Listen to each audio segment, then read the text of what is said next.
Distinguished delegates, ladies and gentlemen, take your seats, please. It is time to start.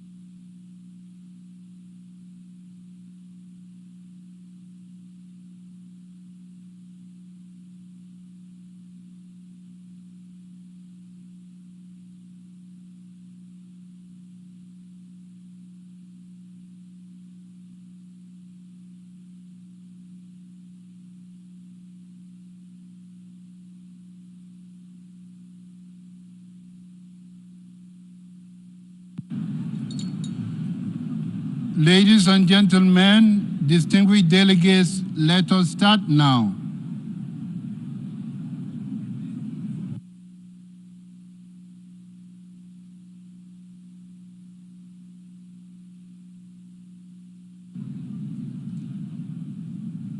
The third plenary meeting of the General Assembly is called to order.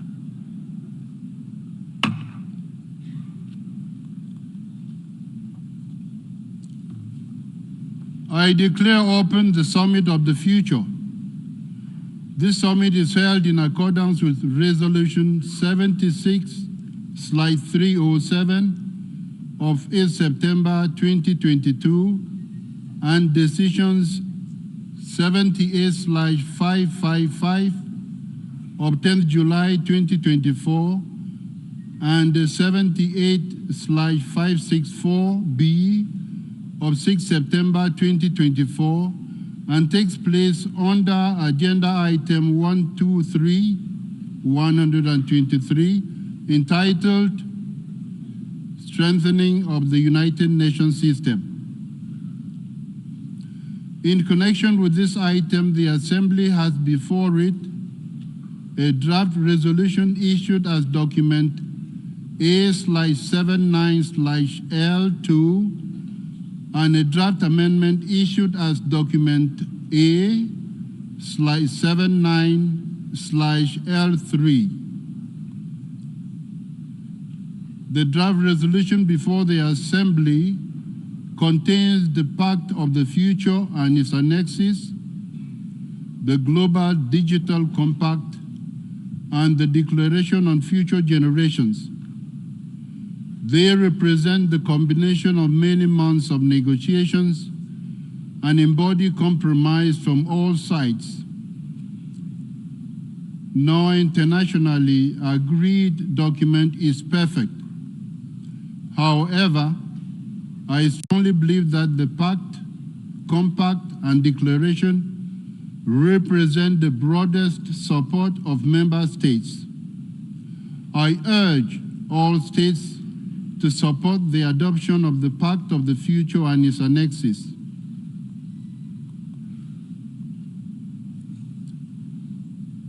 I give the floor to the distinguished representative of the Russian Federation to introduce draft amendment A/79/L3.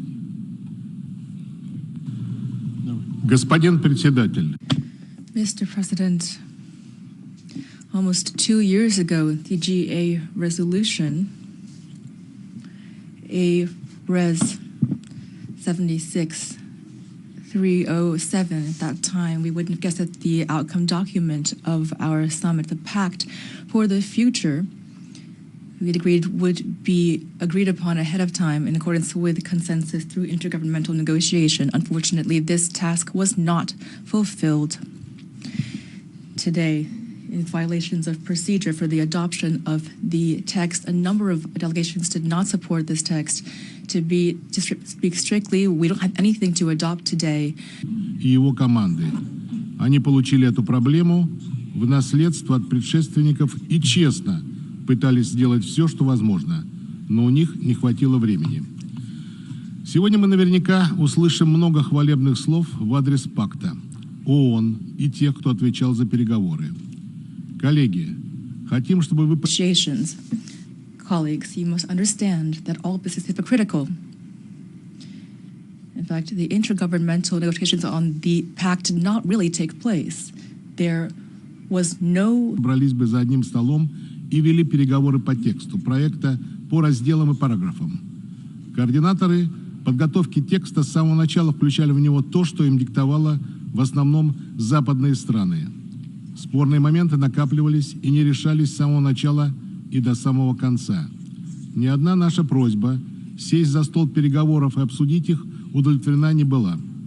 Это не то, что принято считать и называть многосторонностью, о которой многие так любят рассуждать. То, что произошло, огромное поражение для ООН, ведь принцип суверенного равенства государств, прописанный в уставе, был цинично принесен в жертву одной группе стран, интересы которых тщательно оберегались все эти месяцы. А координаторы переговоров единолично решали, что и в каком виде должно войти в тот или иной документ, а что нет. Такого беспредела мы на площадке ООН не припоминаем. Abuses that we have seen in the UN. There are a number of delegations that not only remained silent but supported this draft pact. And a great deal of this did not suit those delegations. What about the principle of leaving no one behind, which the SG likes to extol? Essentially, no one is happy with this text. Can we build the future on such a foundation? Is this what we are going to show to future generations? Mr. President, it would have been optimal not to put forward this non-consensus-based test, but to continue negotiations until this document finally is acceptable to all without exception. The direct negotiations with delegations and not maneuvers through coordinators. This summit would be our then common future, the victory of multilateralism in the UN Charter. I hope that you, Mr. President, will have the courage to propose this kind of procedural solution, and its details can be worked out in parallel with our summit. If you decide to do so, to move further and to push through a non-consensus text, then on the behalf of a number of countries, Belarus, Nicaragua, and the Russian Federation, we would like to propose an amendment to the draft text of this Pact for the Future and its annexes. Based on our amendment, the principle of non-interference in internal affairs of states, in accordance with the UN Charter, is something that must be followed by the UN. This is one of the fundamental principles of international law, which has not been reflected in the Pact. The amendment emphasizes the key role of the intergovernmental nature of UN decisions. The amendment emphasizes the need to prevent duplication of efforts and to maximize the effectiveness of the use of UN resources. All this is especially relevant given the current budget crisis in the organization. This amendment is not ignoring the needs of the global South, but on the contrary, is trying to protect them from further pressure from the collective West, which has not honored its previous obligations, for example, with the SDGs. And now they're trying to create new obligations, and now they are hiding behind the backs of the global South. Given the proposal of our amendment, we are hoping for the support of all delegations. And so our amendment being put to a vote was trying to uphold the intergovernmental nature of the UN and its charter. If our amendment is not included into the text of the Pact, then we distance ourselves from the consensus on this document, on the Global Digital Pact as well. With regard to the provisions on disarmament, participation of NGOs in the work of the UN and the OHCHR. In any case, we believe it's crucial to emphasize that the Pact is not a document that automatically creates new mandates and obligations for member states. It is simply a declaration, and quite a vague one. New mandates and obligations can only appear through an intergovernmental process that would take place through essentially a different process than how the work on the Pact and its provisions were organized. Thank you.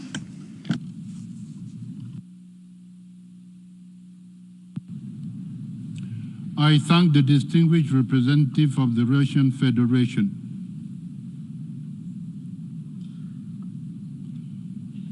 I now give the floor to the representative of the Republic of Congo on a point of order.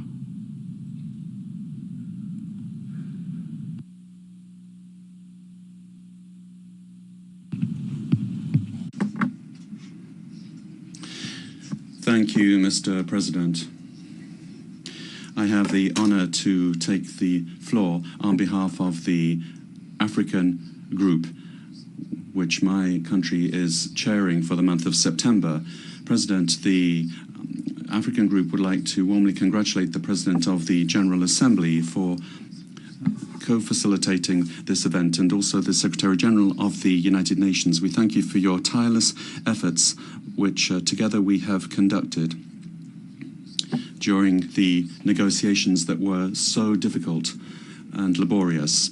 The African Union believes that it's our collective responsibility to ensure and guarantee a better future for current and future generations. We are now at a crossroads. Given what is at stake currently, what will define our common future, the African Group feels that we need to show unity and our capacity to find common answers to the multiple complex challenges that we are facing today. The African Group firmly believes that the adoption of this kind of amendment is not going to help us meet our expectations and legitimate aspirations. The African Le leadership du président de l'Assemblée générale et l'appui dans tous ses efforts pour l'adoption du pacte pour l'avenir. Enfin, le groupe africain propose qu'aucune décision ne soit prise concernant le projet d'amendement A79L3. Je vous remercie, Monsieur le Président. Thank you very much, Mr. President. Please stop it. Interpretation is not going. Please, Congo, can you start now? I'm sorry about that. Please, Congo, start now so that we can have the interpretation. I thank you, Mr. President. Monsieur le Président. Mr. President, I have the honor to take the floor on behalf of the African Group, of which we have the presidency. Mr. President, the African Group would like to address our warm congratulations to the President of the General Assembly, to the co-facilitators, as well as to the Secretary General of the United Nations for all of the efforts that we have undertaken together to ensure that we have gotten through these very complex, difficult negotiations. The African Group believes it's our collective responsibility to ensure and guarantee a better future for current and future generations at a time when we find ourselves at a crossroads. Given what is currently at stake, things that will define our common future, the African Group believes that we need to show our unity and our ability to provide common concerted answers to the multiple and complex challenges that we are facing today. The African Group firmly believes that the adoption of such an amendment is not going to help us meet our legitimate hopes and aspirations. The African Group firmly supports the leadership of the President of the General Assembly, and we support you in all of your efforts for the adoption of the Pact for the Future. And finally, the African Group would propose that no decision be taken with regard to the draft amendment A79L3. I thank you, Mr. President. I thank the representative of the Congo. The representative of the Congo has moved within the terms of Rule 74 of the Rules of Procedure that no action be taken on draft amendment A/79/L3. Rule 74 reads as follows. During the discussion of any matter, a representative may move the adjournment of the debate on the item under discussion. In addition to the proposer of the motion, two representatives may speak in favor of and two against the motion, after which the motion shall be immediately put to the vote.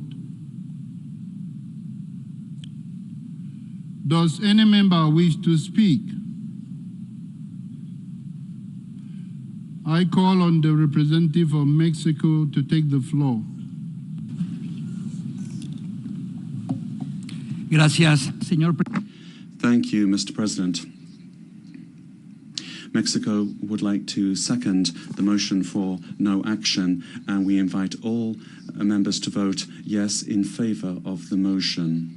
The text of the amendment presented was never raised during negotiations, which prevented due consideration being given to it by delegations and by facilitators. Delegations have undertaken very many rounds of negotiations, and they have shown willingness to achieve consensus. We'd like to congratulate you and the co-facilitators for the work that you have done. Mexico also would have liked to put forward amendments on matters that are close to our hearts and a priority for our foreign policy, but we believe that the text that we have before us now is the best result possible, and it lays the foundation for the future work of this organization. We reiterate our willingness to continue to participate in constructive, transparent, and good faith negotiations. Thank you, Mr. President. I thank the representative of Mexico. I call on the representative of Cameroon to take the floor.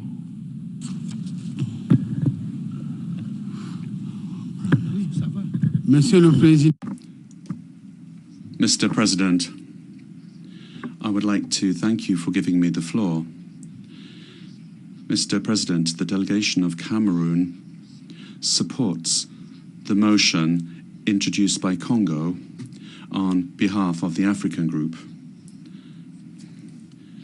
Cameroon firmly supports this document. Thank you.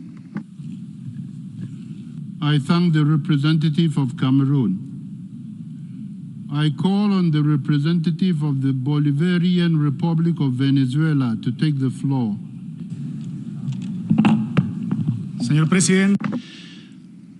Mr. President, the Bolivarian Republic of Venezuela has the honor to take the floor on behalf of delegations of the Islamic Republic of Iran, the Syrian Arab Republic, and my own country with regard to the motion for no action that was introduced by Congo.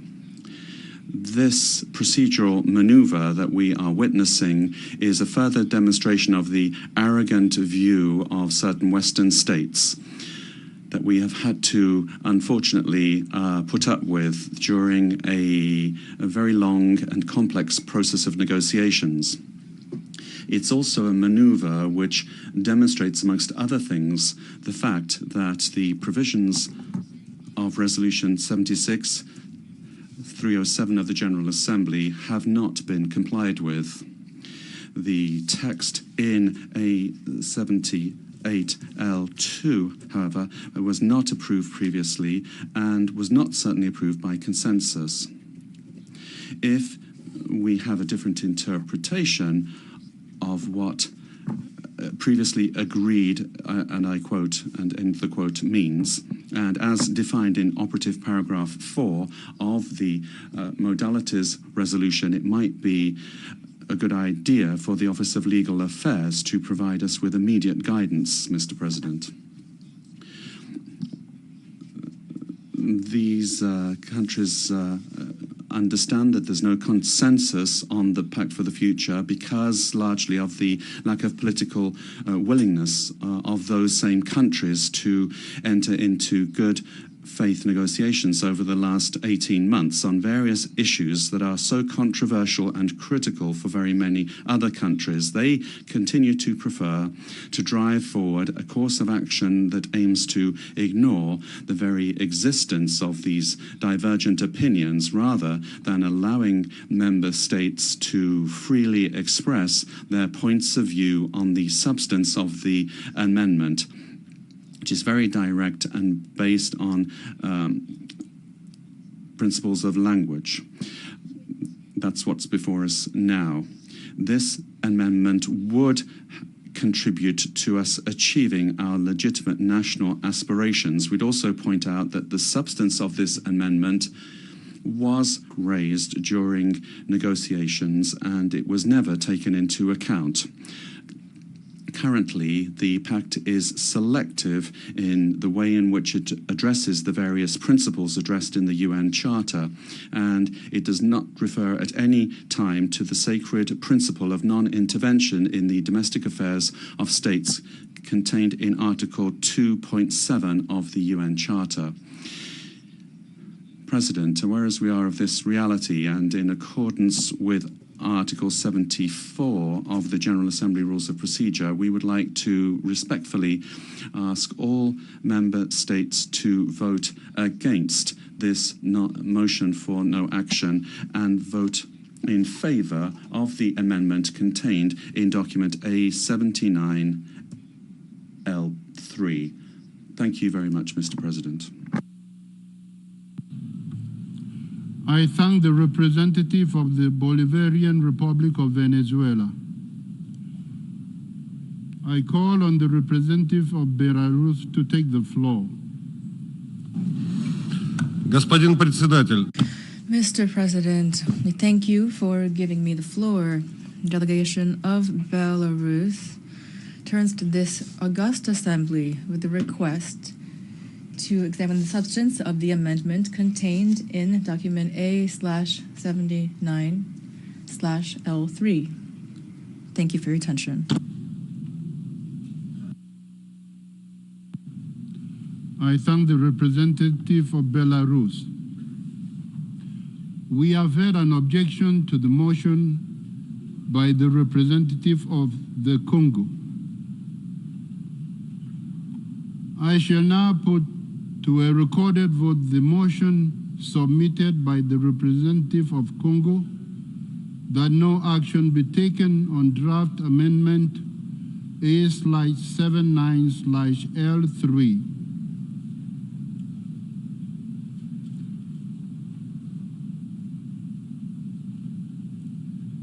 Those in favor of the motion, please signify.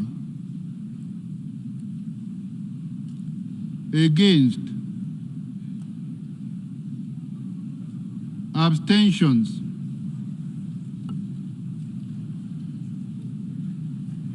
The General Assembly is now voting on the motion submitted by the representative of the Congo that no action be taken on draft amendment A/79/L3. Press the green button to vote in favor of the motion by the Congo that no action be taken on the amendment. Press the red button to vote against the motion by the Congo that no action be taken on the amendment. Will all delegations confirm that their votes are accurately reflected on the screen?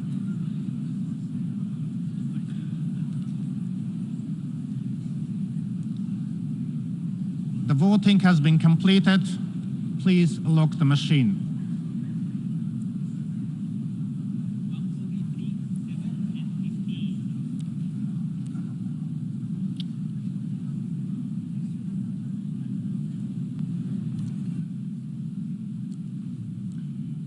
The result of the vote is as follows. Please listen carefully. The result of the vote is as follows. In favor, 143. Against, 7. Abstentions, 15. The motion is adopted.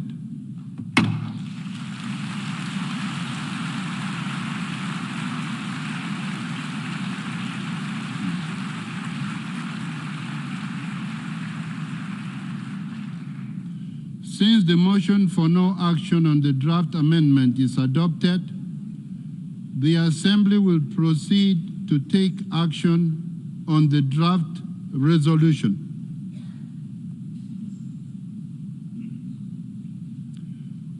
The Assembly will now proceed to consider draft resolution A/79/L2. I give the floor to the representative of the Secretariat. Thank you, Mr. President. The present oral statement on draft resolution L2 is made in the context of Rule 153 of the Rules of Procedure. The full statement has been distributed to Member States.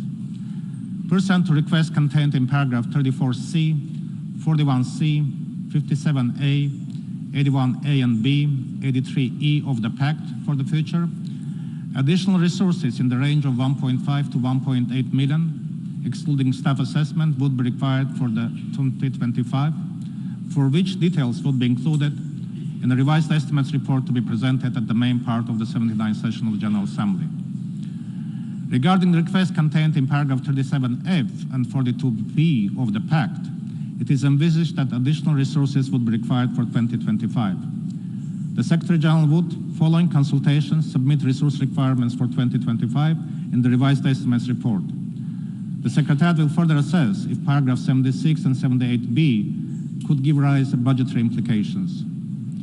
Additional resources which may be required for 2026 and subsequent years, pursuant to requests contained in paragraph 37F, 41C, 42B, 57A, 74A, and 81B of the Pact, would be presented in the proposed program budgets in the applicable years. With regard to the request contained in paragraph 48 and 72 of the Compact, it is envisaged that additional resources would be required for 2025. The Secretary General would, following consultations, including with Member States, submit a proposal on the resource requirements for 2025 for consideration by the Assembly during the 79th session. And with regard to the request contained in paragraph 56A, 56B, and 74 of the Compact, it is not possible to estimate implications at this time in the absence of modalities. When the modalities are determined, the Secretary General would assess implications in accordance with the Rule 153. Additional resources which may be required for 2026 and subsequent years, pursuant to requests contained in paragraph 48 and 72 of the Compact, would be presented in the proposed program budget in the applicable years. With regard to the request contained in the third subparagraph, paragraph 43 of the Declaration of Future Generations, it is not possible to estimate implications of this time owing the absence of the modalities. When the modalities are determined, Secretary General would assess the implication in accordance with Rule 153. And pursuant to requests contained in the fourth subparagraph, paragraph 43 of the Declaration, additional resources would be required for 2028, for which details would be included in the proposed program budget for 2028. Thank you, Mr. President. I thank the representative of the Secretariat. Before proceeding further, members are reminded that pursuant to Decision 78/555, any explanation of vote on the outcome document shall be incorporated into national statements instead of being made at the opening segment. Furthermore, as indicated in the letter from the President of the General Assembly, dated 4th September 2024, Member States are encouraged to use the debate on Agenda Item 123, scheduled for 7th October 2024, to put on record any further views on the elements of the Pact for the Future, the Global Digital Compact, and the Declaration on Future Generations. The Assembly will now take a decision on draft resolution A/79/L2 entitled the Pact for the Future. May I take it that the Assembly decides to adopt draft resolution A/79/L2. It is so decided.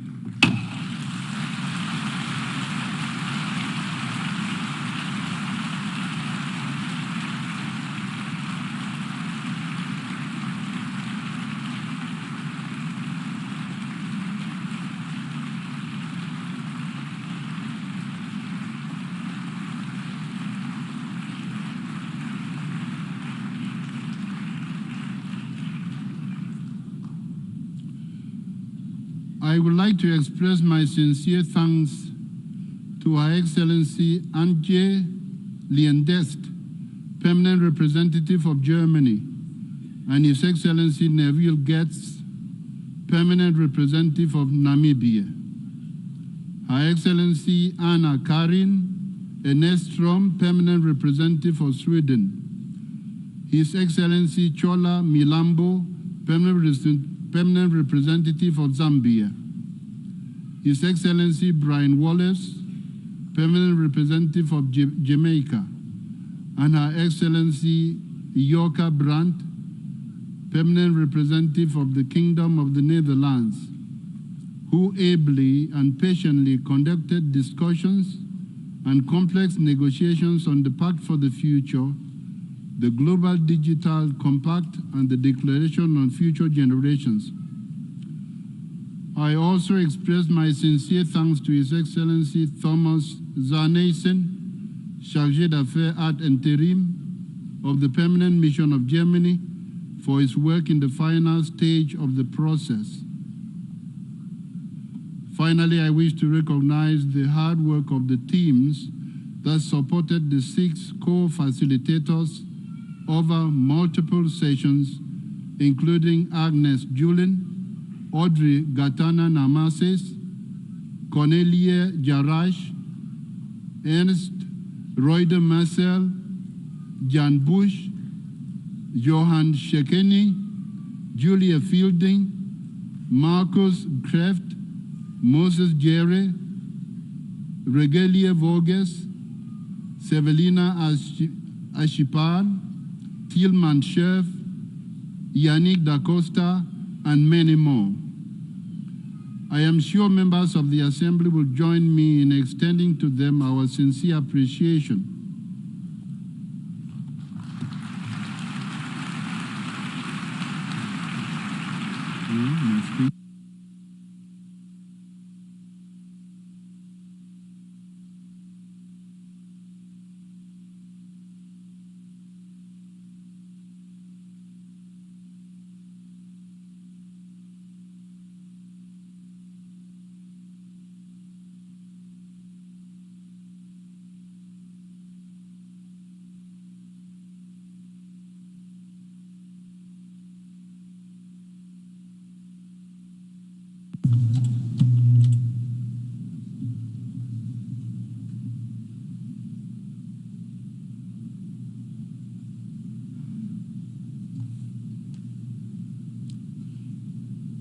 Your Excellencies, Heads of State and Government, distinguished delegates, ladies and gentlemen, we gather today representing the peoples of the world, united by our shared aspirations for the future. Our future is in our hands. We have the power to make important choices for the future. We stand at crossroads of global transformation, facing unprecedented challenges that demand urgent collective action. From conflict and climate change to the digital divide, from inequalities to threats against human rights, together we all face profound challenges. Yet, alongside these challenges, there is hope. There is hope because challenges come along with opportunities. The opportunity for renewal, innovation, and global cooperation is within reach. Our Summit of the Future has given us a pact.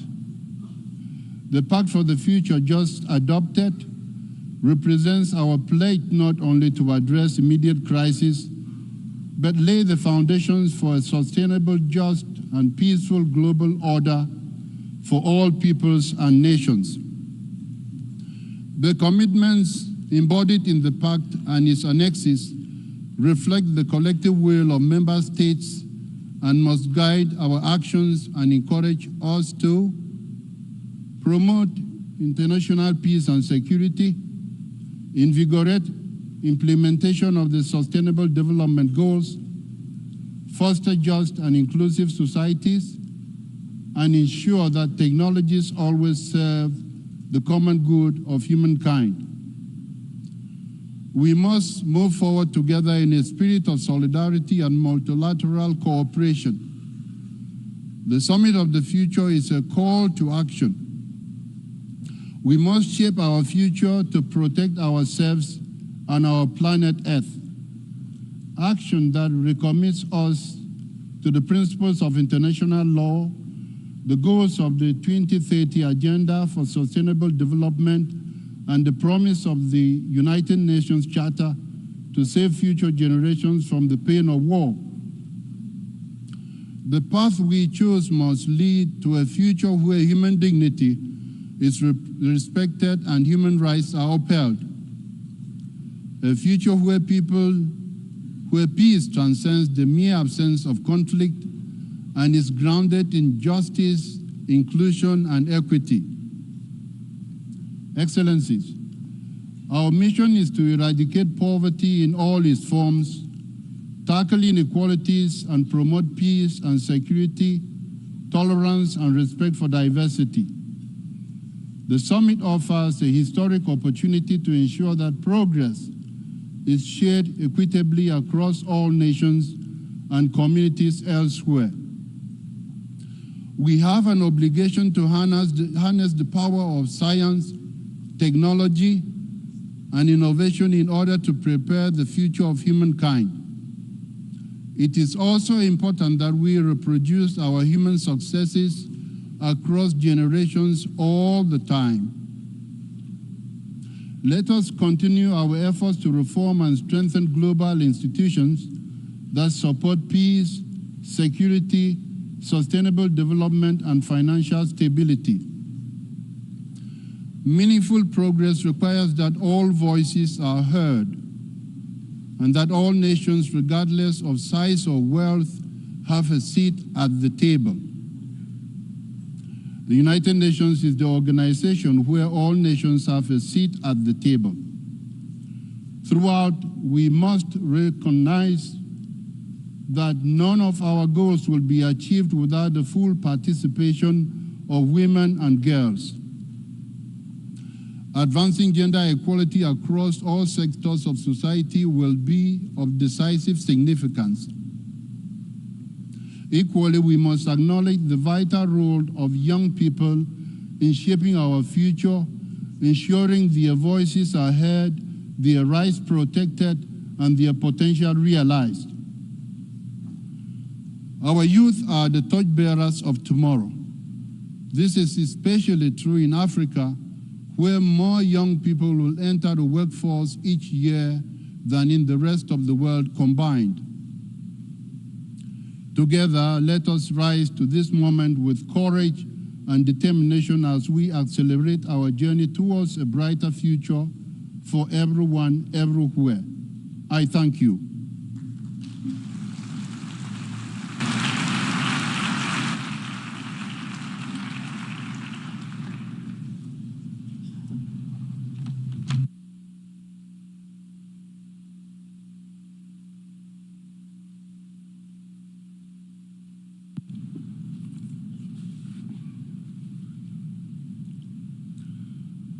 I now give the floor to His Excellency Antonio Guterres, the Secretary General of the United Nations.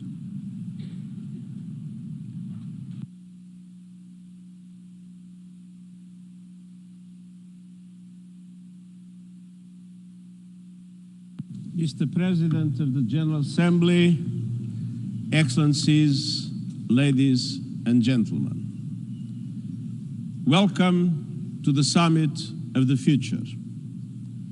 I thank the co-facilitators, the former and current presidents of the General Assembly and all member states for their strong engagement, creativity, and spirit of compromise, and all my colleagues for their invaluable efforts over the past 3 years. We are here to bring multilateralism back from the brink.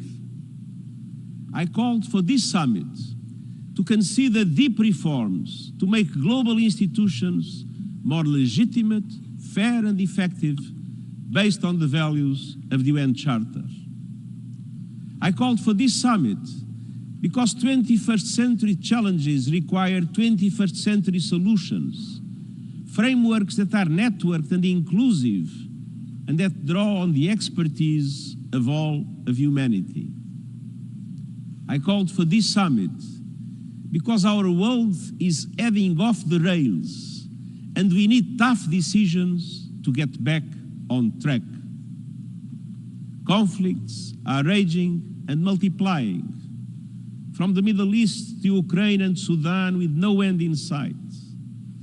Our collective security system is threatened by geopolitical divides, nuclear posturing, and the development of new weapons and theaters of war. Resources that could bring opportunities and hope are invested in death and destruction. Huge inequalities are a brake on sustainable development. Many developing countries are drowning in debt and unable to support their people. And we have no effective global response to emerging, complex, and even existential threats. The climate crisis is destroying lives, devastating communities, and ravaging economies. And we all know the solution: a just phase out of fossil fuels, and yet emissions are still rising. New technologies, including AI, are being developed in a moral and legal vacuum without governance or guardrails. And in short, our multilateral tools and institutions are unable to respond effectively to today's political, economic, environmental, and technological challenges. And tomorrow's will be even more difficult and even more dangerous. When the United Nations was established nearly 8 years ago, it had 51 member states. Today they are 193. The global economy was less than 1/12 of its current size. As a result, our peace and security tools and institutions and our global financial architecture reflect a bygone era. The United Nations Security Council is outdated, and its authority is eroding. And unless its composition and working methods are reformed, it will eventually lose all credibility. The international financial architecture was established when many of today's developing countries were under colonial rule. It does not represent the realities of today's global economy and is no longer able to resolve economic challenges, debt, climate action, sustainable development. It does not provide the global safety net that developing countries need. Meanwhile, technology, geopolitics, and globalization have transformed power relations. Our world is going through a time of turbulence and a period of transition. But we cannot wait for perfect conditions. We must take the first decisive steps towards updating and reforming international cooperation and make it more networked, more fair, and more inclusive now. And today, thanks to your efforts, we have. Excellencies, ladies and gentlemen, the Pact for the Future, the Global Digital Compact, and the Declaration on Future Generations open pathways to new possibilities and opportunities. On peace and security, they promise a breakthrough on reforms to make the Security Council more reflective of today's world, addressing the historic underrepresentation of Africa, Asia Pacific, and Latin America. They lay the foundations for a more agile peace-building commission and for a fundamental review of peace operations to make them fit for the conditions they face. They represent the first agreed multilateral support for nuclear disarmament in more than a decade. They recognize the changing nature of conflict and commit to steps to prevent an arms race in outer space and to govern the use of lethal autonomous weapons. They include measures to mount an immediate and coordinated response to complex global shocks. On sustainable development, these agreements represent major progress towards groundbreaking reforms of the international financial architecture. They will help to make its institutions more representative of today's world, capable of mounting a stronger response to today's challenges, and able to provide an effective global safety net for developing countries at a time when many of them are suffocating in debt and unable to make progress on the SDGs. The Pact for the Future is about turbocharging the Sustainable Development Goals and the Paris Agreement, accelerating a just transition away from fossil fuels and securing a peaceful and livable future for everyone on our planet.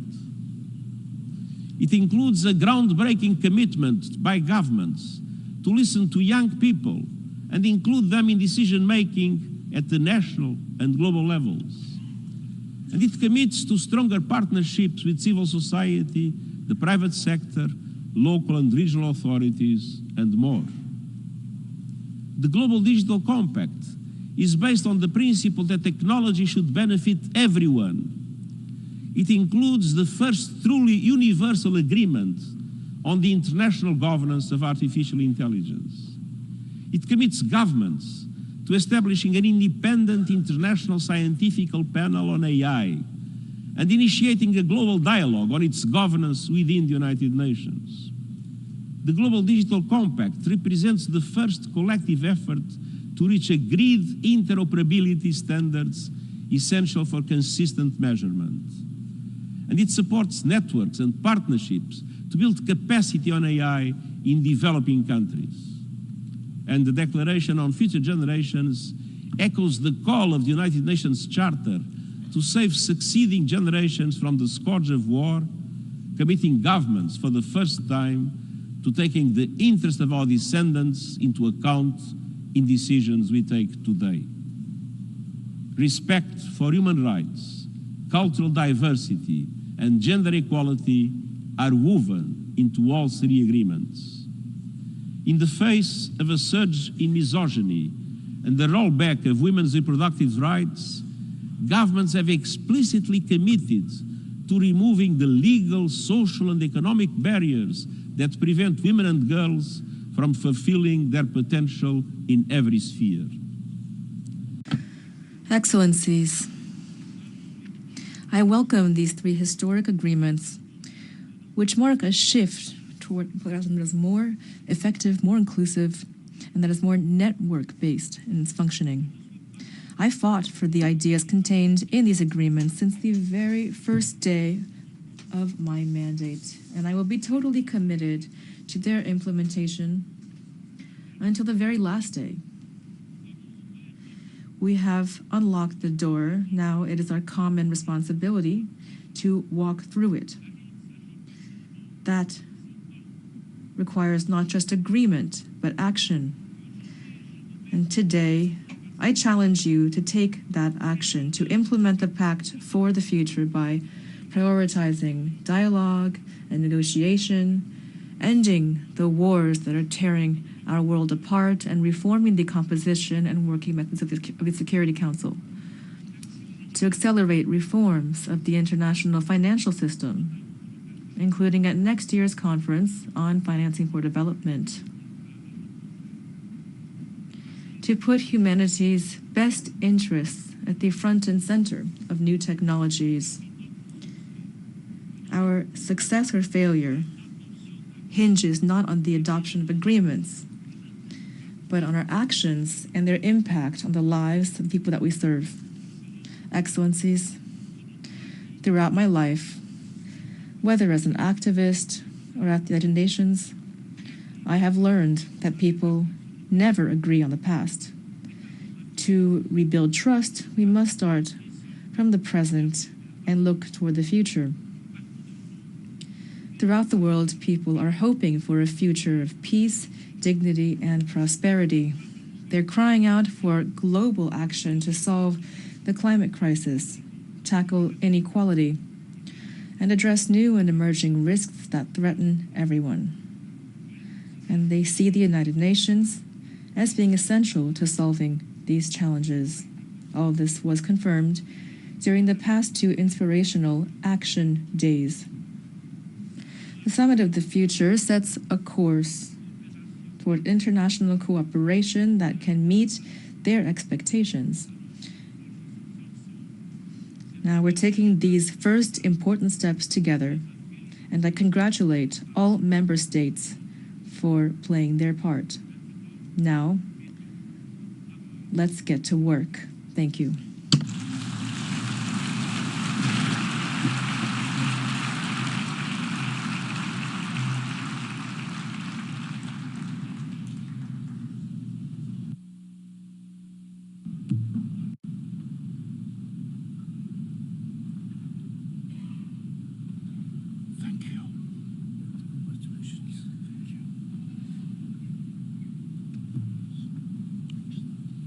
I thank the Secretary General.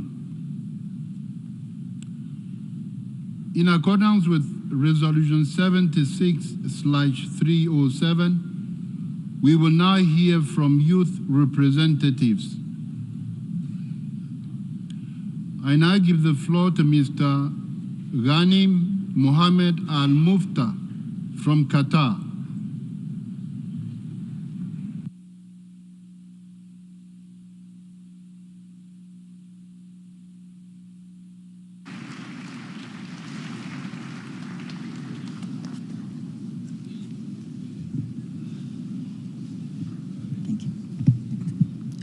Falling down. There we go. Is this okay? Yes.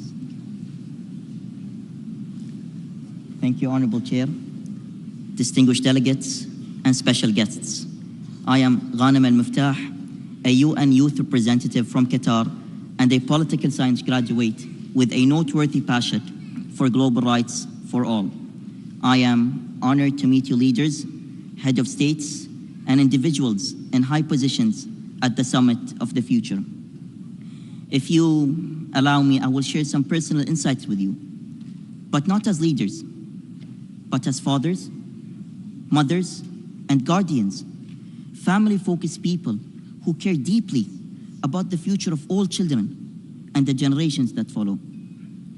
The decisions that we make today are not just about policies and strategies.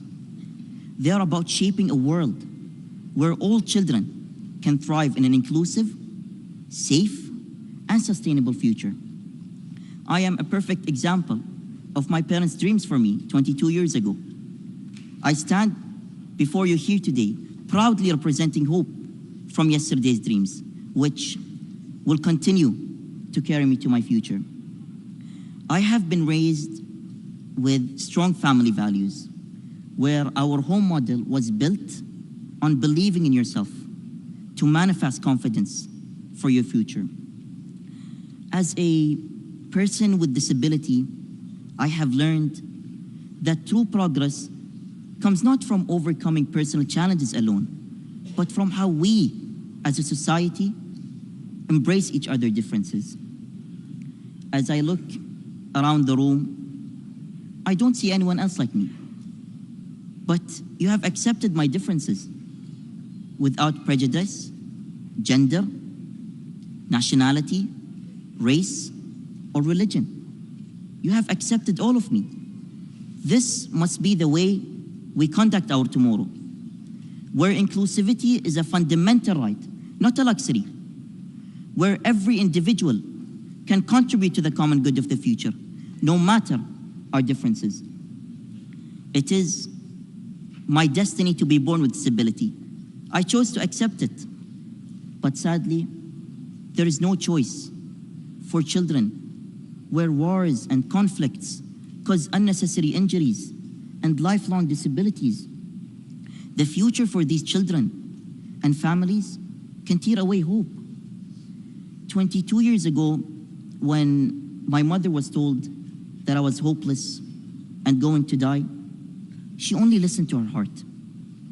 She wrote a book, I Am Here.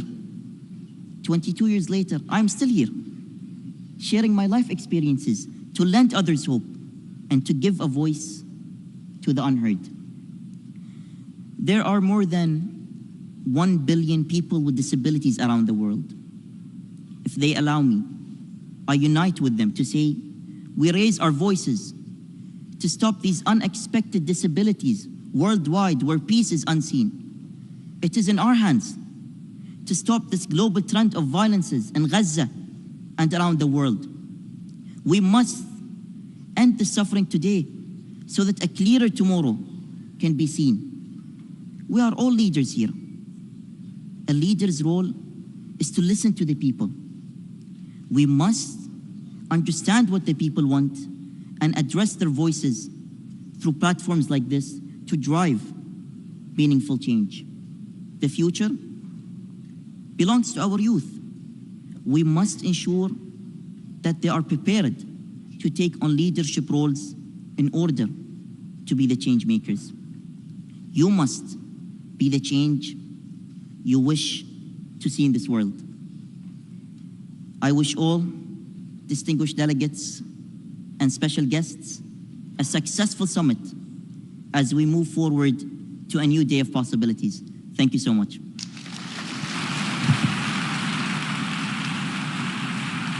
I thank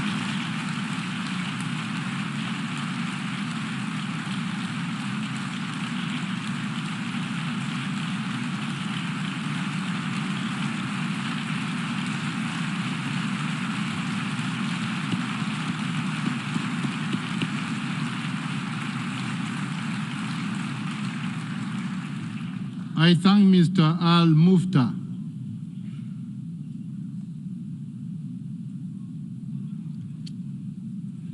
I now give the floor to Ms. Niria Alicia Garcia from the United States.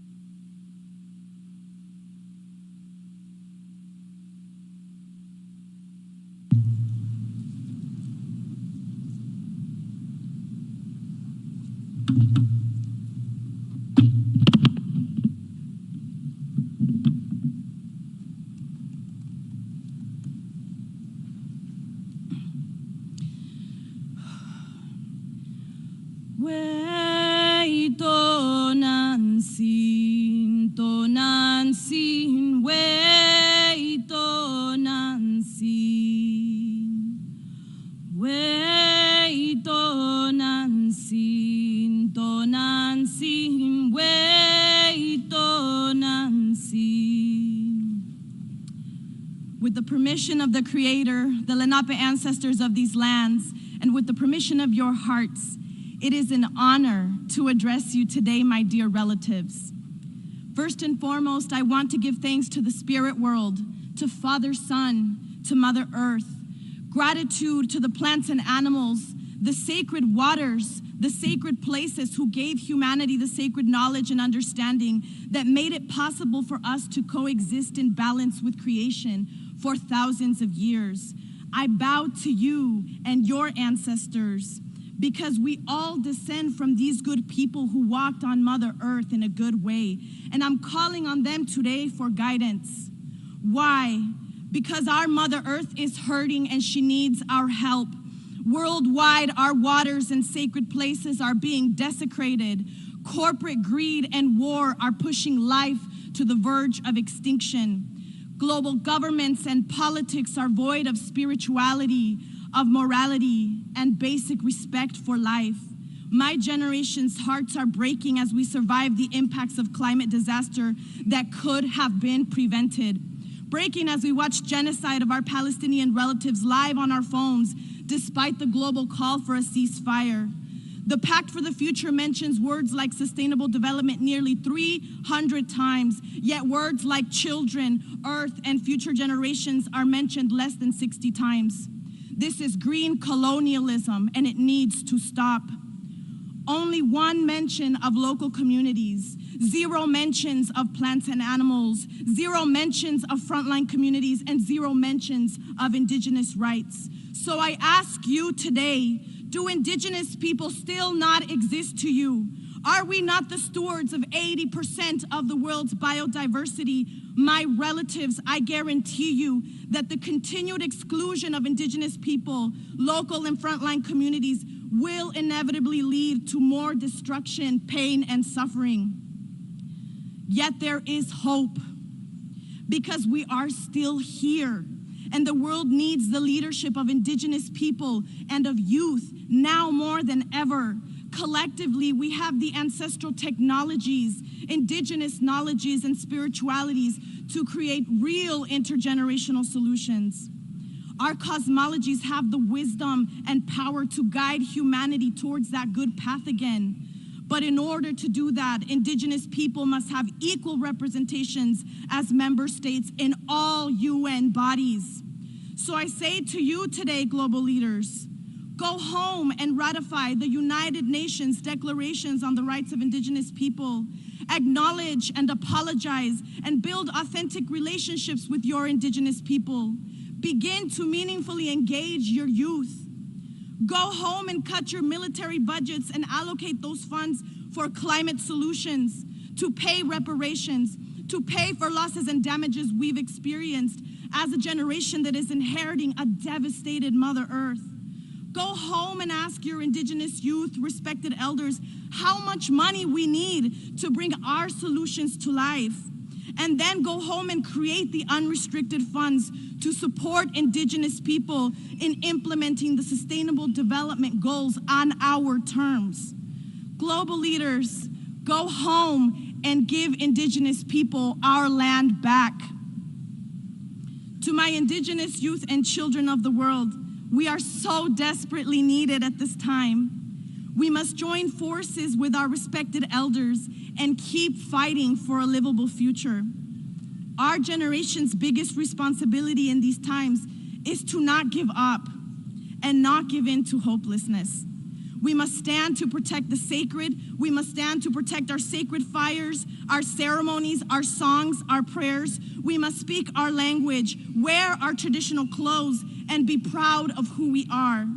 Make no mistake that we have the medicine that this world needs, and that with the help of creation, we will turn the tide for good for the next 7 generations of all life forms to come. Tlaso Kamati, O Meteo.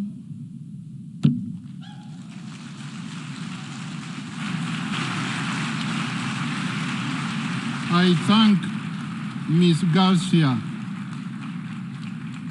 I now give the floor to Ms. Monica Malit from South Sudan.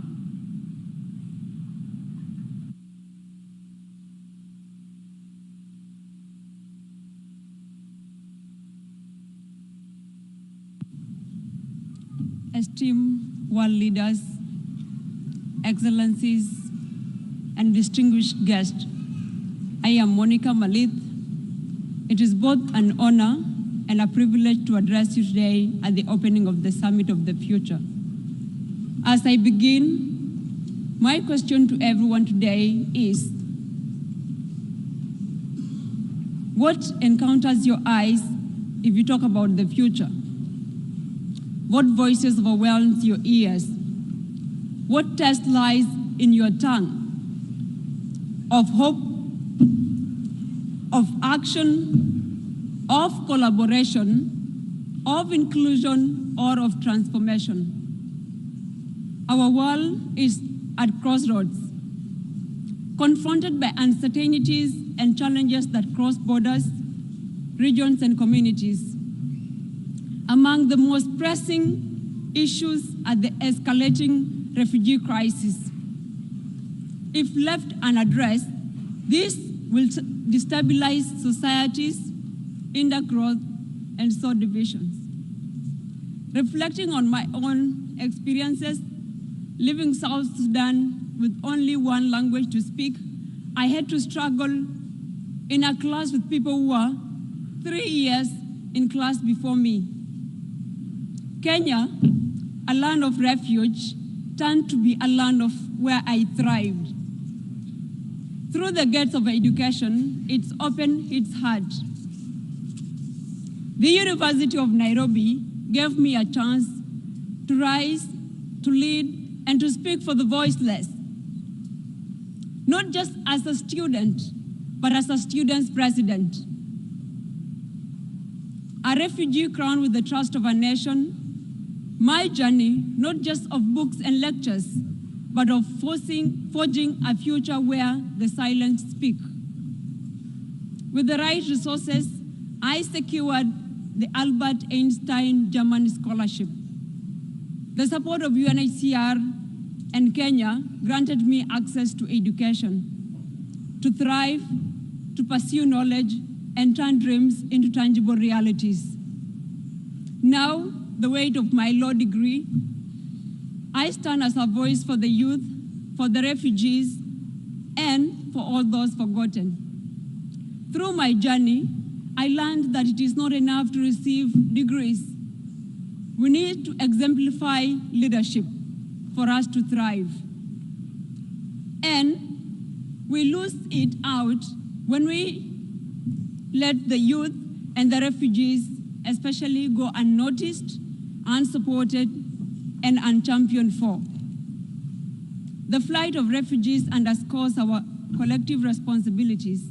Individuals like me, displaced by conflict, environmental disasters, and economic uncertainties, seek refuge, security, and a chance for a better life, not to be pitied.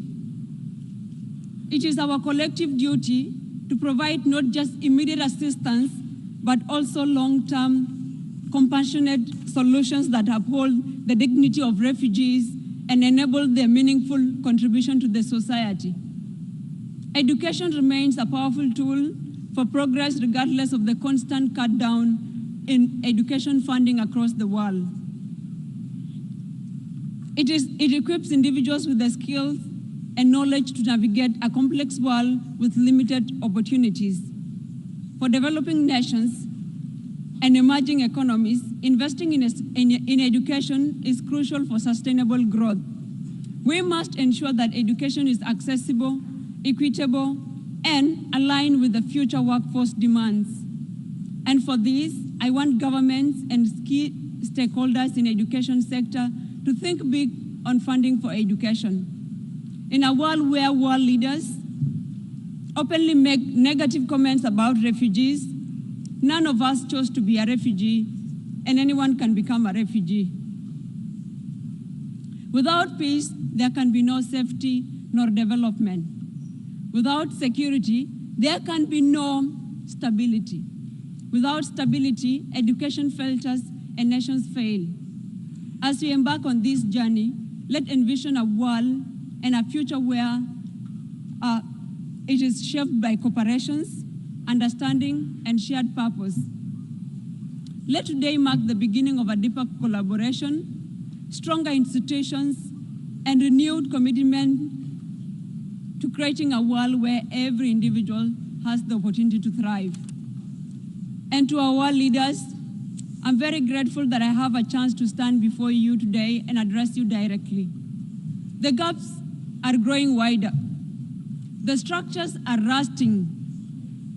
While you talk of reforms, our future deliberations must not be rehearsed platitudes, but revolutions of thoughts.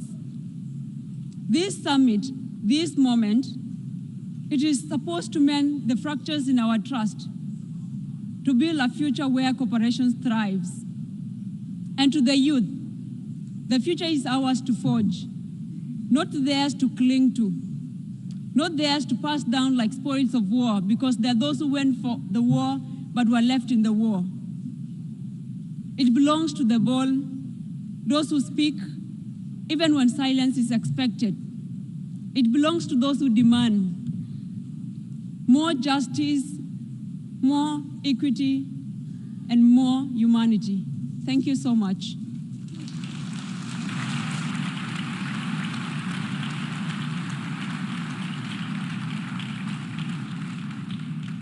I thank Ms. Malith. In accordance with Decision 78/564B, the opening segment also features statements by the President of the Republic of Namibia and the Chancellor of the Federal Republic of Germany in lieu of the national statements from the plenary list of speakers.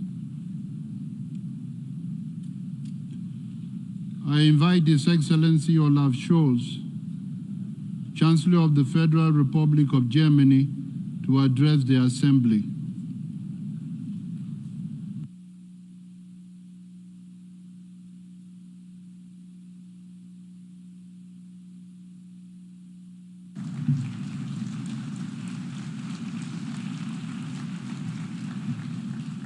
Mr. President, colleagues, ladies and gentlemen, I would like to thank all the previous speakers, especially the youth representatives, for their important input. It is for them, the youth around the world, that we have come together today. It is about their hopes for a better world. It's about their future. A special word of gratitude goes to you, Mr. President. Your leadership has proven of vital importance. At a time of great tension and uncertainty, we need the Pact for the Future more than ever. The previous speakers have already explained how deeply our fates are linked by the global challenges we are facing.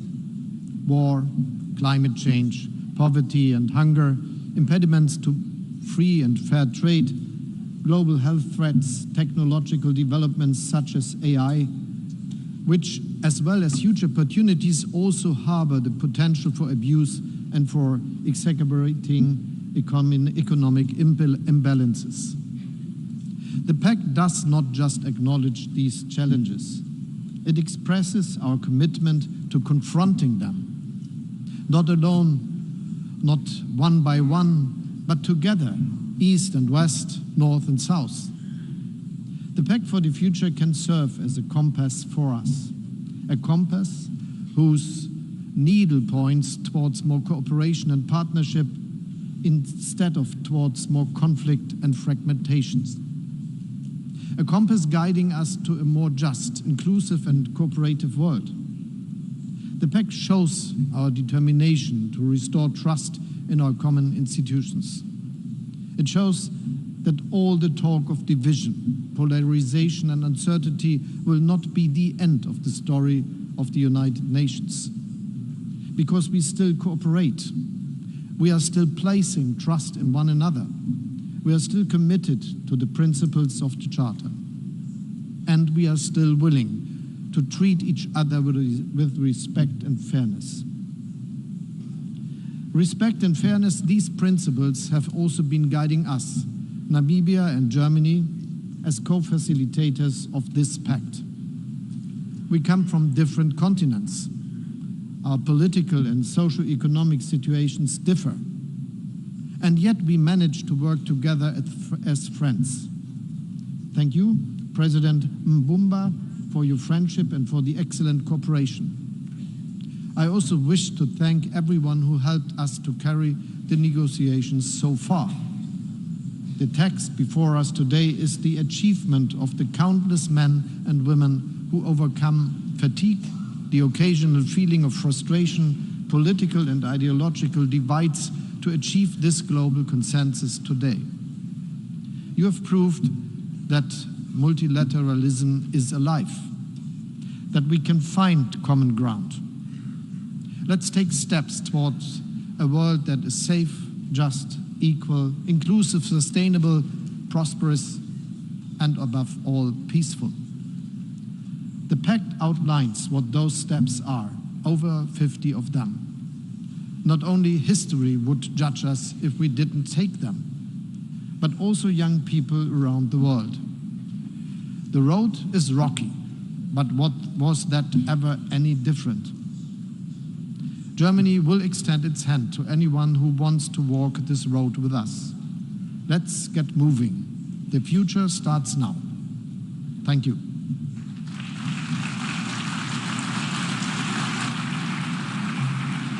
I thank the Chancellor of the Federal Republic of Germany.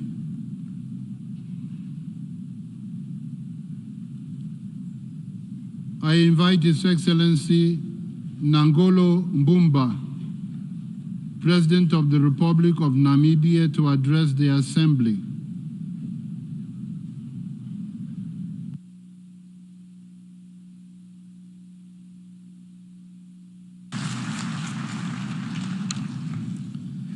Your Excellency Philemon Yang, 79th President of the General Assembly, Your Excellency Antonio Guterres, UN Secretary General, Excellencies, Your Excellency Olaf Scholz, Chancellor of the Federal Republic of Germany, Representative of the Youth, distinguished delegates. Today we gathered at this Summit of the Future to adopt, and which we have done already, a pact for the future, which our countries painstakingly negotiated over the past 18 months. We all are differently impacted by the weight of this historic moment for our global community under the United Nations. There is an African proverb that says, and I quote, "Tomorrow belongs to the people who plan for it today," end of quote. The Summit of the Future is a pivotal moment in our quest to shape a brighter, more just, sustainable, and peaceful common future for all humanity. It is a further commitment to bequeath to the current and future generations a world at peace with itself, a world in which all countries and peoples are prosperous, and a world that is more loving, more inclusive, and tolerant. At this critical juncture, the scale and degree of compounding challenges of poverty, hunger, climate change, economic inequality, conflict, and public health crisis may seem unsurmountable. However, this summit equally presents a historic opportunity for the nations of the world to combine their strength and resources and confront these crises head-on. Today, the world is at a crossroad. One path leads to an environmental catastrophe, widening inequality, global conflict and destruction, and the rise of dangerous technologies that threaten our security and civil liberties. The other path offers hope. Hope for climate change, global peace, the eradication of poverty and hunger, and the responsible harnessing of digital technologies for the benefit of all humanity. Therefore, the Summit of the Future is a timely and urgent call to action, urging us to choose the path of peace, prosperity, and sustainable development for all. The world of 1945, when the United Nations was established in San Francisco to promote unity among nations under the rubric of "We the Peoples," is contrastingly different from the world of 2024. So much has changed. As a result, we as leaders are once again called upon by destiny to come together and forge a brighter future for our peoples. To forge a brighter tomorrow for people and planet. we must be courageous to reform international organizations, including the United Nations and its Security Council. A new multilateralism, one that truly works, must rest on 4 key pillars of UN reform. First, the UN must empower nations and regions to adopt comprehensive pathways to provide economic opportunities and prosperity, underpinned by environmental sustainability. Second, the UN must strengthen global agreements and institutions to ensure the effective implementation of the Sustainable Development Goals. Thirdly, the UN must be equipped to finance these goals through an innovative global financial architecture. Fourth, we must harness the incredible advancement in science and technology for the common good, while being ever vigilant against the misuse of innovation such as artificial intelligence, biotechnology, and geoengineering. The Pact for the Future set out key global priorities for humanity, which are sustainable development and financing, international peace and security, science, technology, and innovation, the empowerment of youth and future generations, and global governance. I extend heartfelt congratulations to the respective facilitators and all member states of the United Nations for this profound accomplishment. The Summit of the Future, under the able leadership of the permanent representatives of Germany and Namibia, has been a collective effort over the past 18 months to build consensus and restore trust, and to reinforce the principles of dialogue, cooperation, and shared responsibility.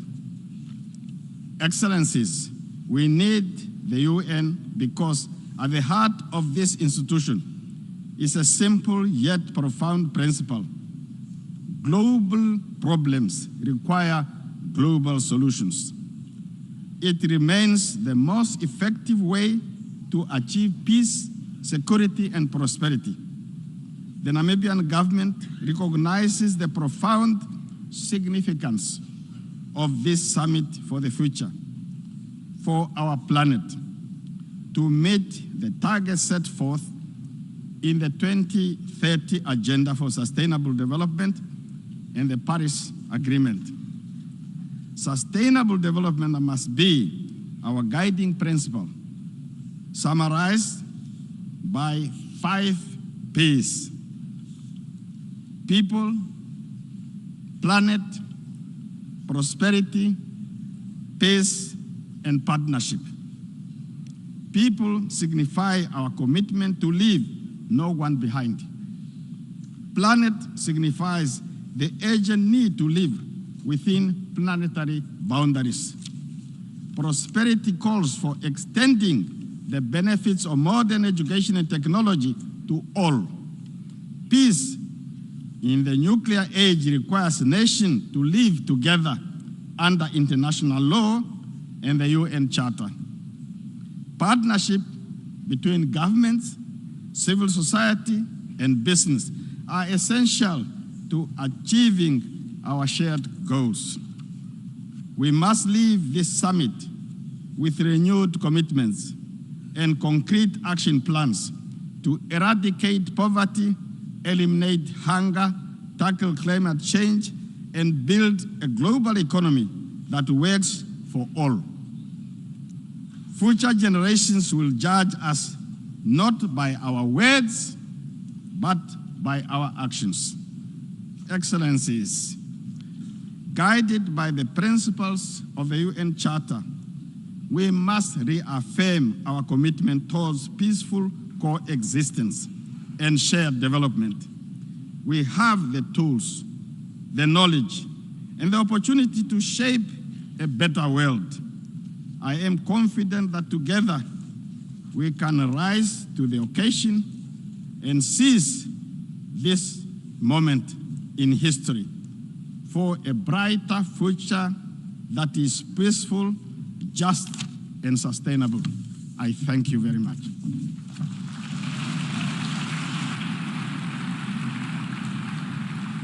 I thank the President of the Republic of Namibia. We have heard the last speaker for the opening segment. Before giving the floor to the first speaker on the list of speakers, delegations are reminded that statements are limited to 5 minutes for participating states and 3 minutes for other statements. Pursuant to Rule 72 of the Rules of Procedure, when a representative exceeds her or his allotted time, the President shall call the speaker to order without delay, which will be done by means of automatic microphone cutoff. In accordance with Resolution 72/313, the all protocol observed principle is recommended, whereby participants are encouraged to refrain from listing standard protocol expressions during their statements. I would like to appeal to speakers to deliver their statements at a reasonable pace so that interpretation into the other official United Nations languages may be provided properly. The list of speakers for each meeting shall be completed, and no speaker will be rolled over to the next meeting. Speakers who are not present when their speaking turn comes will be automatically moved to the next available speaking slot within their category at the same time. Finally, after the Secretary General's departure, the Secretary General's seat at the podium may be occupied by his representative. If I hear no objection, we shall proceed accordingly. It is so decided. Members are also reminded, in accordance with Resolution 76/307, 4 interactive dialogues will take place in the Trusteeship Council chamber in parallel to the plenary meetings. The first interactive dialogue has already started at 10 a.m. I invite His Excellency Julius Maada Bio, President of the Republic of Sierra Leone, to address the Assembly.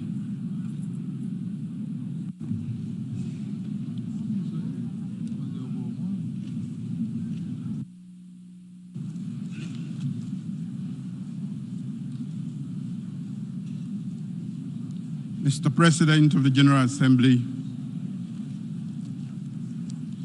Mr. Secretary General of the United Nations, colleagues, heads of state and government, distinguished ladies and gentlemen, I have the honor to deliver this statement on behalf of the G7 plus countries, a group of nations bound together by a shared history of experiencing the horrors of conflict and the challenges of fragility, but with an unwavering commitment to peace, stability, resilience, and sustainable development. This summit represents an important moment for reflection, collective action, and renewed commitment to building a sustainable, just, and equitable future. As countries deeply affected by conflict and post-conflict circumstances, we understand all too well the cost of instability. The urgency of a united global response to build a future of peace, prosperity, and justice is a shared responsibility that cannot be overstated. For us, these challenges are neither theoretical nor distant.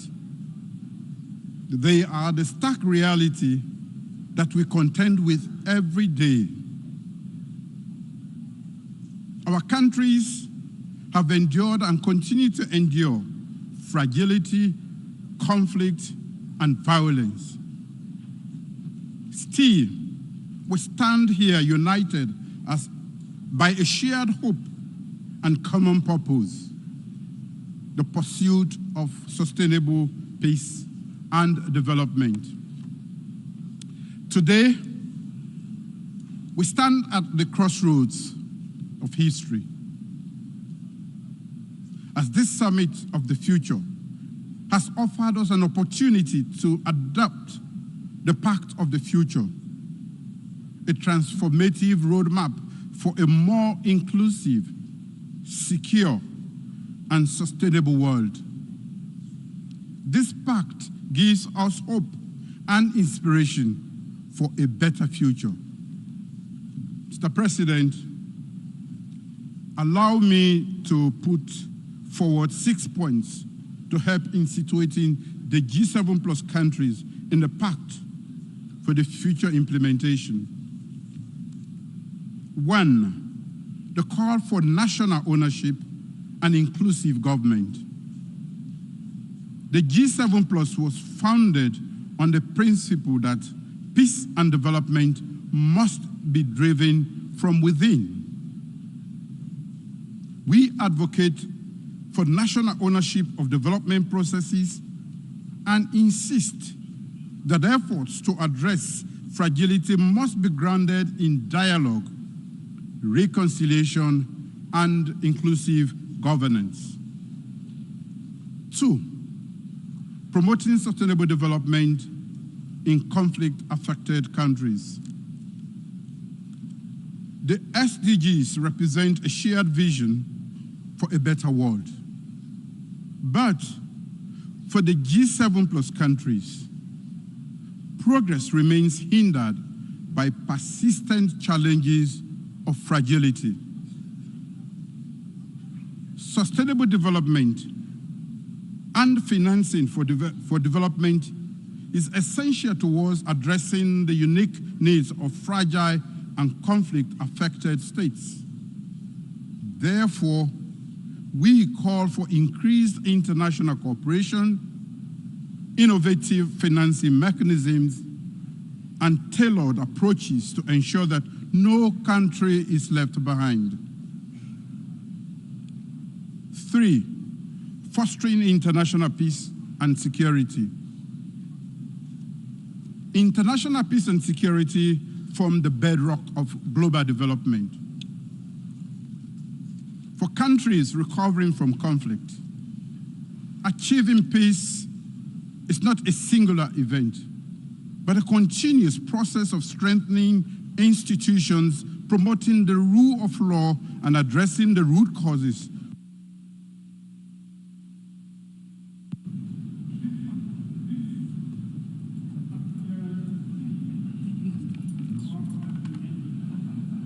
I thank the President of the Republic of Sierra Leone.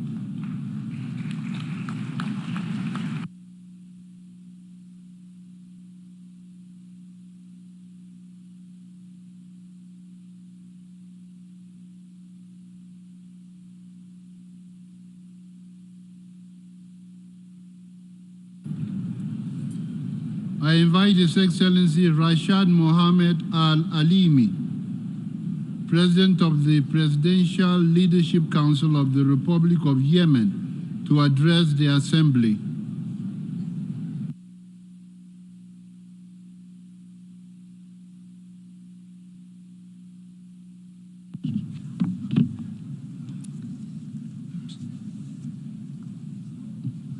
بسم الله الرحمن الرحيم أصحاب الجلالة Excellencies, Majesties, Your Highnesses, ladies and gentlemen, honorable guests, I value this opportunity to address you today at such an important event where we together renew our joint commitment to the principles of international solidarity, mutual respect, and close cooperation. These are the principles upon which this organization was founded. Ladies and gentlemen, Yemen's experience over the past decade has been full of suffering and difficult challenges caused by the war by the Iranian-backed terrorist Houthi militias, which have wreaked havoc and caused destruction in many aspects of life. Therefore, our priorities may seem different from those of most of your countries, especially those countries that enjoy peace and stability.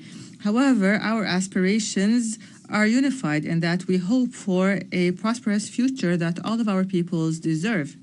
Yemen today is one of the greatest humanitarian crises in the world, and it is further hindered by the aspects of war on all aspects of its the repercussions of war on all aspects of its life, including its inability to fulfill the SDGs and achieve sustainable development. However, despite these great challenges, the Yemeni people remain steadfast and determined in their quest for a better future.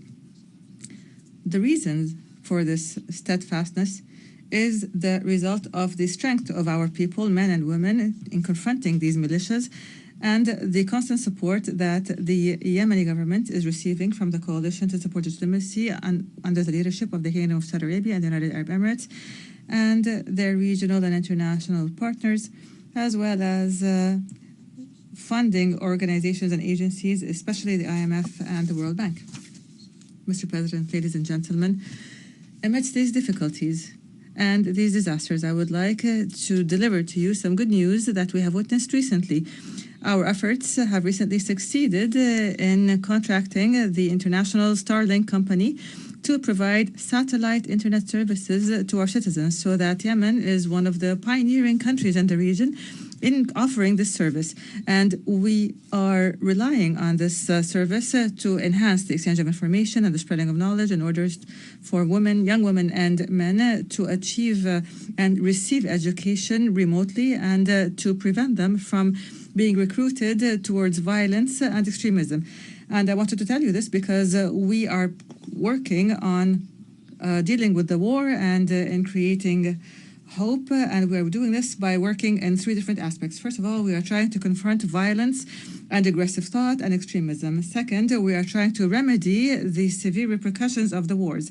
And third, we are seeking to keep up with the future as much as possible, because we believe that the generations that were born in conflict have the right to grow up with better futures for peace and development and prosperity.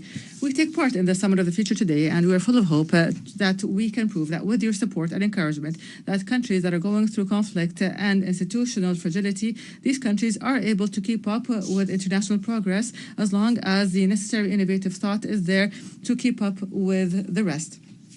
The Presidential Leadership Council has been working with the government for the past two years to keep up with the Summit of the Future agenda in terms of enhancing technology in the world as a human right, or through empowering women and youth, for whom we have launched an ambitious program to develop skills in the temporary capital Aden, as well as an expanded conference that was held in Taas dealing with this topic. Despite the war and the financing crisis that was exacerbated by the terrorist Houthi attacks on oil installations, we are achieving amazing steadfastness with the support of our brothers in fulfilling our requirements and in putting forth ideas and projects that would achieve a certain degree of sustainability.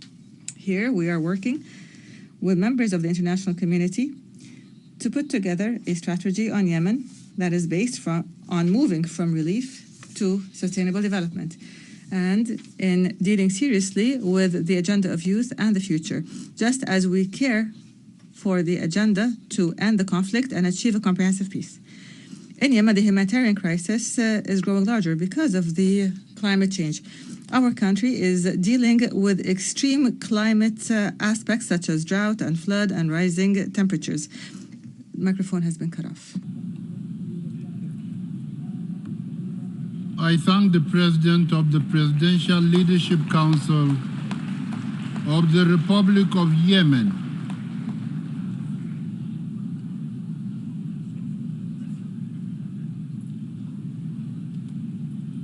I invite His Excellency Luis Inácio Lula da Silva, President of the Federative Republic of Brazil, to address the Assembly.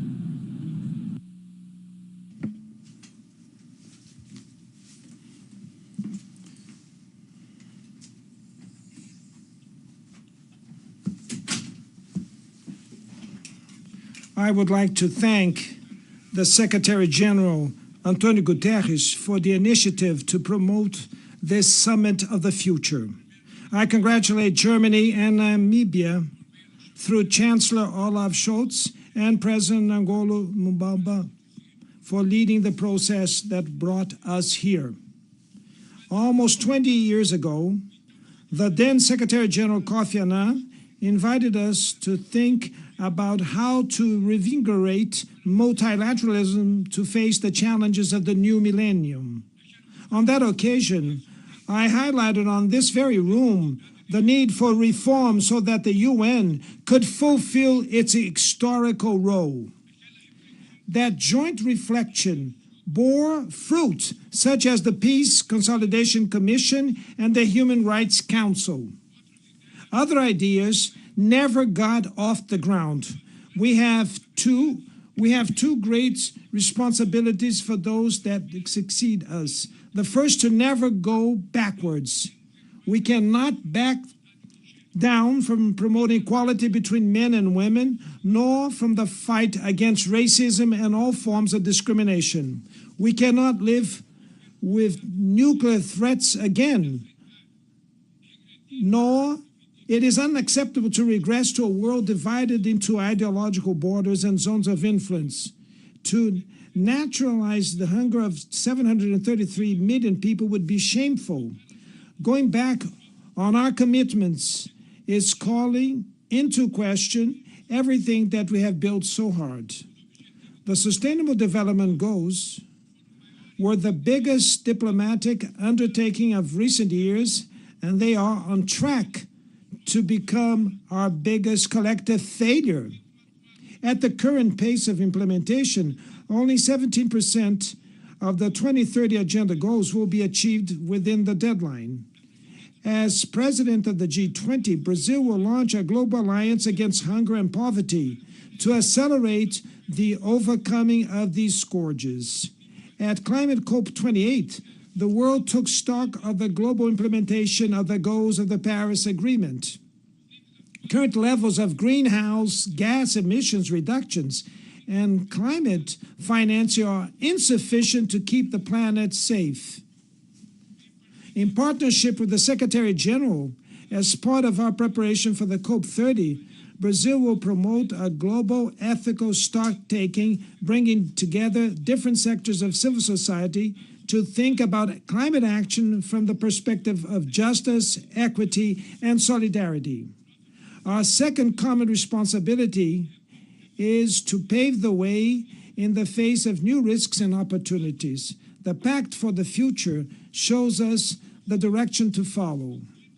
The document addresses important topics such as the debt of developing countries and international taxation in groundbreaking manner.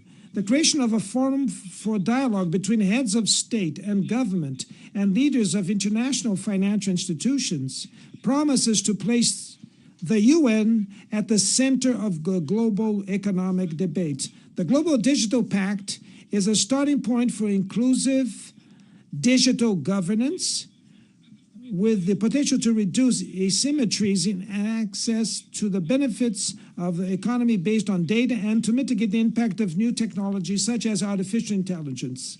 All these advances are commendable and significant, but still we lack ambition and boldness.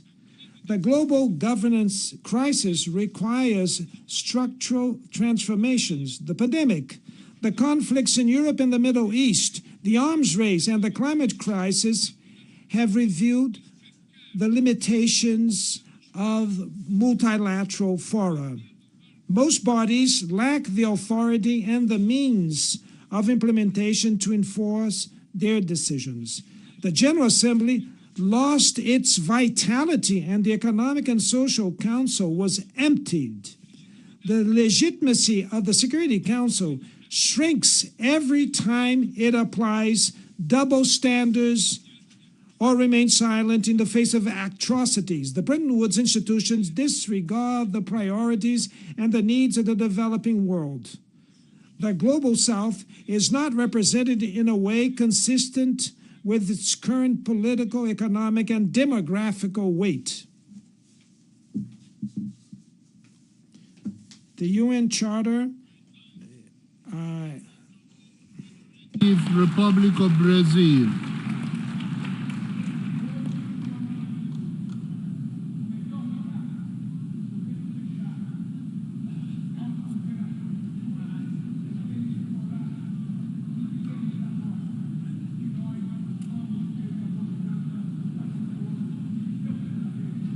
We need courage and political will to change, creating today what we want for tomorrow.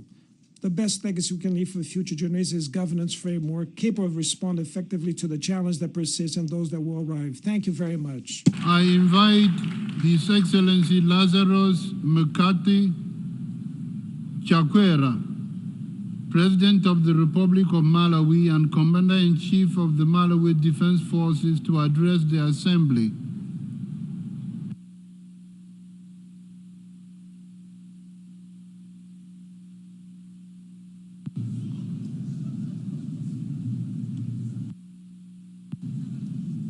Your Excellency, Mr. Philemon Young, President of the 79th Session of the United Nations General Assembly,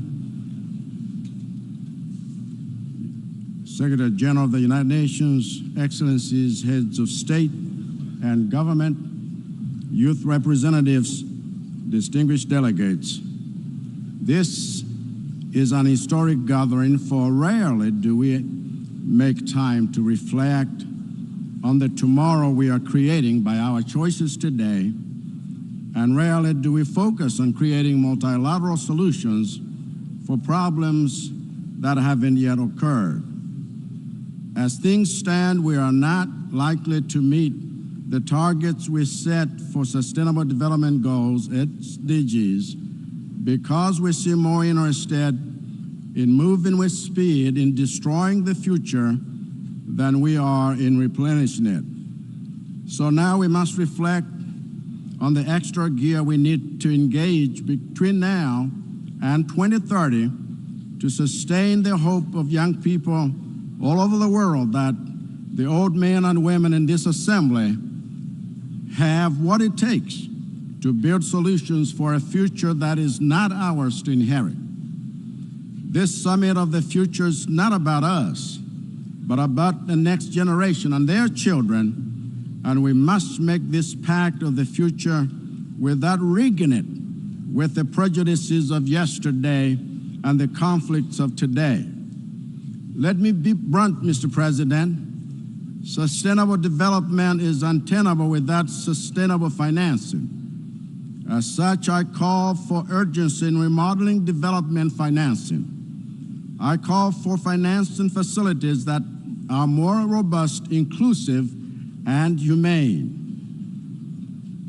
I call for financing that will categorize global development in developing countries, because the underdevelopment of LDCs is a drain on the potential of the Global South and the Global North alike.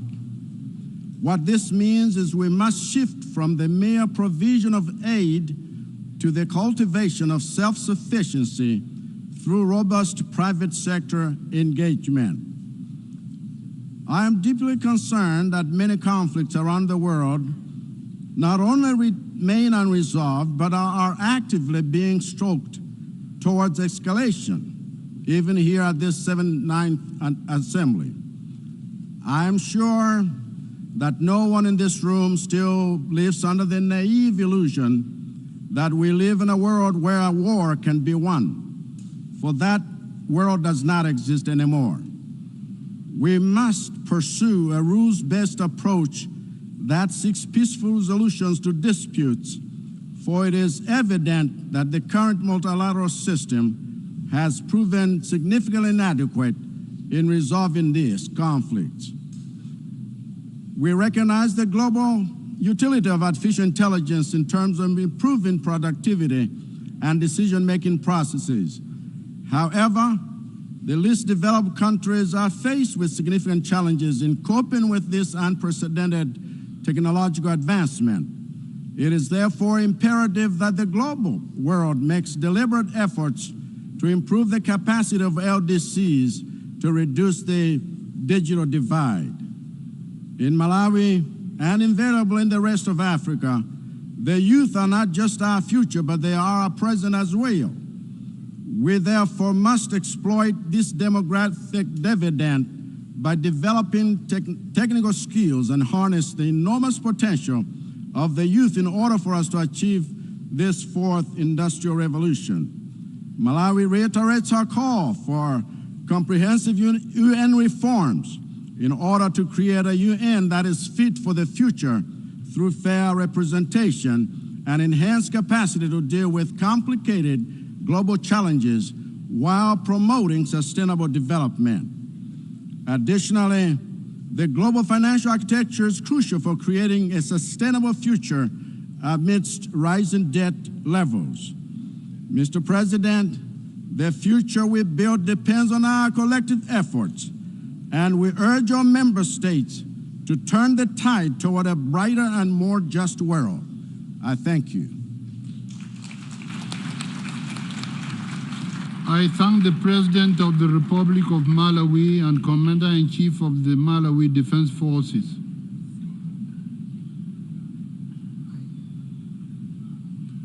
I invite His Excellency Sadir Zaparov, President of the Kyrgyz Republic,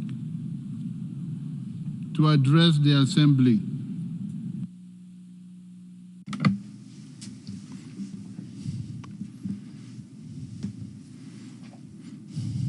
Mr. Secretary General, Mr. Chair, ladies and gentlemen, today we are gathering at a critical moment in the world history where the international system is facing difficulties. In an era of global change, we must reassess established methods of multilateral cooperation and take fundamental measures that will not only address current challenges, but also lay a strong foundation for the well-being of future generations. As the Secretary General of the United Nations stated, universal problems require universal solutions. The Summit of the Future is a unique platform that will lay the groundwork for a new global architecture that works for everyone, not just the privileged few. Using this high platform, I invite all high-income donor countries to actively participate in the upcoming replenishment of the International Development Association of the World Bank. It is the International Development Association and the similar organizations that provide important assistance to low-income countries, helping to eradicate poverty, develop infrastructure, and increase resilience to global challenges. My views align with the document SDG Stimulus to Deliver Agenda 2030, presented by the UN Secretary General in February 2023, where the document outlines three main actions: addressing the issue of high debt costs and the growing risk of debt crisis, scaling up the accessible long-term development financing, and expanding emergency funding for countries in need. To build the strong bridges between the present and the future, we must strengthen the connections between nations. The coronavirus pandemic clearly demonstrated that the existing mechanisms of cooperation do not meet modern challenges.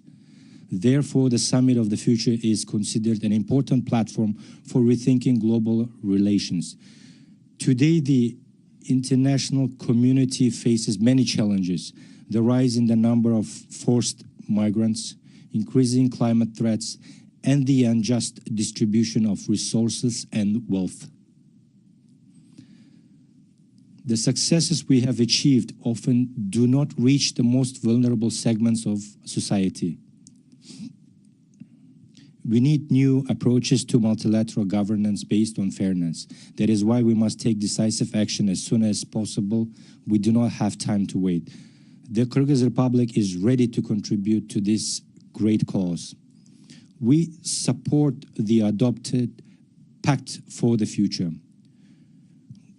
We also support the adaptation of the Declaration on Future, as it is the future generations who will bear the greatest burden of decisions we make today. We must significantly accelerate the implementation of the Sustainable Development Goals. We have made significant progress in eradicating extreme poverty, developing infrastructure, and digitalization. Our experience in achieving the Sustainable Development Goals has shown that with the right vision and political will, even small countries with limited resources can succeed. Dear participants of this summit, the decisions we make now will shape the fate of more than one generation. Remember, the future is not an abstract concept, it is our collective responsibility. It is what we leave as a legacy to our children, grandchildren, and all who come after us. The world we are building today will become the source of their hopes and dreams. I invite you, esteemed leaders, to become architects of a future based on mutual trust, mutually beneficial cooperation, and impeccable fairness. We cannot live here without taking decisive action. The future demands bold and ambitious steps from us, without any delay. Thank you for your attention. President of the Kyrgyz Republic, I invite His Excellency Cyril Ramaphosa, President of the Republic of South Africa, to address the Assembly.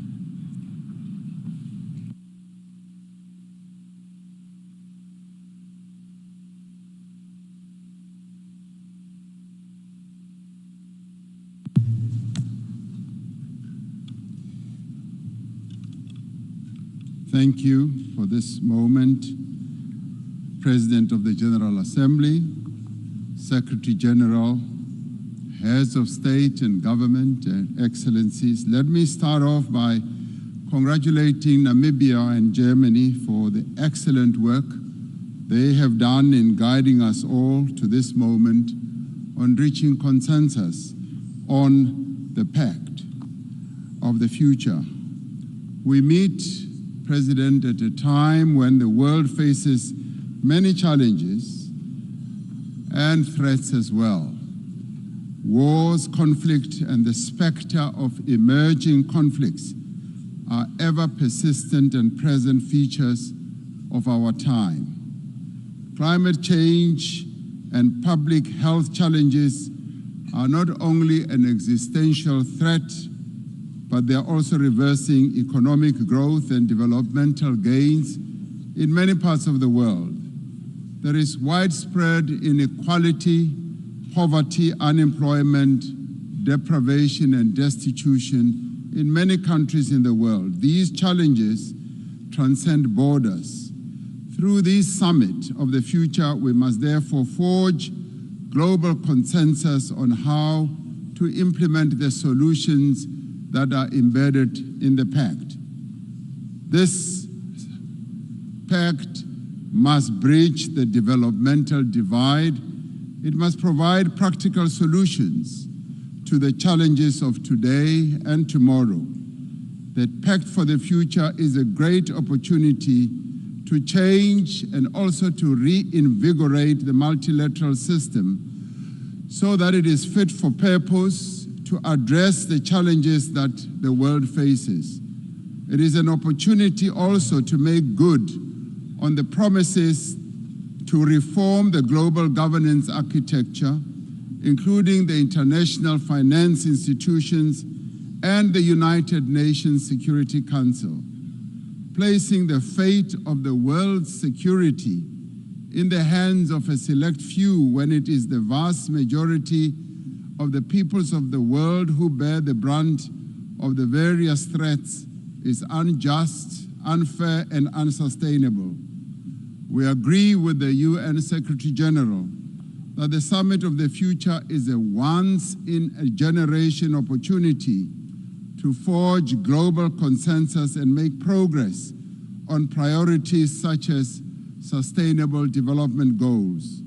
For African countries, the summit must focus on global action in support of the continent's development agenda, Agenda 2063. To be meaningful, this Summit of the Future should reinforce the work towards ending poverty and realizing the fundamental right of development. This summit, therefore, must accelerate our collective efforts to advance development. The key element of the summit is working towards an agenda for peace, and this must involve strengthening the multilateral actions that need to continue taking place. We do believe that this is the time to recommit ourselves to adopting concrete actions, so we should leave this summit with a more ambitious, clearer, and concrete call to action to build a world for future generation that is far better for young people and for women than the world that we live in today. Our failure will in the end be a betrayal for future generations. And I do believe that we dare not fail. Action is what is required now. Thank you very much.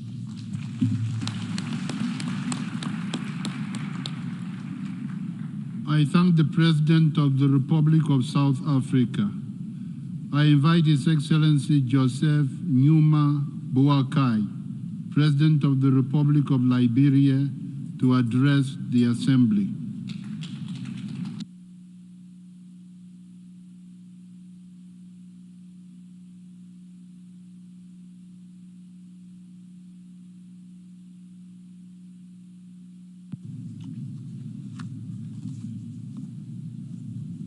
Honorable Presiding, colleagues, Your Excellencies, esteemed representatives of partner governments and institutions, distinguished ladies and gentlemen, I extend my warmest greetings to you and pay due respect to all standing protocols.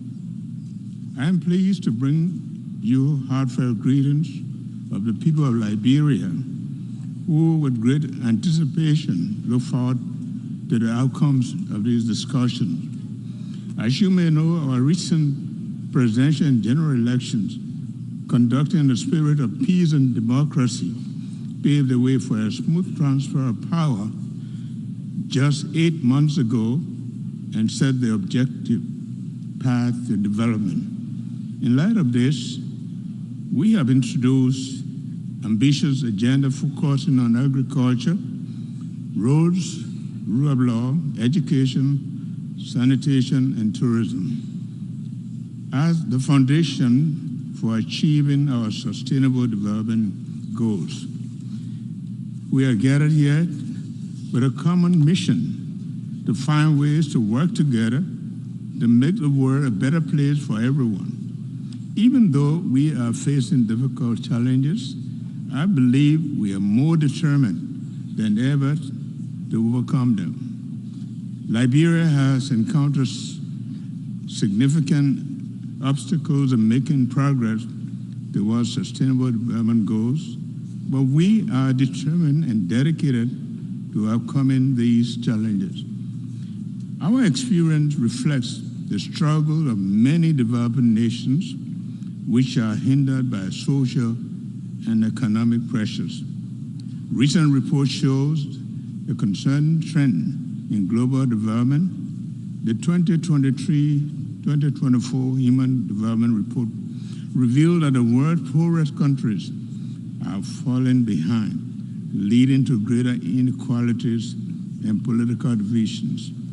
Additionally, the 2024 Financing for Sustainable Development Report indicate that least developed countries are now spending 12% of their revenues on interest payment, 4 times more than a decade ago.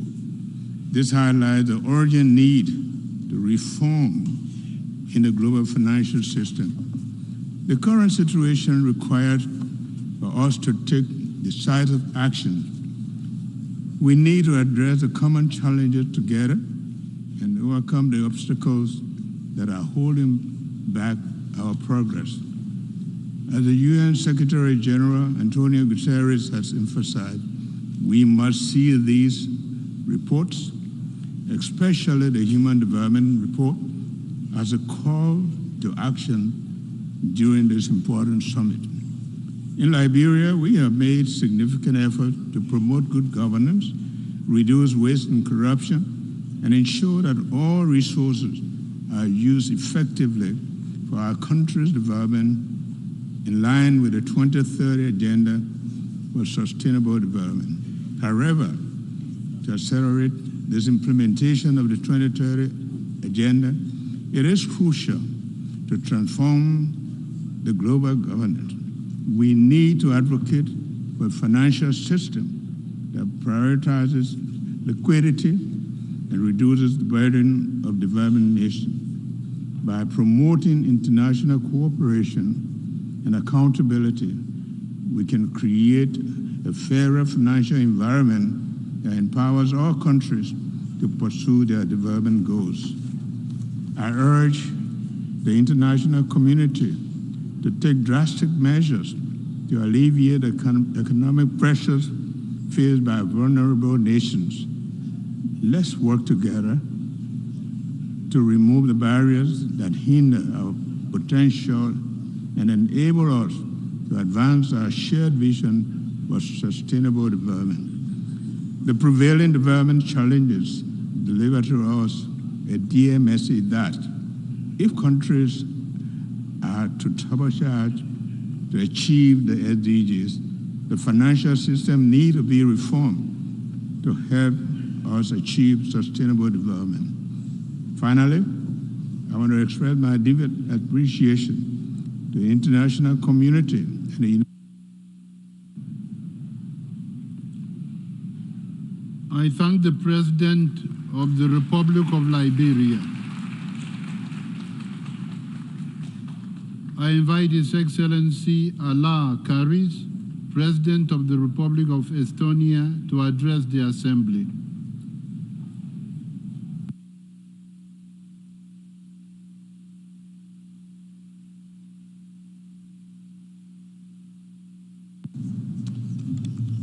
President Young, Secretary General Guterres, Excellencies, ladies and gentlemen. Estonia expresses its gratitude to the President of the General Assembly for this important meeting.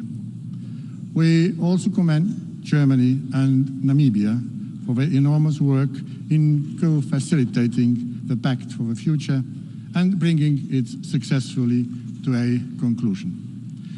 The Pact aims to bring much-needed efficiency and reliability to what we do in the United Nations and multilateral arena.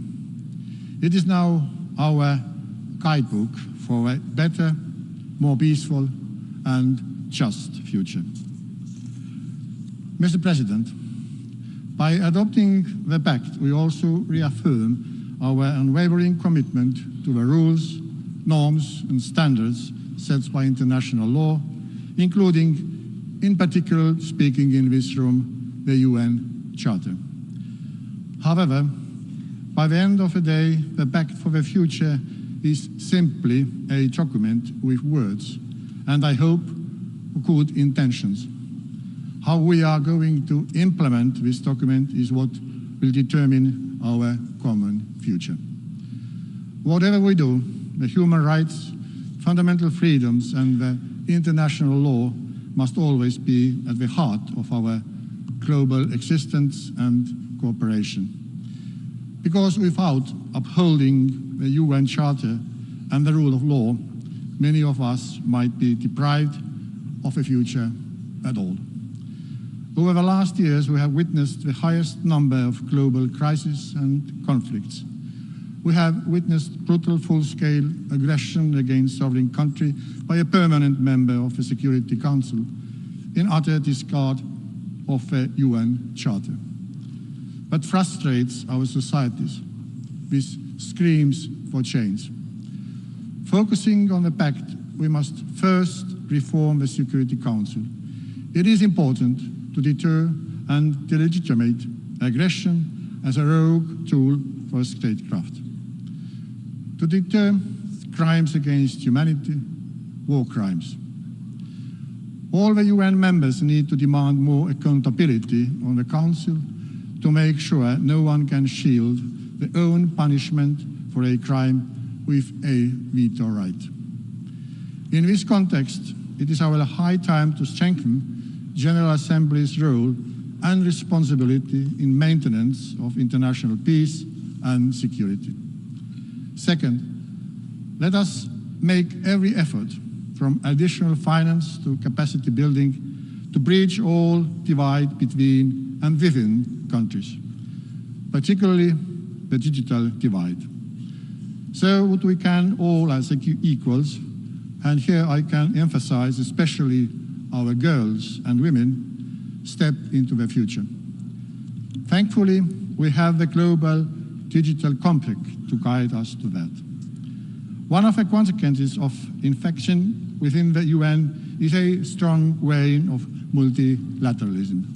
Let us revive it. We have to find more opportunities for cooperation on fundamental issues between all states. Let us open doors to the civil society and youth for meaningful engagements in all our decisions and decision-making, as it is them who hold the key information from the ground.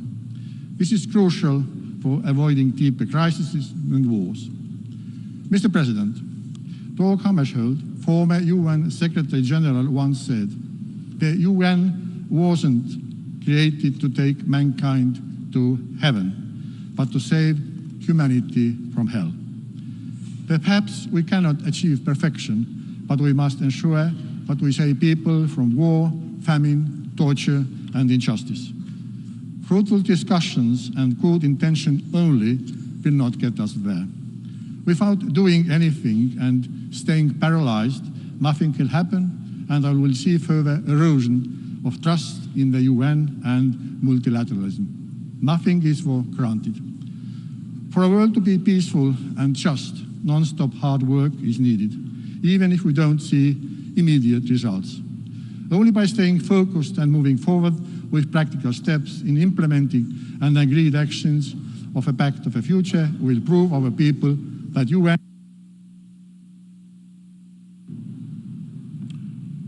I thank President of the Republic of Estonia. I invite His Excellency Nana Addo Dankwa Akufo-Addo, President of the Republic of Ghana, to address the Assembly.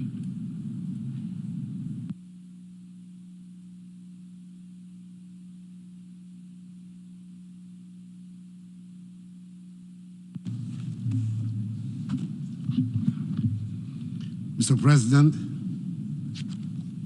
we gather here as members of a global family, not pursuing narrow national interests.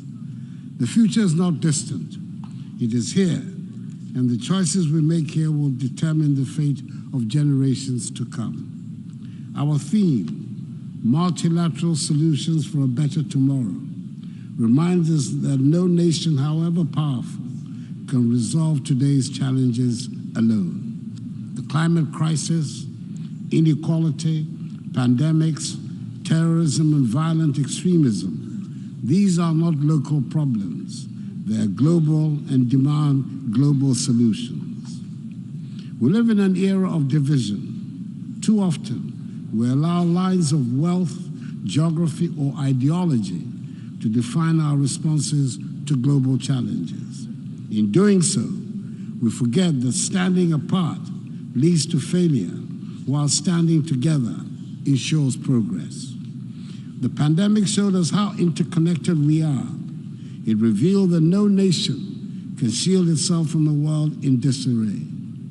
Yet, in its aftermath, we have seen irrational isolationism and blind nationalism resurge. This, my friends, is a path that leads to failure. We must return to the founding principles of the United Nations: cooperation, solidarity, and shared commitment to peace, which underline the UN 2030 Sustainable Development Goals, whose fulfillment presents humanity with its most progressive charter. At the heart of today's crisis is the climate emergency, which threatens humanity's very existence. Africa, whilst contributing the least to global emissions, bears the heaviest burden. From floods to desertification, we're already experiencing its devastating effects. Despite the promises, the vulnerable remain abandoned. We're told to adapt and be resilient. But how does one adapt to famine or build resilience when farmers cannot predict the seasons? Africa cannot continue to pay for a crisis she did not create. We demand fairness, not charity. Climate justice requires an economic system that works for everyone, not just the privileged few. Mr. President, the vast gulf between rich and poor should be a stain on our collective conscience. Over 700 million people, that is 8.57% of the world's population, still live in extreme poverty, deprived of basic human rights: education, food, healthcare, housing, and the dignity of work. The pandemic exacerbated this inequality, pushing millions more into poverty, whilst the wealth of the richest soared. This is unsustainable, and it is immoral. We must build a new global economic order, one that promotes inclusivity and equity for all. The multilateral system, especially the United Nations, should be at the forefront of this effort. This leads me to a critical issue: the reform of the United Nations Security Council, the body charged with the maintenance of international peace and security. In its current form, the Council does not reflect the realities of today's world. It remains an outdated post-Second World War relic, with Africa, a continent of 1.4 billion people, grossly underrepresented. We cannot speak of multilateralism when the structures of global governance are rooted in an unjust and unequal order. Mr. President, the time for half measures is over. Bold reforms are needed to ensure that every nation, large or small, rich or poor, has an equal voice at the table. Only then can we achieve a fair and inclusive system of governance. History will judge us, not by our words, but by our actions. The world is watching. The future is watching. We cannot be the generation that stood by as the world burned, whilst inequality widened and promises of justice went unfulfilled. That is why Ghana supports fully the global pact of the future and its supporting documents. I thank you for your attention.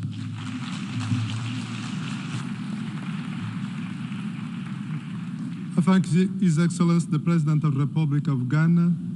I invite His Excellency Denis Bishirovic, Chairman of the Presidency of Bosnia and Herzegovina, to address the Assembly.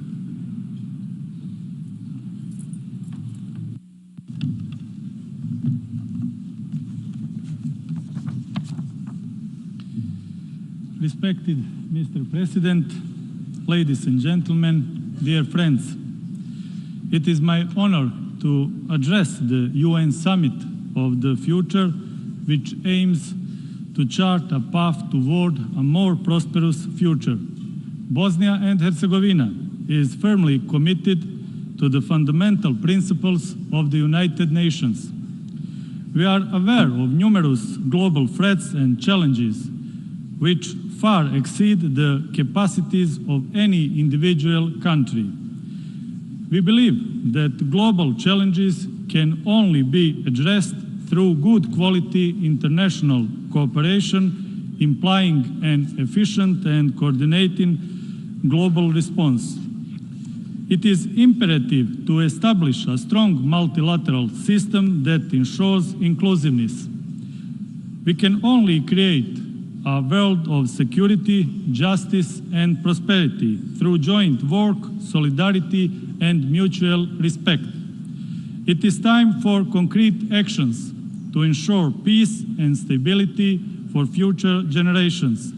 Bosnia and Herzegovina is dedicated to its mission of contributing to global stability and prosperity. The Pact for the Future is very necessary at this time of crisis for democracy and multilateralism. The UN should be more effective in preventing conflicts, building peace, and fighting terrorism. The painful experience of my country shows that indecisiveness of the UN, even in the UN safe areas, leads to tragic consequences. One example is the genocide committed against Bosniaks in Srebrenica in 1995. Let's learn lessons from the past for our shared future. The character of today's challenges clearly identifies the path of our response. That is why multilateralism is the best response. Bosnia and Herzegovina is committed to the global goals of combating climate change. We support the Paris Agreement as well as the 2030 Agenda for Sustainable Development and its roadmap. We are actively working to improve policies in this area. International peace and affirmation of human rights are preconditions for progress. Only by strengthening human rights we can build societies more resistant to conflicts, injustices, and inequalities. UN represents a key organization for international cooperation and a platform for preventive diplomacy. Diplomacy and dialogue are key for the peaceful resolution of disputes and overcoming divisions, but also as a means of improving cooperation. Bosnia and Herzegovina will work hard to strengthen such a role for the United Nations. The future belongs to the young generations. I personally advocate for the comprehensive engagement of young people, not through symbolic inclusion, but as a concrete involvement in the shaping of policies at the national and global level. We can draw inspiration for a more secure future from the UN Charter. The Pact for the Future has enormous potential to reshape our multilateral system, ensuring concrete benefits for all. I call all of us to start concrete and comprehensive implementation of today's adopted Pact for the Future. I believe that summit is opening a new chapter in a process of strengthening multilateralism that is needed to all of us together. Bosnia and Herzegovina is ready to cooperate with all the countries gathered at this summit to preserve our planet and a safer future for new generations. Thank you for your attention. I thank the chairman of the presidency of Bosnia and Herzegovina. I invite His Excellency Lam To, State President of the Socialist Republic of Vietnam, to address the Assembly.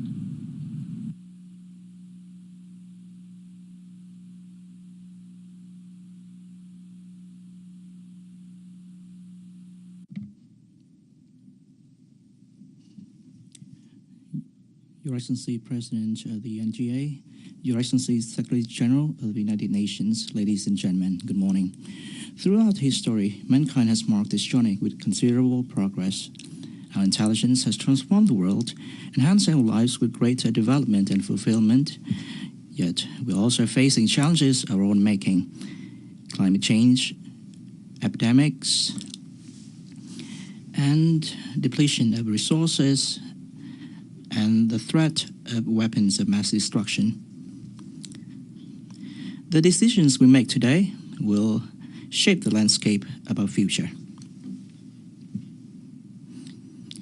In this this era of rapid science and technology advancements, sustainable development and human interest must be placed at the front and center of our agenda.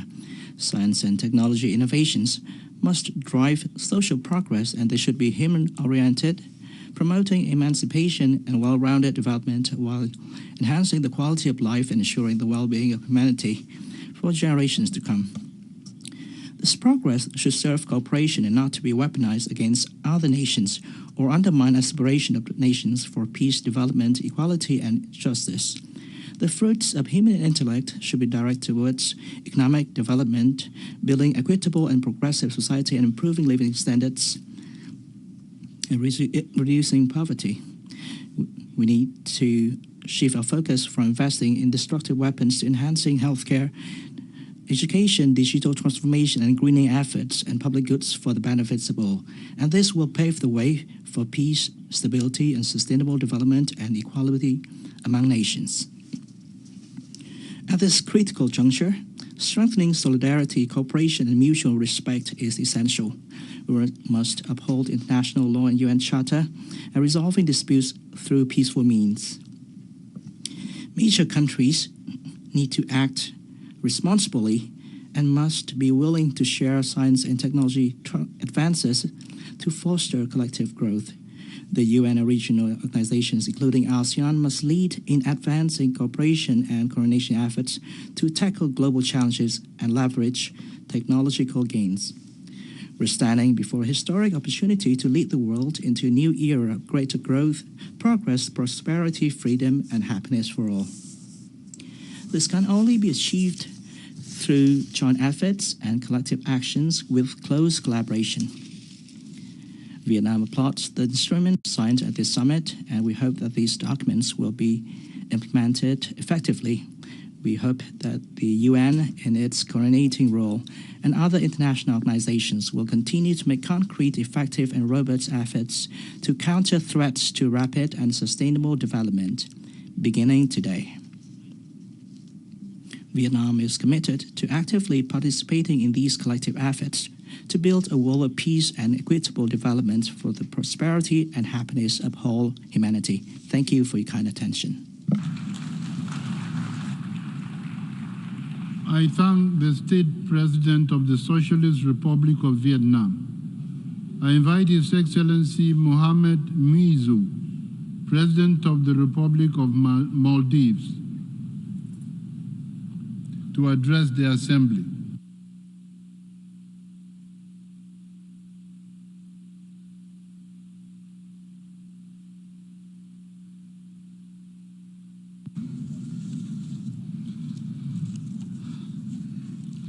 Bismillahirrahmanirrahim. Mr. President, Mr. Secretary General, good afternoon. Imagine a world where the United Nations is no longer an ivory tower, distant, remote, and inaccessible. A world where the multilateral system is not resolution after resolution gathering dust, as is often believed, but a dynamic force shaping lives in real time. For decades at the United Nations, we've been crafting visions, yet they often remain unrealized. In May this year, we adopted the Antigua and Barbuda Agenda for Seeds. That agenda, along with the 3 outcome documents we will adopt at this summit, have defined our vision and how we can realize it if we choose to do so. It is time to deliver. It is time for the multilateral system to produce tangible results. It is time to turn the page to a chapter where multilateralism is more than a concept, but a lived reality. I offer 3 proposals on how. First, we must empower our young people. Young people shape the world of today, and they will lead the world of tomorrow. The declarations and the pacts we craft must inspire and engage young people. In the Maldives, we understand that an enabling environment is key to true empowerment. We are investing in cutting-edge digital infrastructure to ensure every young person has access to the latest technologies. Our vision is a Maldives where digital innovation is the engine driving economic opportunity and social equity. These initiatives will enable our youth to seize the opportunities before them, to unleash the power of their creativity, be the master of their present and future. Second, we must combat climate change. This is the biggest threat to the present and future generations. Climate anxiety is not a hypothetical concern.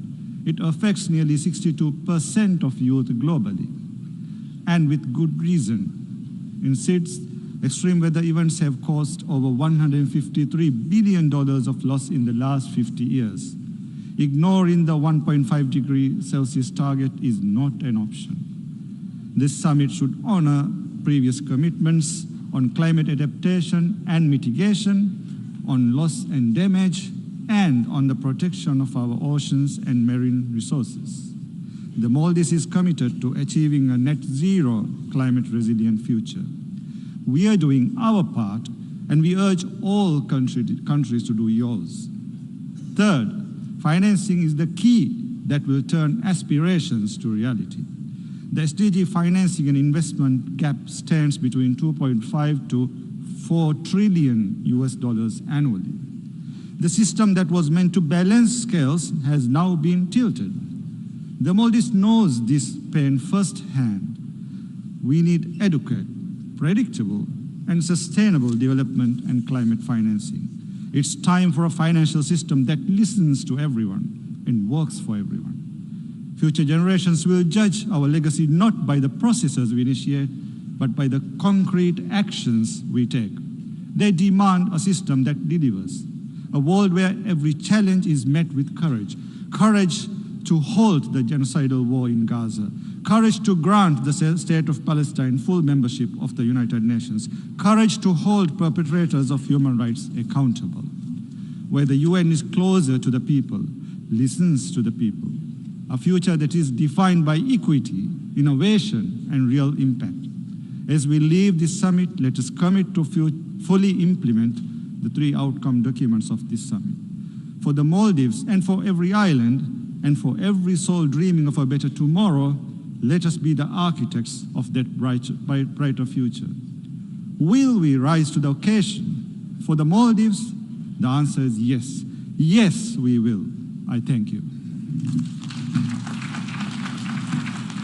I thank the President of the Republic of Maldives.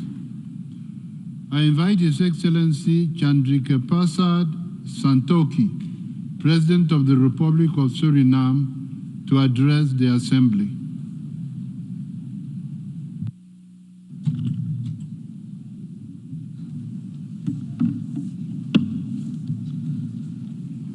Thank you, Mr. President. Distinguished heads,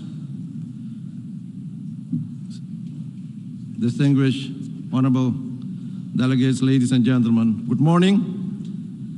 As we gathered at this summit, we are called upon to transform our deeply interconnected world for the benefit of current and future generations. The theme of our summit underscores the critical need and truth, multilateral solutions for a better tomorrow. Today, I find myself reminding ourselves of the reality that many of the commitments and declarations made today echo those that have been voiced time and time again. Therefore, our first decisive action must be to deliver on the promises and pledges made. We must act now with urgency to make this world a better place. Inaction is not an option. The Caribbean, to which my own country, Suriname, belongs, is a region that is confronted with existential climate threats and financial economic distortions, among which high debt. These nations struggle with enormous challenges in the pursuit of sustainable development as they lack the financial resources to invest in critical sectors such as health, education, and infrastructure. In 2022, low and middle income countries paid a record of $443.5 billion to cover their external debt as reported in the World Bank's International Debt Report 2023. Mr. President, funds that could have been directed towards building schools, hospitals, and resilient infrastructure to mitigate the effects of climate change. Yet, the global financial system continues to disadvantage and at times alienate these nations. Now that the multidimensional vulnerability index has been adopted, we expect that this mechanism will be effectively introduced in the operations of international financial institutions. My country, Suriname, for instance, a carbon-negative nation with an abundance in resources, is burdened by significant financial and economic challenges. We are successfully implementing reforms and adopting innovative strategies to ensure fiscal stability, sound economic and monetary outlook, sustainable resource management, protect biodiversity, and promote renewable energy and food security. We also face challenges such as inequality and marginalization of certain groups, including indigenous and tribal communities, healthcare access, and quality education, particularly in rural and remote areas, and inadequate infrastructure. All of these are bottlenecks in achieving sustainable development. The 2030 Agenda for Sustainable Development remains our blueprint for a better future. Yes, we are acutely aware that progress has been uneven and in some areas alarmingly slow. It is incumbent upon us to accelerate our efforts to meet the SDGs. Small and vulnerable nations must be assisted in their sustainable development efforts, recognizing that the principal obstacles to growth and progress are not of their doing. Let us include the youth in designing the future as part of a whole and society approach-based and multi-stakeholder partnership. Let us foster national and global consensus. Let us be a united force. We must transition from fragmented to divisive approaches, comprehensive, inclusive, and transparent global role-based governance structures. In an increasingly multipolar world burdened as we speak by globally impacted regional conflicts of war and humanitarian disaster, it is a responsibility of all of us to call for a strengthened multilateral system. Mr. President, ladies and gentlemen, Suriname welcomes the adoption of the Pact of the Future. More importantly now is the time to effectively implement the Pact to the benefit of all of us.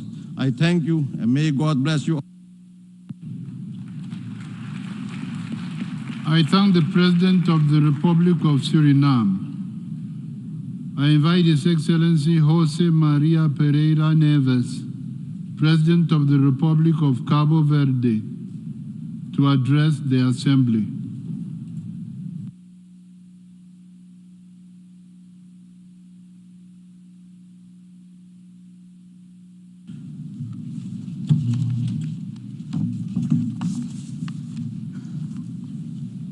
Senhor Presidente da Assembleia Geral, Excelências, é com elevada honra of the General Assembly, Excellencies, it is with profound honor that I address this distinguished Assembly, bringing warm greetings from the people of Cabo Verde, whom I am privileged to represent. We are all cognizant of the journey that has brought us to this summit, notably since the adoption of the 2030 Agenda for Sustainable Development in 2015. The review of the UN's 75th anniversary in 2020 highlighted both the accomplishments of multilateralism and the path ahead in realizing the ideals of the United Nations Charter.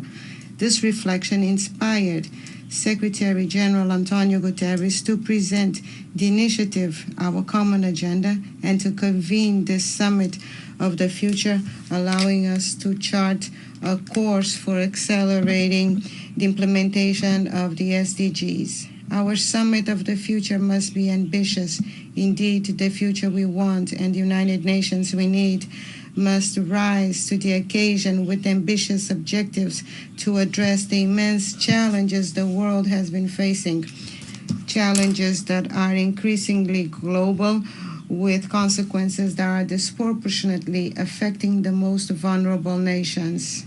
The pursuit of SDGs, including efforts to mitigate and adapt to the extreme events associated with climate change, has not been fully inclusive in the sense of leaving no one behind, and at the same time has fallen short of our goals.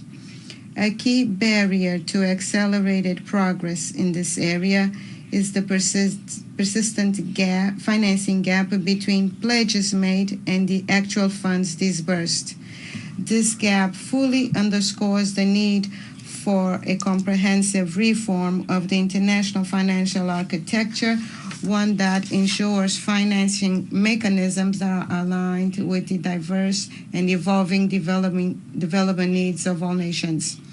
The absence of peace and security has been exacerbated by the proliferation of wars of aggression, interstate conflict, and acts of terrorism across all continents.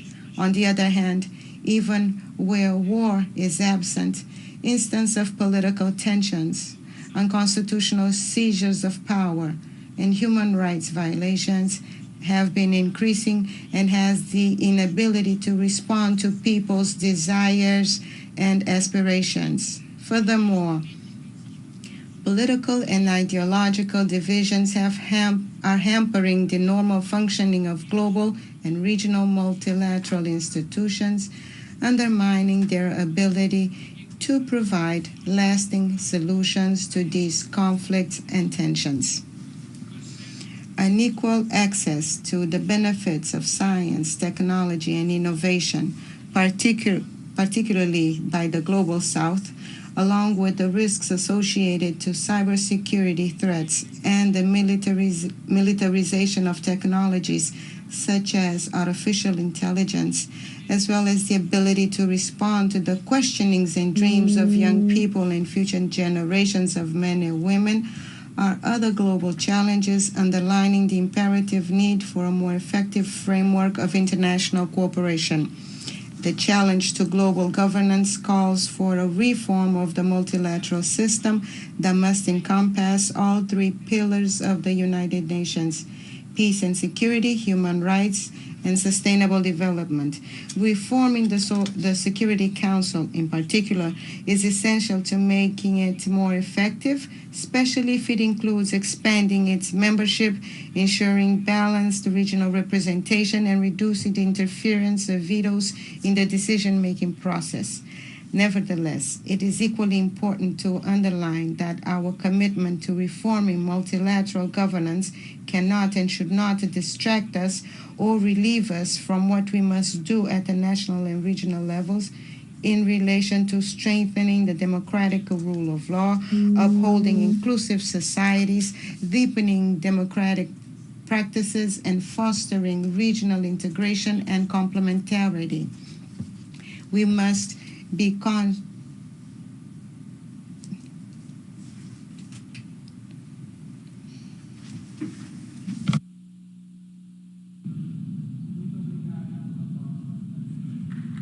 I thank the President of the Republic of Cabo Verde. I invite Her Excellency Viola Amherd, President of the Swiss Confederation, to address the Assembly.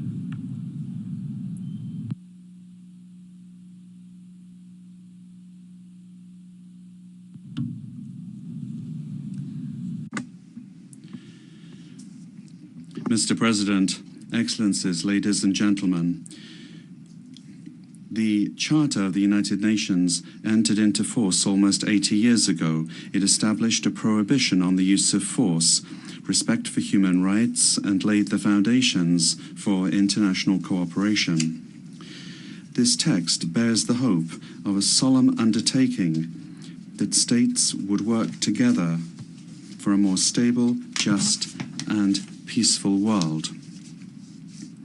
At the time, the international community was addressing the most pressing issues of its time. The Charter was and remains so visionary.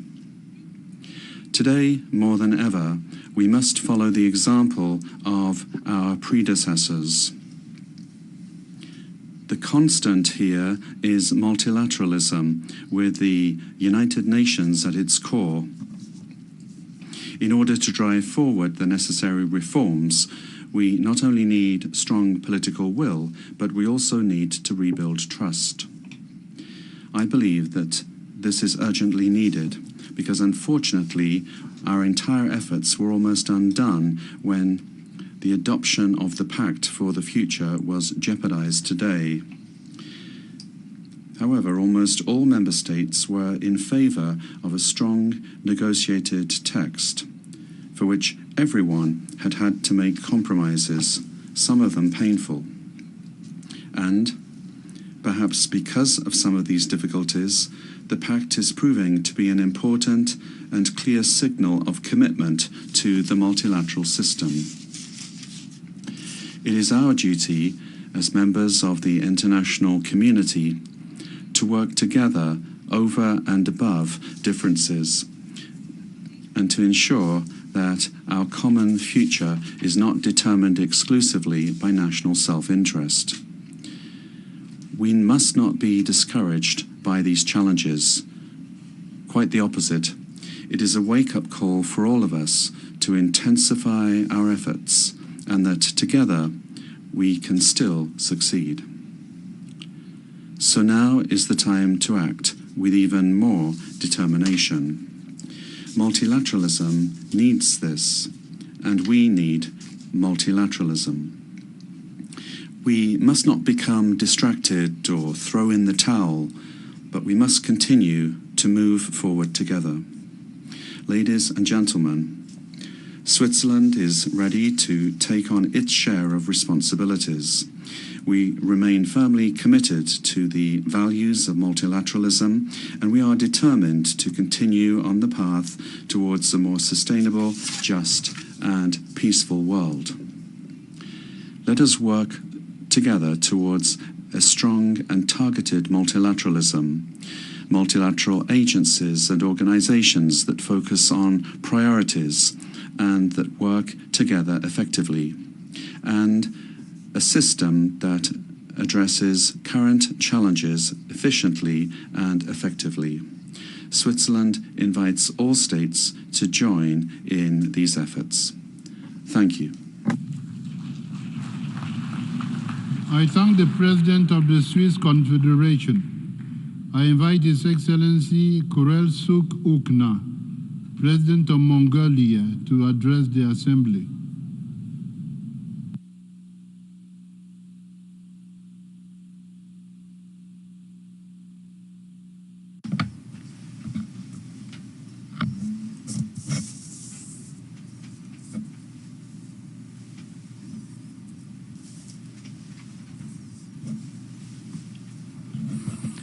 Mr. Secretary General, distinguished delegates, ladies and gentlemen, the Summit of the Future represents a pivotal opportunity to shape a pathway toward a peaceful, sustainable, inclusive, resilient, and prosperous future, as articulated by the UN Secretary General Antonio Guterres in his report, Our Common Agenda.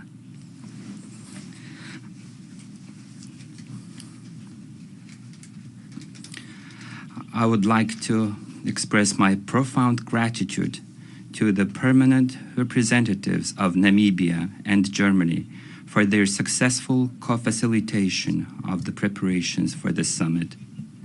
I would like to extend my heartfelt appreciation to UN Secretary General Antonio Guterres for initiating the Summit of the Future, which aims to assess the progress of the 2030 Agenda for Sustainable Development, reinvigorate its momentum, and accelerate its implementation. The documents we have adopted this morning, Pact for the Future, Declaration on Future Generations, and Global Digital Compact, following extensive negotiations and consultations, mark a significant milestone in reaffirming our shared goals and political aspirations during these challenging times. Mongolia adheres to a peaceful, open, independent, and multi-pillar foreign policy, respects the pluralism that arises from the history, culture, civilization, national interests, and development paths of all countries, and is committed to building international relations based on a multi-pillar approach. Our country also believes that strengthening multilateral cooperation anchored in international law and the United Nations Charter is vital for ensuring international peace and security. Enhanced dialogue, mutual understanding, and trust are the fundamentals for global stability and coexistence. I am confident that Summit of the Future will play a significant role in advancing the Sustainable Development Goals, including peace building, combating climate change, protecting global health, reducing economic inequalities, ensuring justice, and promoting science, technology, innovation, youth, and governance reform. In preparation for this summit, my country has organized a series of events in collaboration with the United Nations.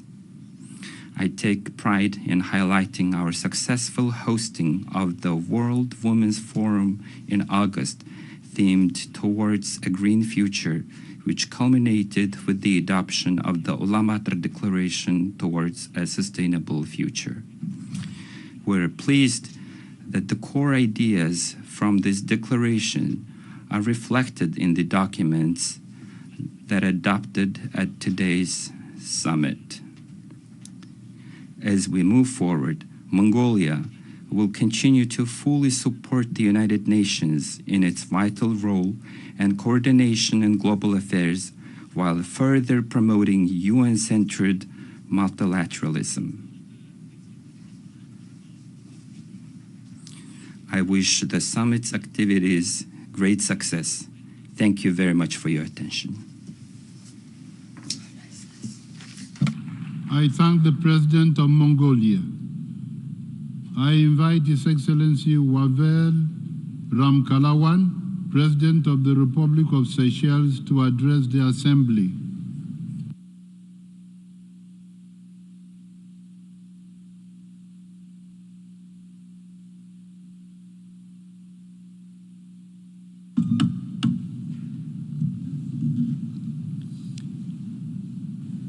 Mr. President of the General Assembly, distinguished guests, ladies and gentlemen. In this era of a multipolar world, we stand at a crossroads, grappling with existential challenges that not only threaten the very fabric of our global community, but tear at its increasingly fragmented seams. The stakes of our deliberations at this summit cannot be emphasized enough. The Pact for the Future must not just mirror the aspirations of all nations, it must embody the hopes and dreams of the most vulnerable among us. We cannot afford to make commitments to strengthen global cooperation on climate action, sustainable development, and equitable access to resources, only to see them diluted in implementation. The harsh truth is that despite our ambitions, there is a real risk that these commitments will fall short, continuing to marginalize those who are already most at risk, shutting them out of the very decision-making processes that shape their futures. To ensure that the Pact for the Future truly represents all sectors of society, we must actively engage young people in the development process, as their involvement is crucial to building a more resilient, inclusive, and sustainable world today.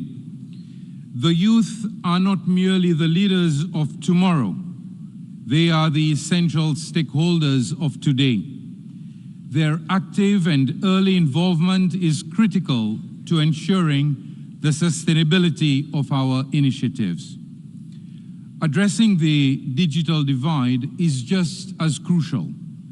This inequality threatens to widen the gap between the haves and the have-nots, making targeted action essential. Strong partnerships are vital to ensuring equitable access to the technologies and infrastructure that underpin modern development. These efforts must be supported by resilient multilateral institutions, international cooperation, global solidarity, and shared responsibility, as no nation can tackle these immense challenges alone. To truly embody the principles of cooperation and shared responsibility, we must recognize and preserve the strategic significance of regions like the Indian Ocean, where fostering peace and collaboration is vital for both regional stability and the broader success of our global community. Just as the stability of the Indian Ocean is crucial to our collective prosperity, so too is the success of initiatives like the Antigua and Barbuda Agenda for Seeds, which demands our unwavering commitment and the active support of the international community to turn its promise into reality.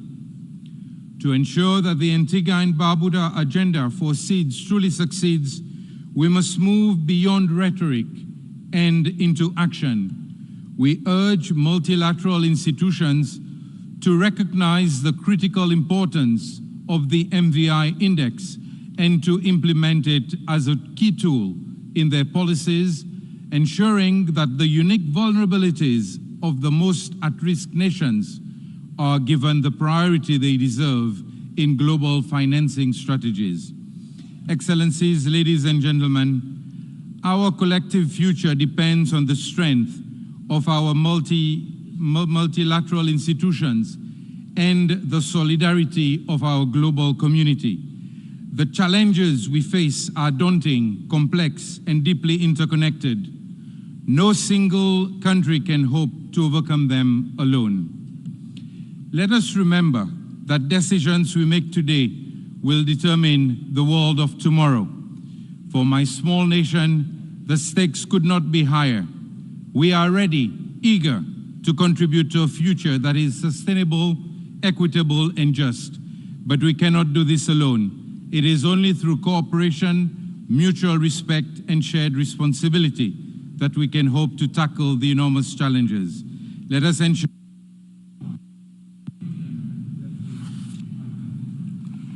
I thank the President of the Republic of Seychelles.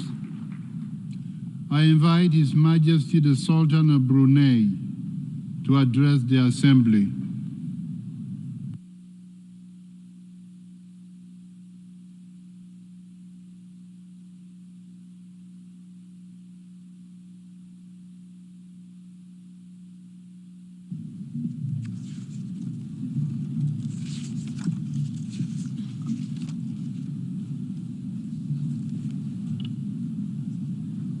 Bismillahirrahmanirrahim. Assalamu alaikum wa rahmatullahi wa barakatuh. Your Excellency Philemon Yang, President of the 79th session of the General Assembly. Your Excellency Antonio Guterres, Secretary General of the United Nations. Distinguished heads of delegation, ladies and gentlemen. Over 80 years ago, the United Nations emerged from a world torn apart by conflicts, embodying our collective aspiration for a future forged on unity rather than division. This resilient institution has navigated the rise and fall of empires and the impact of natural disasters and pandemics. Amidst these difficulties, the UN's core humanitarian principles have remain our guiding lights as we confront new and emerging global challenges. In line with our summit's theme of multilateral solution for a better tomorrow, would like to highlight three main points. First, in our interconnected world, the digital divide threatens to deepen disparities between nations and within societies. We also acknowledge that only through global peace can humankind strive to achieve remarkable advancement in technology, medicine, and infrastructure. Maintaining global peace ensures we continue to strive for partnerships that facilitate fair and inclusive technological progress for all nations. Second, for Brunei Darussalam, the Millennium Development Goals and Sustainable Development Goals are not mere benchmarks, but also beacons of hope for a better tomorrow. Therefore, the Summit of the Future reinforces the commitment that no one is left behind, firmly anchored in the values that define our shared humanity. Third, as a member of the United Nations and the regional bloc of ASEAN, for the past 4 decades, Brunei Darussalam has embraced its global role by advocating multilateralism and rules-based international order to preserve peace, security, and sustainable in our region and beyond. However, the current international peace landscape is at a critical juncture with persistent conflicts and diplomatic impasses testing the resilience of our global cooperation. As we convene at this summit, let us reaffirm our commitment to upholding the UN Charter and international law without prejudice or discrimination to unite our nations strongly. Together, we can transform our collective vision into a vibrant reality for ourselves and for generations to come. This is our pact for the future. Wabillahi taufiq wal hidayah. Wassalamu alaikum warahmatullahi wabarakatuh. I thank His Majesty the Sultan of Brunei. I invite His Excellency Michael D. Higgins, President of Ireland, to address the Assembly.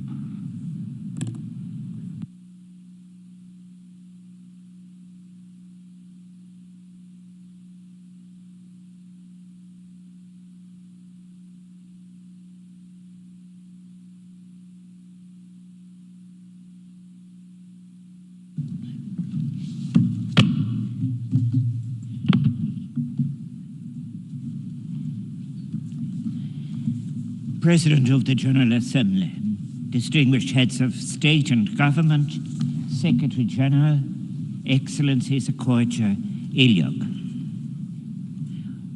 We find ourselves in the gravest of circumstances to which it is not sufficient nor morally acceptable that we offer any passivity in the face of what are existential challenges. The task we have been given by Secretary General Guterres is to bring into being a United Nations and related institutions that will lead us through what are undeniable, urgent, interacting crises, political, social, economic, and most importantly, ecological. That urgency requires that what we say must have such authenticity by matching words to actions as will begin to recover and facilitate trust. To achieve this, we can draw on what were our better promising moments of achieving trust, such as in 2015, when we agreed to cooperate in recognizing and responding to the consequences of climate change and the promise of sustainable living. Those agreements released an intergenerational feeling of hope among the people of nation states that we were willing to change our assumptions as to how we saw the connection between society, economy, and ecology. We are challenged, however, by the fact that our delivery on commitments made on sustainable development and climate change have been so much less than what was committed. We too are living through a pervasive and deepening inequality that scars our world. Never have so many had so little, and so few accumulated so much without responsibility. What we are wrestling with are the consequences of a globalization from above, led by the powerful without transparency, without consideration as to social justice or to ecological consequences. As a response, it is my strong belief that a new inclusive globalization from below can achieve a new invigorated United Nations that will, starting with food sufficiency and led by those on the ground, accompanied by and delivering universal basic services, which will enhance democracy, improve participation, and give the transformative leadership we need. In envisaging a United Nations of the future, a United Nations that can serve the peoples of the planet, we must have the courage to look at not only its current weaknesses, but at those abuses of power that have consciously undermined the United Nations since its foundation in 1945. The failure to achieve peace, eliminate acute global poverty, hunger, or the consequences of climate change and biodiversity loss have been accompanied by a return to an arms race. Last year, global military expenditure increased by 6.8% to $2.44 billion, the highest ever recorded. Achieving food security and economy of sufficiency, the delivery of the Sustainable Development Goals, urgency requires, of course, debt sustainability. We cannot continue to ignore the debt burden hanging around the necks of the world's poorest, who have such little fiscal space to do the things being suggested to them, be it in responding to climate change or achieving sustainability. 3.2 billion people, let us remember, live in countries that spend more on debt interest payments than on the essential basic services of education or health. We need to give our fullest support then to campaigns that seek to eliminate hunger and poverty. In the interest of all, the few must indicate their willingness to change if we are to avoid the horrific consequences of climate change, lose prospects for sustainability, and effectively prevent the conclusion that as a species we have failed to achieve peace, have instead become addicted to war, have rewarded investors in instruments of debt rather than promoting sustainability. We can achieve the change that is necessary.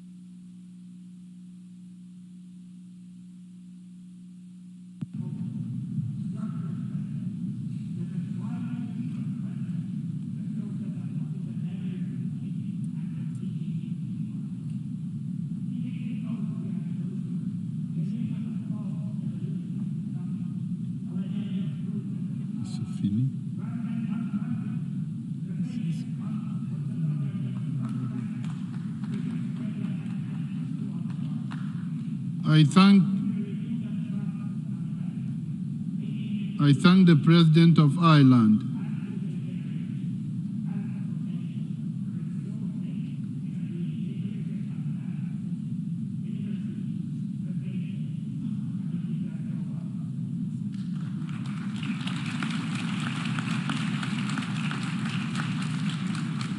I invite His Excellency Charles Michel to address the President of the European Council to address the Assembly.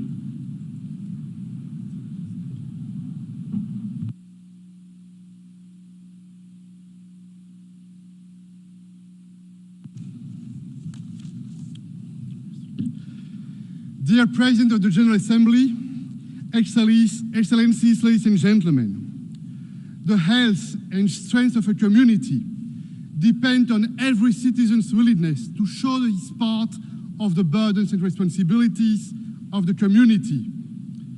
These are the memorable words of former Secretary General Dag Hammarskjöld.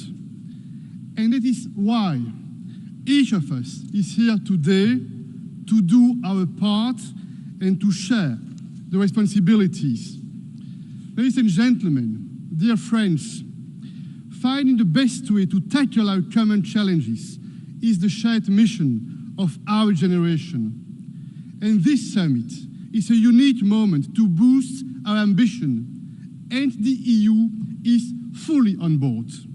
We want a pact for the future that will invigorate multilateral trust and put the United Nations back at the heart of our actions. This pact is a powerful catalyst to speed up our sustainable development goals, make progress on human rights, gender equality, and protecting our planet. Dear colleagues, we must urgently reform our international financial architecture. We have already fulfilled our commitment to rechannel $100 billion of special grant rights to developing countries, and the EU has taken a leading role. But we all know this is not enough. We must do more. We should strive to rechannel more SDRs, up to 40% of the SDR allocation. And we must fulfill our past commitments. The EU, together with our member states, we are frontrunners in global development financing. In 2023, ODA from the EU reached 0.57% of our GNI, more than $100 billion. And we encourage other partners, including in the G7, to follow our example. If all G7 partners matched our ambition, it would generate $100 billion more every year.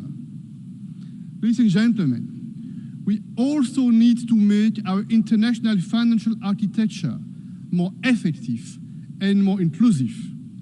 Developing countries need more money, private and public money now. We must also tackle the problem of debt, because we cannot accept that low and middle-income countries must choose between fighting poverty and fighting climate change.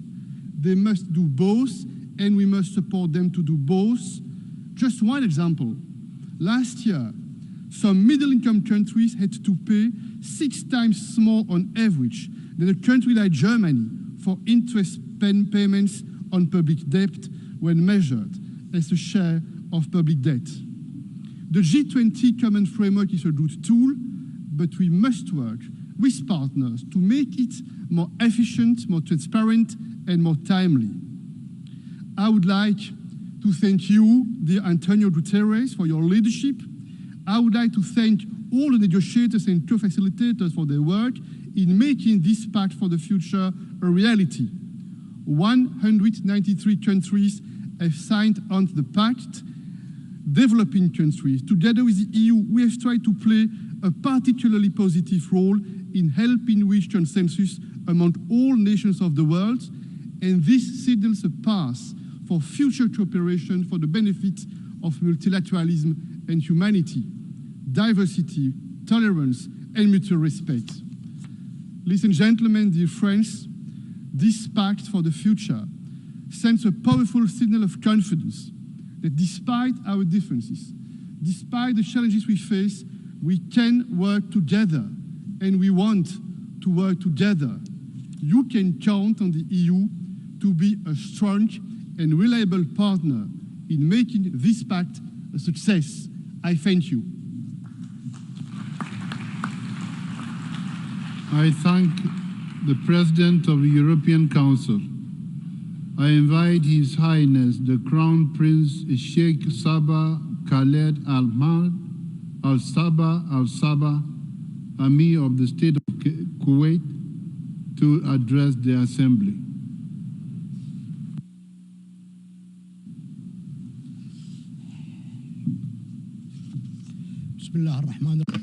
In the name of God, the merciful, the compassionate.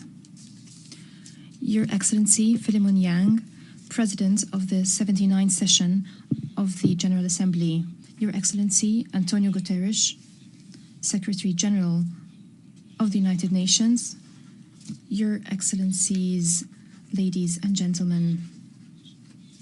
Allow me to convey to you the greetings of His Royal Highness, the Emir of Kuwait, Sheikh Mish'al Al-Ahmed Al-Jaber Al-Sabah. May God protect him. His Highness wishes you all success in this summit. And allow me to congratulate the President of the 79th session of the General Assembly and the Secretary General on holding this high-level meeting to celebrate the outcome of the Summit of the Future that we adopted a few hours ago.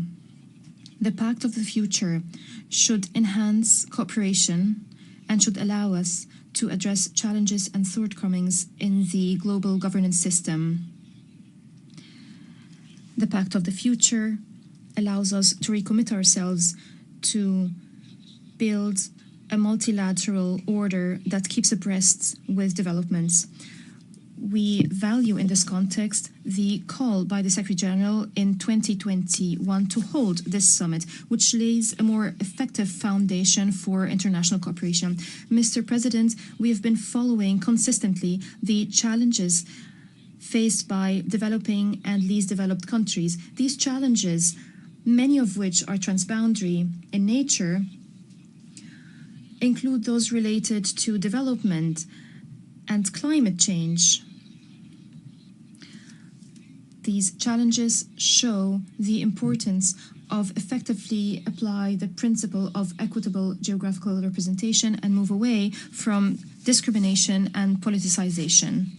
We agree with the Secretary General when he said that it is impossible to build a future for our children and grandchildren through an order or a system that was built by our forefathers without taking into account the future of young people. We are required today to work on introducing serious and practical changes to the global economic governance system, to networks of financial security, to international tax cooperation. We must reform multilateral development banks, and we must address the problem of sovereign debts. Mr. President, concerning the second chapter of the Pact of the Future, the chapter related to international peace and security, once again, we stress the need for us all to comply with international law and international conventions and treaties. It is important to refrain completely from applying double standards.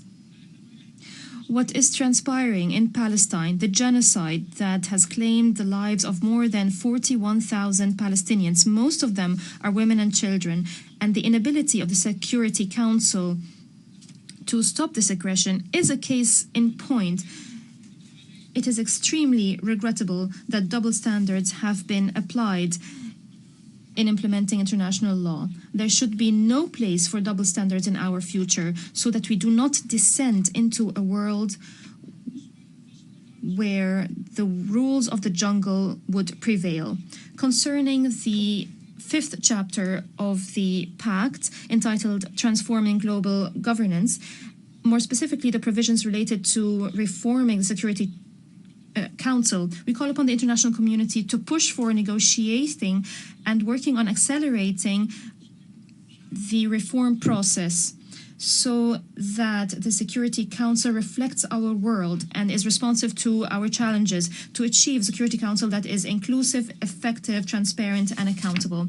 Mr. President, not long after its independence, the state of Kuwait has established the Kuwait Fund for Arab Economic Development, as we believe that enhancing development for developing and least developed countries is of paramount importance. The fund has provided since then concessional financing amounting to 1,073 grants and loans that were used to implement various development projects in 105 countries. We recall proudly the efforts by the state of Kuwait and its progress in implementing our national development plan and to achieve the SDGs and the Kuwait Vision 2035. We can no longer hear the speaker. I thank the Crown Prince of the State of Kuwait. I invite His Excellency Cesar Bernardo Arevalo de Leon, President of the Republic of Guatemala, to address the Assembly.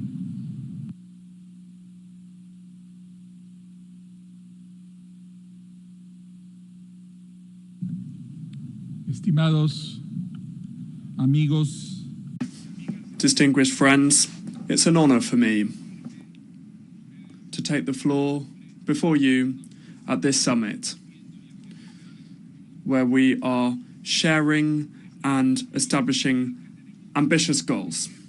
This is an opportunity to protect the needs and the interests of present and of future generations through concrete actions, the concrete actions that we are adopting in this Pact for the Future. This is not yet another agreement, but rather it is something that commits us with responsibilities, renewing the commitments that we made as fundamental principles in order to strengthen the multilateral system and to make headway towards the achievement of our commitments that are the pillars of our organization: peace and international solidarity, human rights and sustainable development. All of these things relate to each other and mutually strengthen each other. We recognize that the world has evolved, and at this moment we are in a very different situation to the one that we were in when the United Nations was created 79 years ago. And this means that we need to understand the need to work in order to strengthen multilateralism based on the principles and goals of peace, cooperation, human rights and freedom, the things that motivated us 79 years ago. But that in order to achieve this, we need to benefit from new mechanisms that allow us to adapt to these new times. This Summit of the Future and the Pact that we have just approved are key milestones at a crucial juncture that the different peoples of the world are going through, and it represents the collective willingness to jointly address the challenges that humanity faces with a perspective of a future that is being built based on what we have achieved during our journey as an organization. As governments, we must commit to take measures to overcome the challenges of our time, from growing economic inequalities that deny billions of people their rights, or a triple climate crisis that is claiming a higher and higher price on lives and livelihoods across the country, or the renewed threat of wars that are spreading. Today, more than ever, international cooperation plays an important role in the achievement of the Sustainable Development Goals and the targets put forward by this summit. We must therefore focus on reducing inequality and poverty and on peace building in all of the efforts that we make. Interdependence requires us to act with a higher sense of responsibility, solidarity and accountability in order to strengthen the rule of law both on a domestic and international level, and to put an end to impunity for lack of compliance with the responsibilities that we have taken on under the United Nations Charter and under international law and under international humanitarian law. If we fail in this effort, war, violence, famine and poverty that are always on the horizon will come back and ruin the lives of the different nations. Friends, in an increasingly changing world, reform of the Security Council is essential to achieve the goals of this new Pact for the Future, seeking to be a body that is tailored to current geopolitical challenges. Broadening participation to countries, developing countries and emerging countries will strengthen the legitimacy of global decisions, promoting more equitable and just governance. We applaud the focus in the Pact on means for implementation and for strengthening cooperation. We have a clear roadmap. We know what we need to do. Now we need to mobilize means for implementation in a sustained way in order to turn our words into actions. We seek to strengthen democracy, to combat corruption, and to move towards a more inclusive society in a time in which the world and the microphone has cut off. I thank the President of the Republic of Guatemala. I invite His Excellency Edi Rama, Prime Minister of the Republic of Albania, to address the Assembly.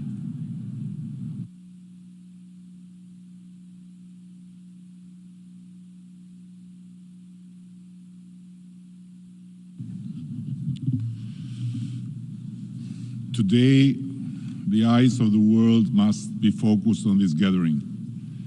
But can we honestly say that the people of the world still believe in the promise of a better future as they look upon us here?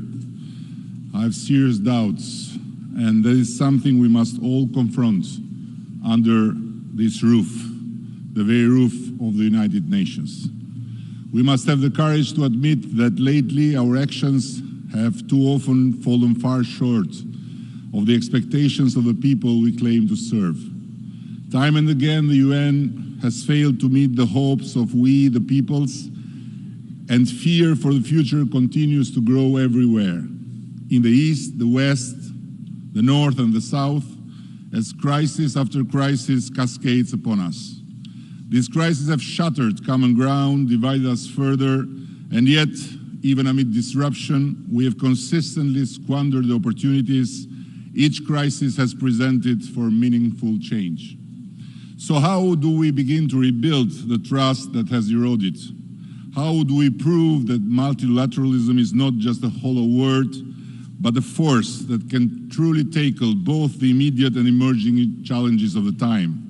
How do we demonstrate that our collective power is not just far greater than the fragmented, disjointed efforts and sometimes destructive actions of individual nations, but is our one and only remedy to save humanity from collapsing under our watch? How do we inspire instead of demoralize the ordinary people whose lives are torn apart daily by the reckless actions of both large and small powers across the globe, including in Europe, where a new war is questioning not just everything we once thought unquestionable, but even the very existence of our humanity in the face of openly insane threats of nuclear weapon use? Frankly, I do not have all the answers, if any. But one thing is clear: while the world has changed dramatically since the United Nations was founded nearly 8 decades ago and seems to have lost any common sense, this institution remains irreplaceable. This is where we must begin, where we must strive with great effort to regain the sense of togetherness that has been lost. We stand at the brink of immense danger, and no one is safe, regardless of geographic position, size, wealth, or might, regardless of political or social systems. Our challenges are deeply interconnected, and if we do not tackle them through a reinvigorated multilateralism, we will fail altogether. Multilateralism is not a choice, it is an urgent necessity. The problems we face today, whether the result of our own actions or inactions, demand a collective response. They are too extreme, too global, to be addressed through isolated effort or let alone confrontational actions. Albania fully endorses the Pact for the Future and all its commitments. But let me stress, commitments alone are far from enough, more so than ever. They must be fulfilled. Albania may be a small nation, but we have given the world good examples of standing up for our shared humanity. During World War II, Albania became the only country in Europe to have more Jews after the war than before. The Jewish community in Albania grew 20-fold during the Holocaust, thanks to both Muslim and Christian families protecting them from the Nazis. More recently, after the devastating fall of Kabul to the Taliban 3 years ago, we sheltered several thousand Afghans who otherwise would have ended up in the 9th circle of hell, dead, jailed, or blinded forever. Albania also gave the world its newest saint, Mother Teresa, whose life embodied a love for humanity. She reminded us that not all of us can do great things, but we can do small things with great love. This is the principle Albania stands for. This is what we strive to live by. And this is our source of inspiration in supporting the transformation of our Muslim Bektashi Order World Center in a sovereign state within our capital, Tirana, as a new center of moderation, tolerance, and peaceful coexistence. Thank you all.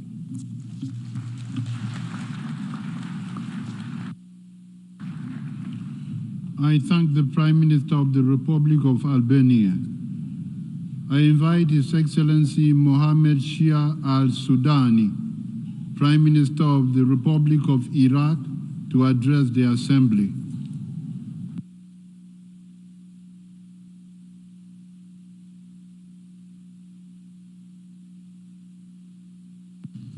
Bismillah ar-Rahman ar-Rahim. Sayyid Rais. In the name of God, most gracious, most merciful, Your Excellencies, ladies and gentlemen, Iraq would like to express its sincere thanks and appreciation to the United Nations and the organizers of this summit for their efforts in convening world leaders to discuss our common future. Iraq seeks to take serious steps to achieve sustainable development and to effectively respond to the objectives of our National Development Plan 2024 to 2028 through adopting comprehensive strategies. We are reforming the economy to ensure transformation towards better patterns of consumption and production, and to promote the situation of most vulnerable groups by adopting social strategies to elevate their status through social justice and effective participation in economic development. Achieving balance between the three dimensions of sustainable development is our priority, and we are doing so by promoting sustainable economy, equal opportunities, and environment protection.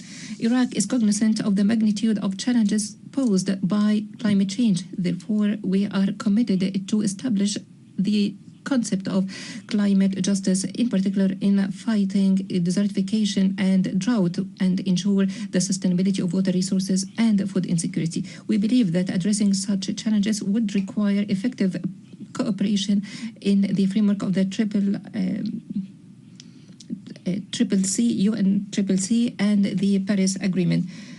We are providing investment to ensure economic diversification so it will not be exclusively based on oil, while focus on the role of private sector. We are cognizant that sustainable development will require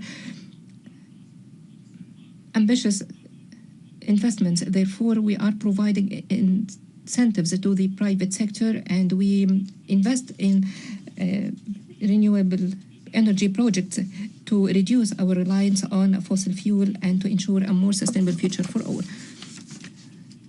Iraq is promoting its international relations on the basis of mutual respect and common interest, while abiding by the principle of not allow interference in the territories of on our territories to attack other countries. For the respect of international law and adopting the principles of the United Nations is the essence of our policy.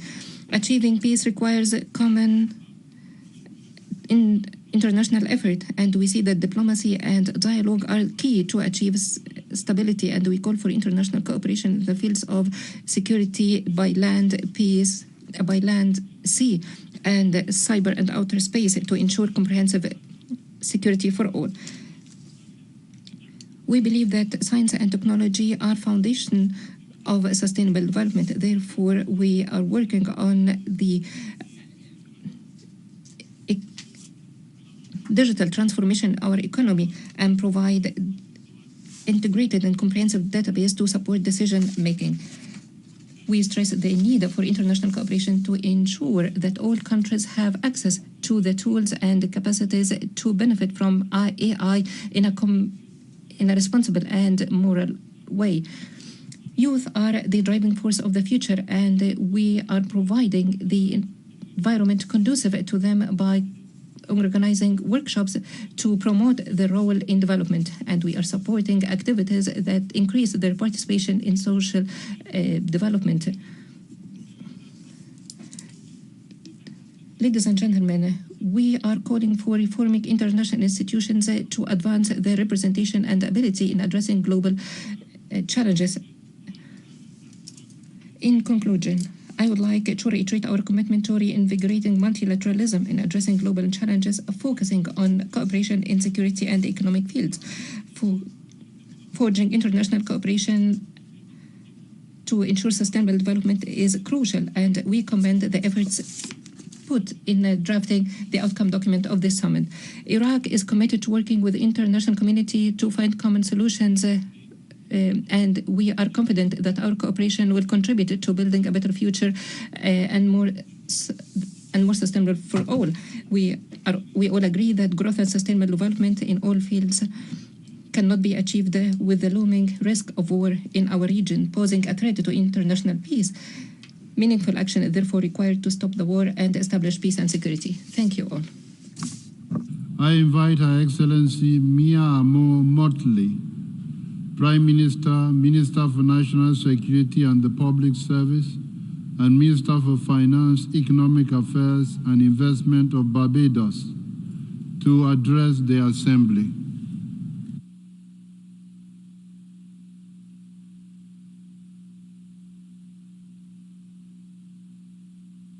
Mr. President, dear friends, we are one, and we come today as one human family, sharing one planet, intent on building together a common future based on shared hope, mutual interests, consciously working together to find common solutions. Our interconnectedness has long been recognized in spiritual traditions and practices around the world, and in the philosophy, the African philosophy of Ubuntu. Desmond Tutu explained that it is the expression that my humanity is bound up in yours. I am because you are. I am because we are. This interconnectedness compels us, as it did generations before us, to find the moral courage and take the decisive steps to end the horrors faced by humanity and to create new structures and new opportunity. Generations before us ended wars. They canceled debt. They dismantled slavery. They ended apartheid. They acted to stop genocide. They declared all people equal, and they gave women the vote, and they ended colonialism, and they built new nation states. They generated prosperity from deep poverty. I ask you today, will we summon the global moral strategic leadership necessary? I want to congratulate the Secretary General and his deputy and the team of ambassadors from Namibia and Germany who have led us safely to this pact over the course of the last 2 years of negotiations. My friends, we will not succeed in overcoming our existential challenges if we are not prepared to change the global governance structures that are rooted in the outcome of World War II and have become unsuited to today's world. The distrust in our institutions of governance, the mistrust between the governors and the governed, will continue to foster social alienation the world over at the very time that we need to find as many people as possible to shape a new world, not governance, but people. This approach to governance reinforces the notion that it is acceptable to have first-class and second-class citizens, a notion that we all find, I hope, repugnant. The tentacles of power today remain almost as it was a century ago. If, my friends, we do not create the space and the new voices are not heard, we will not secure the transformation needed to save people and to save planet. What the world needs now is a reset. What the world needs now is a little more love. A reset to embrace our common future. a reset that allows us to work together to navigate spaces together. We've seen the floods and the hurricanes, the droughts, the wildfires. They've affected us all. The failure to share the world's resources, which are more than adequate for everyone, will continue to drive us to war and to social disintegration and to migration. The absence of access to digital technologies and even basic electricity in Africa will condemn us to living in two separate worlds and may even, with AI, if unregulated, threaten completely the existence of human civilization as we know it. We know what the world needs, as I said. And what our people want to hear from us today is that we can overcome these challenges by working together, and that the visible actions that are necessary are being agreed today and tomorrow to secure the future in this pact. But our people know instinctively that this will only be talk unless there's a fundamental change in what we do and how we do it, and who is seen and heard in the corridors of decision-making. And that is why we continue to propel the Bridgetown Initiative as a serious reform for changing the rules of the game, shock-proofing vulnerable economies, and indeed securing sufficient to have the SDGs and, of course, the climate crisis be confronted. Now is the time for us to choose hope and love over hate and division. We can change this global governance system. We can change the structure and focus of the international financial system. We can make both fit for purpose for the majority of world's people, not just a few. It doesn't require new technologies. It requires action and humanity, accepting that we are human together, that we are because of each other, and that we can, in this generation, secure the future of human progress. And I truly believe that we can, because we, the peoples of the world, have no other choice and no other planet on which to live. The only issue will be how quickly we can act.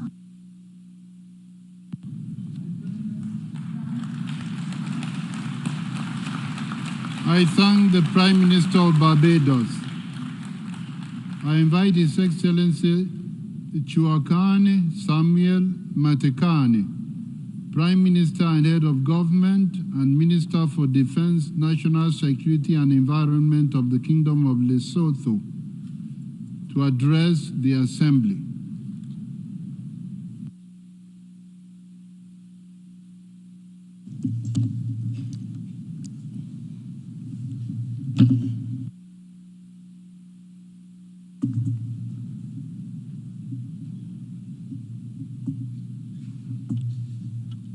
Mr. President, Excellencies, distinguished ladies and gentlemen, at the onset, allow me to congratulate the co-facilitators, Namibia and Germany, for the job well done in developing the Pact for the Future, which we have just adopted.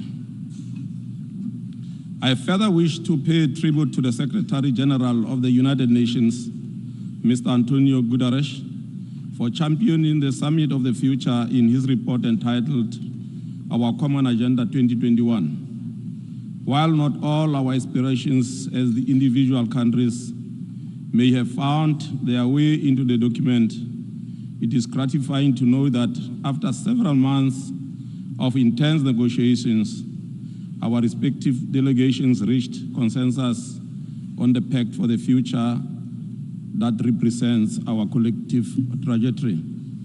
Mr. President, every modern organization starts from a mission statement that sets its clear objectives. The UN is not an exception in this regard. The purposes and principles of its charter continue to be relevant in today's world. When the UN was formed in 1945, the expectations of all peoples of the world were high for an institution that promised an era of peace, security, and the betterment of the living conditions of all peoples. Having adopted the Pact for the Future, we find ourselves at a pivotal moment in human history. This is a time to reflect on the role of the United Nations in the 21st century, an institution in which much of humanity places great faith and hope for a brighter future. Can we then confidently assert that such faith and hope are well-founded? Regardless of our answer, I believe it is within our power to make it so. As today's challenges become increasingly global, the importance of international cooperation and solidarity has never been greater. In this connection, the UN should endeavor to break traditional tendencies and employ innovative strategies to give practical meaning to the lofty aspiration of the global citizens, as enshrined in the Charter. The Pact for the Future exhibits actionable commitments to respond to the current and future global challenges and reflects the interconnectedness of the three pillars of the UN. Mr. President, the Summit of the Future presents an opportunity for the international community to revitalize and fortify the multilateral system, ensuring that the UN remains relevant, resilient, and capable of fulfilling its core mandate. We must, however, be cognizant of the fact that solving today's problem with yesterday's solution will not yield the desired result. The COVID-19 pandemic served as a reminder that in an interconnected world, no one country can deal with global shocks alone. This is why we must work together to defend international cooperation and resist inward-looking policies. Given the challenges we are facing today, in implementing the SDGs, the window for action is narrowing. We must seize the opportunity of this summit to bring back hope to our respective nations. Mr. President, please allow me to briefly share Lesotho's thoughts on key issues of the Pact adopted at the end of this summit. First, on sustainable development and financing for development, we need to execute action-oriented strategies to accelerate implementation of the 2030 Agenda. It is imperative that we, as a global community, unite in our efforts to address these issues. Second, on international peace and security, a strong multilateral framework for peace and security issues must keep pace with the times and be equipped to respond to realities in the current geopolitical and security environment. Third, on science, technology, and innovation and digital cooperation, there is an urgent need to close the digital divide and to address the challenges of digital transformation. We therefore advocate for creating strong digital inclusion policies .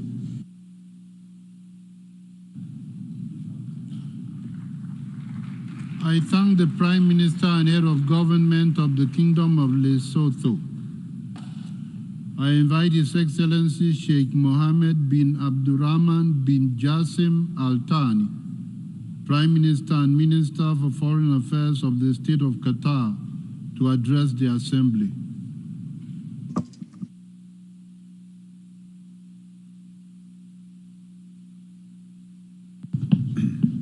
Bismillah ar-Rahman ar-Rahim.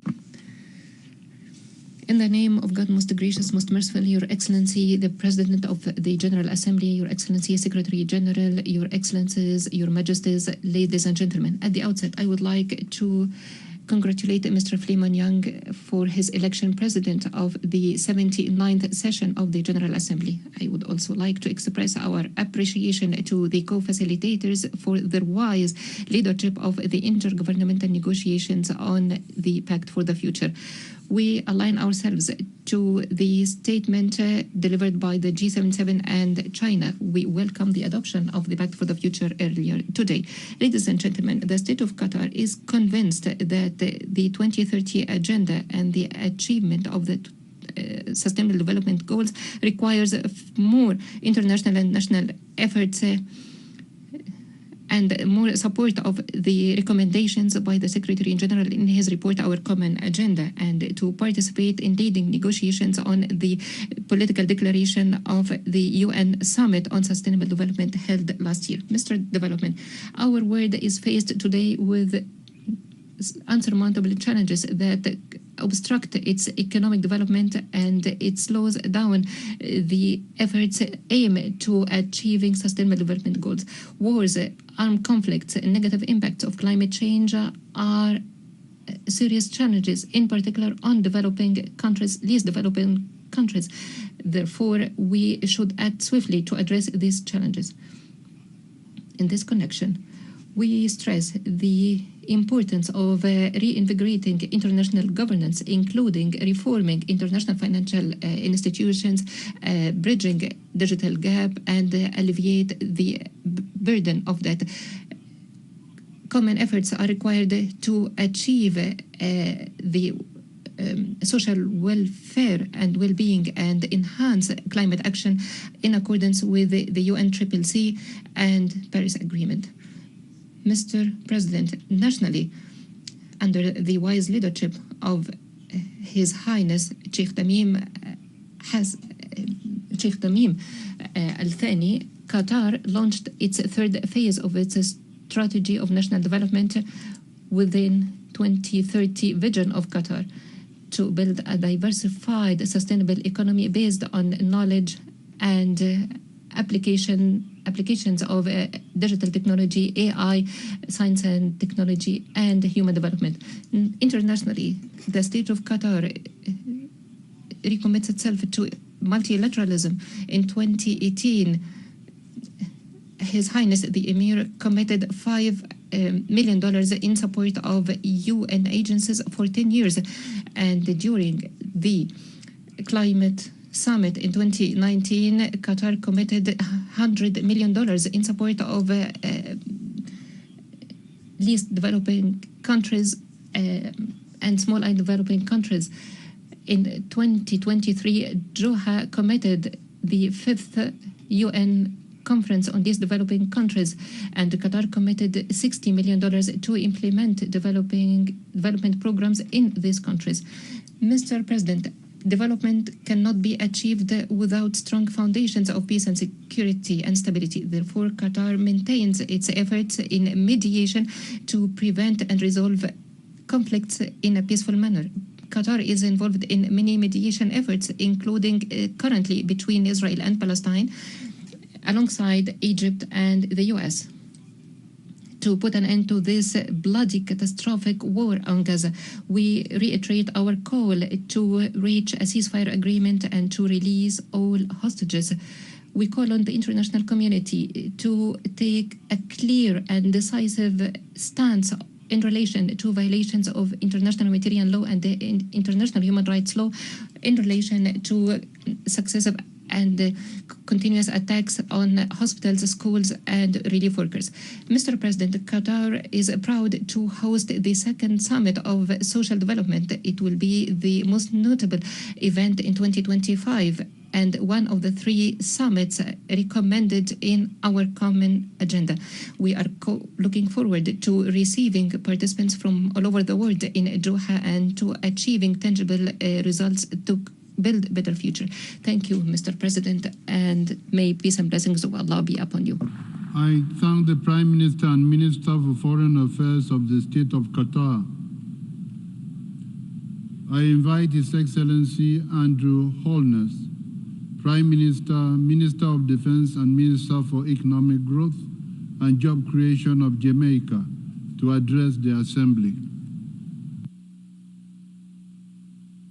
President, Jamaica welcomes the convening of the Summit of the Future. We commend the co-facilitators of the Pact of the Future, the Declaration on Future Generations, and the Global Digital Compact for their hard work. This summit and the Pact together embodied renewed hope for advancing a common vision on leveraging multilateralism to create a dynamic framework within which our future generations will thrive. Jamaica is proud to have contributed to this historic process, particularly as co-facilitator for the Declaration on Future Generations. Mr. President, the Pact aptly reaffirms the importance of achieving the SDGs. The SDG Summit in 2023 exposed the lack of progress towards SDG implementation, including the reality that small island developing states are particularly off track to meet them, with many still recovering from the pandemic. At the heart of this challenge, and one that must be addressed with urgency, is the glaring SDG financing gap amounting to trillions of dollars annually. As the Pact affirms, we must redouble our efforts to address global poverty, income inequality, and food insecurity. We have an obligation to limit global temperature increase to 1.5 degrees Celsius above pre-industrial levels, and we must deliver a future that fosters peaceful societies and achieves debt sustainability, resilience to climate shocks, infrastructural development, high-quality health and education systems, full respect for human rights, empowerment of women and girls, and enabling environment that makes international trade and the economy work for sustainable development. These are all areas of priorities in Jamaica's National Development Plan, our Vision 2030. Mr. President, we are facing unprecedented challenges to international peace and security, mainly driven by geopolitical motivations, but increasingly by transnational organized crime networks. These challenges strike at the very heart of the UN Charter. The Pact provides a framework within which we can all coexist in peace and harmony within and among countries and transfer the nature of such coexistence to our future generations. It is therefore well aligned with and supportive of the Secretary General's agenda for peace. We welcome the focus of the Pact on the importance of science, innovation, and technological advancement, including digitalization. Admittedly, new technologies such as artificial intelligence and robotics create new challenges to security and some livelihoods. However, they also create important opportunities, especially for young people, and hold great potential to empower generations to transform economies and to solve complex challenges. So great is the potential, in fact, that we must emphasize the importance of international cooperation to address the challenges and harness the opportunities, especially for the benefit of people in developing countries. I must make the point that reform is needed in our international system to better serve the needs of the world today. More particularly, we agree with the Secretary General that the international financial system is in need of radical reform. Furthermore, the UN Security Council needs to be more representative, inclusive, and effective in changing global security landscape.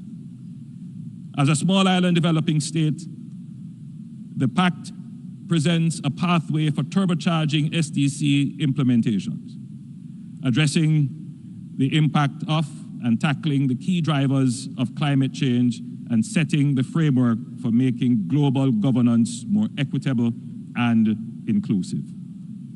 The world is counting on us to use the summit to foster renewed hope in the future, lay a suitable foundation for the prosperity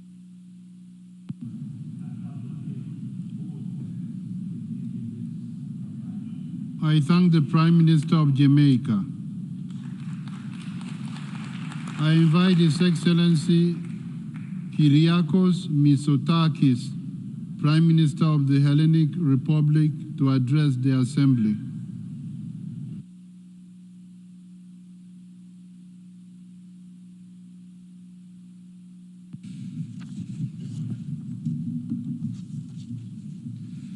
Your Excellencies, dear colleagues, I want to start by offering my deep appreciation to the Secretary General who brought us here today to adopt the Pact for the Future, and to the co-facilitators, Germany and Namibia.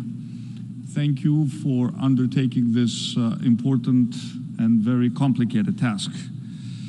All of us who are here today recognize the urgent need to take action, to implement the many detailed, specific initiatives that are outlined in the Pact for the Future, for sustainable development, for peace and security, for addressing climate change, for the restoration of trust in global governance, a trust which has come under intense scrutiny, for our own sake and for the sake of future generations. We managed to come to an agreement, and it was not an easy task, at a time of heightened mistrust, strife, polarization, and conflict. Yet we reached a consensus because we know that the stakes are extremely high, and that the global threats we are facing together as an international community are of much greater order than the individual interests of regions, countries, and governments. This is, after all, why the United Nations was created almost 80 years ago. At the root of its foundation was the recognition that there is such a thing as a global interest, a global common good for humanity, which supersedes and transcends the individual interests of member states. The generation that created the United Nations and adopted the UN Charter left us an invaluable legacy. One important difference between their historical moment and ours is this: they created the international system after suffering a devastating and unprecedented global catastrophe, the Second World War. We, on the other hand, have the opportunity to do something before it is too late, before we arrive at the next true global crisis. We can still avert the devastation that could be wrought by the current global threats we're faced with. Our Pact for the Future, as a point of global consensus, is only a first step, but it is a necessary first step. It is, after all, a political declaration to act, and political will is a necessary driver for action at the national level and collectively at the global level. Greece, as an incoming member of the Security Council for the next 2 years, was an active participant in this difficult negotiation. We believe we got to a fairly good outcome, and I note with satisfaction the inclusion of paragraphs of particular concern to us, such as maritime security and the protection of culture as an integral component for sustainable development. Crucially, today we are renewing our trust in the multilateral system, and we reaffirm our commitment to it. At this point in time, it was necessary to have this reaffirmation to go back to the basics of the UN Charter, such as a peaceful settlement of disputes with respect to international law. We can now move forward, solve together the core challenges of our era. They are truly global challenges, and of course they require global solutions. With the Pact for the Future, we at least have a roadmap to lead us there. Nothing could be more vital. Thank you very much.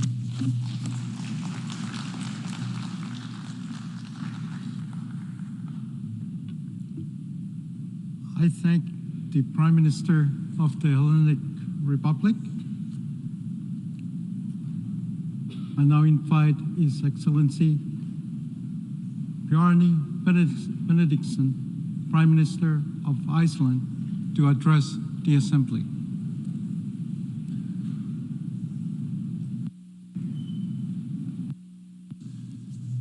Mr. President, Your Excellencies, ladies and gentlemen, first of all, let me join in celebrating the conclusion of the Pact for the Future, together with the Declaration on Future Generations and the Global Digital Compact. I congratulate all of those who have put grueling hours of negotiation into finding common ground on many difficult issues. The Pact pulls no punches in identifying the challenges before us and identifies the existential risks we face. The Pact is also upfront about saying that the crises have been caused to a large extent by our own choices. Mr. President, the Pact for the Future and its annexes testify to the vitality of the multilateral system with the United Nations at its core. No other organization has the convening power of this great body. At a time of conflict between and within many member states, a successful outcome of a global summit is something to be celebrated. The actions we have committed to take do not always go as far as we would have liked, but there is much to celebrate where we have managed to find common ground. Among the 56 actions agreed, we have revitalized our commitments under the Sustainable Development Goals.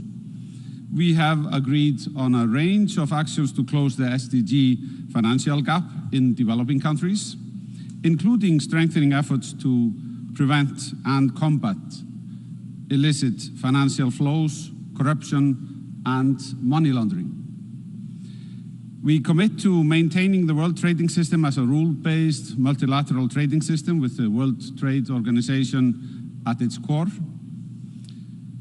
So much has been done. The actions agreed on eradicating poverty by investing in human capital with an emphasis on leaving no one behind are integral to our efforts to achieve the 2030 agenda. Development cooperation has a central role to play in this regard, and we welcome the emphasis on strengthening the United Nations development system. Importantly, we have underlined the central place of human rights in just, peaceful, and inclusive societies. We have committed to respecting and protecting all human rights and fundamental freedoms, and to promoting the rule of law at all levels. In this regard, it would be remiss of me not to mention the importance of protecting the rights of LGBTI+ communities that in many places are suffering from a backlash. I am particularly happy that we are able to agree that achieving full human potential and sustainable development is not possible if women and girls are denied full human rights and opportunities. Ensuring universal access to sexual and reproductive health and rights is vital in this regard, and eradicating gender-based violence remains a pressing concern. Iceland is particularly happy that we were able to agree on ambitious action on the health and resilience of the ocean and their ecosystems. Healthy oceans are essential to a healthy planet and to the achievement of the SDGs.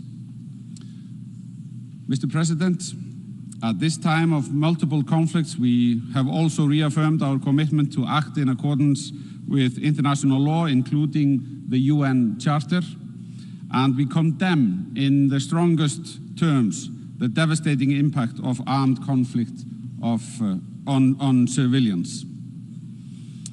Here, Mr. President, I pause, I must admit, because if we are to regain the trust lost among us, it will not be enough simply to reiterate our commitments. For example, to Article 2.4 of the UN Charter on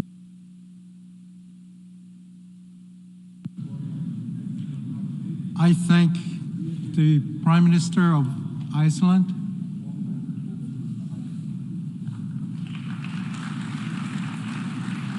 I invite His Excellency Dimitar Borisov Klavejev, Caretaker Prime Minister of the Republic of Bulgaria.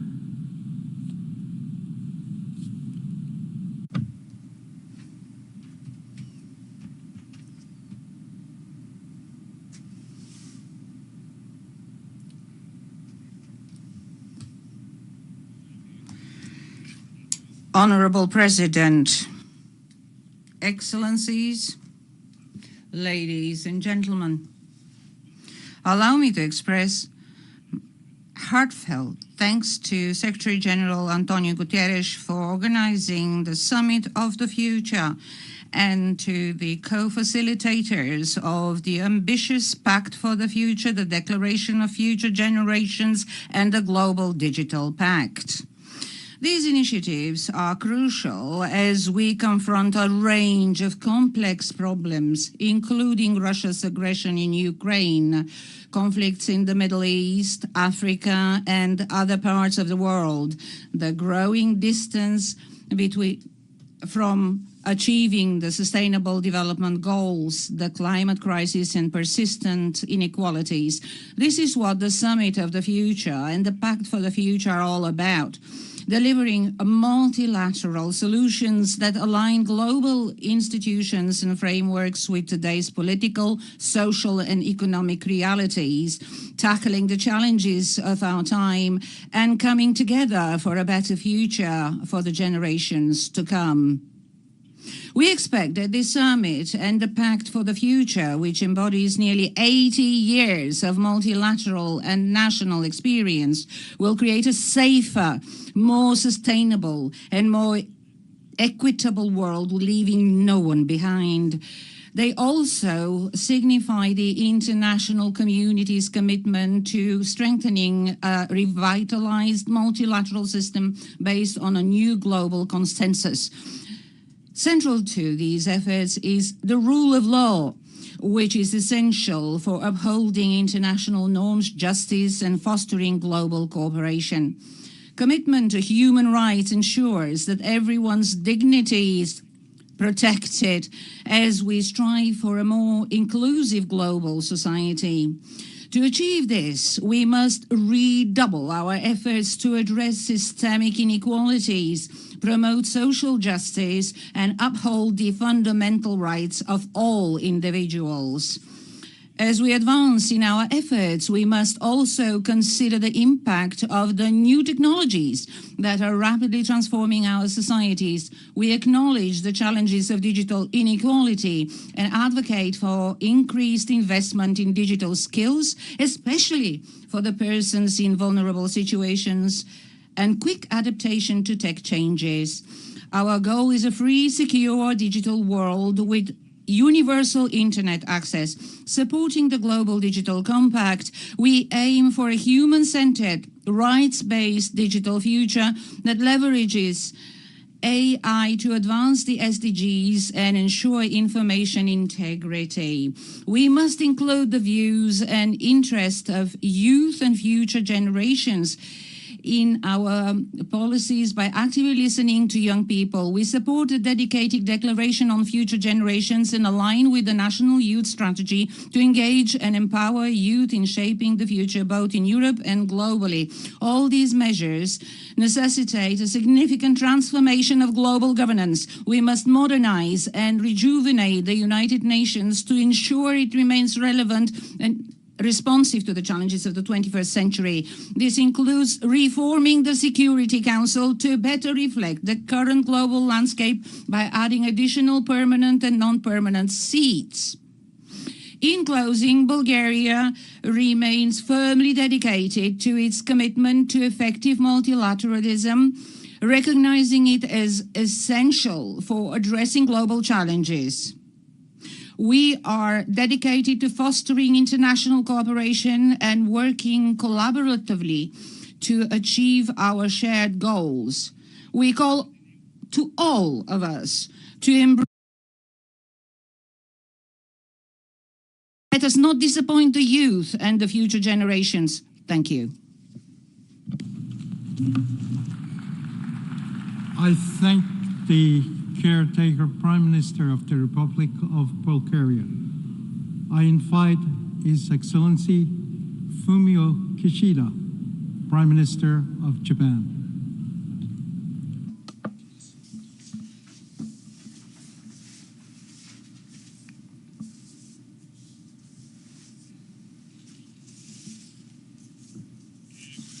Excellencies, dear colleagues, As the world stands at a historical inflection point, we need to collectively take actions to safeguard the interest of present and future generations.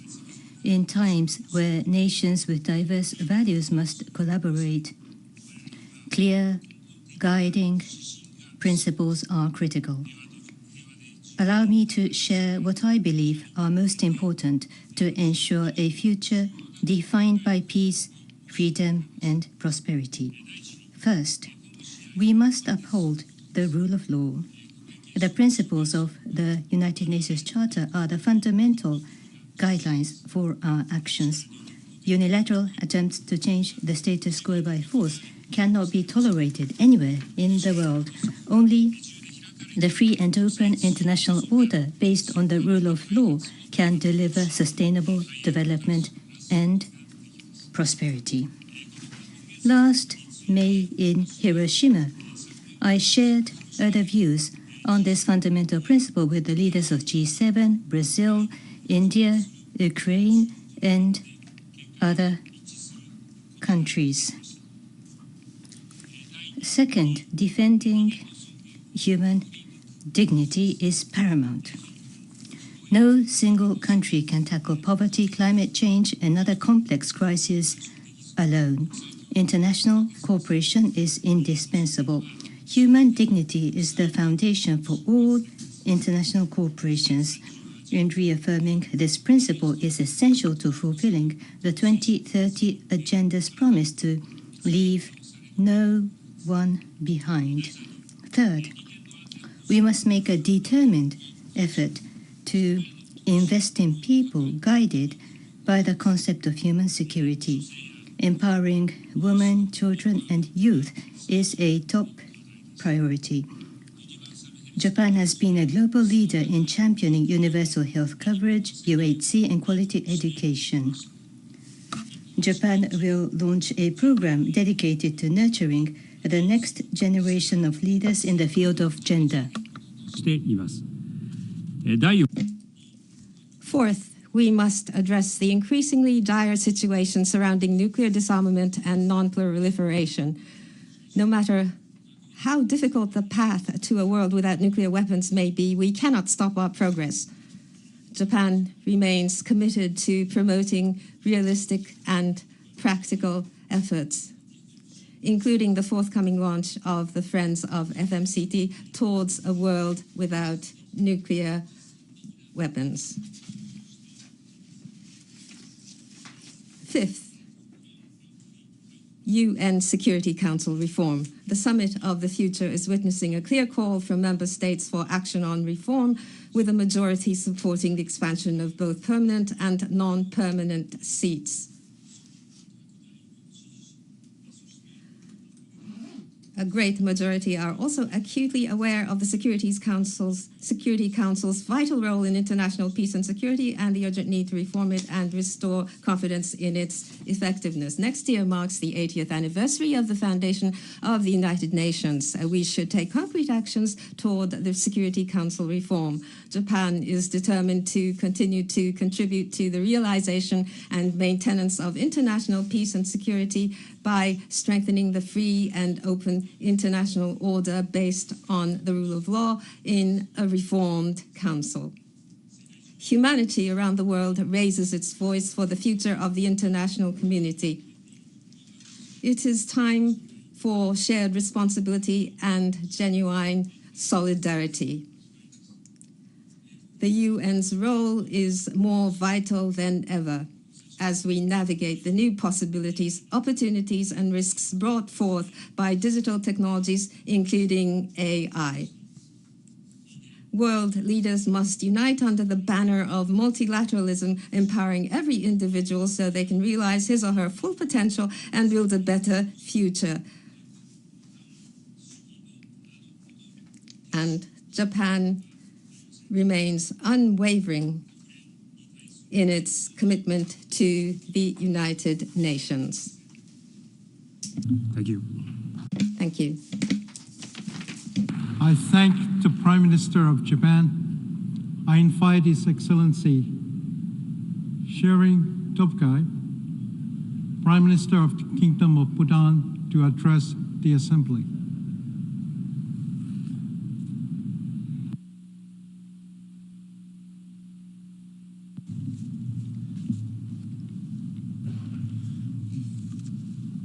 Mr. President, Mr. Secretary General, Excellencies, ladies and gentlemen, I have the honor of bringing to you the greetings and warm wishes of His Majesty the King and the people of Bhutan. Mr. President, in these challenging times, the Summit of the Future shines as a beacon of hope and ambition. It embodies a collective resolve and unwavering commitment to forging a brighter, more prosperous future for all of humankind. I extend my deepest gratitude to you, Mr. President, for convening this pivotal summit. Thank you, Secretary General Antonio Guterres, for your leadership in spearheading this crucial initiative. Our heartfelt appreciation goes to Germany and Namibia and all other co-facilitators of these negotiations for providing steadfast leadership in shaping a robust pact for the future. We find ourselves at a pivotal crossroads. As we reach the midpoint of our journey to 2030, the Sustainable Development Goals stand before formidable challenges. Geopolitical tensions, economic disruptions, pandemics, climate change, and natural disasters have hindered our progress. Yet our determination remains unwavering as embodied in the Pact of the Future. For Bhutan, this pact aligns well with our national aspiration to become a developed country by 2034. It reaffirms our shared vision and reinvigorates our commitment to achieving the SDGs.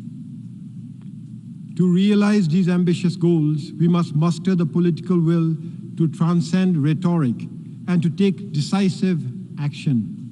We must prioritize policies that serve the common good over narrow interests. And we must assure international collaboration to transform our shared aspirations into concrete achievements to ensure the success of the Pact for the Future. Success demands robust financial frameworks. We must guarantee that no country is left behind by providing innovative financing, equitable resource distribution, and strong partnerships. Success requires that we bridge the digital divide. We must harness the power of technology to foster sustainable development of all our countries. Success also calls for engaging and empowering our youth. We must acknowledge that decisions we make today will inevitably shape the world they inherit in the future. And most importantly, success hinges on a global governance structure that is inclusive, transparent, and accountable. We must guarantee peace, security, and human rights for all peoples in all countries by ensuring a multilateral system that is both robust and responsive. Mr. President, the magnitude of the challenges we confront calls for a renewed commitment to multilateralism and international cooperation.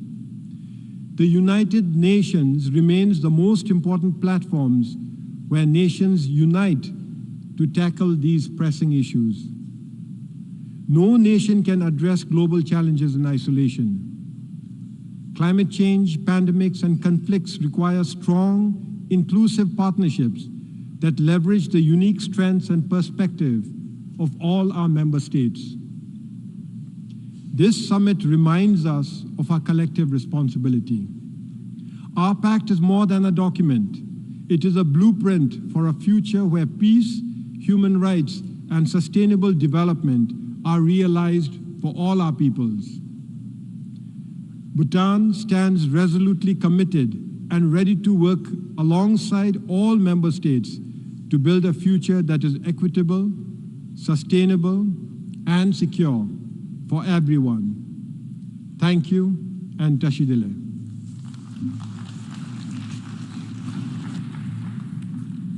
I thank the Prime Minister of the Kingdom of Bhutan. I invite His Excellency Kerala Sanana Kusma to address the Assembly.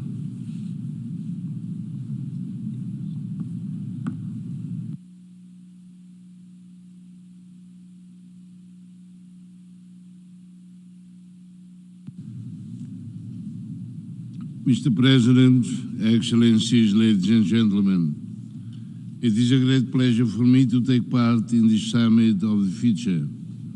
Last month, Timor-Leste celebrated the 25th anniversary of the popular consultation under the auspices of the United Nations, where our people bravely voted for self-determination and freedom.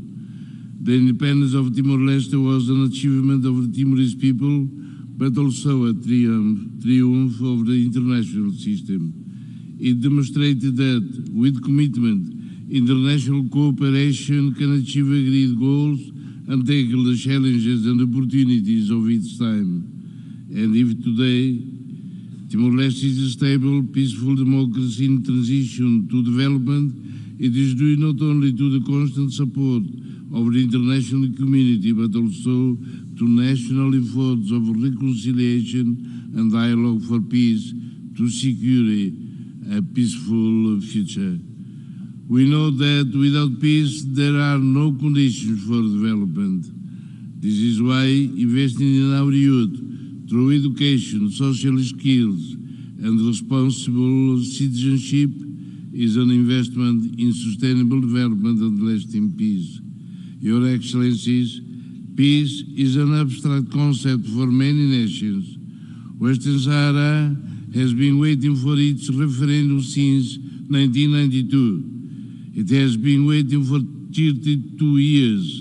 International law has yet to reach this last colony in Africa, ignored and forgotten. The international community has yet to find multilateral solutions for a future of peace for many nations around the world, from Palestine to Ukraine, from Yemen to Sudan, from the Central African Republic, where peacekeeping forces are there for almost 3 decades, to many other fragile and conflict-ridden countries. We all know that the United Nations was created after World War II for the preservation of global peace, human rights, and international development. However, we now live in an age of disorder, uncertainty, instability, and conflict. We face increasingly complex challenges, including the climate crisis, extreme inequality, and rising geopolitical tensions. The least developed countries, LDCs, and the small island development states, SEADs, wait patiently for more flexible, inclusive, and responsible solutions. The means and financing to achieve the SDGs are scarce. They are insufficient to combat extreme poverty, food insecurity, humanitarian crisis and climate change, biodiversity loss, and environmental degradation, which threaten the existence of some island states, particularly in the Pacific. Those who have contributed the least to global crises are the ones who suffer first, suffer most, and often suffer in isolation. They are victims of self-interested international actors and policies that value profit and power more than human dignity. As crises intensify, more and more people are suffering from hunger. The data from the Global Hunger Index is alarming. This when there are only 6 years left to fulfill the SDGs. What kind of world are we living in, where we can fuel wars but cannot feed children? We have, Excellencies, we advocate for a structural reform of the Security Council, which has become obsolete, ineffective, and unrepresentative of today's realities. An international organization is only credible if it responds to current needs and does not remain bound to a mechanism created to address problems from almost 8 years ago. We support the expansion of the permanent members of the Security Council for greater geopolitical, cultural and economic representation and legitimacy. It is difficult to realize principles of transparency, accountability and trust while rich and developed countries continue to make decisions for poor and developing. I thank the Prime Minister of the Democratic Republic of Timor-Leste. I invite His Excellency KP Sharma Oli, Prime Minister of Nepal, to address the Assembly.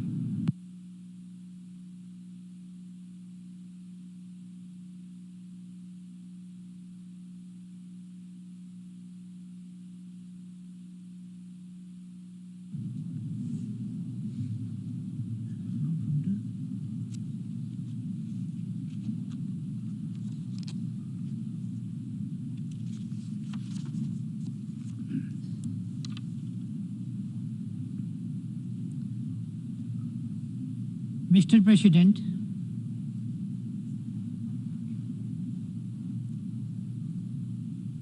Mr. Secretary General, Excellencies, distinguished delegates, Namaste.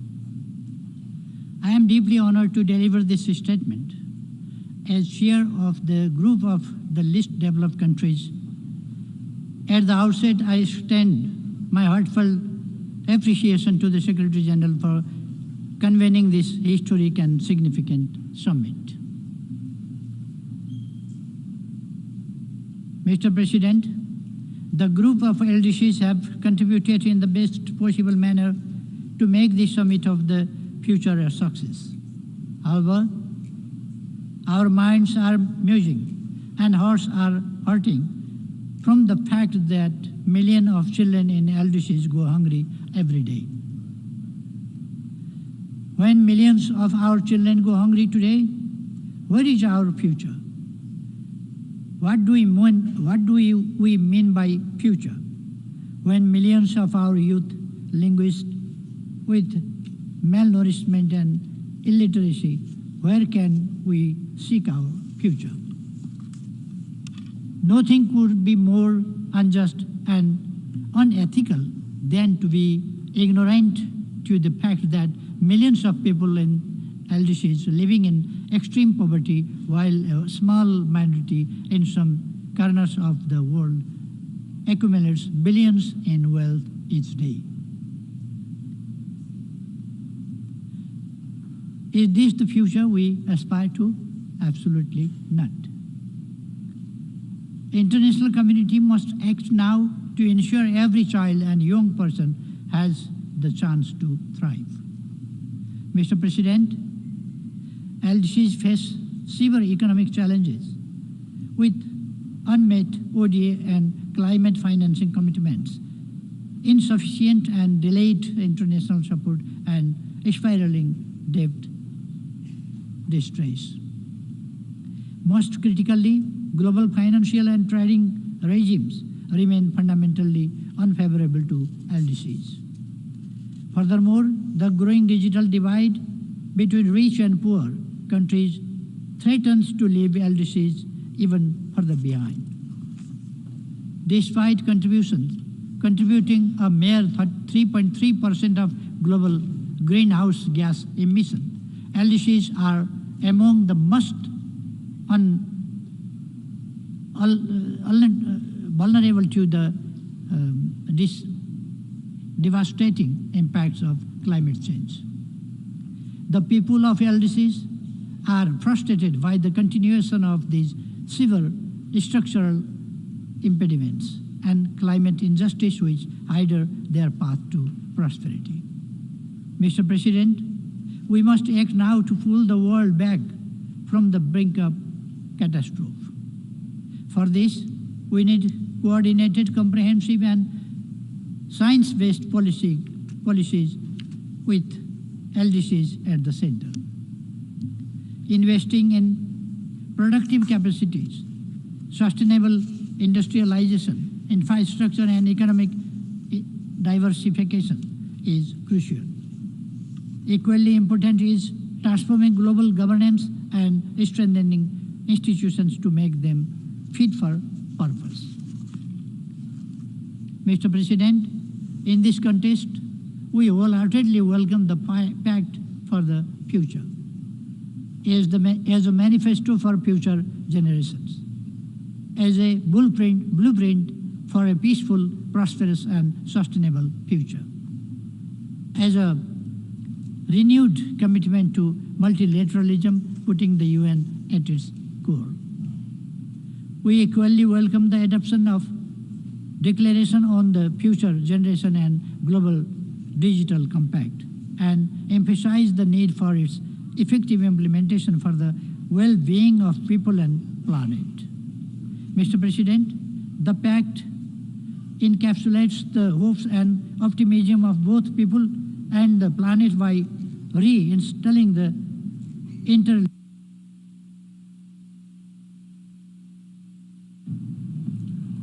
I thank the Prime Minister of Nepal.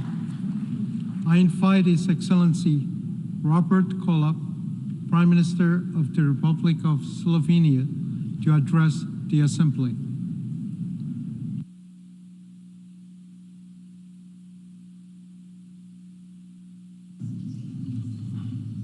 Dear President, distinguished leaders, first let me commend President Philemon Yang and all the facilitators that brought us to this day. But most of all, let me thank you, the leaders, to adopt the Pact for the Future. I believe today the Pact is even more important than it was in the past, because the world is really facing a bleak future. From climate crisis to raging wars. One could easily conclude that unless we can address and stop the wars, there is no common sustainable future. Therefore, I call and urge again, stop the aggression on Ukraine, stop the aggression on Gaza and Palestine. And that goes for all armed conflicts where innocent civilians are involved and where kids are suffering for the things they should never see or experience. I believe peace is a vital condition in order to tackle the climate crisis efficiently. We can only do that based on trust, solidarity, and global stability. Unless we can achieve that, everything will be in vain. Let me just briefly address the sustainability and how we can tackle that with harnessing of advanced technologies. There is one topic which is very dear to me, and that is the importance of water and water diplomacy. Water is the most precious natural resource, and practically all of the social and economic well-being basis on that. Same goes for global stability and peace. The importance of water is such that we shall do all the action that we can, and we shall try to do it in as many possible ways as possible, just in order to be effective in how to tackle the importance of water, including building global partnership. There are vast areas of the world where the water is scarce.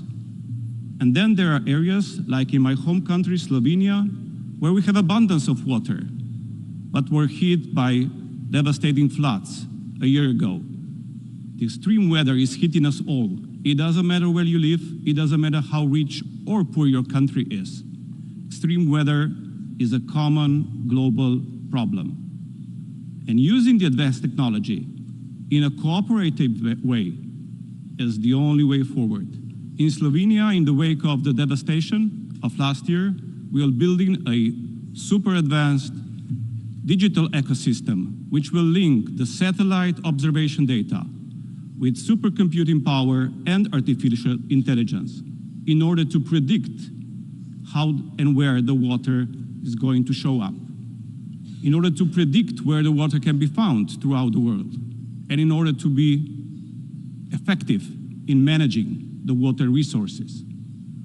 And here I offer to all of you to build together a global partnership, how to utilize this advanced technology in order for our citizens to get access to clean and sustainable, but also safe water.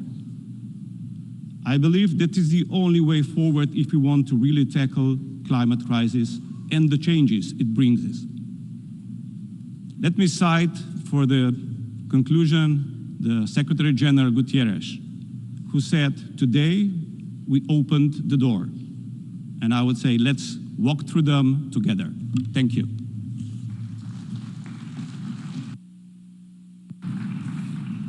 I thank the Prime Minister of the Republic of Slovenia. I invite His Excellency Kasim Majaliwa, Prime Minister of the United Republic of Tanzania, and invite him to address the Assembly. Mr. President of the General Assembly, first of all, I want to extend warm greetings from the people of the United Republic of Tanzania, especially from Her Excellency Dr. Samia Suluhu Hassan, the President of the United Republic of Tanzania, whom I have the honor to represent today. Mr. President, we stand at a crucial juncture in our quest for a more equitable, sustainable, and secure world.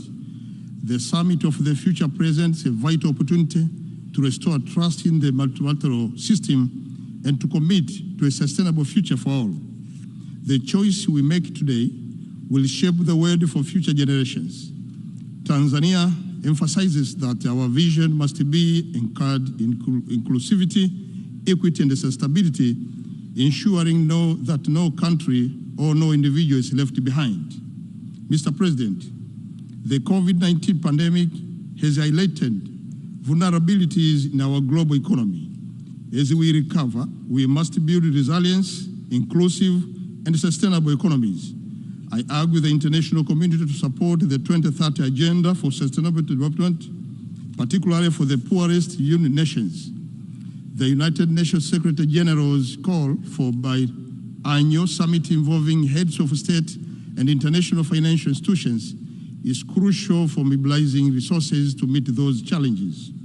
Mr. President, the escalating climate crisis is a pressing reality, particularly for nations like Tanzania, where its impact are felt daily. Tanzania is committed to global climate action and urge the international community to fulfill its commitments regarding climate finance and technology transfer. Mr. President, peace and sustainability are fundamental for sustainable economic development. We face complex global challenges that threaten peace and security.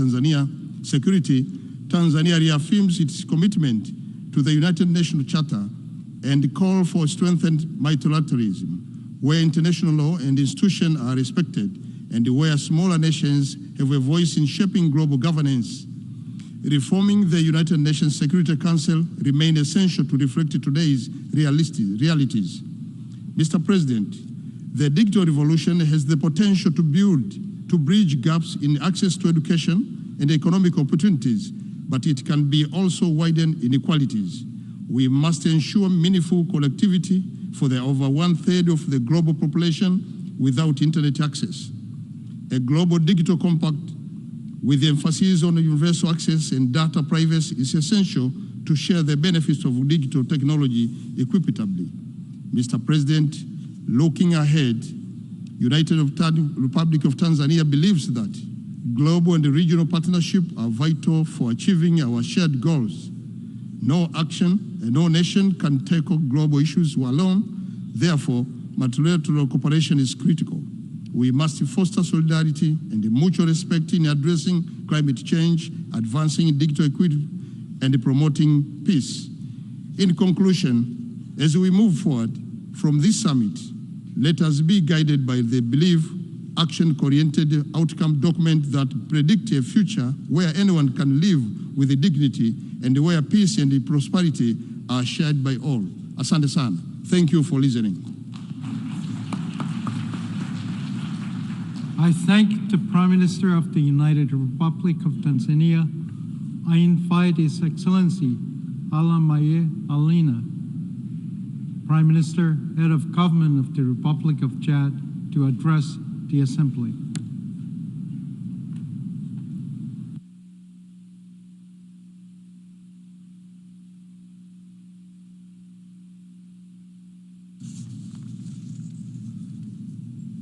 Excellence.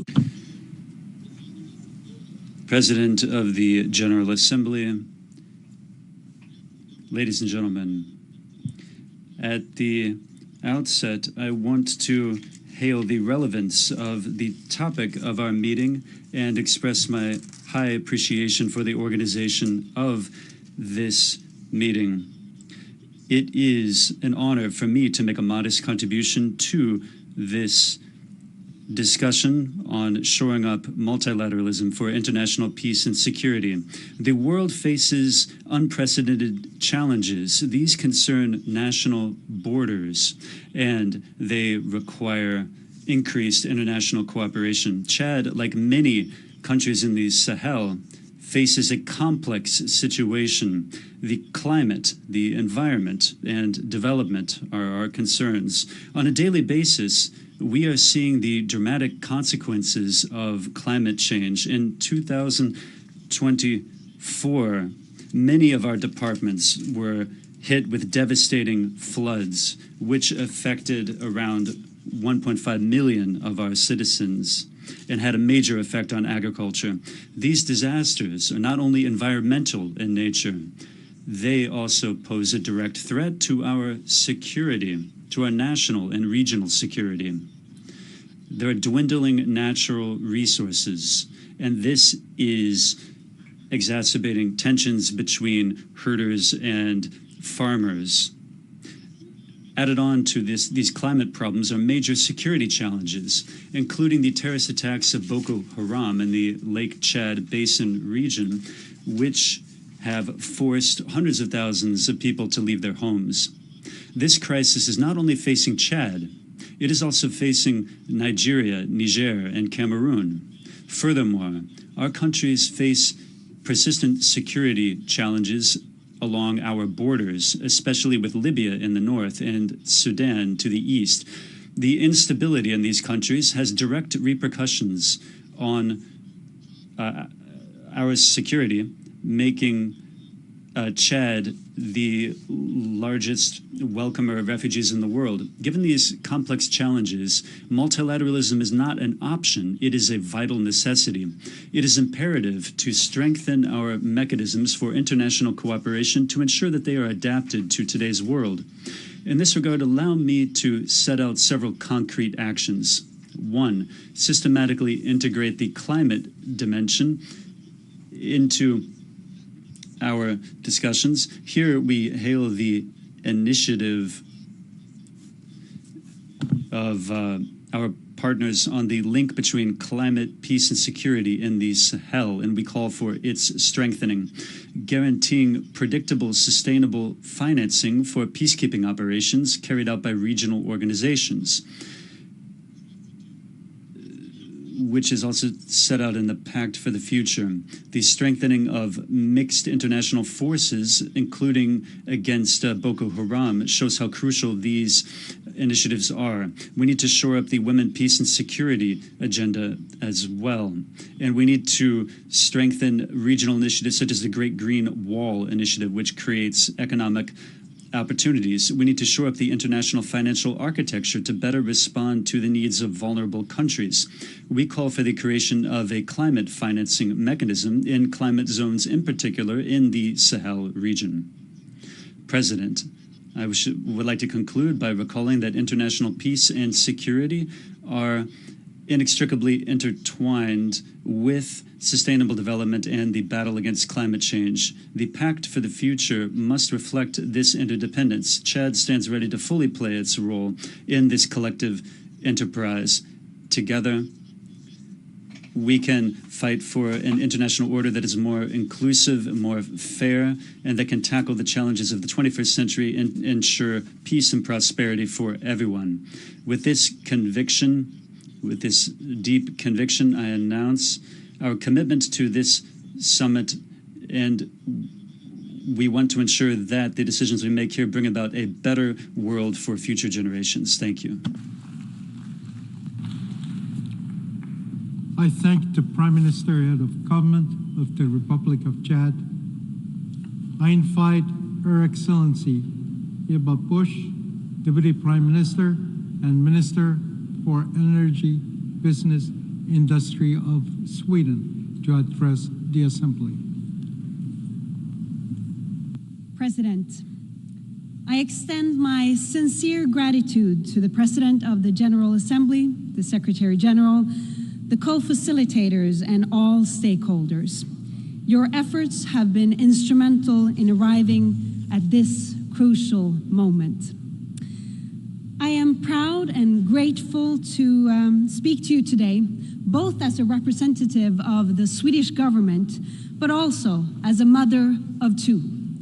Being able to say to my own children that their rights are put at the very center of the Pact for the Future.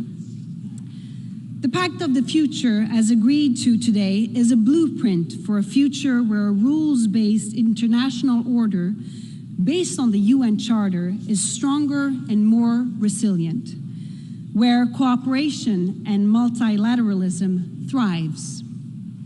Our world faces unprecedented and interconnected challenges, the highest numbers of conflicts since the World War II, threats to human rights, democracy, and gender equality, not to mention climate change.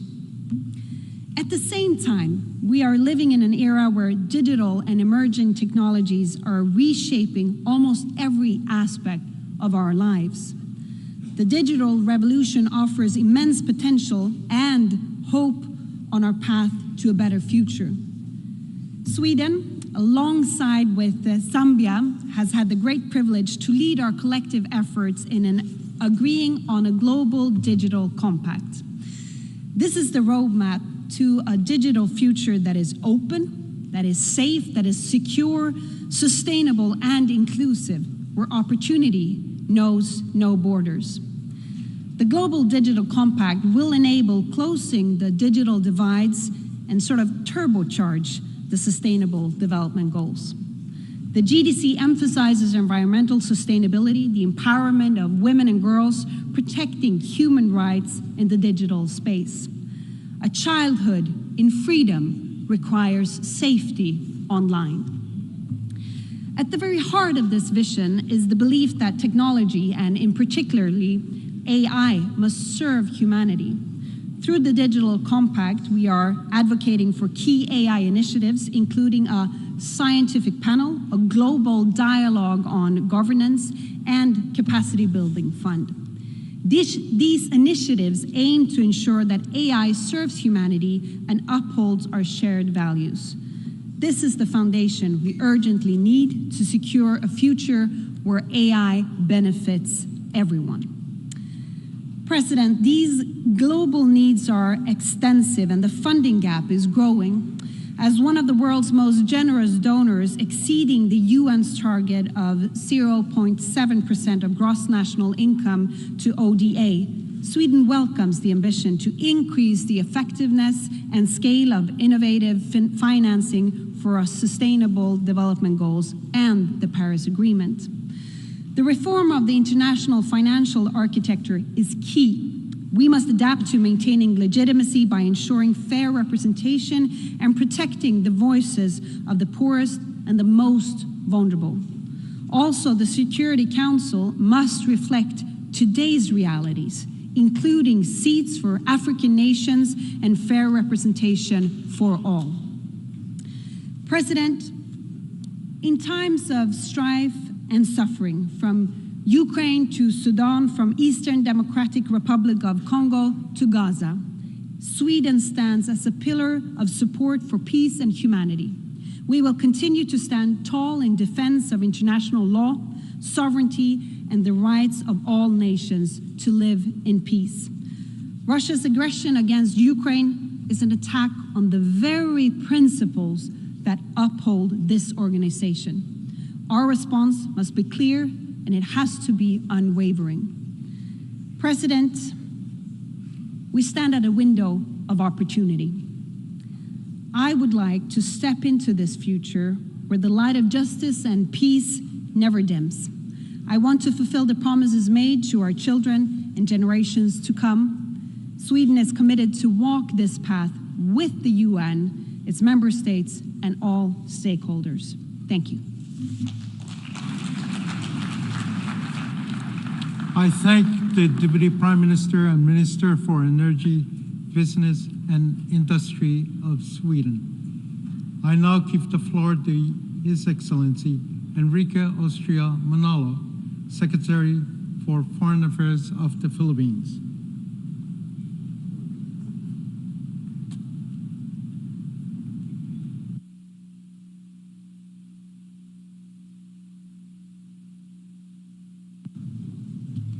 Mr. President, today the Philippines stands with the global community to chart work for our future. The Secretary General sent a resounding alarm last year, reminding us that growing dangers compel us to strengthen the multilateral system. As leaders of the community of nations, we grapple with difficult decisions to stay the course in these moments of complex crises, conflicts, as well as climate change. The Philippines welcomes the Pact for the Future, the Global Digital Compact, and the Declaration on Future Generations, and hails them as a triumph of the persistence of multilateralism to affirm that a better world is possible with the solidarity of nations. The Pact binds us in words and in action, bridging the collective hopes of the past with our contemporary aspirations, with the UN Charter anchoring our will. The Pact can guide the UN in delivering meaningful outcomes for peace and security, for human rights, for fairness and equality, for resilience from crises and disasters, and for empowering individuals and all communities in the world. Mr. President, through the wisdom of our forebears, we have built the UN on the foundation of the rule of law. Multilateralism, with the UN at the center, flourishes on the grounds of a rules-based order that provides conditions for trust, solidarity, equity, and peace. Respect for the rule of law safeguards global peace and security and enables the international community to confront complex current and future challenges together. It anchors a stable and predictable order needed to achieve the 2030 Sustainable Development Agenda. It is a touchstone for all international efforts to resolve disputes, prevent conflicts, protect human rights, and enhance global governance. Preserving a rules-based international order is a collective duty. Mr. President, our pact is a call for action for multilateralism that puts people at the center. Conflict, disasters, hunger, and displacement, and arduous pressures on the global humanitarian system and our climate resilience framework. The capacity of multilateral institutions to protect populations from terrorism, organized crime, health emergencies, sea level rise, and other consequences of global warming is challenged on many fronts. Our pact orients us to persevere for people whose hope lies in coordinated action that can only arise in the context of effective processes of the UN system. For example, the development system is the face of the UN to people worldwide, and we must support and guide this system for more coherence, effectiveness, and impact. UN programs must enjoy the full ownership and consent of the host country. Mr. President, the Pact sets a paradigm for inclusive multilateralism and fosters a new international and intergenerational solidarity on the role of women, youth, migrants, persons with disabilities, older persons, and indigenous peoples in shaping a more humane, equal, and just society.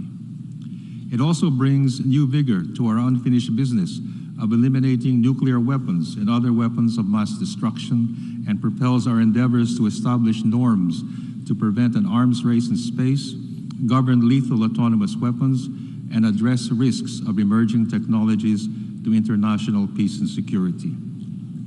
Mr. President, it is important that this pact renews our collective determination to diffuse tensions and seek the peaceful resolution of disputes and conflicts. The essence of the 1982 Manila Declaration on the peaceful resolution of disputes in pledging to the pact states abide by the obligation of rejecting force and the threat of use of force to settle disputes. As a founding member of the UN and the first Asian republic, the Philippines shall always be a voice for peace, equity and justice, human rights and human dignity, the rule of law, and constructive multilateralism. Thank you. I thank the Secretary for Foreign Affairs of the Philippines. I now give the floor to His Excellency Syed Badr bin Hamad bin Hamoud Al-Bud Sahidi, Minister of Foreign Affairs of Oman.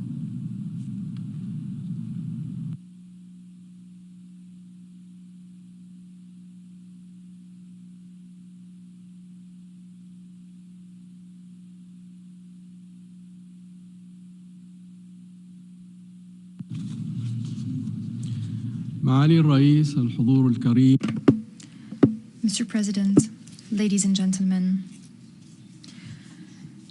we would like to express our deepest gratitude to the United Nations and the Secretary General, Antonio Guterres, for organizing this important summit.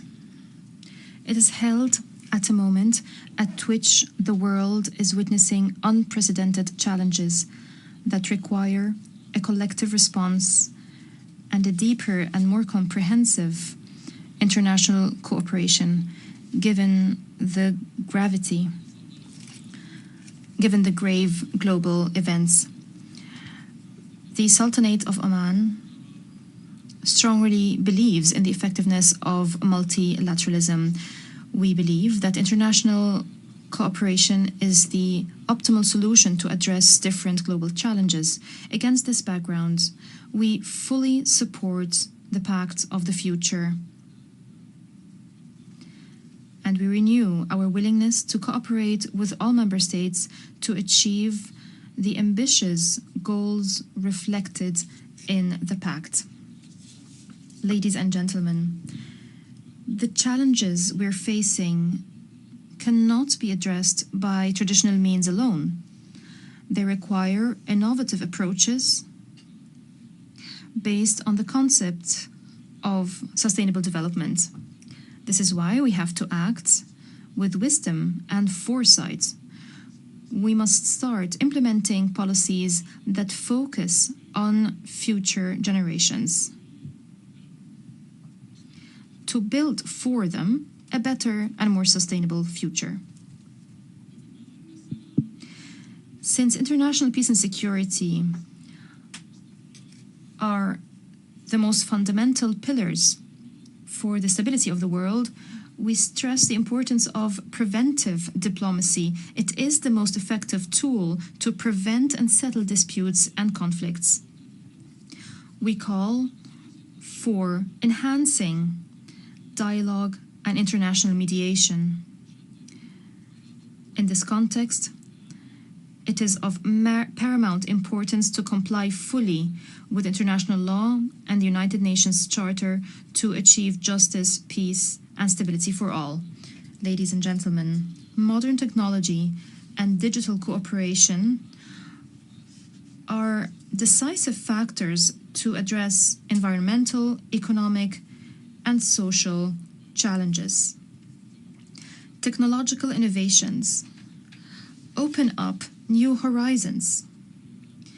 They contribute to improving efficiency in the use of resources, they contribute to reducing emissions, and they also contribute to enhancing the use of clean energy, achieving food and water security, and building more prosperous and more sustainable societies. The Sultanate of Oman attaches great importance to the role of young people. They are the true agent to build the future. They are the basis for development. The Sultanate of Oman has launched a number of initiatives and innovation incubators in science, in industry, in culture, and in sports. Those initiatives aim to empower young people to foster their creativity, to create an environment that allows them to achieve their aspirations and be creative to achieve sustainable development and to grow continuously. Ladies and gentlemen, if the vision is clear, the goal can be achieved. The challenges we're facing today require an ambitious vision and a strong collective commitment. Let's work together to build a world of prosperity for all.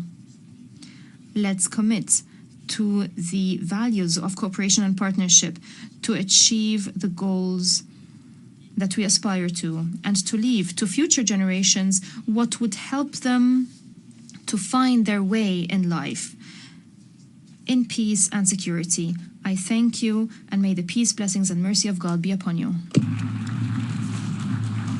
I thank the Minister of Foreign Affairs of Oman. I now give the floor to His Excellency Taye Atske Selassie Hamde, Minister of Foreign Affairs of Ethiopia.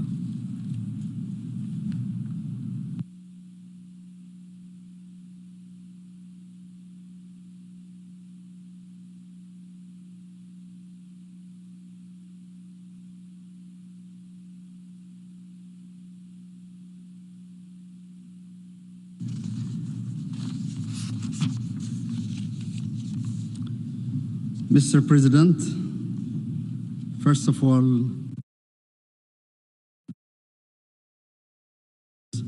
from the people and government of Ethiopia.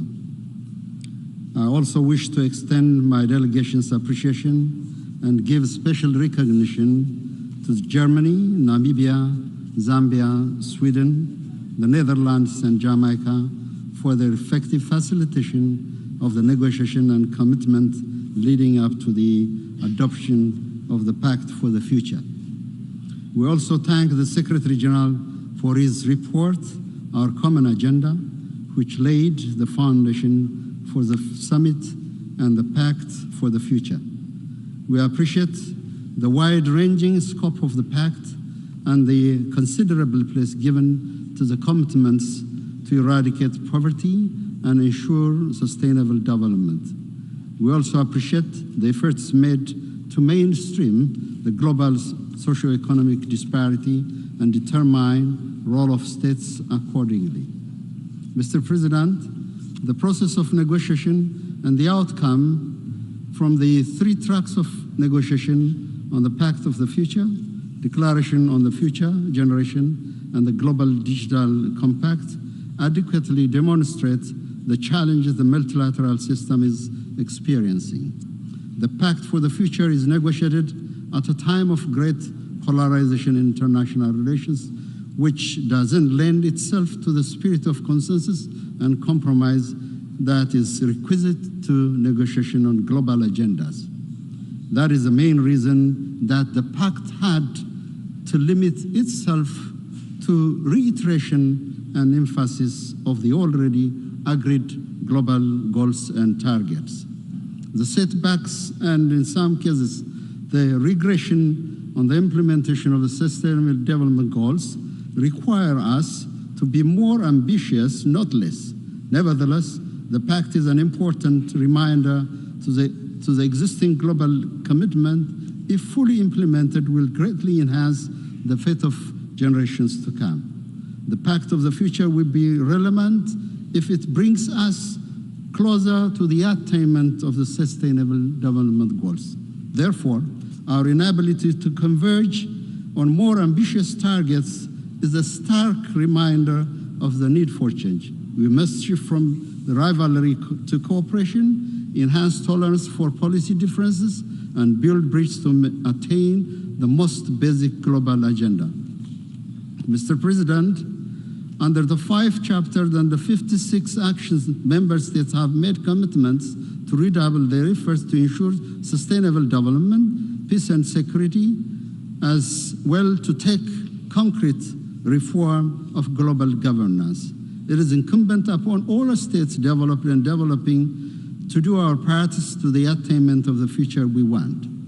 It is in this light that I reiterate my country's commitment to continue making all efforts to eradicate poverty and ensure sustainable development, enhance international peace and security, and work towards a fairer global system. We also call on developed countries to discharge their responsibilities in the field of development assistance and climate action. The full realization of the commitments under the Addis Ababa Action Agenda will take us far in mobilizing resources in the implementation of SDGs. Inaction has caused adverse consequences on humanity, especially on the most vulnerable. In addition to the historical responsibilities of developed countries, we must tap into the full potential of South-South cooperation. In the continuously evolving multipolar world, there are developing countries with comparative advantages and capabilities on certain fields of cooperation. As such, we see great potential for financial and technical cooperation among developing countries to ensure food security and universal access to energy. I would like to close by thanking co-chairs for their able leadership and the co-facilitators of the summit, including Namibia and Zambia, who represented Africa in the leadership of this process for their exemplary contribution. I thank Mr. President. I thank the Minister for Foreign Affairs of Ethiopia. I invite His Excellency Alexander De Croo, Prime Minister of the Kingdom of Belgium, to address the Assembly.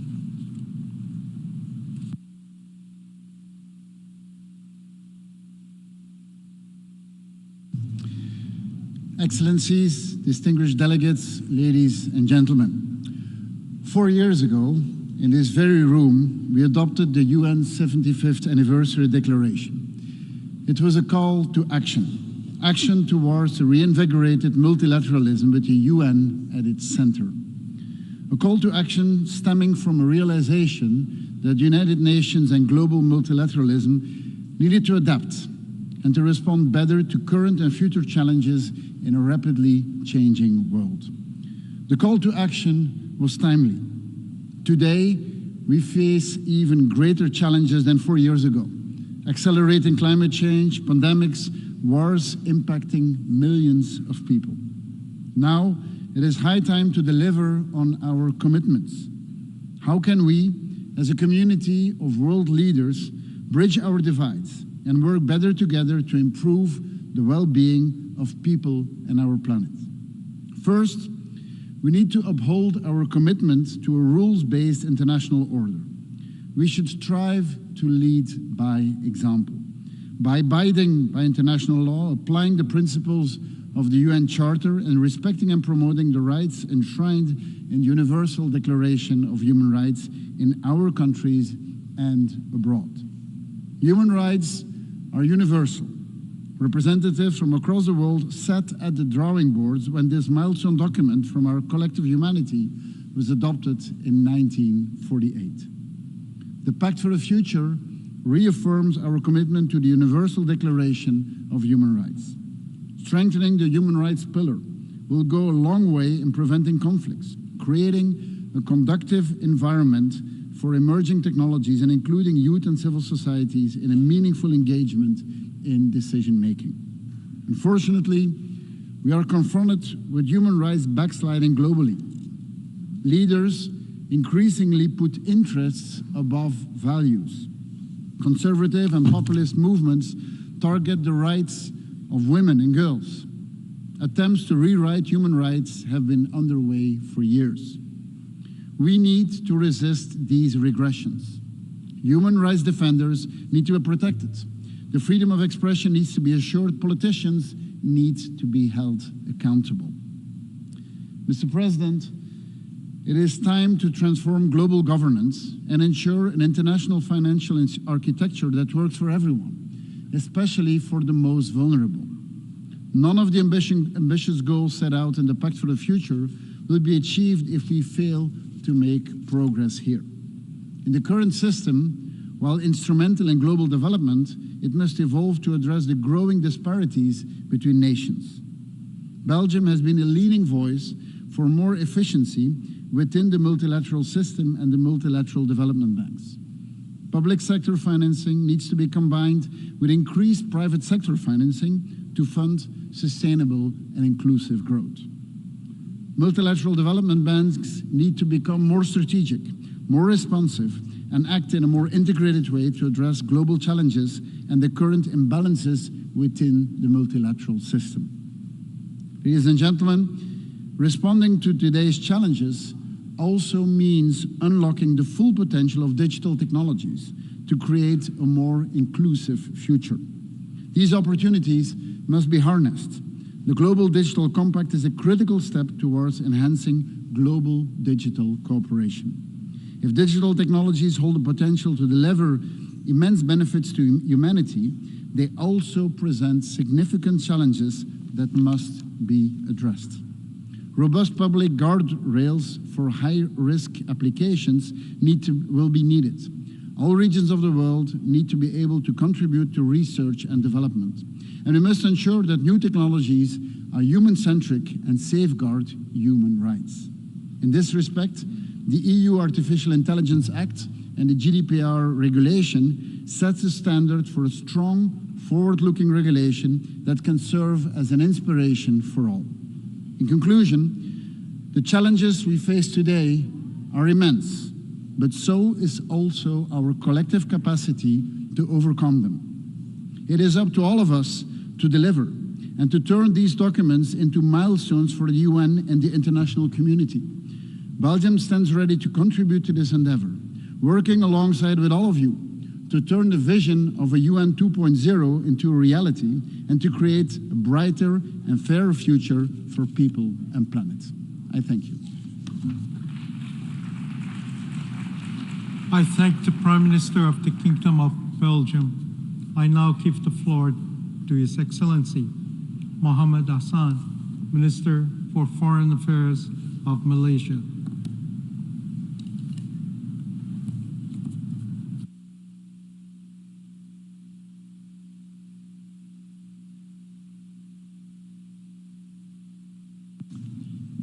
Mr. President, the Summit of the Future is an opportunity to redesign global governance that is effective for the present and the future.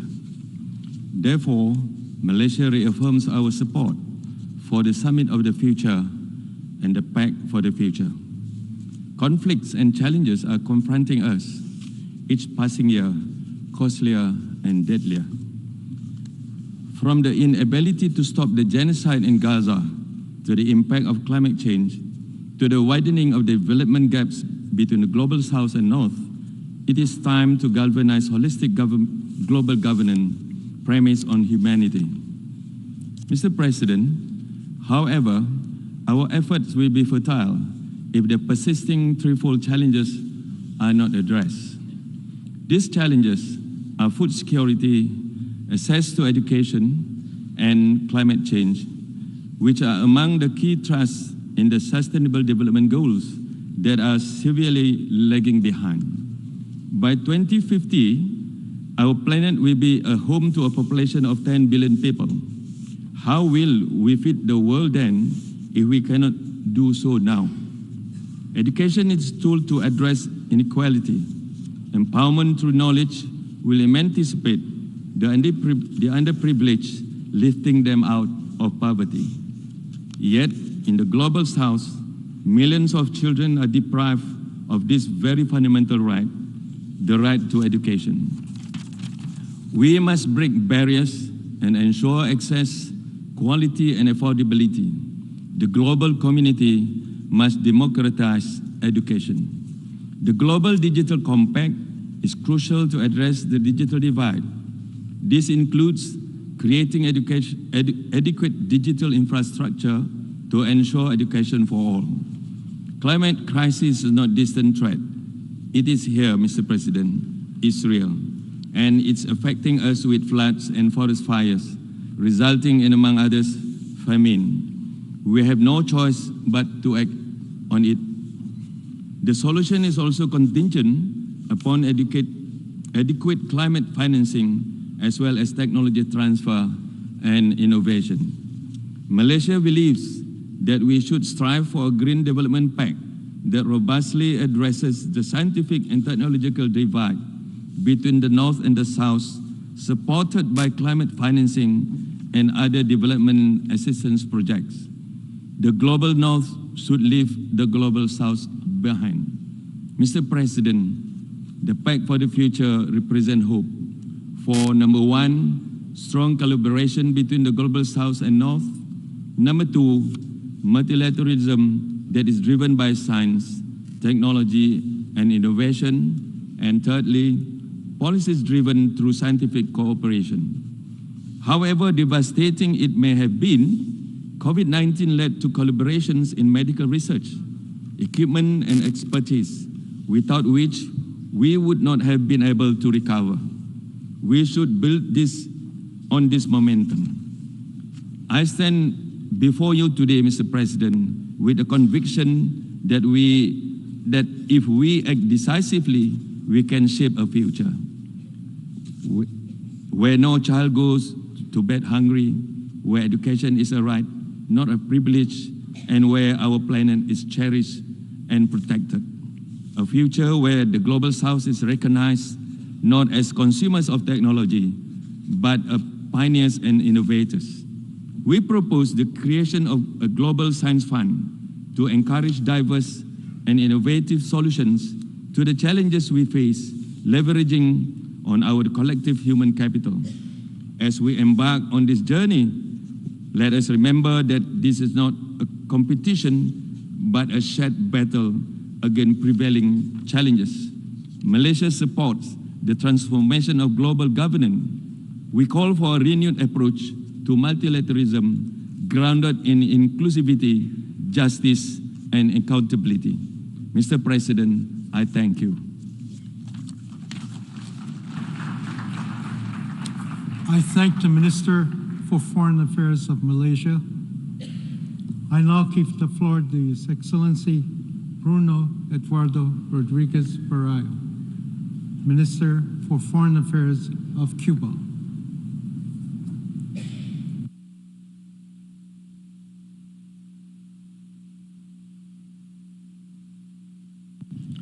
Señor Presidente.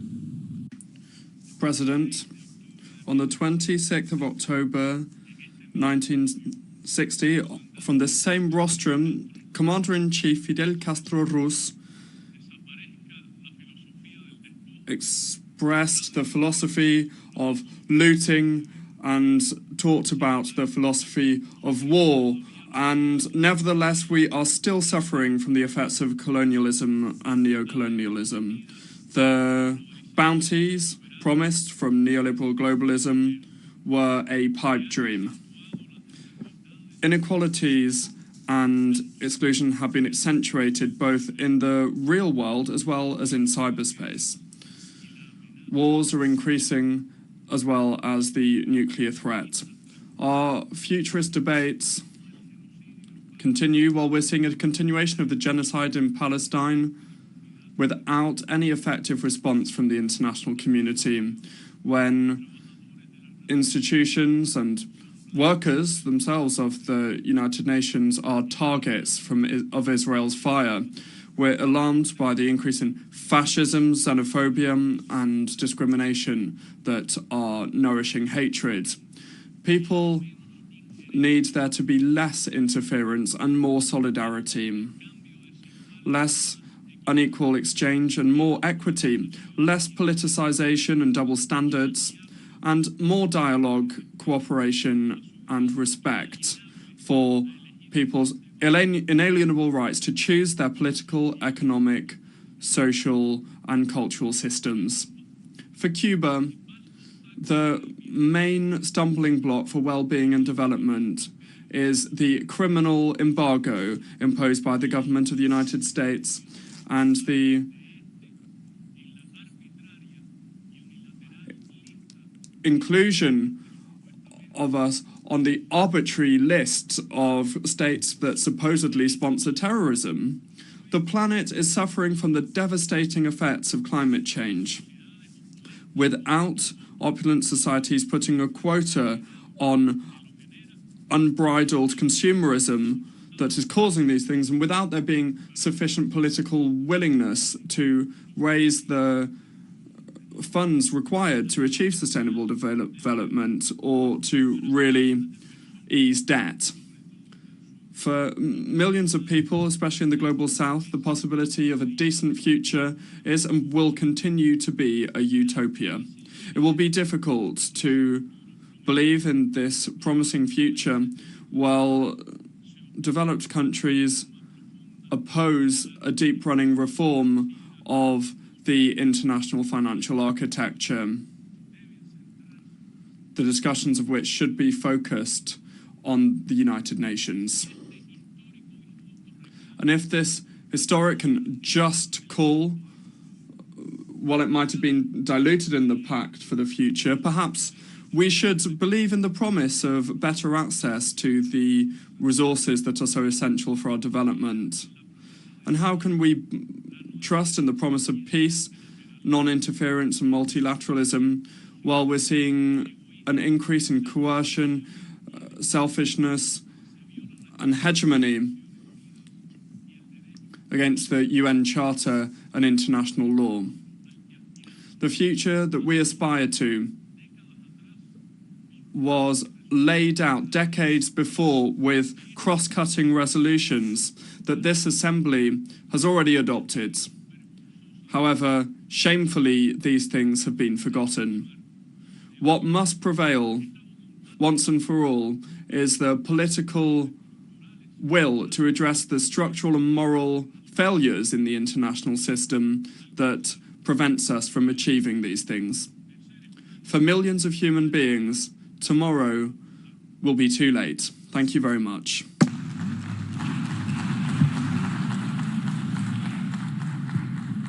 I thank the Minister for Foreign Affairs of Cuba, and I now give the floor to His Excellency Abdoulaye B. Chane, Minister of State, responsible for development and coordination of government action of Benin.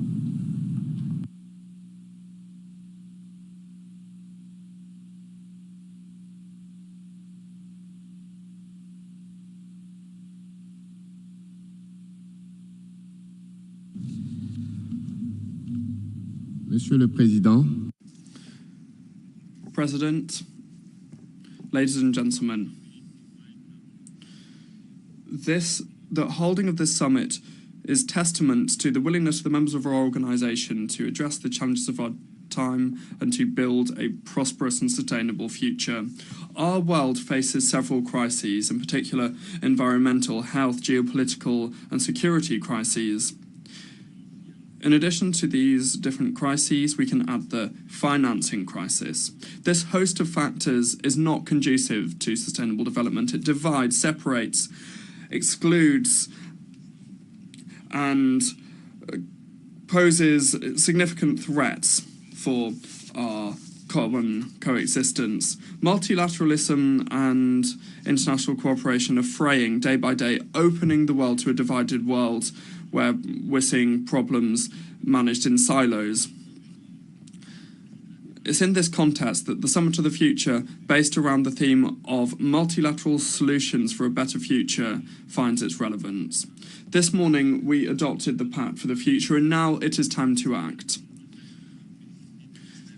Benin has many reasons to welcome progress made in the implementation of the SDGs. We're the first nation in sub-Saharan Africa to issue Eurobonds dedicated to funding SDG impact projects. And in 2021, Benin's commitment to achieve the SDGs saw no setbacks at all. And thanks to many projects, our country has seen significant increases in progress over recent years. In the same vein, particular attention has been allocated to the social sector, and this is something that has also been extended to other sectors, and significant impact projects have enabled us to reduce poverty by close to 4 points over recent years. In order to entrench this dynamic, the government of Benin has established a national development vision for 2060. Ladies and gentlemen, we are living at a time of paradox, where we are In a world where resources have never been so important and where we have never seen such significant technical progress, however, the world is still seeing increases in poverty. For Benin, the answer lies in multilateralism, planetary responses to these challenges, and this must lead us all to be committed to protecting global public goods like climate, international security, and economic stability, and to achieve sustainable development. The degradation of public goods for countries, for any country at all, actually prevents it from achieving the full prosperity of that country and prevents other countries from achieving it too. We must be aware of the trickle-down effect of good things as well as bad things.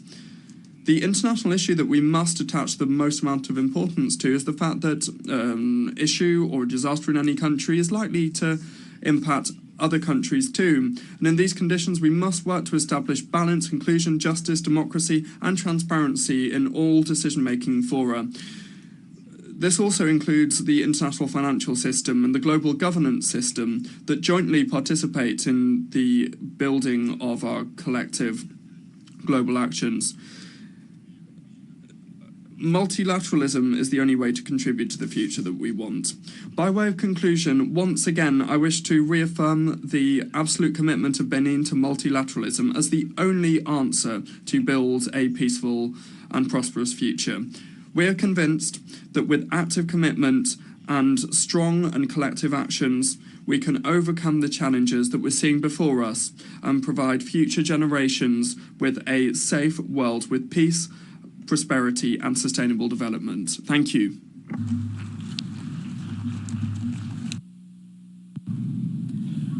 I thank the Minister of State of Benin, and I now give the floor to His Excellency Mulambo Hamakani Haimbe, Minister for Foreign Affairs and International Cooperation of Zambia.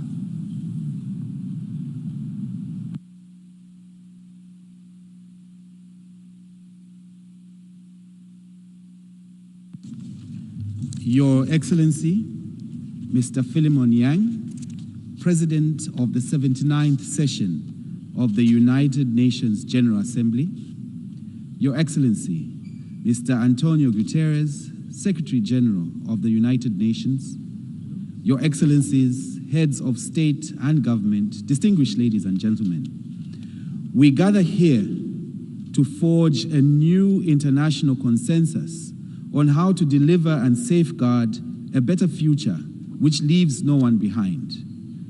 This once-in-a-generation summit presents us with an opportunity to reinvigorate multilateralism, supercharge implementation of prior commitments, and tackle existing and emerging threats to the attainment of the SDGs.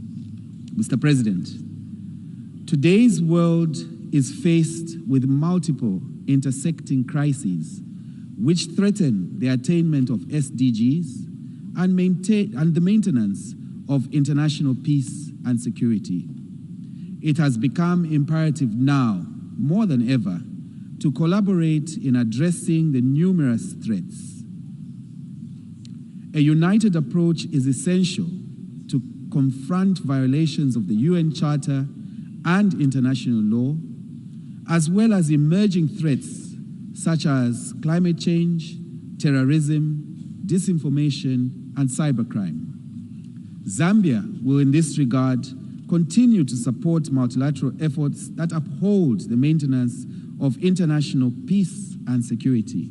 Mr. President, Zambia joins calls for a more effective and inclusive multilateral framework to address global challenges in a changing world. Efforts to enhance more equitable global governance can therefore not be overemphasized. Zambia thus supports the Common Africa position on the Security Council reforms. Mr. President, our race to attain the SDGs by 2030 is vividly off track. This has been compounded by multiple converging threats in the form of global conflict, economic shocks, growing inequalities, climate change crisis, widening digital global divide, as well as an unbalanced and an unfair international financial architecture. Further, with the global financing and investment gap estimated between $2.5 and $4 trillion annually, there is urgent need to scale up action and increase financing towards the implementation of SDGs. In Africa, for instance, an unprecedented $1.3 trillion investment is required annually for infrastructure alone between 2024 and 2030. Mr. President, over 300 billion United States of America dollars has been spent on debt servicing by developing countries from 2021 to date. For instance, between 2019 and 2021, Zambia was one of the 25 African countries that spent more on interest payments than on health. Similarly, Zambia was among 7 African countries that spent more on interest payments than on education. It is for this reason, therefore, that Zambia welcomes the UN Secretary General's proposal for a significant multi-year SDG stimulus package of at least 500 billion United States of America dollars per annum. Mr. President, we are delighted by the historic adoption of the Global Digital Compact. Digital technology advancement is a prerequisite for development and attainment of the SDGs. We call for increased investment and funding towards developing digital public goods and infrastructure, especially in developing countries. We also call for implementation of the Global Digital Compact to make internet governance more inclusive. We take this opportunity at this time to take cognizance of the hard work and commitment put in by Sweden, our co-facilitators in the negotiation of the Digital Global Compact. Mr. President, allow me to conclude by congratulating member states on the adoption of the Pact for the Future and its annexes. It is now time for implementation and to create an equitable and just world. I thank you.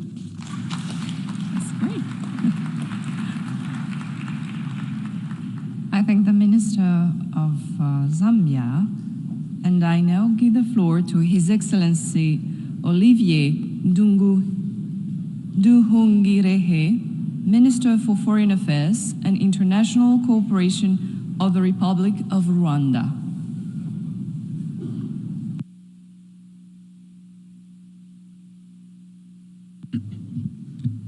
Madam President, I would like to thank you on behalf of the Republic of Rwanda for the opportunity to speak in this important summit of the future.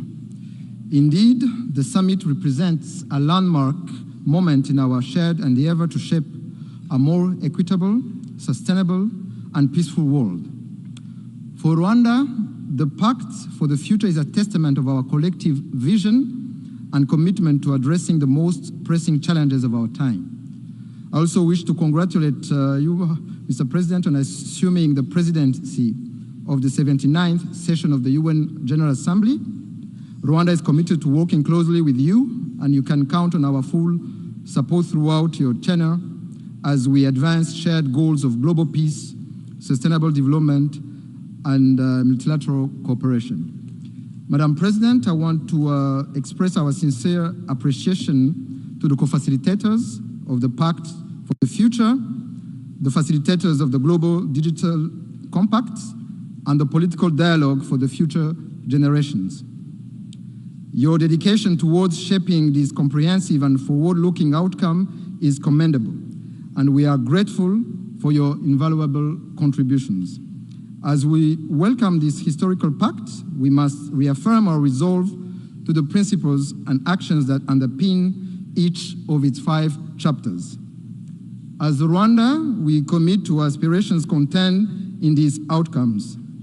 Our ultimate goal is to ensure that future generations inherit a world that is not only sustainable, but also equitable and just for this generation and those to come. Rwanda understands too well the importance of unity and collective decision-making, and we look forward to contributing globally, recognizing that our decisions today will shape the world of tomorrow. Madam President, it is crucial to recognize that this summit is not an end, but the beginning of transformative actions essential to the well-being of our global community. The challenges we face are profound, yet the opportunities before us are immense. Change is an inevitable part of our journey, and it is our responsibility to ensure that this change is purposeful and beneficial for future generations. To effectively address the complex challenges we face, we must embrace a mindset that is both adaptive and forward-thinking, and this requires us to first reform our mindsets, shift from reactive to proactive approaches, embracing innovative solutions and collaborative strategies that address root causes rather than symptoms. Second, foster resilience. Build resilient systems and structures that are adaptable to evolving challenges and capable of supporting sustainable development. Rwanda is prepared to collaborate with all member states and stakeholders to ensure that the principles of the Pact for the Future are realized through concrete and coordinated actions. Together, let us embark on turning our aspirations Pact into tangible results that will benefit all humanity. Madam President, all chapters in the Pact of the Future emphasize the urgency of addressing climate change, strengthening global health systems, preparing for future pandemics, resolving the root causes of conflict for lasting peace, harnessing the transformative potential of technology and innovation, and reforming global governance to enhance multilateral cooperation for effective global challenge management. The Summit of the Future thus presents a crucial opportunity to address these challenges collectively and strategically, setting the stage for a more sustainable, equitable, and peaceful world. After the summit, we must keep the moment to drive reforms in global governance structures, enhancing multilateral cooperation, and creating more effective frameworks to tackle global challenges. With this, let us reaffirm our resolve and dedication to the principles that underpin each of its 5 chapters. To conclude, Mr. President, Madam President, we must shift from the old way of business as usual in maintenance of peace and security and foster dialogue and collaborative strategies to address the root causes of conflict and promote long-term peace and security. Thank you.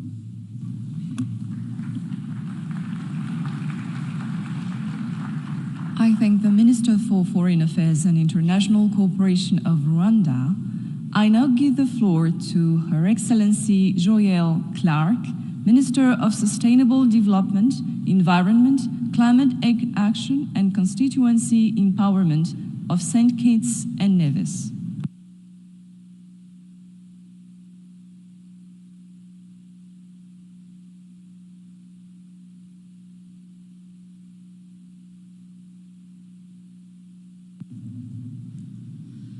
I greet you warmly on behalf of the Prime Minister and people of St. Kitts and Nevis.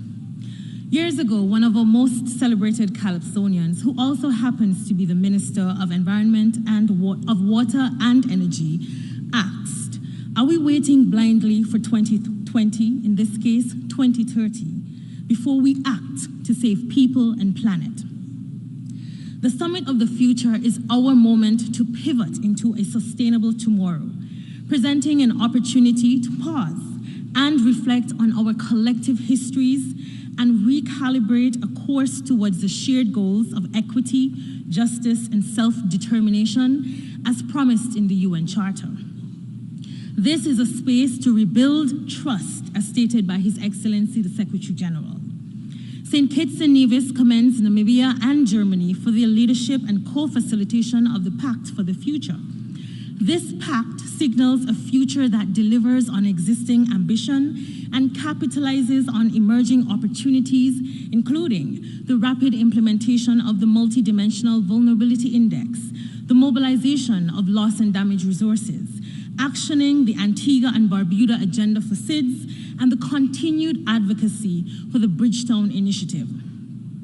Small island states grapple with the polycrises of biodiversity loss, plastic pollution, climate change, and the accompanying challenges of food insecurity and threats to our health and national security. The future we deserve demands deep-rooted change that is transformative and lasting. For this, we must redefine multilateral spaces. We must promote unbiased international partnerships that honor the strength and resilience and the tenacity of small islands, systems that respect and include all of our voices. And we must prioritize the needs of those most vulnerable: women, youth, the elderly, indigenous and rural populations. Let us ground our decision-making now with a critical assessment of the global historical patterns of disempowerment and exploitation, which constituted progress for a few and underdevelopment for many. This new contract has the much-needed potential to reimagine small island capacity. For centuries, our islands fueled the global economy. It is time for all to prosper, regardless of size. We must alchemize our common vulnerabilities into engines of innovation, prosperity, and lasting peace.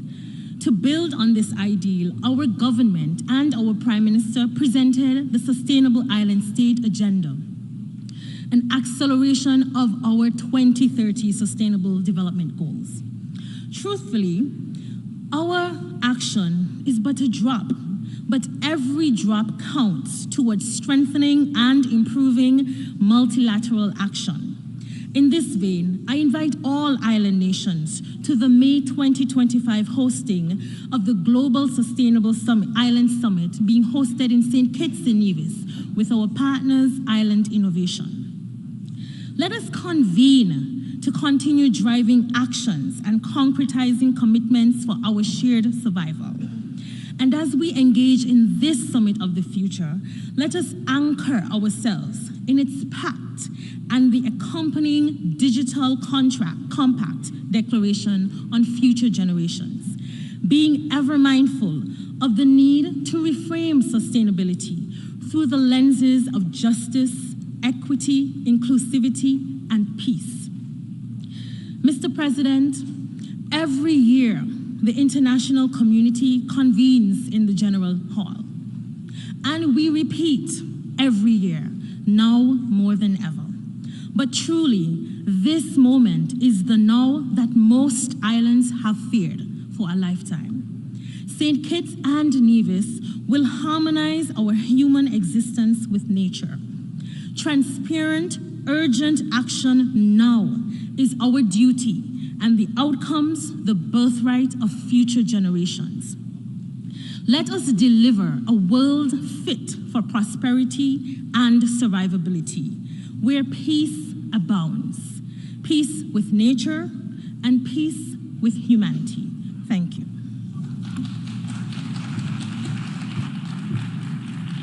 I thank the Minister of Sustainable Development, Environment, Climate Action and Constituency Empowerment of St. Kitts and Nevis. And I now give the floor to His Excellency Mohamed Ali Nafti, Minister of Foreign Affairs, Migration and Tunisians Abroad of Tunisia.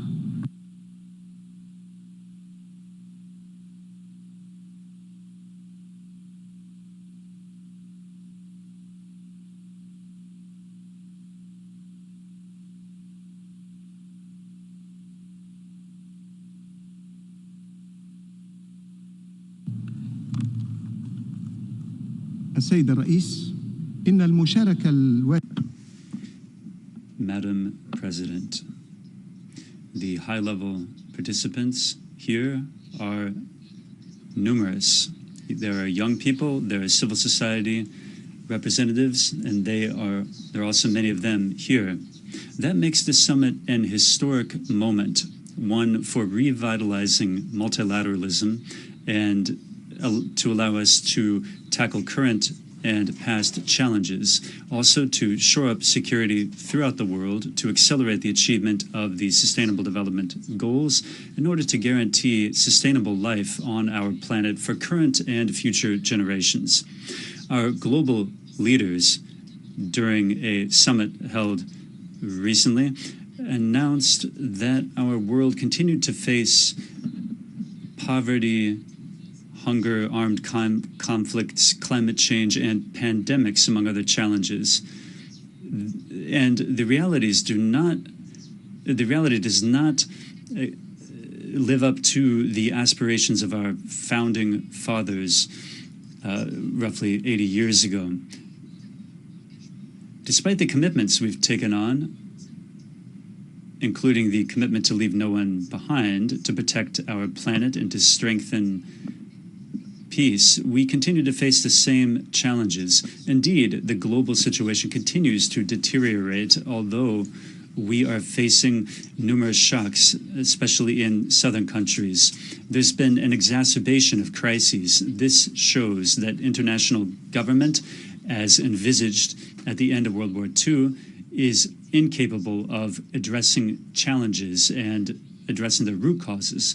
That is why Tunisia hails the initiative taken by the Secretary General to hold this summit. We need to act at several levels to shore up multilateral mechanisms and to reiterate our commitment to the principles of the Charter and to the respect of international law, including by taking a new approach to international cooperation for the common well-being of nations on the basis of equality, mutual respect, non-interference in internal affairs, respect for the sovereignty of states, and solidarity, while acknowledging our community of destiny and our common responsibility. Tunisia agrees with the Pact for the Future and also the Global Digital Compact, which sets out the principles for a digital world safe for everyone and contributes to bridging the digital divide as well. Next, the Declaration on Future Declarations, which we also endorse. The success of our summit hinges on the serious participation of absolutely everyone in the implementation of the aforementioned documents, which should not remain simply declarations of wishful thinking. We need to transform tangibly our multilateral system. This effort will depend on the political will that we show toward implementing the various recommendations of this summit. That will allow us to overcome the gaps in global governance. We call upon developed countries to make good their commitments for financing and for sustainable development and for climate action. They must do so by helping the developing countries to overcome debt, and they must assist populations in allowing them to make use of their own resources. President, at our last summit, we agreed on the need to leave no one behind. We made it a genuine slogan. This slogan will lose all of its credibility and sense if we exclude the Palestinian people who are experiencing the most atrocious crimes against humanity perpetrated by a barbarous occupation at odds with international law. This organization has a responsibility, a moral and a historic responsibility. We cannot abandon the Palestinian people, a people which is deprived of its liberty, dignity, and right to life, and right to live in security and in stability. Madam President, it is our hope that this summit, which was brilliantly prepared by the United Nations, we hope that this summit will clear the way to a new phase in multilateral action, one grounded in common responsibility and solidarity for a world that is more just, fair, and sustainable. Thank you. I thank the Minister of Foreign Affairs, Migration and Tunisians Abroad of Tunisia. I now give the floor to His Excellency Badr Ahmed Mohamed Abdelati, Minister for Foreign Affairs and Immigration of Egypt.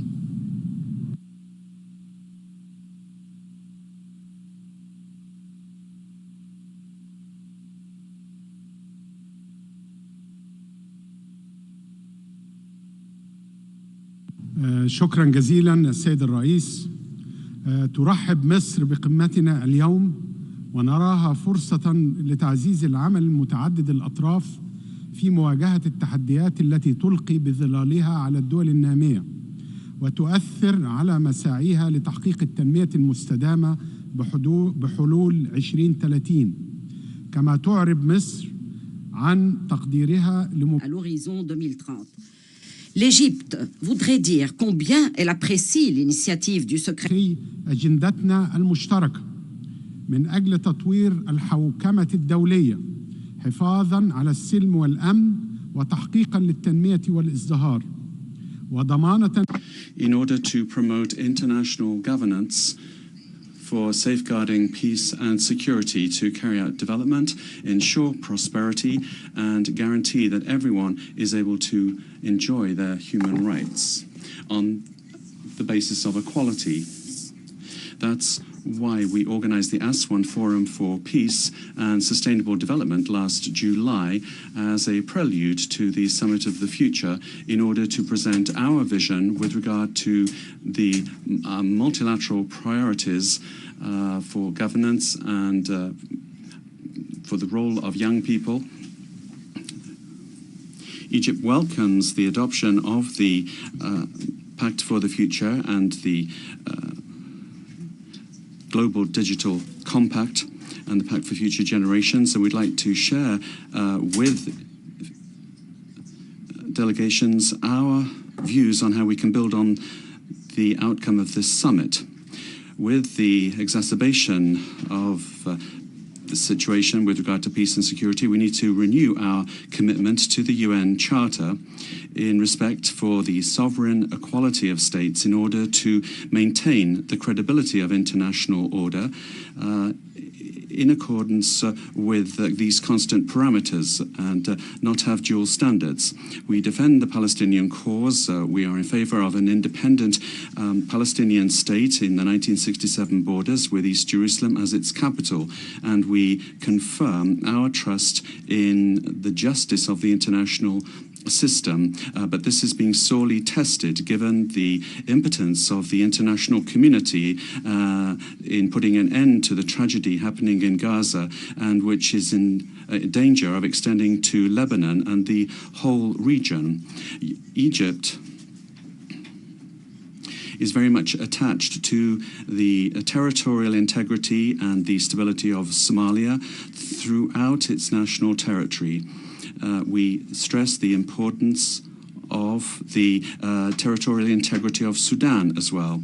And then these successive developments, I think, reflect the need to increase development funding and to reform the global financial architecture in order to reduce the gap between states and address the current imbalance that exists, and which has left a lot of people behind in terms of prosperity. We must respond to the aspirations of our peoples to eliminate poverty and hunger, increase growth levels. And for this, we need funding for development, and we need to reach understanding on innovative solutions and mechanisms that will be beneficial for developing countries with a view to concessional funding that will not add additional burdens on these countries. Thirdly, we need to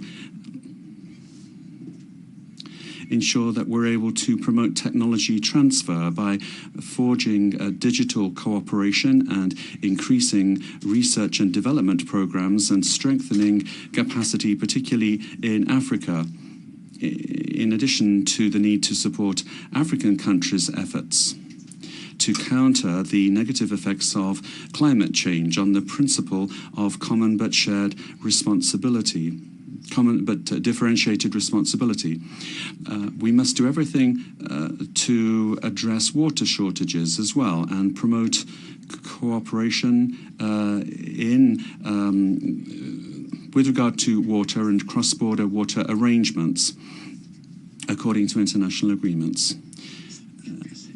and Egypt fully endorses the absolute priority to totally remove nuclear weapons to guarantee current and future generations a safe future, given the disastrous consequences that arise from the use of these weapons. And we're also in favor of a Middle East area free of nuclear weapons.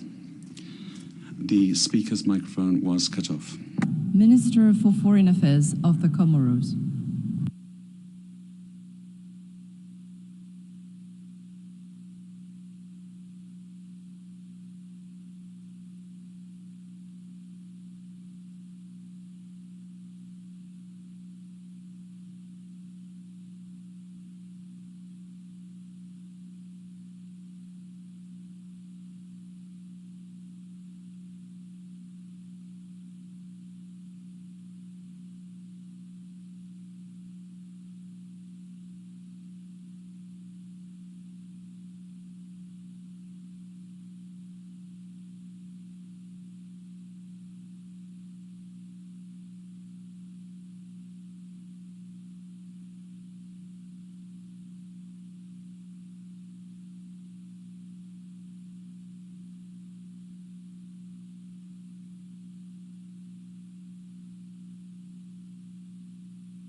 Monsieur le Président.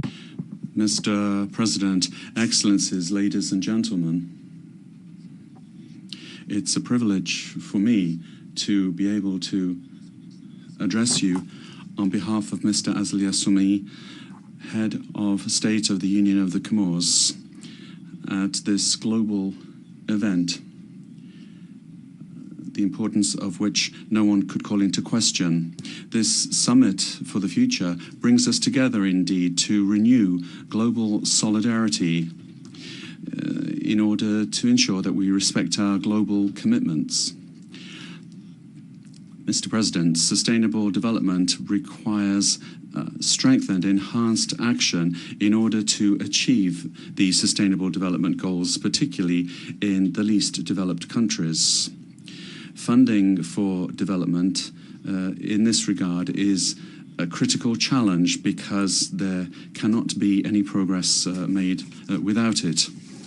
Therefore, it's urgent, in our view, that the international community implement an innovative and ambitious funding mechanism that will support our initiatives and mobilize further resources in order to enable countries to follow the sustainable development path. Technology transfer, technical assistance, access to clean energy and access to an energy mix should be priorities when it comes to funding. It's crucial that we support business and improve access to funding for young people and for women, whilst at the same time promoting universal social protection in order to reduce the informal labour market and improve access for decent jobs for all. The Union of the Comores would like to appeal to the North to honour their commitments taken to fund the SDGs in the countries of the South. Mr. President, international peace and security are very important for sustainable development, and so strengthening multilateral institutions is particularly important to resolve the existing conflicts and prevent new outbreaks of tension. The very objective of multilateralism, amongst other things, is to prevent war by building bridges between different views and interests. We must therefore do everything in our power to restore the authority of the United Nations and respect for its charter, international law, and international humanitarian law. Mr. President, scientific and technological progress and innovation are so important for the economic and social changes needed in our times. That must be accompanied by partnerships, knowledge transfer, and cooperation based on research and technology. The Global Digital Compact should enable us to reduce the global digital divide and increase access for each country to these innovations. We must cooperate together to ensure that the digital revolution is of benefit to everyone and that it is guided by principles of inclusivity, ethics, and accountability, particularly in the sensitive area of artificial intelligence. The Comores unreservedly supports initiatives aimed at strengthening digital cooperation and encouraging innovation as an engine for development. Mr. President, the future is now. We cannot wait, and we must improve the global system for current as well as future generations through national governance and investment in youth. The fight against youth unemployment, access to universal education, actions to prevent social conflict and improve the lives of young people and improve their participation in decision-making bodies.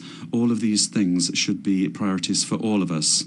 The future of our planet is in the hands of young people, future generations. It's our duty to leave to them a world of peace.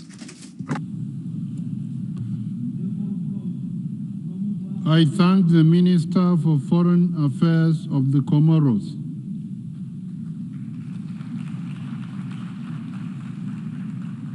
I give the floor to His Excellency Lejeune Belambela, Minister of Foreign Relations of Cameroon.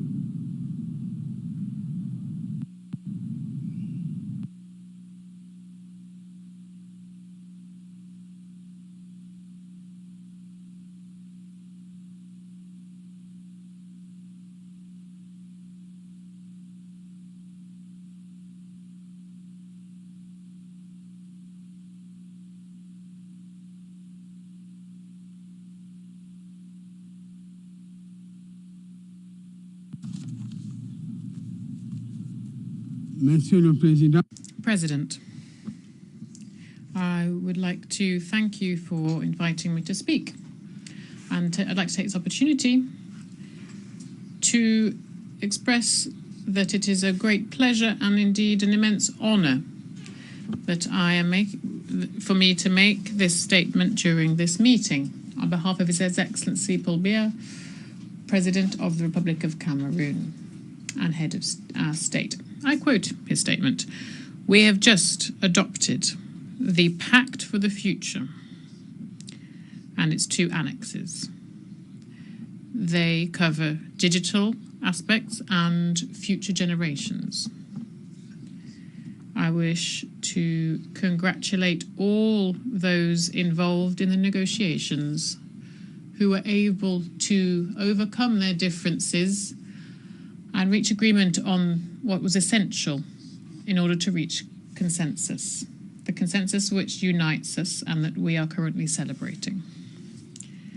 Indeed, it was a lengthy and laborious negotiation, but ultimately we made it.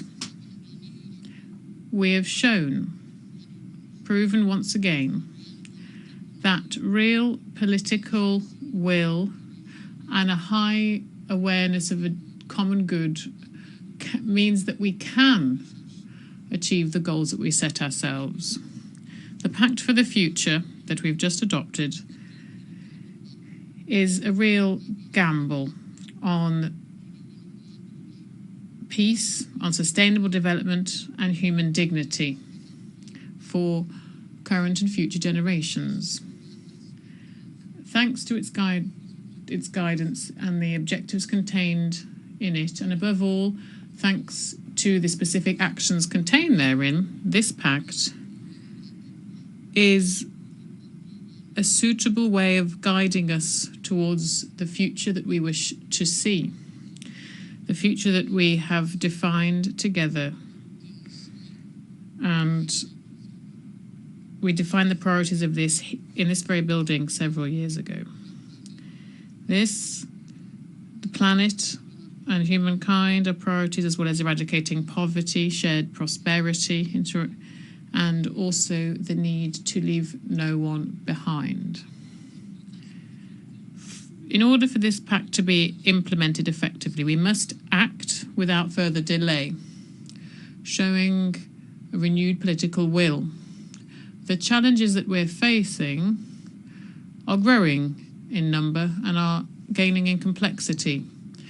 Particularly, they've been globalized.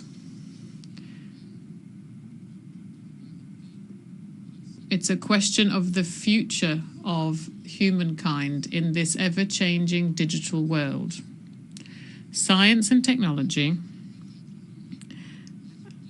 have indeed in good hands some of the best tools to achieve growth.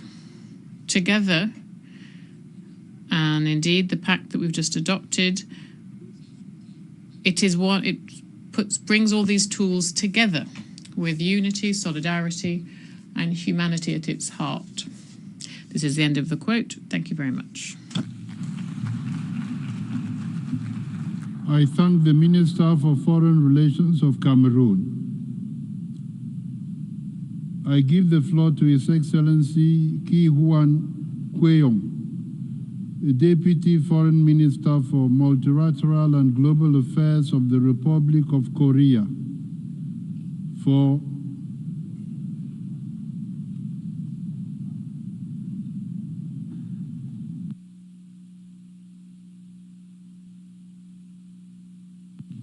Mr. President, Excellencies, distinguished representatives, first of all, I would like to extend my gratitude to Germany and Namibia for their dedicated efforts, which have led to the adoption of the Pact for the Future. The international community have worked tirelessly to identify actions that should be taken to bring about meaningful changes and benefit future generations. The Pact charted a path to a better future for all of humanity and reaffirmed our commitment to multilateralism. Now it is our duty to ensure that our commitments resonate far beyond this room to shape a more sustainable future for all.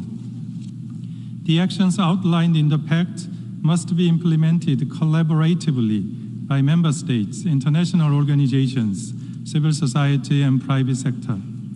With this in mind, I will highlight key priority areas that Korea is focusing on to advance sustainable peace and prosperity. First of all, science, technology, and innovation must be harnessed in a way that promotes and protects human rights and serves peaceful purposes. Korea is committed to advancing human-centered AI technology to drive progress towards the UN SDGs.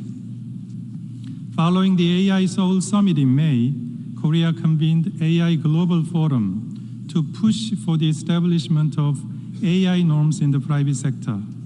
In early September, we also hosted the Responsible AI in the Military Domain Summit 2024, where we presented a comprehensive blueprint for military AI norms. Tackling new and emerging challenges is also crucial for building a more inclusive, open, and safe future. As a member of the Security Council, Korea prioritizes responses to cybersecurity and climate security. In June, Korea hosted an open debate on cybersecurity as president of the Security Council, which helped establish a solid foundation for planning an effective response to cyber threats.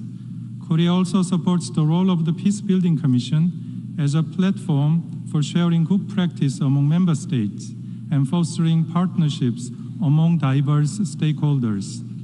When serving as chair of the PBC in 2017, Korea drew on its development experiences and played a role in fostering strategic partnerships between the PBC and international organizations and financial institutions. This helped countries in transition mobilize both political and financial support. Korea will remain fully supportive of the PBC's efforts to make further progress in this regard. Securing development resources is a key to achieving sustainable development goals.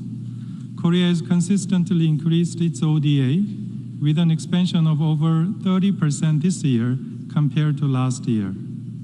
Notably, at the first Korea-Africa Summit held in Seoul this June, we pledged to continue to expand our ODA to Africa up to $10 billion by 2030. The efforts of government sector alone are never enough to mobilize resources. It is essential to forge close partnerships with various stakeholders, including the private sector, to benefit from their resources, expertise, and technology. In this context, Korea is advancing innovative cooperation projects with businesses, including small and medium-sized enterprises and startups. Korea will continue to actively participate in international efforts to accelerate progress towards the Sustainable Development Goals. I sincerely hope that this Summit of the Future marks a pivotal moment for change. It presents a great opportunity for every member state to be united their commitments to the Pact for the Future. And let us seize this opportunity. Thank you very much. I thank the Deputy Foreign Minister for Multilateral and Global Affairs of the Republic of Korea. I now give the floor to the distinguished representative of Israel.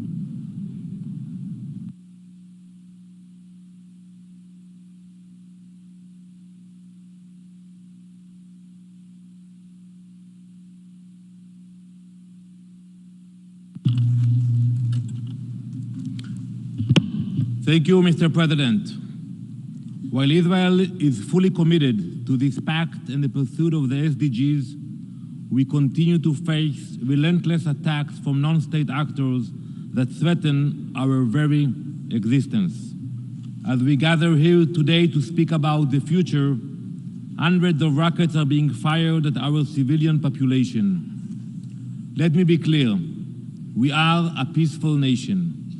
We do not seek war, nor do we desire it. However, we will not stand by as our people are attacked. We will use all means at hand, our determination, our innovation, and our strength to protect our people.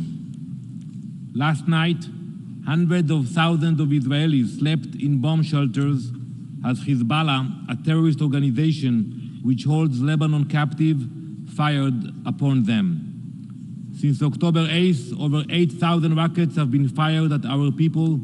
Over 70,000 have been forced to flee their homes, becoming refugees in their own land. We did not start this war, but we will protect our homes, our land, and our people. Yet, despite these dire conditions, Israel remains steadfast in promoting the SDG agenda. We pursue these global goals while fighting terrorism on multiple fronts. This is the real story of Israel. Despite immense challenges, we are still able to lead on innovation, sustainability, and the advancement of human rights. Our resilience proves that building a better future is not only possible, but essential. Even as we defend our people and homeland, we are here today to focus on that future, our shared values, our values that will shape the future. Each generation has faced its own challenges, and ours is no different. What sets our time apart is the profound impact our nations can build together. The question we ask ourselves, how will we work towards eliminating poverty? Will we act quickly enough to save the planet? How might technology benefit humankind rather than being used to spread hate? These are critical questions, so crucial that giving form to our vision for the future has been an ambitious and difficult process. We must recognize that putting it onto action will be even more difficult. Yet, we cannot be paralyzed by the enormity of the task. This is not a gift to the future, but an obligation that we must pay forward. Mr. President, over the past year, we have seen anti-Semitism escalate from words to acts of terror. It is imperative that member states confront anti-Semitism wherever it emerges, for only through collective action we can make a lasting difference. Simply put, we need more than words and declarations. We need immediate, dramatic action from all countries and all individuals. Mr. President, we cannot allow the pursuit of the SDGs to come at the cost of our democratic values. Just as we stand united against violent extremism and terrorism, we must also oppose repressive regimes that fund and support those terror groups. Israel firmly believes that we cannot leave a legacy of fear, oppression, and terror for future generations. We must act decisively against terrorist organizations that blatantly disregard the safety and welfare of their own people. Mr. President, the challenges will not be easy to overcome. If they were, we would not be here today. However, the State of Israel believes that there is far more that unites us than divides us. The differences we observe are often more about the different paths we take forward our shared goals. We must come together in this spirit, facing today's challenges head-on and recognizing that delaying difficult decisions is no longer an option. We can and we must meet our obligations, the future, the planet, and all those who will inhabit it. For them,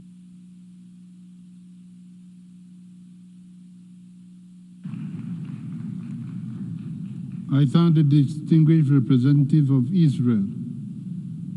I now give the floor to the Central African Republic, to the distinguished representative of Central African Republic.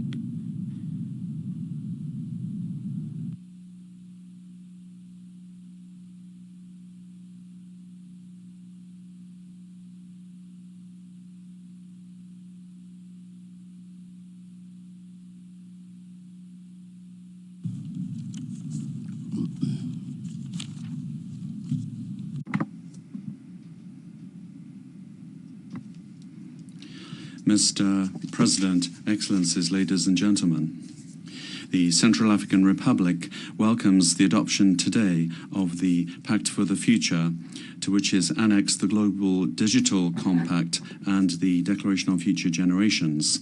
This adoption is a sign of a reaffirmed willingness in our common ability to find shared prosperity.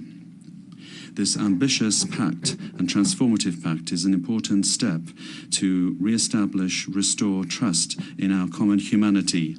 This can be seen in a renewed commitment to leave no one aside and to protect our planet.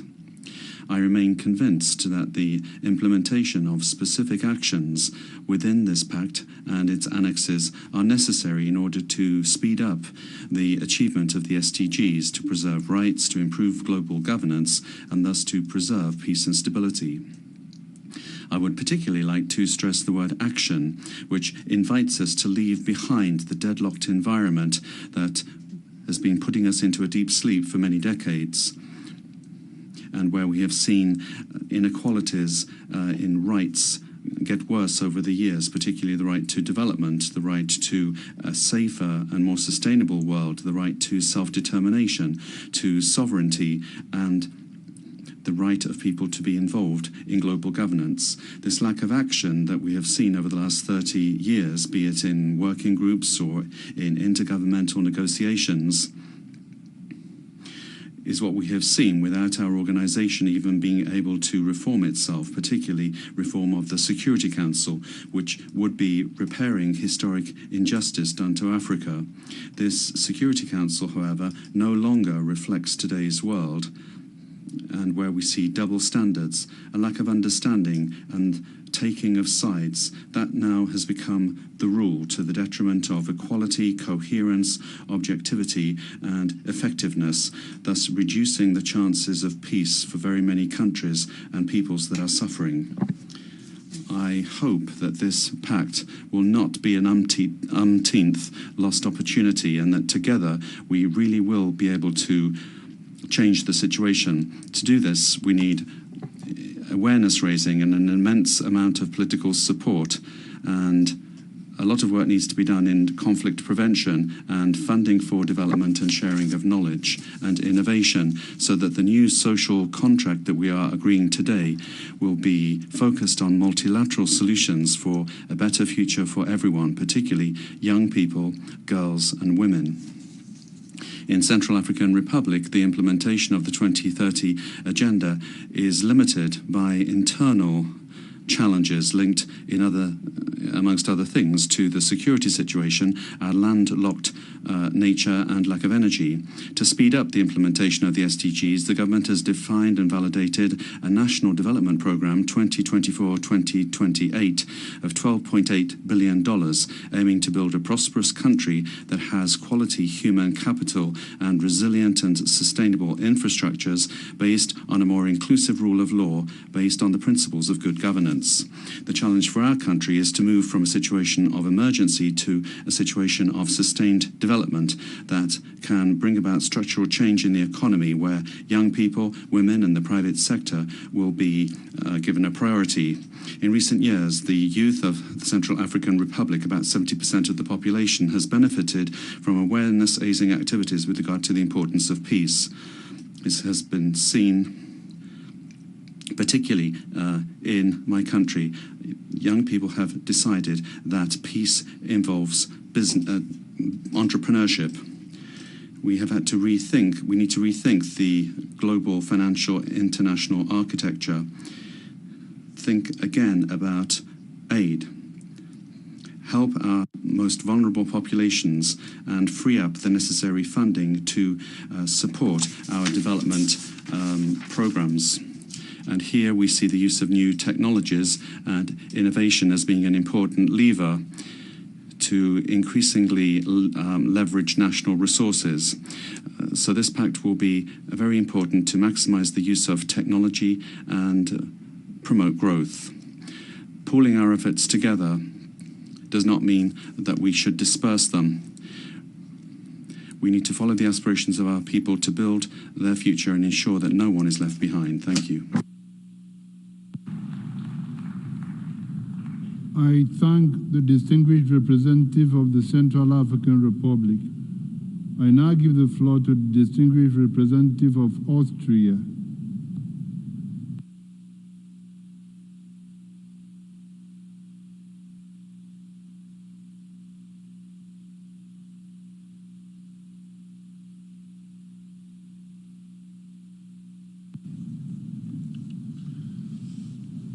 Excellencies, so this is the summit of the future.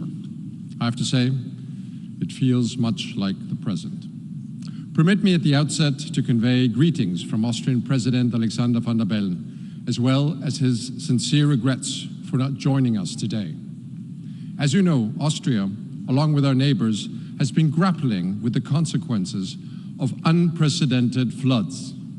This, of course, demands the President's full attention and solidarity back home, but his thoughts are also with us here today.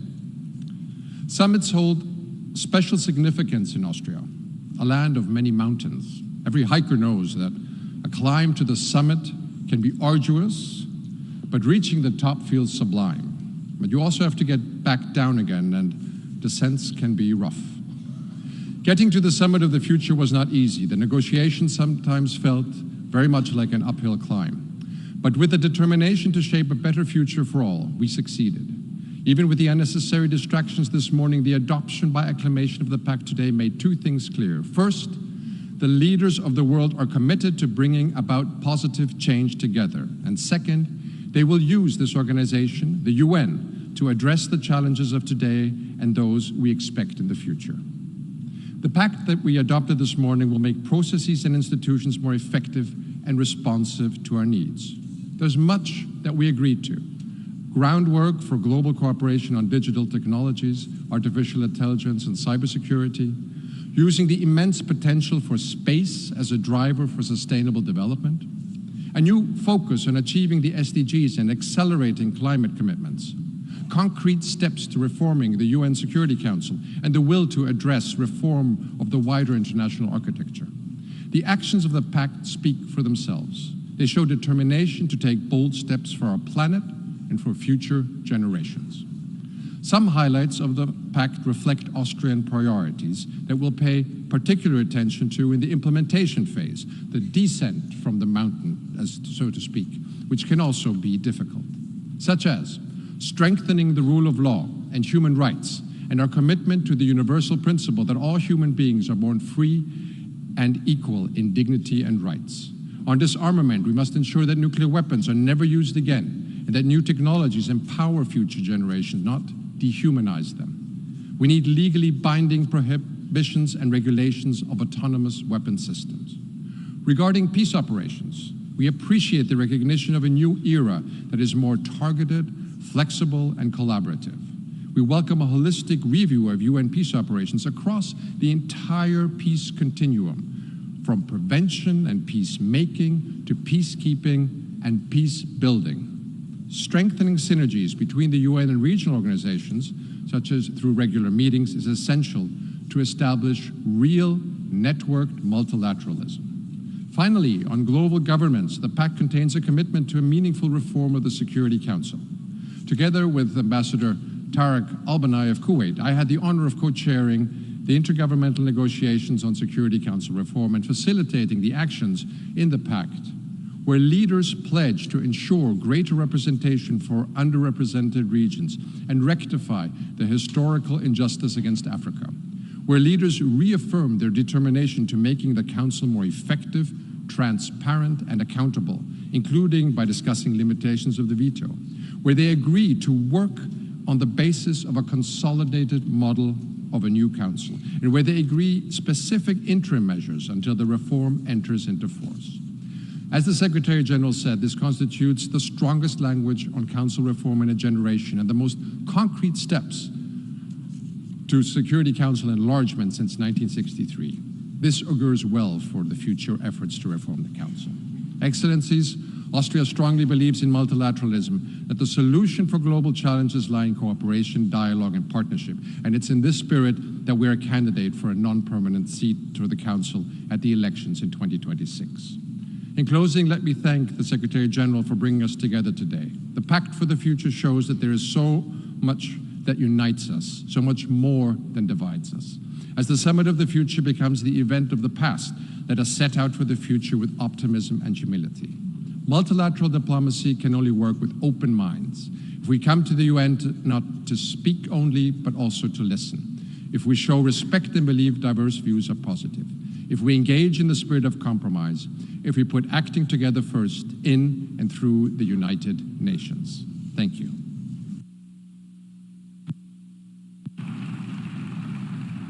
I thank the distinguished representative of Austria.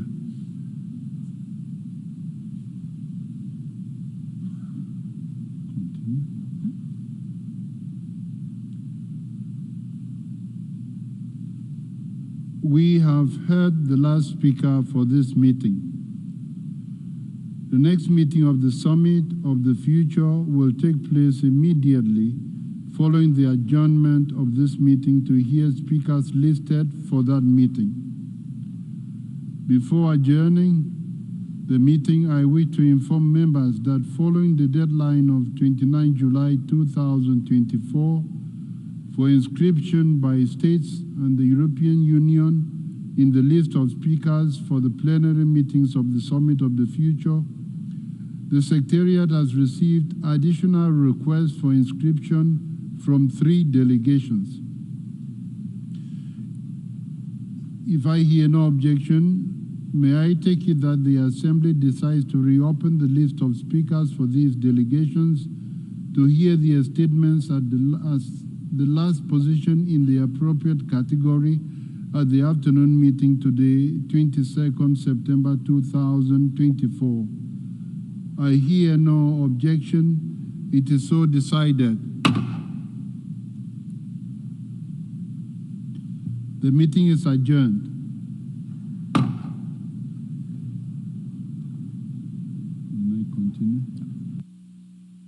Plenary meeting of the General Assembly is called to order.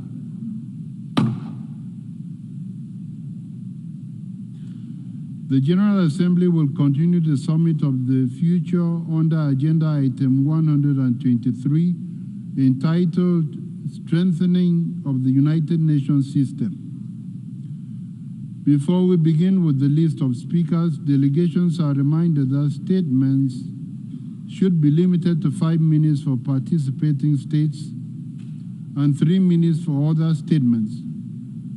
Pursuant to Rule 2072 of the Rules of Procedure, when a representative exceeds his or her allotted time, the President shall call the Speaker to order without delay, which will be done by means of automatic microphone cutoff.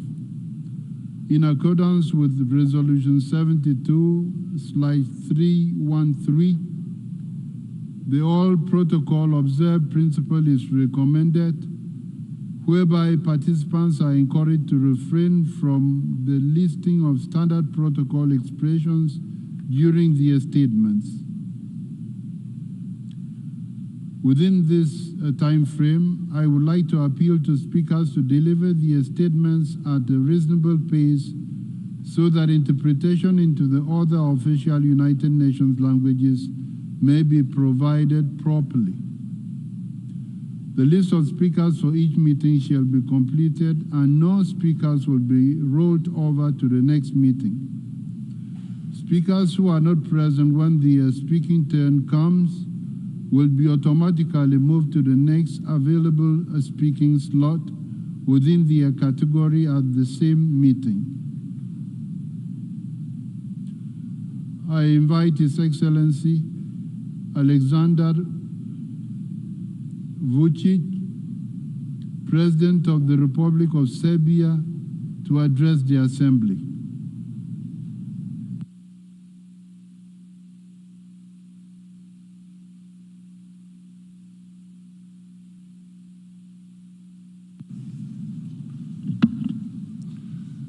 Esteemed participants of the summit, Excellencies, ladies and gentlemen, I'm very happy to be present on this important summit of the future and will not take much of your time by quoting the characters of Alan Ford comics and by saying that it is better to have peace and cooperation than war and conflicts, that it is better to be healthy than ill, and I do not want to repeat the empty stories about the observance of international law norms, because the international public law applies only to small and not so strong ones, and only in cases when they are not attacked by the same big ones. And speaking about the most powerful countries, it is incredible with how much lies and hypocrisy they brutally violate the law of the United Nations, and more than anything, peace. Peace is today more important than anything, but no one sees peace as an important value. But all the big ones, while justifying their big politics, speak about a just peace, which means that they should win, and that the other ones not only should lose, but they should be completely destroyed. All the stakeholders, with no exceptions, will refer to those norms of international law which are in their favor, and they will intentionally forget all they have been doing and that they are doing today. They will be reminded of the respective by the other big ones, which will also forget all those misdeeds, but they will find endless violations of the international law in the case of the first ones. Serbia supports the plan of the UN Secretary General. Republic of Serbia support a pact for the future in spite of having remarks and in spite of the fact that we would like to see more compromise done for the developing countries and that the big countries could better understand the needs of the small ones. All 5 chapters are important to us: sustainable development and financing for development, international peace and security, science, technology and innovation and digital cooperation, youth and future generations and transforming the global governance. But what kind of financing for development position of youth and sustainable development can we speak about when we have huge regional conflicts in the world and tensions involving almost all biggest world powers? Speaking of remarks, Serbia supports the demand of the Group 77 developing countries, joined also by the People's Republic of China, and we believe that financing of the problem of climate change should be a separate issue and not a part of the financing for development. We believe that the US and the EU will have more understanding for reforms of the existing financing architecture. Additionally, we believe that the remarks of Brazil and Russia, where the issues of the climate and the climate change are more related to security than to development, are serious ones and that they deserve attention. Additionally, Serbia believes that it is very important to find a balance between the Western point of view on the issue of the rule of law on one side and the demand of the numerous countries when it comes to the family and traditional values. Because human rights are one thing, and their abuse and overemphasizing lead towards the destruction of traditional conservative societies, which many countries worldwide cannot accept, and particularly when it comes to family values. And precisely those values are cherished and nurtured by the Republic of Serbia. Serbia is on its European path. Unlike many others, Serbia observes the norms and regulations of international public law. At the same time, Serbia is a modern country with a big growth rate, but also not ready to sacrifice its own traditional values, and it will be capable of resisting all the attempts from the outside that the so-called woke movement is imposing to it as the highest possible value and the state of society that we must allegedly reach in the future. I thank you very much. I thank the President of the Republic of Serbia.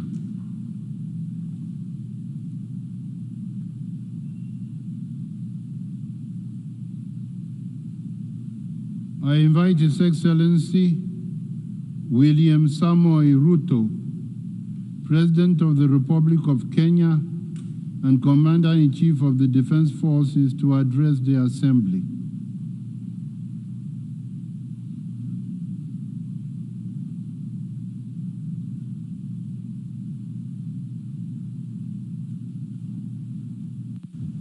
Mr. President, a year ago, I stood before this Assembly urging bold reforms of the UN system to tackle the rapidly evolving and increasingly complex global challenges.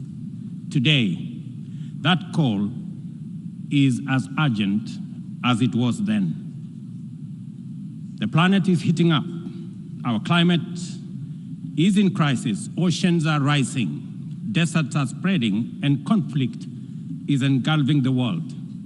Millions are displaced, poor and without access to basic services.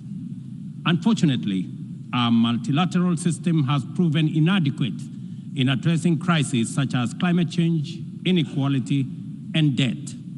And it continues to falter in providing any, let alone timely solutions.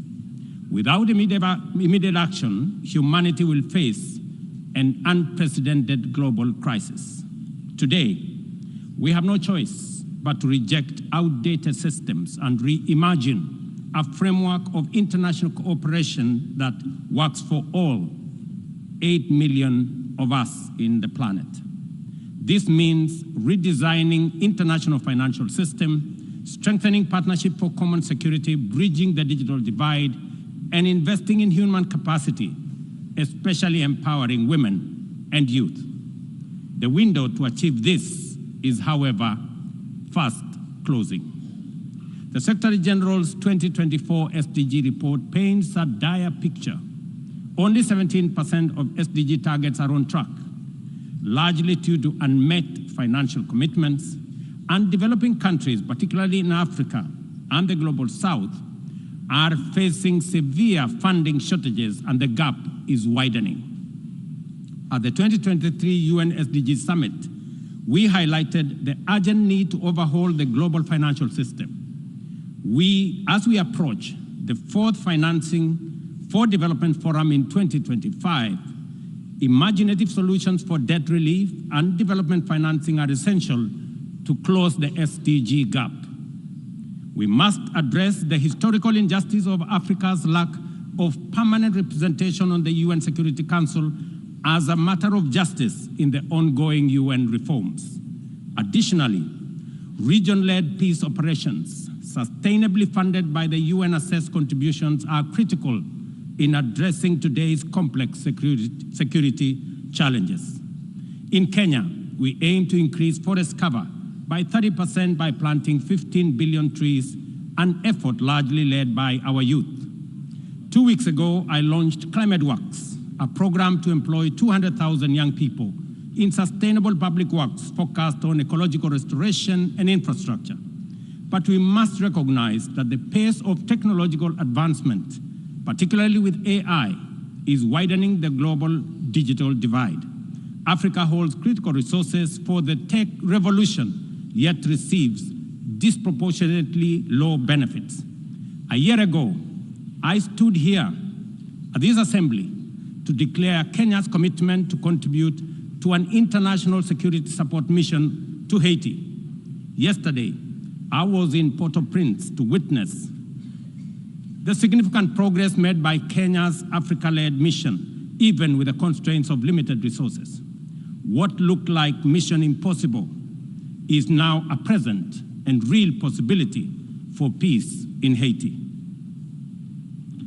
I hosted the inaugural Africa Climate Summit, whose seminal outcome, the Nairobi Declaration, formed the basis of a common African position in multilateral engagement at the COP and other fora. At the world's 21 IDA 21 Replacement Summit in Nairobi in April this year, the 17 AFDB replacement and IMF SDR rechanneling, we together with African leaders championed for significant enhancement of the concessional window of affordable financing available for developing countries to provide critical public services, undertake investment in economic transformation, and implement ambitious climate. On the basis of this progress, we have achieved under our current inadequate multilateral institutional framework, I am optimistic about what we can achieve under a radically reconfigured multilateral institutional framework. This is why reforms are an urgent necessity that we cannot delay. The Pact of the Future has been developed through intense negotiations, sustained discourse between members. I take this opportunity.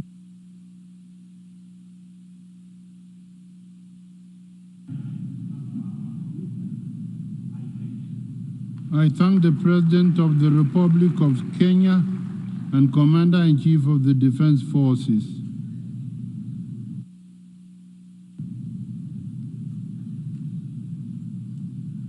I invite His Excellency Gitanas Nausėda, President of the Republic of Lithuania, to address the Assembly.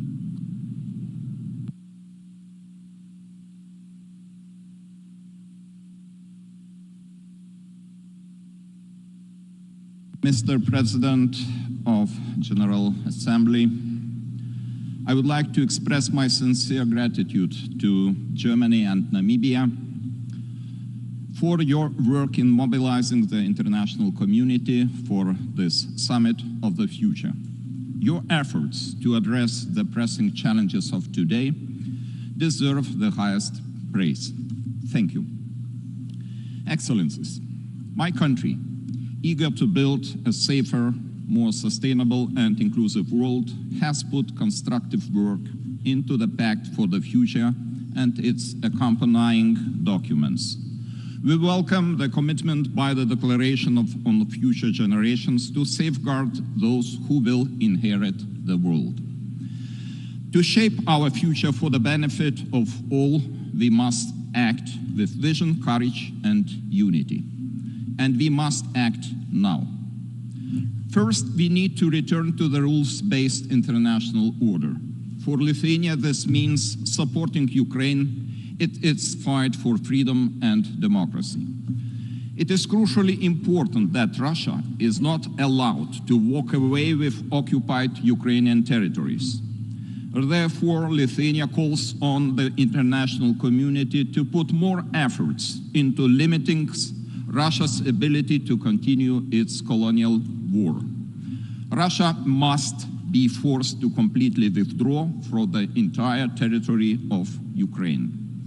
Sadly, the lack of multilateral response to Russia's aggression against Ukraine has already put forward serious doubts about the United Nations' ability to maintain global peace and security.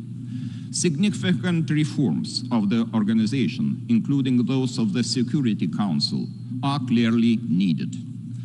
The United Nations must be empowered to stop and contain both present and future aggressors. This would contribute not only to global peace and security, but also to sustainable development and human rights. Second, we need to put more effort into achieving the Sustainable Development Goals. Right now, one of the key obstacles to accomplishing the Sustainable Development Goals is the lack of financial resources. We need to create a global financial architecture that is more equitable, just, and responsive to crisis. Lithuania is also eager to address the climate crisis. To achieve the goals of the Paris Agreement, we need more investment into renewable energy and innovative technologies. Future prosperity will be driven by digital transformation. While Lithuania welcomes the shared vision for the digital world outlined in both the Pact for the Future and the Global Digital Compact, we also call for addressing challenges related to new and emerging technologies. I'm delighted that under Lithuania's presidency, the Council of Europe adopted the first ever framework convention on artificial intelligence and human rights, democracy and the rule of law. This Vilnius Convention establishes a global standard for protecting human rights from the risks posed by AI. My hope is that it will be set an example of addressing all kinds of global issues through concerted multilateral efforts. Today, I call on the participants of the summit to support the main guiding principles of the United Nations: peace, security, human rights, and sustainable development for all. The future we desire is within our reach. Let's seize this moment to build it together. Thank you.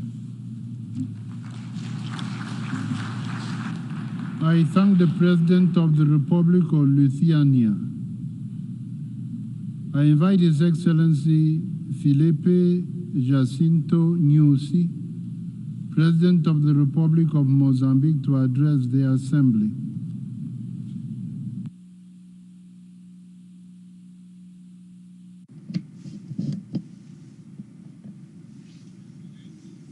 Thank you very much, Mr. President, Your Excellencies. Let me greet and congratulate Your Excellency for chairing this important event and express wishes for success in our deliberations. Your Excellencies, multilateralism is a key and indispensable tool of cooperation among states. It is a safe vehicle to pursue our common global agenda. The United Nations Charter defined the organization as the center for harmonizing actions of nations to achieve common purposes. It is in this regard that we view the 2023 report of the Secretary General of the United Nations on our common agenda, which charts the way for the next 25 years and stresses the importance of multilateralism. Multilateralism is not just a choice, but an imperative and an unequivocal requirement to address complex challenges, particularly within the framework of international peace and security, which are indivisible. The recent COVID-19 pandemic has demonstrated how important is international cooperation to address global crises. Despite being in a constrained way, the coordinated multilateral response was key to combat and distribute resources that were unforeseen for the most vulnerable countries. The following some of the complex challenges requiring bold multilateral cooperation, terrorism and violent extremism, endemic diseases and pandemics, climate change that induce natural disasters, among others. Another challenge requiring multilateral engagement is the implementation of the Agenda 2030 for Sustainable Development. However, for the response to global challenges to be more effective, it is necessary to conduct profound resources to the multilateral system, especially with respect to the representation of developing countries in strategic decision-making positions such as the Security Council. On the other hand, we reiterate our firm support to a new international financial architecture that is responsible to challenges of poverty and development of the world, collective decisions that can no longer remain delayed indefinitely. Your Excellency, I conclude by reaffirming the primacy of multilateralism as the best tool to address the complex and multiple challenges the humanity is faced with, and to this end, it is urgent to restore the confidence of our people to international institutions and to an inclusive international law. If we are serious about promoting global prosperity for humanity, Africa with its youth and hard-working population with its rich diversity and potentials, it would be a total collapse to leave it behind and exclude it from the most important cycles of decision-making. Thank you very much. I thank the President of the Republic of Mozambique.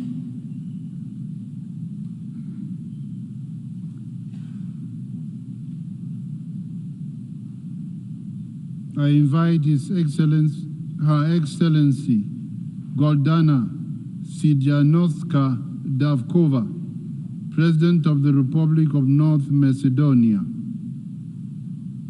to address the Assembly. Respected President, distinguished attendees, it's a difficult task and a great responsibility to talk about the future and abstract from the UN, because it is the only organization that enjoys universal legitimacy and has proven integrity and credibility in resolving humanity's biggest and burning problems.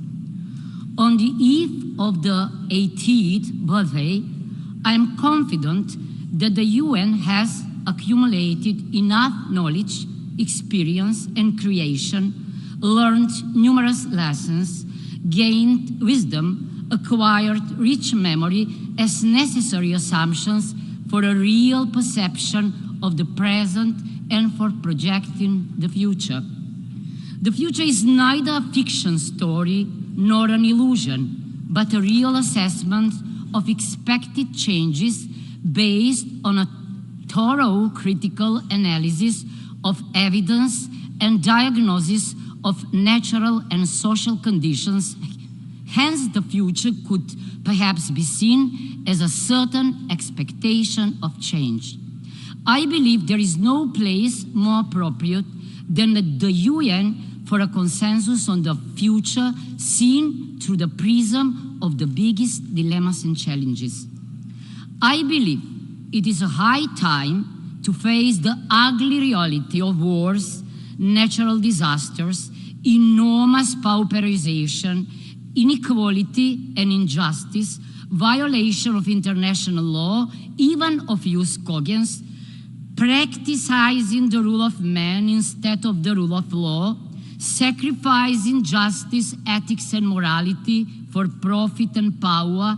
Difficult problems ultimately impose ambitious goals, but also require decisive action.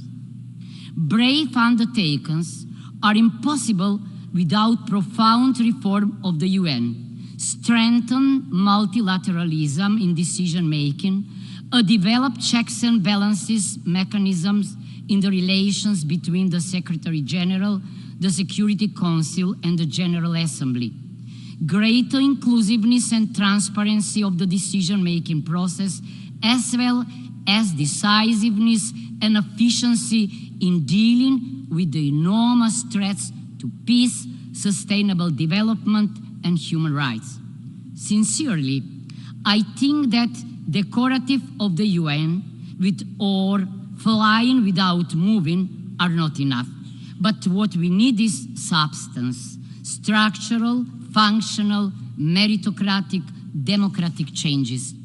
The role of the General Assembly should be strengthened as a representative body of the United Nations.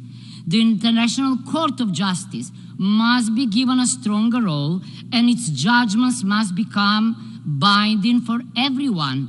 More intensive cooperation and partnership with civil society must be established. Transparency of the work of all authorities and bodies must be increased.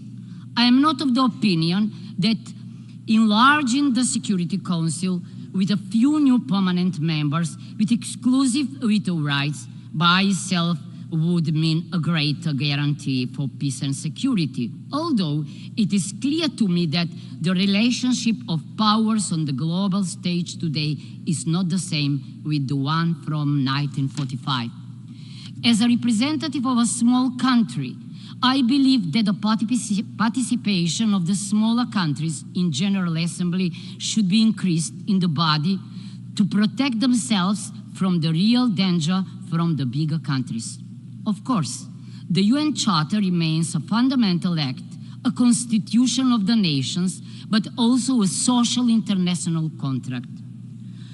An end should be put to the disrespect, bypassing, and selective application of the Charter, as in the Macedonian case. As the first Macedonian female president, I fiercely advocate for more women at the highest positions, and I am personally fulfilling these commitments. I believe that the Pact for the Future, the Global Digital Compact, and the Declaration on Future Generations are a solid and inspiring framework for tracing and building a future in which peace, prosperity, and justice will not be wishful thinking.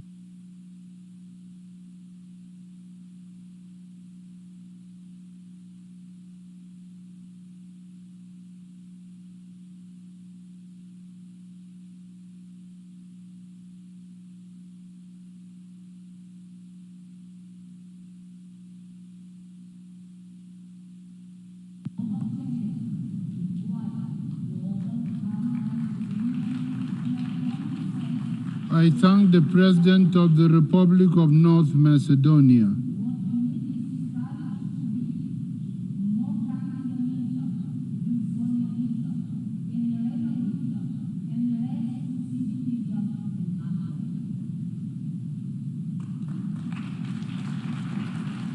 I invite His Excellency Carlos Manuel Villanova, President of the Democratic Republic of Sao Tome and Principe, to address the Assembly.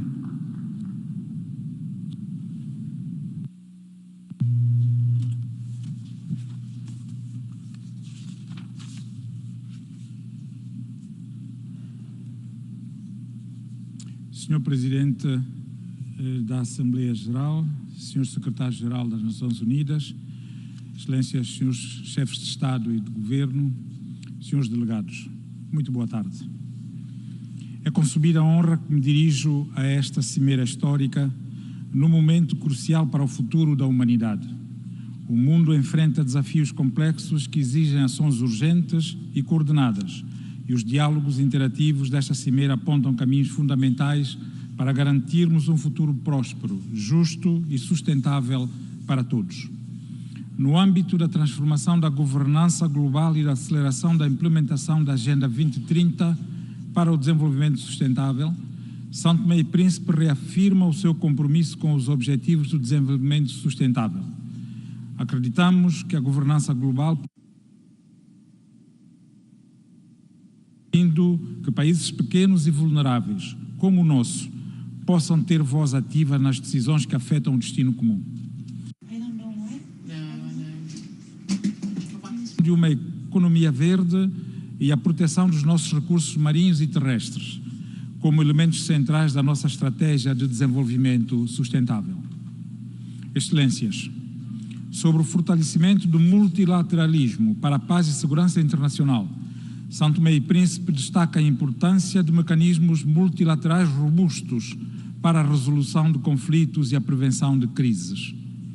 O mundo enfrenta crescentes ameaças à paz e estabilidade, e somente por meio de uma diplomacia multilateral eficaz poderemos garantir a segurança de todas as nações, independentemente do seu tamanho, do poder econômico ou da sua capacidade militar. Como membro da comunidade internacional, reafirmamos o nosso compromisso com a paz e a cooperação. Relativamente à criação de um futuro digital comum, nos desafia a encarar a revolução digital de forma inclusiva. O fosso digital continua a ampliar as desigualdades, especialmente em países em desenvolvimento. São Tomé e Príncipe vê no fortalecimento da inovação digital uma oportunidade para capacitar os seus jovens e promover o crescimento econômico. No entanto, isso só será possível através de parcerias internacionais que garantam o acesso inclusivo às tecnologias e às oportunidades digitais, para que nenhum cidadão seja deixado para trás. Por fim, no que se refere ao fortalecimento do sistema global para as gerações atuais e futuras, lembramos que as decisões que tomamos hoje moldarão o mundo que deixaremos para as próximas gerações. Em São Tomé e Príncipe, a prevenção do nosso ambiente é uma prioridade. A Ilha do Príncipe, reconhecida como Reserva Mundial da Biosfera pela Unesco, e as vastas áreas de reservas especiais da Ilha de São Tomé são testemunhos do nosso compromisso com a conservação da biodiversidade.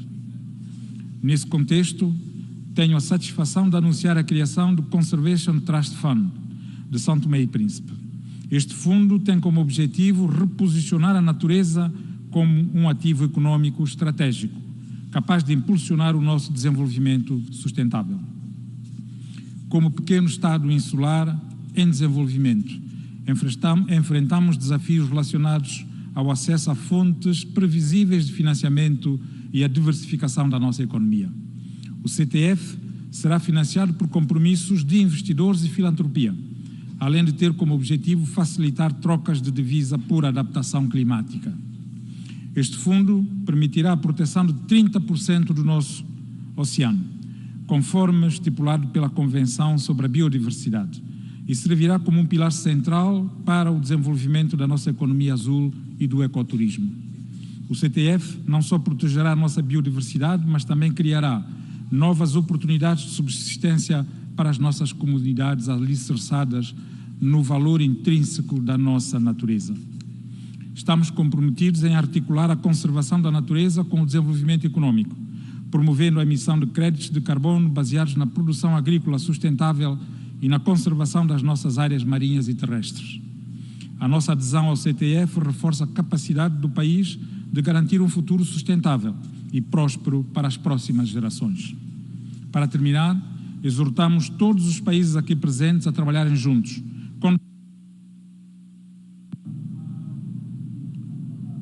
I thank the President of the Democratic Republic of Sao Tome and Principe.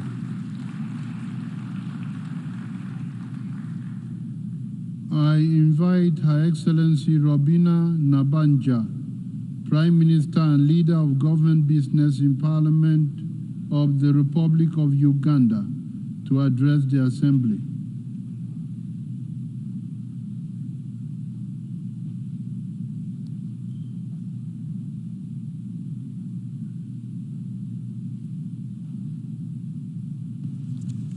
Your Excellencies, ladies and gentlemen, I bring you greetings from General Yoweri Kaguta Museveni, the President of the Republic of Uganda. I have the honor to deliver this statement on behalf of the Group of 77 and China. Today, we live in a global scenario that has changed dramatically since the adoption of the 2030 Agenda for Sustainable Development, and progress at the halfway point of the agenda is slow or fragile. The gap between developed and developing countries continues to widen, and major challenges generated by the current unfair international economic order for developing countries have reached their most acute expression in the current times. We are gathered here in the Summit of the Future to recommit our international cooperation in Pact for the Future that has been the result of long, complex, but constructive negotiations at different levels over the past 1 year. Our hope and conviction is that this pact should not become another futile exercise, but must garner political will and commitment across all levels of global leadership to pragmatically address current issues and lay a foundation for solutions for our future global progress and challenges. Therefore, the future we want should be free from any oppression and free from global inequalities and divides in levels of development, financing, technology, and innovation. It must deliberately offer opportunities, capacity to the majority of global South to catch up. Therefore, the global community should commit to the practical implementations of all the agreed actions in the Pact for the Future. The impacts of climate change, biodiversity loss, environmental degradation, and desertification unfairly burden developing countries and pose additional challenges to their pursuit of sustainable development and poverty eradication. We remain concerned about the growing gap between the needs of developing countries and the support available to face these challenges. In regard to that, we regret that the Pact falls short in recognizing the actions needed to close this gap, including developed countries, to fulfill their obligations to provide the means of implementation, including capacity building, technology transfer, and adequate, sufficient, predictable, quality, and additional financial resources for supporting developing countries to implement their nationally determined contributions, adapt to the growing impacts of climate change, and respond to the associated losses and damages. Nonetheless, in the pact we have adopted today, it contains concrete actions to prevent people from falling back into poverty, including establishing well-designed, sustainable, and efficient social protection systems for all that are responsible to SOCs. We reaffirm our commitment to the Beijing Declaration and Platform for Action to accelerating our efforts to the empowerment of all women and girls in all domains. We have also agreed in the Global Digital Compact to initiate an annual global dialogue on artificial intelligence governance under the auspices of the UN to initiate an inclusive process towards international data governance arrangements. We have decided to deliver a robust, impactful 21st implementation of the International Development Association that includes contributions and strong policy commitments, both new and existing donors, that significantly increase IDA resources and work towards increased funding the pathways to implement the achievement of the 2030 Sustainable Development Goals. Also, we decided to strengthen the multilateral response to support countries with high and unsustainable debt burdens, with the meaningful participation of the countries concerned and all relevant actors ensuring an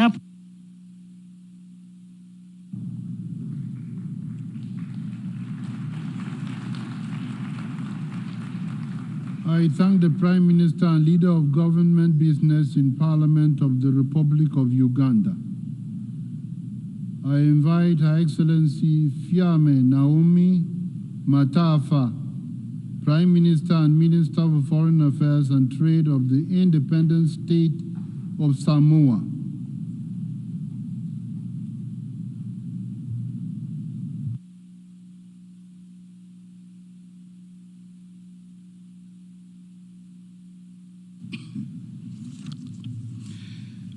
Mr. President, it's an honor to address you today on behalf of IOSIS.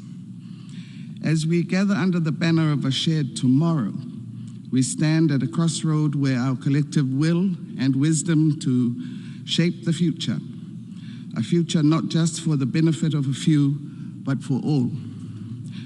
Small island developing states are not mere dots on a map.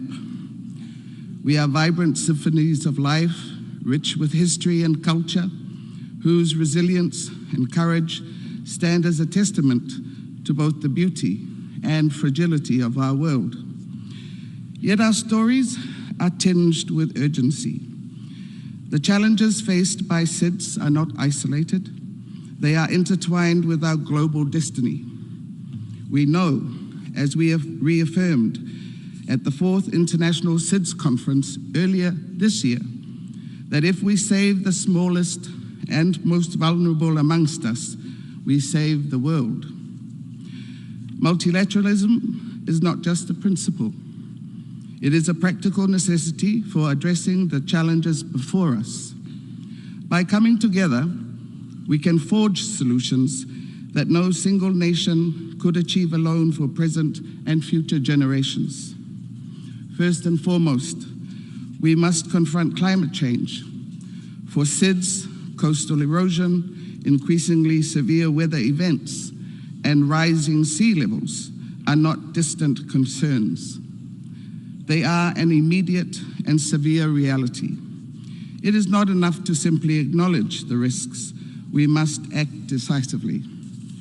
Let us breathe life into the Paris Agreement with renewed vigor, ensuring that our collective efforts are not just a whisper, but a clarion call to limit warming to 1.5 degrees Celsius. Beyond the immediate threats of climate change lies an economic tempest of its own. SIDS are often left adrift to face global uncertainty amidst a swelling tide of debt, economic fluctuations, and external shocks.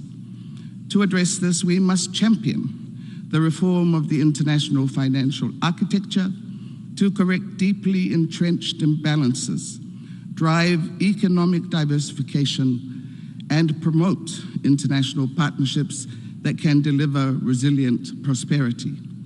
Debt relief and access to concessional financing, including the use of the MBI, can give SIDS the breathing space we need to anchor our economies in stability and invest in our future.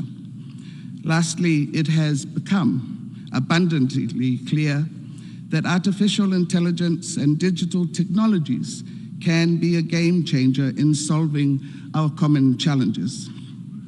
Yet significant barriers continue to persist for SIDS in harnessing its full potential, as the pace and misuse of such technological advancements seem to only expand the divide between us.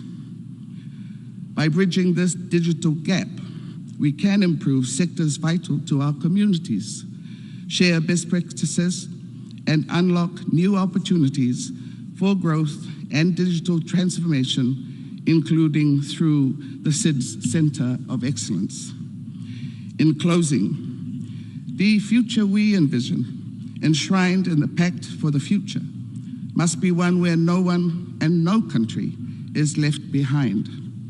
As we chart our course towards the horizon of our shared fate, let us all sail together with a spirit of unity and compassion.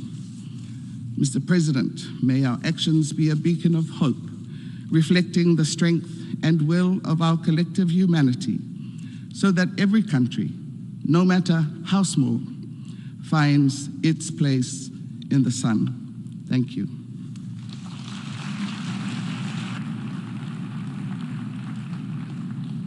I thank the Prime Minister and Minister of Foreign Affairs and Trade of the independent state of Samoa. I invite His Excellency Justin Trudeau, Prime Minister of Canada, to address the Assembly.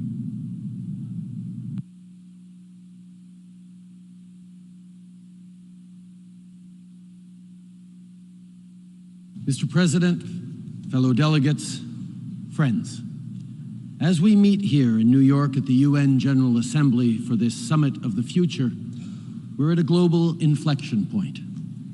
Faced with escalating instability undermining the very foundations of the international order, beset by the increasingly dire costs of climate change, contending with rising inequality that is leaving the most vulnerable behind, plagued by the erosion of women's rights, LGBT+ rights, and indigenous rights, and grappling with dire humanitarian crises perpetuating record levels of displacement, we have a choice.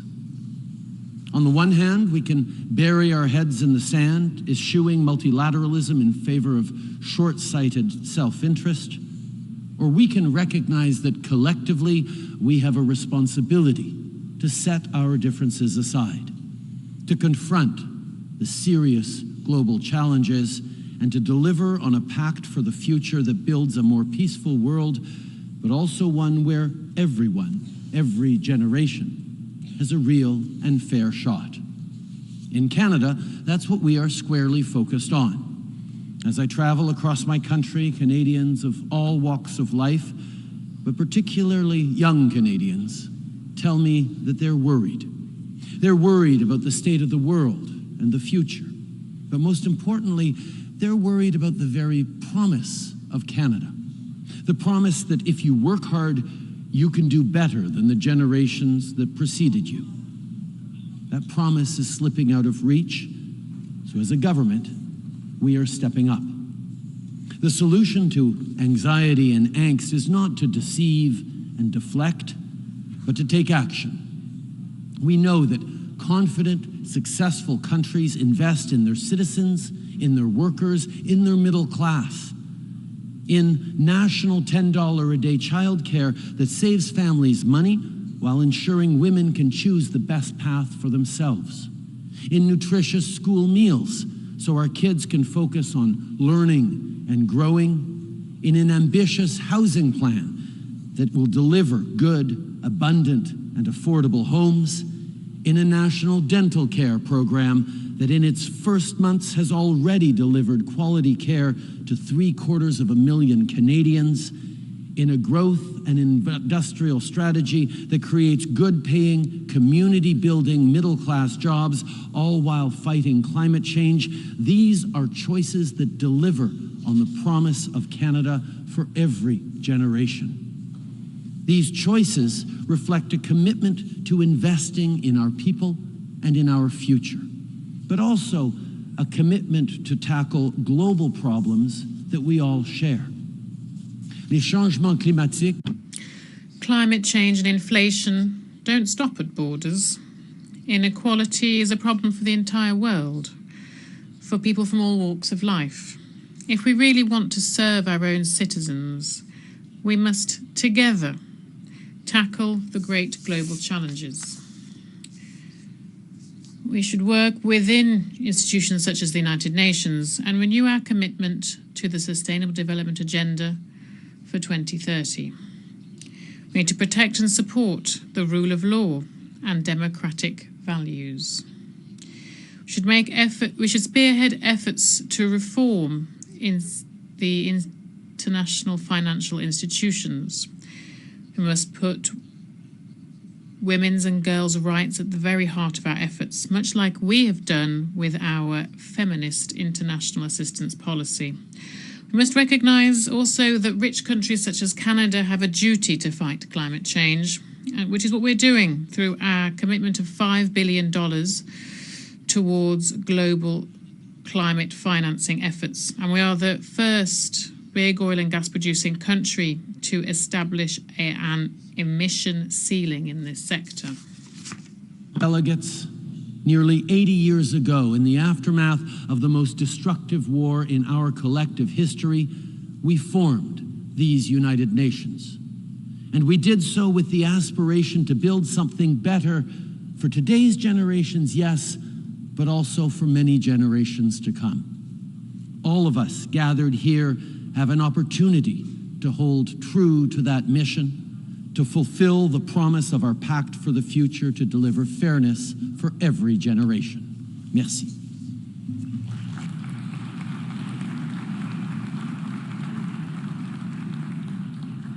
I thank the Prime Minister of Canada. I invite His Excellency Feleti Tayo, Prime Minister of Tuvalu, to address the Assembly.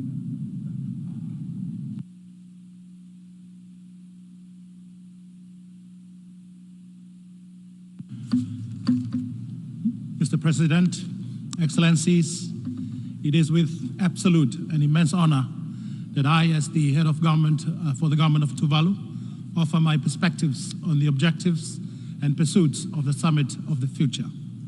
The summit presents a timely opportunity for the global community to recast and to reform the global architecture on multilateralism and international cooperation.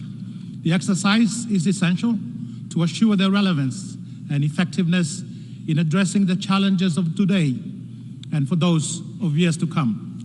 Tuvalu expresses its solid support for the Pact for the Future, together with the Declaration on Future Generations and the Global Digital Compact. The Pact represents a well-crafted and delicately negotiated set of commitments and recommitments by the global communities. Those commitments, if enacted fully, will provide the requisite prescription to reinvigorating and to enhancing the robustness of international cooperation grounded on the spirit and the letter of the United Nations Charter.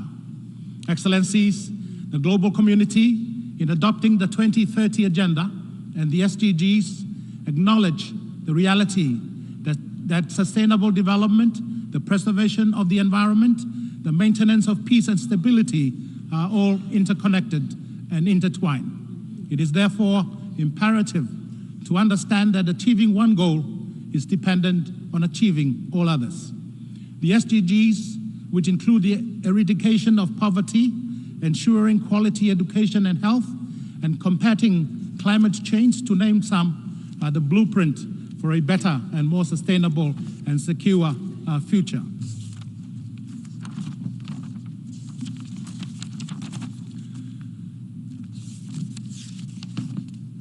To achieve these noble goals, it is incumbent on the global community to renew with vigor its commitment to a reinvigorated multilateralism system that is adaptable and resilient to new and emerging challenges. This summit has been an opportune moment for the global community to take stock and to reflect on the current architecture of multilateralism and the UN system in general, and to ask the hard question: does the current architecture of multilateralism and international cooperation remain effective? The overwhelming response, with due respect, has not been in the affirmative. So the summit has been challenged to provide the necessary and essential reforms and to come up with the requisite prescription to strengthen, to reinvigorate, and to reboot multilateralism and international cooperation to foster a spirit of solidarity and collaborations. Excellencies, the world we live in today is a world that is characterized by the multiple crises that we must endure. Crises that are, unfortunately, of our own making, be it environmental and climate change, armed conflict, financial crisis, and gross social inequities. Tuvalu is a small Pacific atoll island nation and is also a large ocean state. As such, Tuvalu has a strong affinity with the ocean and the environment. Tuvalu is of the firm belief that we are only temporary stewards and caretakers of the ocean and the environment on behalf of future generations. The summit must therefore recognize the importance of intergenerational responsibility as we approach multiple tipping points. Our decision today will have profound implications for future generations, and we must act with the utmost respect and care for future generations. For Tuvalu, climate change-induced sea level rise is the greatest and the most devastating manifestation of climate change. The ocean that used to define us as a people and as a community and as a nation will soon engulf us if sea level rise is not halted. or the resilience of our land territory is not reinforced. Climate change-induced sea level rise risk the lives and livelihoods of present and future generations of my people. But Tuvalu contributed negligibly, if at all, to the cause of climate change. That is how grossly unfair and inequitable the world we live in today. Tuvalu and other vulnerable states at the forefront of the devastating impact of climate change-induced sea level rise suffer first and the worst, while states that benefit the most from fossil fuel extraction continue to accelerate their development and prosperity at the expense of the most vulnerable states, which are left well and truly behind. That is why Tuvalu is leading and supporting.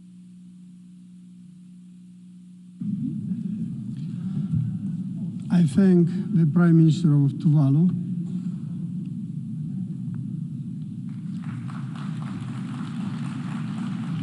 And I invite His Excellency Danish Rich, Prime Minister, Minister for General Government Affairs and Minister of Finance of the Principality of Liechtenstein.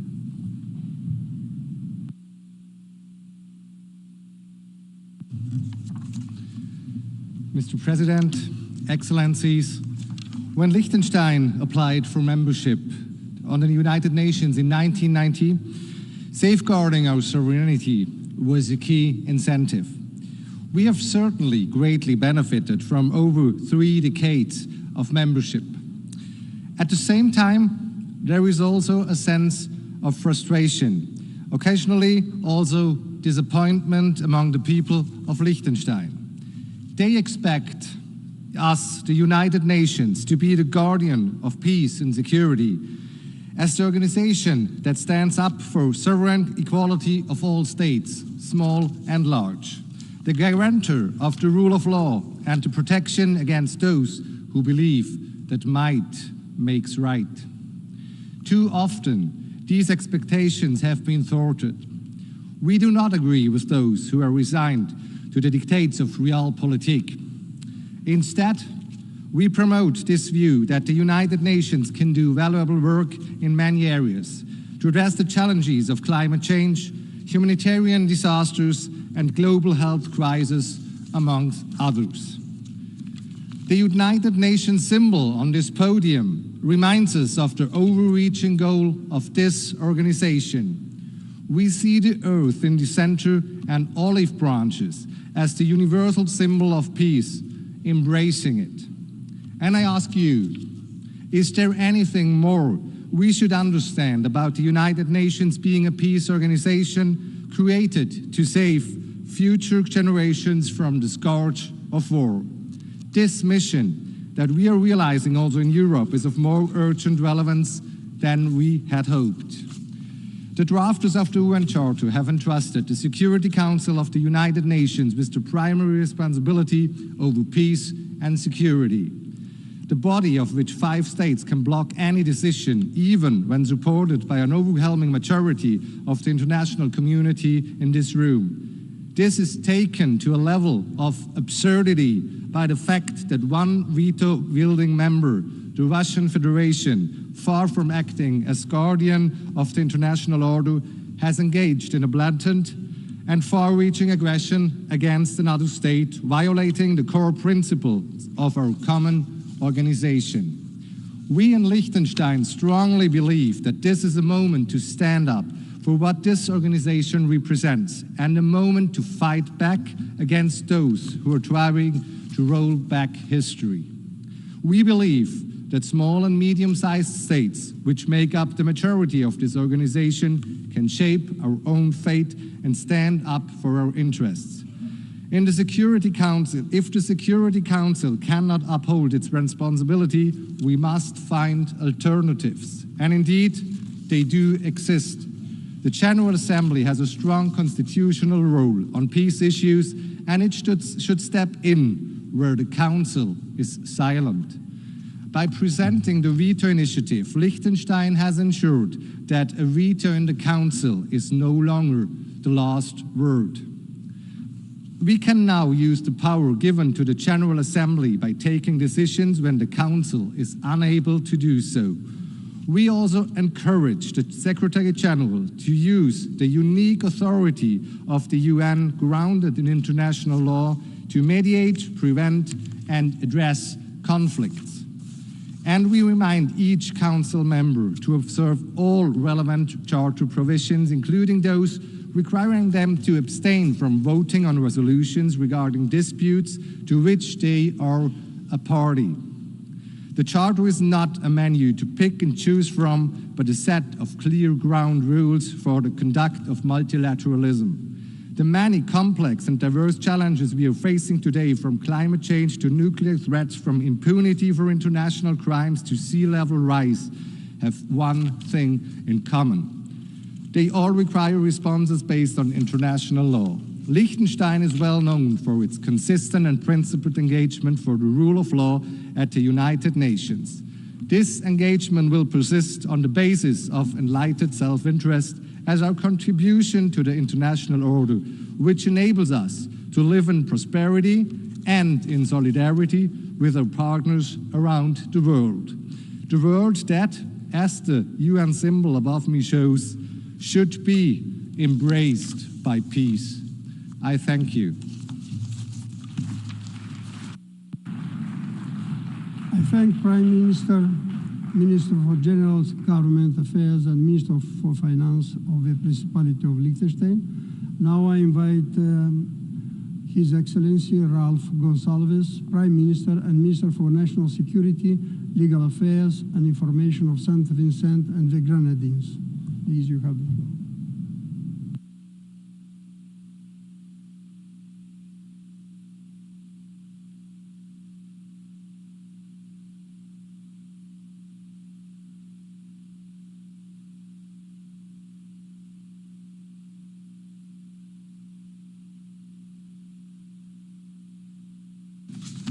Mr. President, Your Excellencies, today we are presented with a historic opportunity.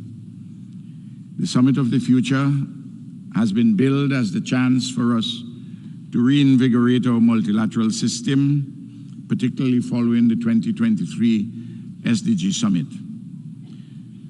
This system has been ailing for far longer than many of us would wish to acknowledge. But it appears that we are now poised, finally, to make what one may call some surgical incisions, and hopefully can lead to healing at a more fundamental level. For the better part of a decade, we have been limping towards the goal of the 2030 agenda. Notwithstanding the difficulties faced along the way, we ought to commend the tireless efforts to achieve a pact for the future, which aims to realign us to the achievement of the SDGs and make the United Nations fit for purpose. The discussions which have taken place over the last 3 or so years have undoubtedly forced into the spotlight the deficit of trust and the geopolitical tensions that have challenged us in securing a more inclusive, cohesive, and effective multilateral system. Securing agreement on the fundamental issues for meaningful and multi-pronged international cooperation sets us up to take a leap forward, in a sense, a kind of turbocharging our commitments and to accelerate action for the delivery of the SDGs. We know, and we have heard a litany of all the vulnerabilities of small island developing states, and all the historic issues which give rise to legacies of underdevelopment. I don't want to repeat those. What we have to do in the first order of business is to reform comprehensively an outdated international financial architecture that has been ill-suited to respond to our vulnerabilities and special circumstances. We have this very important issue, which is yet to be addressed properly, is the millstone of crushing debt with which we struggle as we seek to avoid sinking into a quicksand of exogenous shocks, including and very especially climate change. So a multilaterally led overhaul of the debt architecture is an imperative. And the truth be told, the developed countries have been making a lot of promises to us and breaking them cynically. My own country, St. Vincent and the Grenadines, we have been recovering from the July the 1st ravages of Hurricane Beryl. And this again, as in other countries in the Caribbean and in other parts of the world, small island states, that we have to really take in the international community a much more ambitious action to address this climate crisis. Otherwise, all of us here, we are going to go to hell in a handbasket. You know it and I know it. We have to reform the architecture in global governance for peace and security. This involves the reform of the Security Council. We have been talking about that for many, many years. And this has to be done efficaciously. And finally, I want to say that in this whole bundle of issues, we have to enhance digital cooperation in addressing some of the inequities and divisions that exist, and to apply science and technology in crafting opportunities for young people and the future generations. Within the context of the SDGs, I want to raise the issue, which I'll speak more to in my address later this week to the General Assembly, the question of reparations for native genocide and the enslavement of African bodies. In reimagining our future in the multilateral system, we have to really, every one of us, resolve to work together better. I reiterate, this is a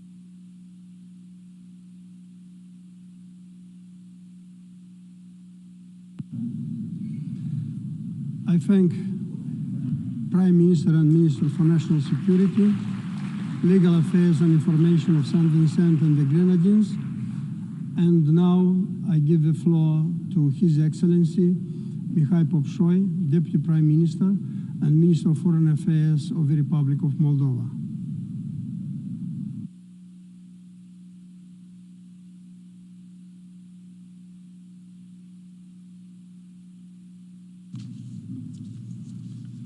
Dear Mr. President, Excellencies, distinguished delegates, it is an honor and a privilege to speak before you today.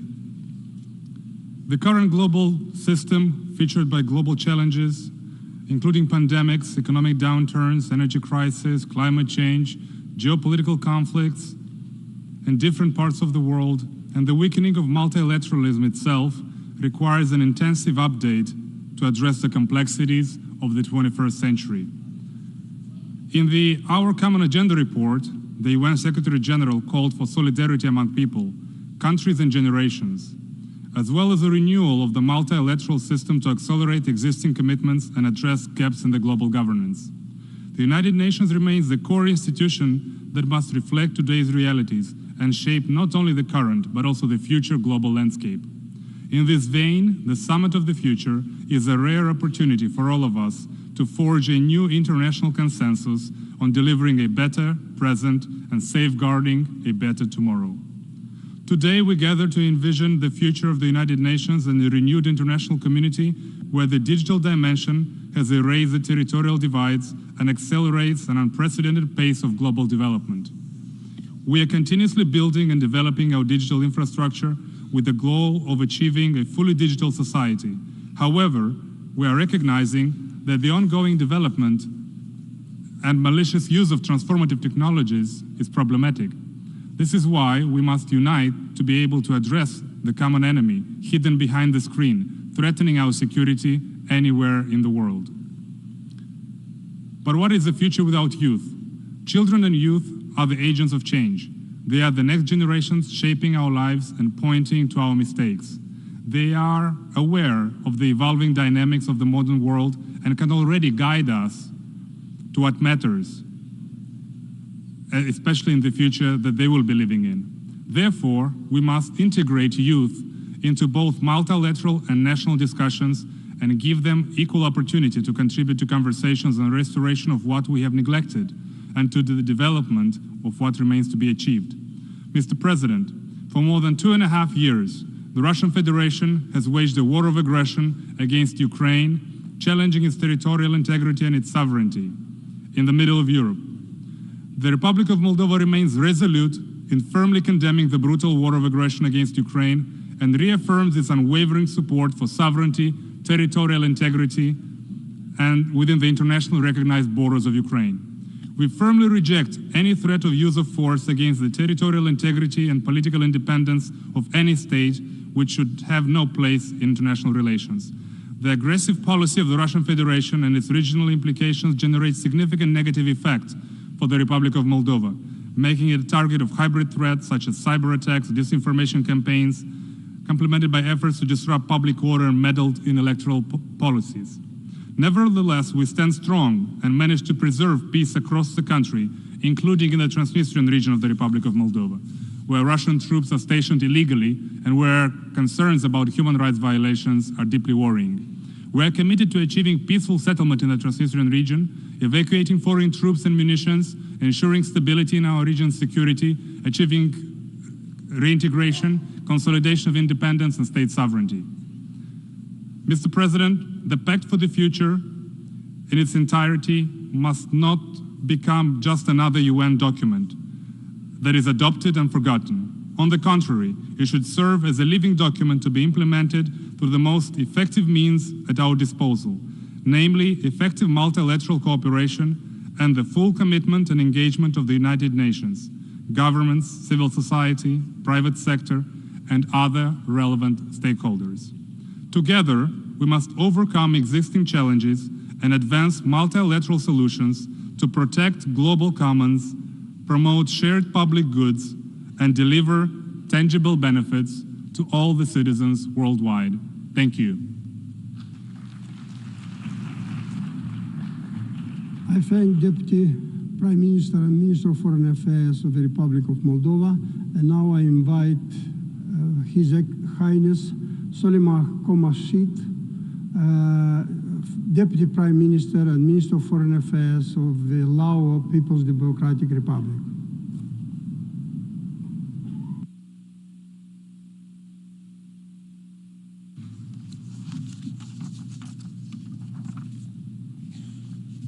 Mr. President, Excellencies,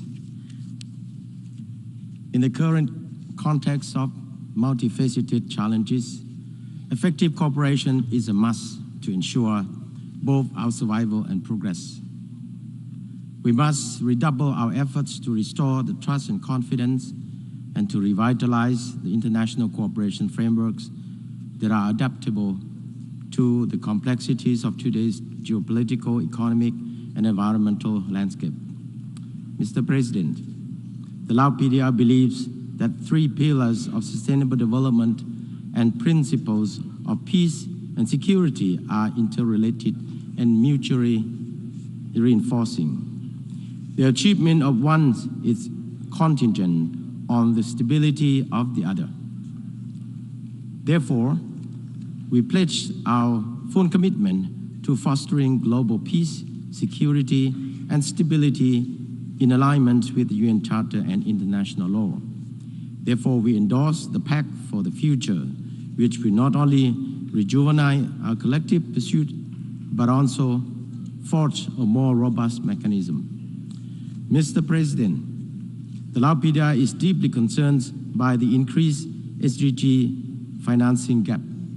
We must acknowledge the urgencies to provide predictable, sustainable, adequate development finance from diverse sources to developing countries, particularly the poorest and the most vulnerable ones.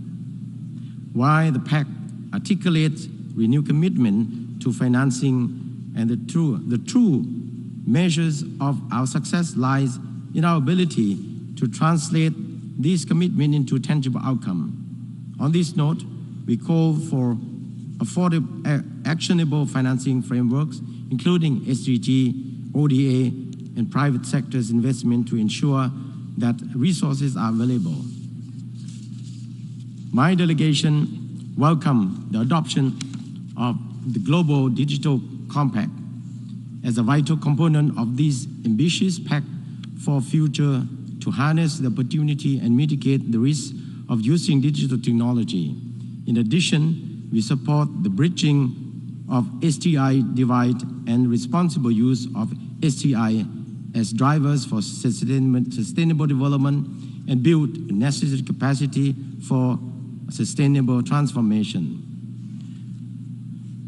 The youth and future generations play a crucial role in future prosperity. The Lao PDR strongly encourage the meaningful engagement of young people and create conducive environment that empower them to realize their full potential. Thus, we will continue to safeguard the interests of young people and future generations through commitments and means of implementation outlined in the declarations on future generation. At the global level, the Lao PDR supports UN reform, especially UN Security Council, in order to enhance its effectiveness, representation, accountability, and trust. Likewise, we envision that a revitalized UN General Assembly should have a crucial role in safeguarding peace and security. Moreover, we also call for an urgent reform of international financial architecture so they can be more inclusive and reflective to today's economic needs and potential reality, and provide an effective safety net for developing countries. We believe that this can be achieved only through greater participation of developing countries in economic and development decision-making process. Mr. President, as leaders, the decisions we take today will have a lasting impact on future generations. The more equitably we distribute resources and opportunity now, the more we pave the way for better outcome for the next generations. It is time to call for united global action as we bear the shared responsibility to inspire new hope and drive meaningful changes. I thank you. I thank the Deputy Prime Minister and Minister of Foreign Affairs of the Lao People's Democratic Republic. And now I give the floor to His Excellency William Nyambo Mzia Nyomba Mzivia, Deputy Prime Minister, Minister of Planning and Development Aid Coordination and the Democratic Republic of the Congo.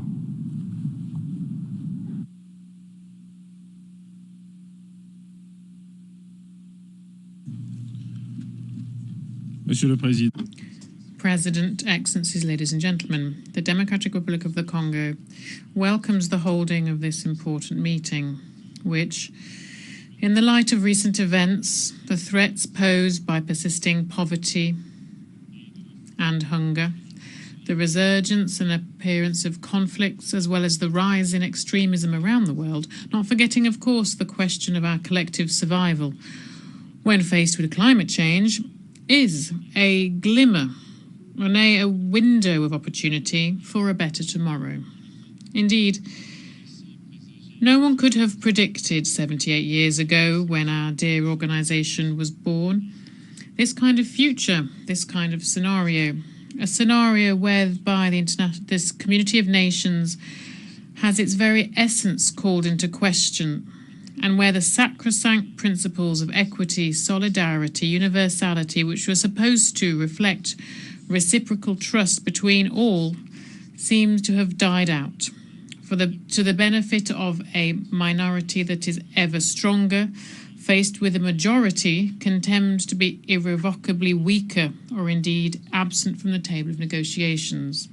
President, the Pact for the Future is an excellent opportunity for humanity and decision makers here today to embrace a new paradigm for the benefit of young people and the future inhabitants of our planet. This paradigm, that we want to be more just and more equitable, must also be notable by the fact that it promotes the principle of inclusivity, both within and between states, and also the continued implementation of the 2030 Agenda for Sustainable Development. And also room should be given for innovative action through the promotion of science for the benefit and safeguard of our common good, that is our planet. For the Democratic Republic of the Congo, the future contains more investment in human capital, particularly through mass investment in basic education, healthcare, continuing implementation of policies that seek to support women's and young girls' empowerment, as well as the inclusion of vulnerable people at the same time as investment in research and technological innovation. However, the pact that we will adopt following this summit will be in vain if the most pressing questions that are hindering the proper functioning of our organizations, but also the making of progress within our respective states possible, particularly the less developed countries, if these are not resolved. Indeed, no future can be envisaged unless this entire continent, indeed this one, in this case Africa, does not find its rightful place once again within our organization through 2 permanent seats being granted to it within the Security Council. In the same vein, no bright future can be envisaged unless there is real solidarity in the financing for the SDGs that takes into account the crucial role that artificial intelligence could play in their implementation. No future, indeed, could be implemented without real climate justice and the continuation of actions that seek to support greater inclusion of countries from global forest basins and their role in acceleration of the energy transition. Finally, there can be no future at all while we can still hear weapons being fired, and that the community of nations remains notable because of its incapacity to really sanction bellicose attitudes that run counter to the charter of our dear organization. Our organization advocates for the peaceful existence between nations. Thank you very much. I thank Deputy Prime Minister, Minister of Planning and Development, Aid Coordination of the Democratic Republic of Congo. And now give the floor to Her Excellency Alicia Bárcena Ibarra, Secretary of Foreign Affairs of Mexico.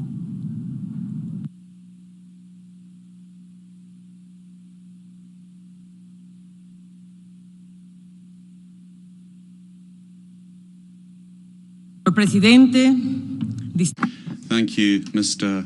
President, distinguished delegates. Jaime Torres, Mexican diplomat from 1947, spoke before this assembly. I quote him. He said, "We are meeting at a solemn point in time. This is not... We are meeting here because of the concerns that all peoples have. It is worrying to see how relevant his words are 75 years on, because this is a crucial point in time, and this Summit of the Future is the time to renew the collective commitment of the international community to multilateralism, an indispensable vehicle to face current challenges, but which is being questioned increasingly. 1 year away from the UN's 80th birthday, it has enormous challenges to fulfill the essence of its mandate, to preserve humanity from the scourge of war, to protect all human rights, international law, to collectively address climate change and promote inclusive, sustainable development. This is our organization. It can't be criticized by spectators. We are responsible as we look at our own capacities and our own shortcomings. This summit, therefore, is a good point in time to take a critical look at the international architecture, recognize the crisis of legitimacy that the UN is facing, and to sow the seeds of hope for the future. We come to this summit after very many efforts to arrive at consensus. We've come here with expectations to find agreements. Mexico will continue to deploy efforts to serve as a bridge between various schools of thought. The world of 2024 is very different to that of 1945. with regard to its centers of power and military structures. Things have changed radically. Armed conflicts, the risk of a nuclear war, the climate crisis, growing inequality, and the accelerated technological change with all of those challenges and opportunity. But above all, erosion of public trust in global institutions requires us to take urgent action.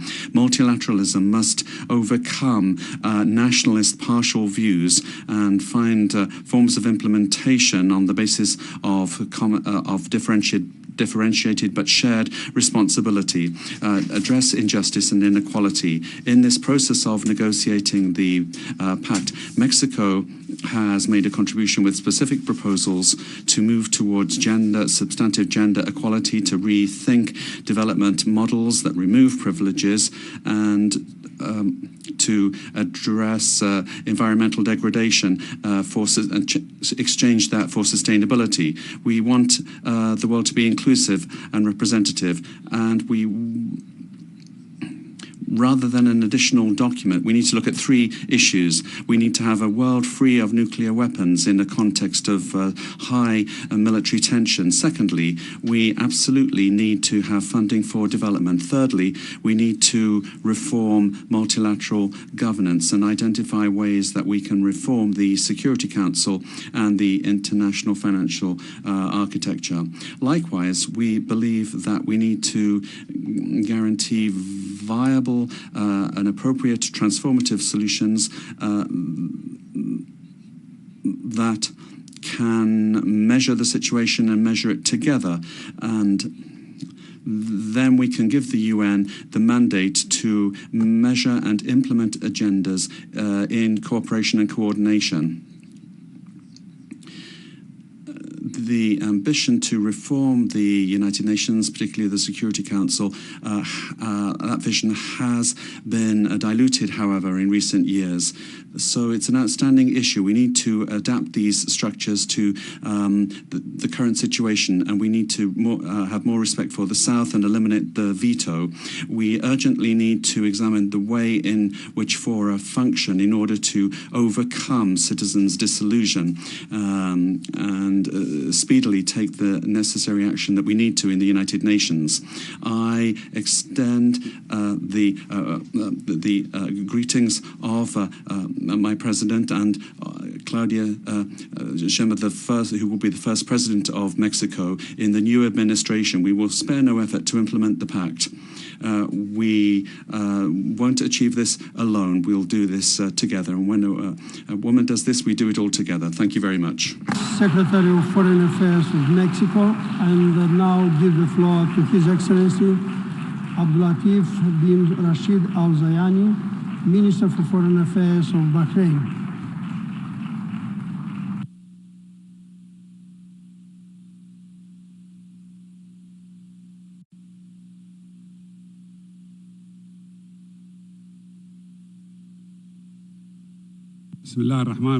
In the name of God, the compassionate, the merciful, Your Excellency, the Secretary General of the United Nations, Your Excellency, President of the General Assembly, Your Excellencies, Your Highnesses, honorable attendees. At the outset, I would like to convey His Excellency, His Royal Highness, the King of the Kingdom of Bahrain, who wishes that this summit would come up with tangible and successful outcomes as provided for in the Pact of the Future, which was under discussion. We express our sincere appreciation to the effort of the Secretary General and all co-facilitators, Germany and Namibia, for this valuable initiative, which coincides with the challenges facing the world today. Our world today is actually facing huge and interlinked challenges. This requires that we renew our commitment and effort by working together effectively to counter the root causes of such challenges. This overcomes the countering of the direct challenges to peace, security, prosperity, and development. Instead, it requires greater studying of the main reasons, which include achieving fair and sustainable development, guaranteeing wider access to science and technology for all countries, empowering our youth, effectively cooperating to end conflicts and supporting the principles of international law. The Kingdom of Bahrain is fully committed to such objectives. This is underpinned on our strong principles and norms in line with the vision of His Royal Highness, the King of Bahrain. In this vein, I would like to stress that Bahrain, under the guidance of His Highness, the King of Bahrain, has made concerted effort to ensure that the Arab Summit hosted by Bahrain last May would come up with valuable outcome. All Arab leaders agreed on the need to put an end to the Israeli-Arab conflict through the two-state solution and the establishment of a sovereign, viable Palestinian state. The summit has adopted the Bahrain initiative to host an initiative to hold a conference in the Middle East. And we will accept also the full-fledged membership of Palestine in the United Nations. The summit stressed that Arab countries would commit to counter the wider humanitarian, political, and social challenges facing our world. This included initiatives that aimed at a greater health care and education for those affected by conflict. This will come through the cooperation with concerned agencies in the United Nations, as well as supporting technological financing systems to assist our countries. Your Excellency, the Secretary General, on behalf of the Kingdom of Bahrain, I would like once again to welcome the Summit of the Future. We look forward for constructive solutions through concrete steps that would impact all our peoples and countries. Thank you. I thank Minister for Foreign Affairs of Bahrain. And now I give the floor to His Excellency Yusuf Maitama Tugar, Minister for Foreign Affairs of Nigeria.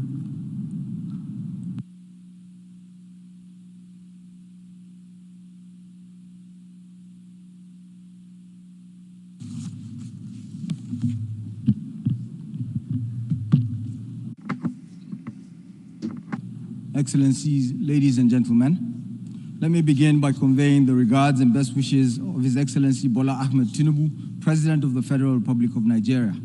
On behalf of the government and people of Nigeria, I wish to commend the convening of the Summit of the Future to accelerate the implementation of the Sustainable Development Goals.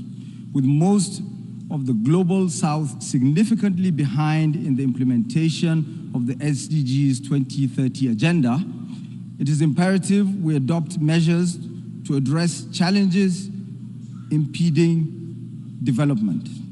This is especially important in Africa, where economies are most vulnerable due to historical imbalances in the international multilateral system. The SDG Index estimates that only about 16% of the SDG targets are on track to be achieved. We must, therefore, ensure that today's adoption of the Pact for the Future is backed by a real willingness to fulfill outstanding commitments.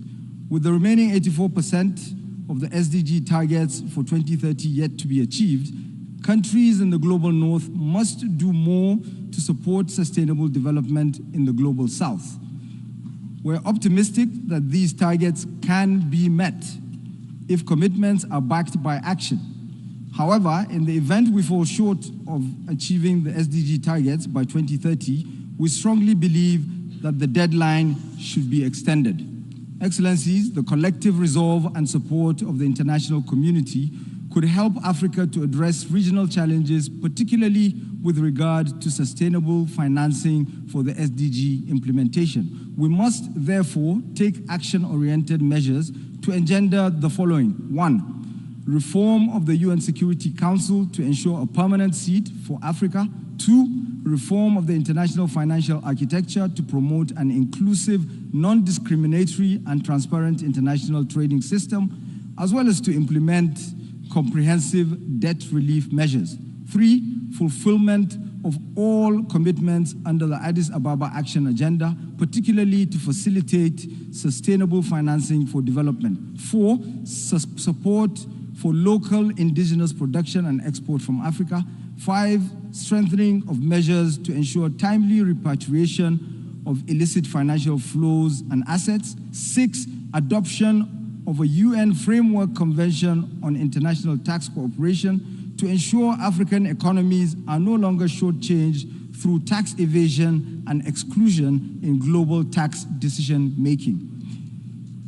7, support for the actualization and implementation of the UN Secretary General's SDG stimulus proposal, which includes a provision of $500 billion per year for the Global South. 8, commitment to fossil fuel energy transition. 9, access to the climate loss and damage funds for the Global South. And 10, bridging the digital divide between the Global North and South through technology sharing and capacity building, including in areas such as artificial intelligence, to ensure no one is left behind. It is also imperative the international community develops measures to enhance a common understanding on cryptocurrency, given its significant impact on the global economy, as well as its links to transnational crime and money laundering. In concluding, I wish to reaffirm Nigeria's commitment to the implementation of the 2030 Agenda for Sustainable Development, our collective resolve to accelerate the SDGs through the Pact for the Future should result in concrete measures and solutions to the challenges of the Global South, most especially Africa. I thank you. I thank Minister for Foreign Affairs of Nigeria, and now give the floor to His Excellency Albert Shigiro, Minister of Foreign Affairs and Development Cooperation of Burundi.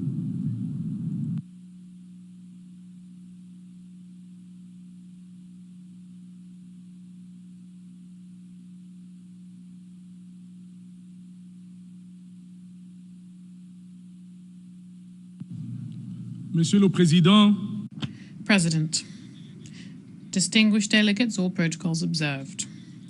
I can't begin to express the joy, happiness and privilege that I have at this time as I'm taking the floor at this Summit for the Future on behalf of His Excellency Mr. Evariste Ndayishimiye, President of the Republic of Burundi, who gave me the honour of representing him at this meeting, to which he wishes fruitful and constructive outcomes.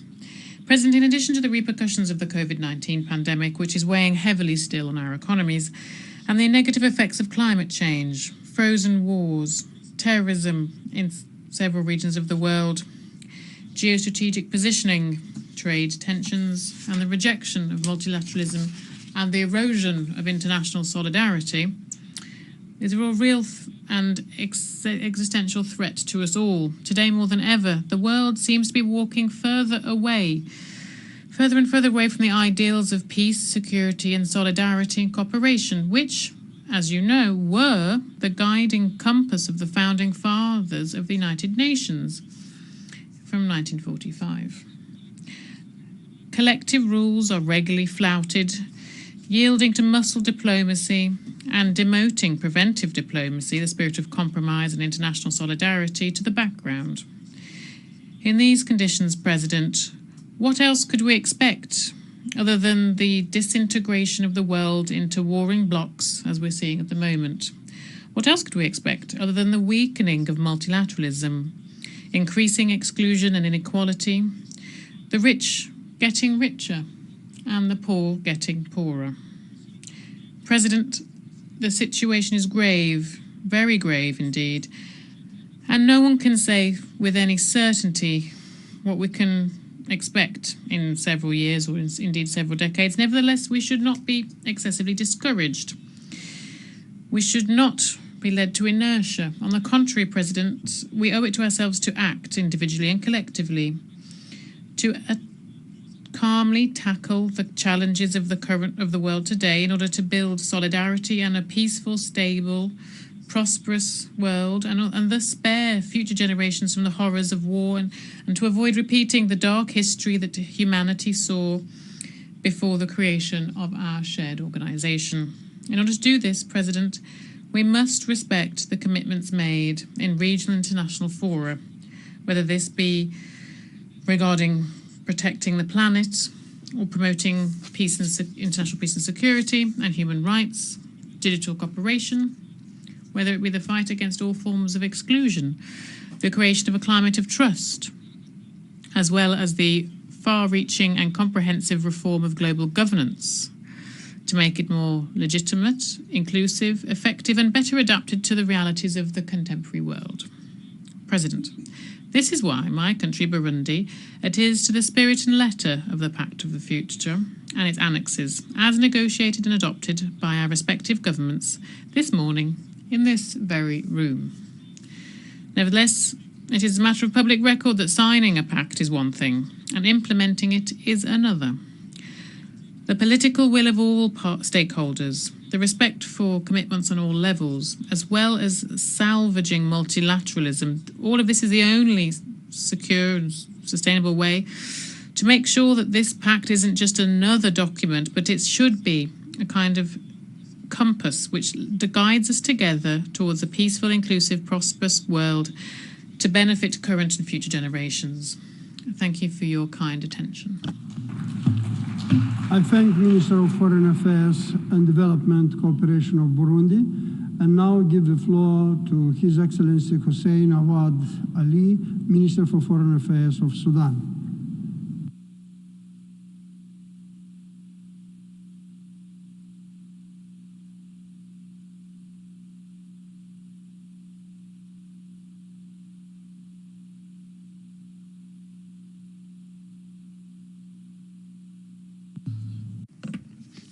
In the name of God, peace and blessings be upon his prophet. Mr. President, Your Excellency, the Secretary General of the United Nations, Excellencies, Your Highnesses, Honorable Ministers, ladies and gentlemen. At the outset, I would like to congratulate you, Mr. President, in the name of the delegation of Sudan on holding this important summit. We wish you all the success. We reiterate our support to the effort of the Secretary General of the United Nations, His Excellency Antonio Guterres, to reform this international organization. This is more important and urgent now in light of the crises, tensions, wars, and threats witnessed today. These threaten not only our current generation, but the future generations and our planet as well. Mr. President, the challenges, crises, their reasons and complications are crystal clear. All statements addressed the challenges and problems, whether in this chamber or elsewhere, on the hope of reaching solutions and settlements, and also fearing their dangerous repercussions today and in the future. In light of the above, I would like to share with you the current issues which, in our point of view, represent a huge challenge to our organization and to our developing countries. It requires comprehensive and urgent solutions. First, there is a need to strictly adhere to the UN Charter, its principles and purposes. We must avoid highlighting certain principles and not the others, or interpreting such principles and rules. The stability of our international order is underpinned on the respect of the UN Charter, especially the non-interference in the internal affairs of other countries, the respect of state sovereignty and its territorial integrity, and the non-use of force in international relations. It's regrettable to see such double standards and selectivity in implementing these principles. This underlines the credibility of the international system. We regret that certain legal mechanisms are used to achieve such political objectives. This is what we are subjected to today. Second, it's important to adopt a comprehensive reform of the international financial architecture to counter the challenges and problems facing developing countries, post-conflict countries, and those in special situations, especially due to poverty, conflicts, or climate change. Some are also subject to sanctions, which undermine their ability to achieve the SDGs. There is a need to counter poverty in all its forms. We must ensure the right to development and put it at the forefront of our priorities to ensure that no one is left behind. We have seen a great consensus in the different negotiation rounds on the Pact of the Future document, and especially the reform of the international financial institutions and their modernization. This would help us to achieve the desired objectives and ensure an equitable representation to the developing countries, their participation in decision-making processes, access to capital and financing, and ensuring long-term assistance. It will also encourage investment and the addressing sovereign debt as well as the debt restructuring. We must mobilize resources and promote mechanisms to ensure technical transfer, our technology transfer, and building the capacity of future generations. Third, we believe that the United Nations can be an appropriate podium to lead the reform of the international financial institutions. Fourth, the joint future of humanity depends. The sound was cut off. I thank Minister for Foreign Affairs of Sudan.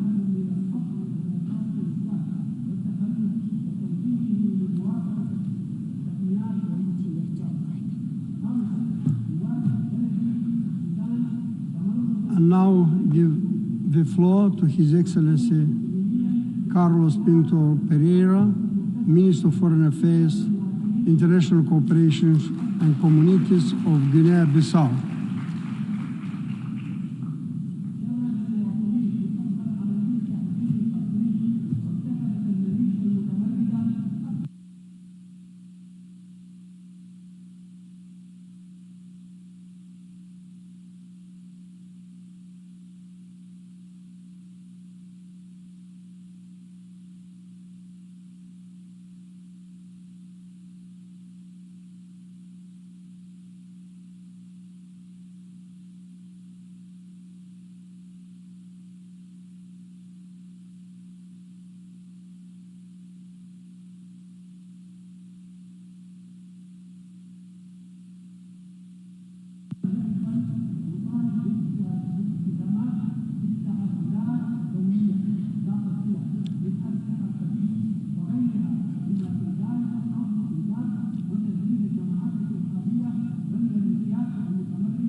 I thank the Minister for Foreign Affairs of Sudan.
I thank Minister of Foreign Affairs of Sudan and now give the floor to His Excellency Carlos Pinto Pereira, Minister of Foreign Affairs, International Cooperation Communities of Guinea-Bissau.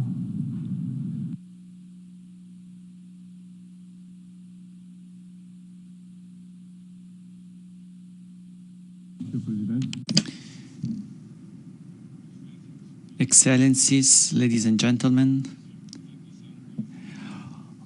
on behalf of the President of the Republic, I have the honor to transmit the message he had for this assembly.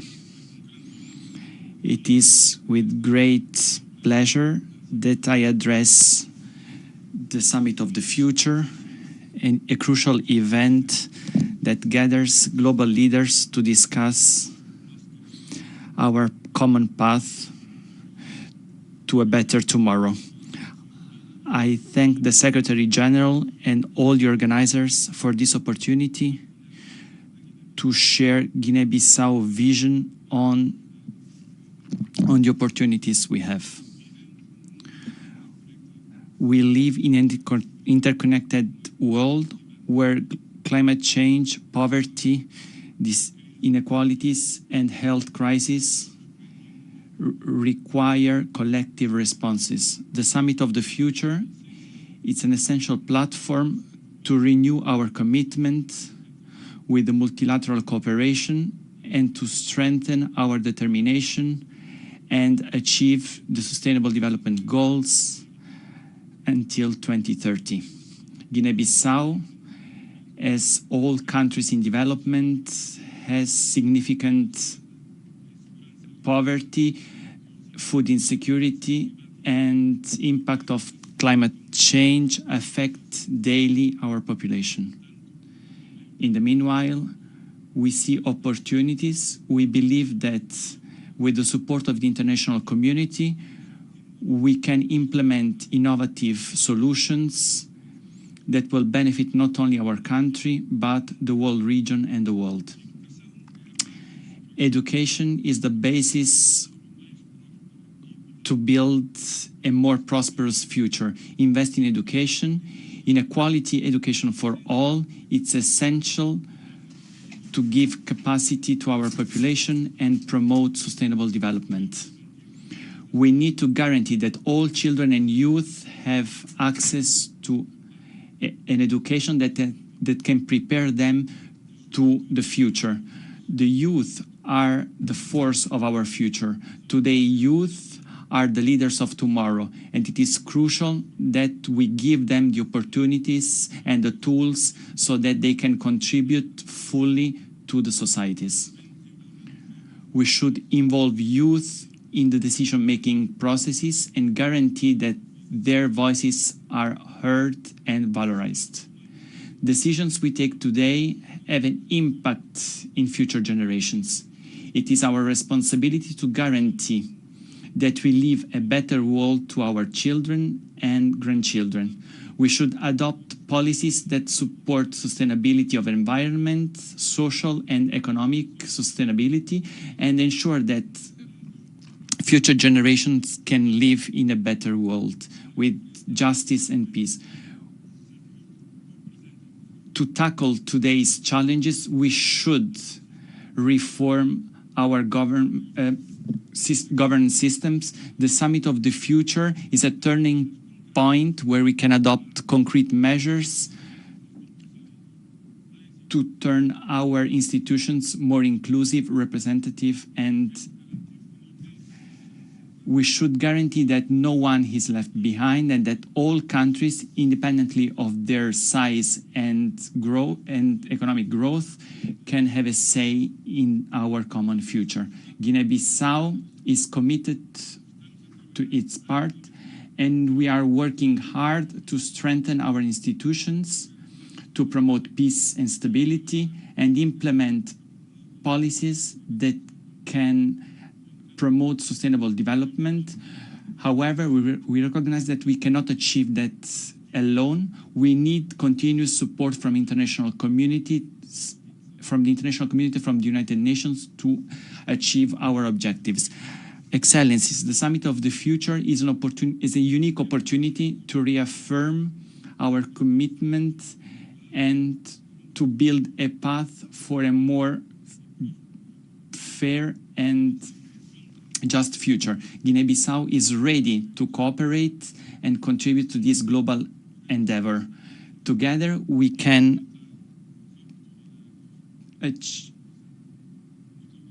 Thank you very much. I thank Minister of Foreign Affairs, International Cooperation and Community of Guinea-Bissau, and now give the floor to His Excellency Abdoulaye Diop, Minister of Foreign Affairs of Mali.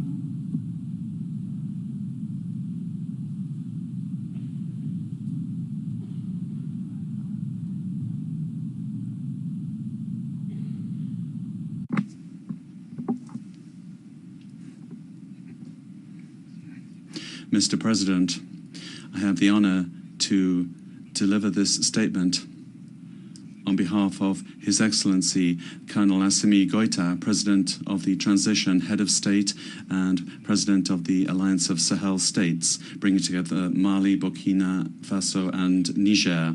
The summit that brings us together for this pact is coming at an appropriate time. Our common organization, the United Nations, was indeed created to preserve future generations from the scourge of war.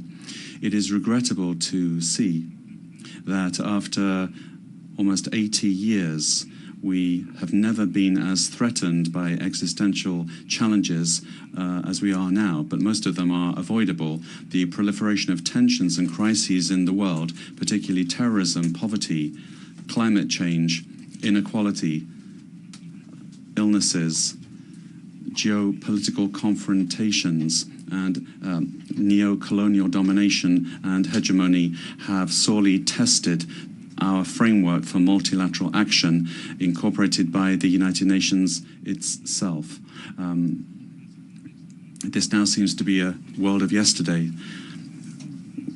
We had a lot of hope in the international forces deployed in our country, but 10 years on, we have had to conclude that this was a failure, and the government has had to strengthen its defense and security capacities itself. This has made it possible for us to make tangible progress in reconquering our territory and preserving our national integrity and protecting our population. Here I'd like to renew the thanks of my country to countries and organizations, including the United Nations, that have expressed their solidarity with my country in the light of the cowardly terrorist attacks carried out in my country on the 17th of September last. And we thank the United Nations and the Security Council for stating that it's important for all member states to act to fight terrorism by respecting their international commitments, and particularly not to support sponsors of terrorism. They must be brought to justice. The Summit of the Future is a new departure for international cooperation in an international multilateral framework that can offer a bright future for the whole of humanity. But we have to act together to renew our commitment for thoroughgoing change to the multilateral system that has governed world affairs up until now. In this regard, it is essential that decisions meet the aspirations of our peoples, particularly those of the Global South. It's also essential that we have the courage to proceed to reform our current multilateral institutions, particularly the Security Council and international financial institutions, in order to adapt them to the realities of our time so that they are more inclusive, more just and fairer, but above all, more representative. The issue of young people is very important, and that must be a major concern for us. My country, Mali, is attached to the principles of our charter, namely the non-interference in domestic affairs of states and respect for the sovereignty of states. Mali also pays particular attention to the issue of financing for development, particularly sustainable development. We feel that the digital issue is also essential, and my country has undertaken an ambitious digitization program of public services. Finally, we believe that the Pact for the Future is very ambitious nationally and internationally, but it must go beyond a mere declaration or promise. It must meet the aspirations of current and future generations. I thank you. I thank the Minister of Foreign Affairs of Mali, and now give the floor to His Excellency Ramadan Abdallah Mohamed Gok, Minister for Foreign Affairs and International Cooperation in the revitalized transitional government of national unity of the Republic of South Sudan. Your Excellencies, esteemed leaders and distinguished participants, on behalf of the government and the people of the Republic of South Sudan, I am honored to address the Summit of the Future, a platform that invites us to shape a collective vision for a peaceful, equitable, and sustainable world. As a young nation is still navigating the challenges of post-conflict recovery, South Sudan looks to the future with hope and determination. We are committed to playing our role in ensuring that future generations inherit a world where peace, opportunity, and dignity are accessible to all. In this regard, we wish to highlight the following priorities. South Sudan's journey has taught us that peace is the base of everything and the base of progress. We call upon the international community to continue supporting efforts for peaceful conflict resolution, dialogue, and reconciliation in our country and in other countries. The future we envision must be free from wars, and we believe in the power of diplomacy and cooperation in achieving lasting peace. Climate change remains one of the most urgent threats to our future. In South Sudan, the effect of the climate change, flood, drought, and unpredictable weather erupted the livelihood of millions of our citizens. We call for global solidarity in addressing climate change by investing in sustainable agriculture, renewable energy, and environmental conservation to secure a resilient future for our people and the world. The key pillar of future lays in our youth. South Sudan young population is the greatest asset that we have, and empowering them through education, innovation, and entrepreneurship is very essential. South Sudan is committed to fostering a diversified economy that reduces our dependency on oil and open doors for innovation, agriculture, and regional trade. We seek partnership that encourage inclusive economic growth, job creation, and infrastructure development to elevate the standards of living for all our citizens. As we gather at this summit, we stand united with the global community in our commitment to shaping a future that is built on hope, justice, and solidarity. South Sudan is ready to contribute to the global effort of creating a world where all people, regardless of background, geography, of everything, have the opportunity to thrive. Let's seize this opportunity and moment to build a future that we all aspire to. I thank you all. I thank Minister for Foreign Affairs and International Cooperation in the revitalized transitional government of national unity of the Republic of Sudan, South Sudan.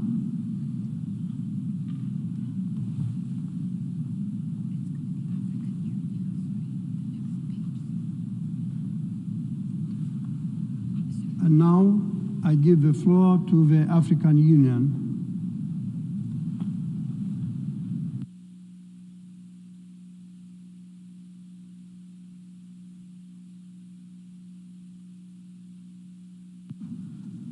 Excellences, Monsieur les chefs d'État.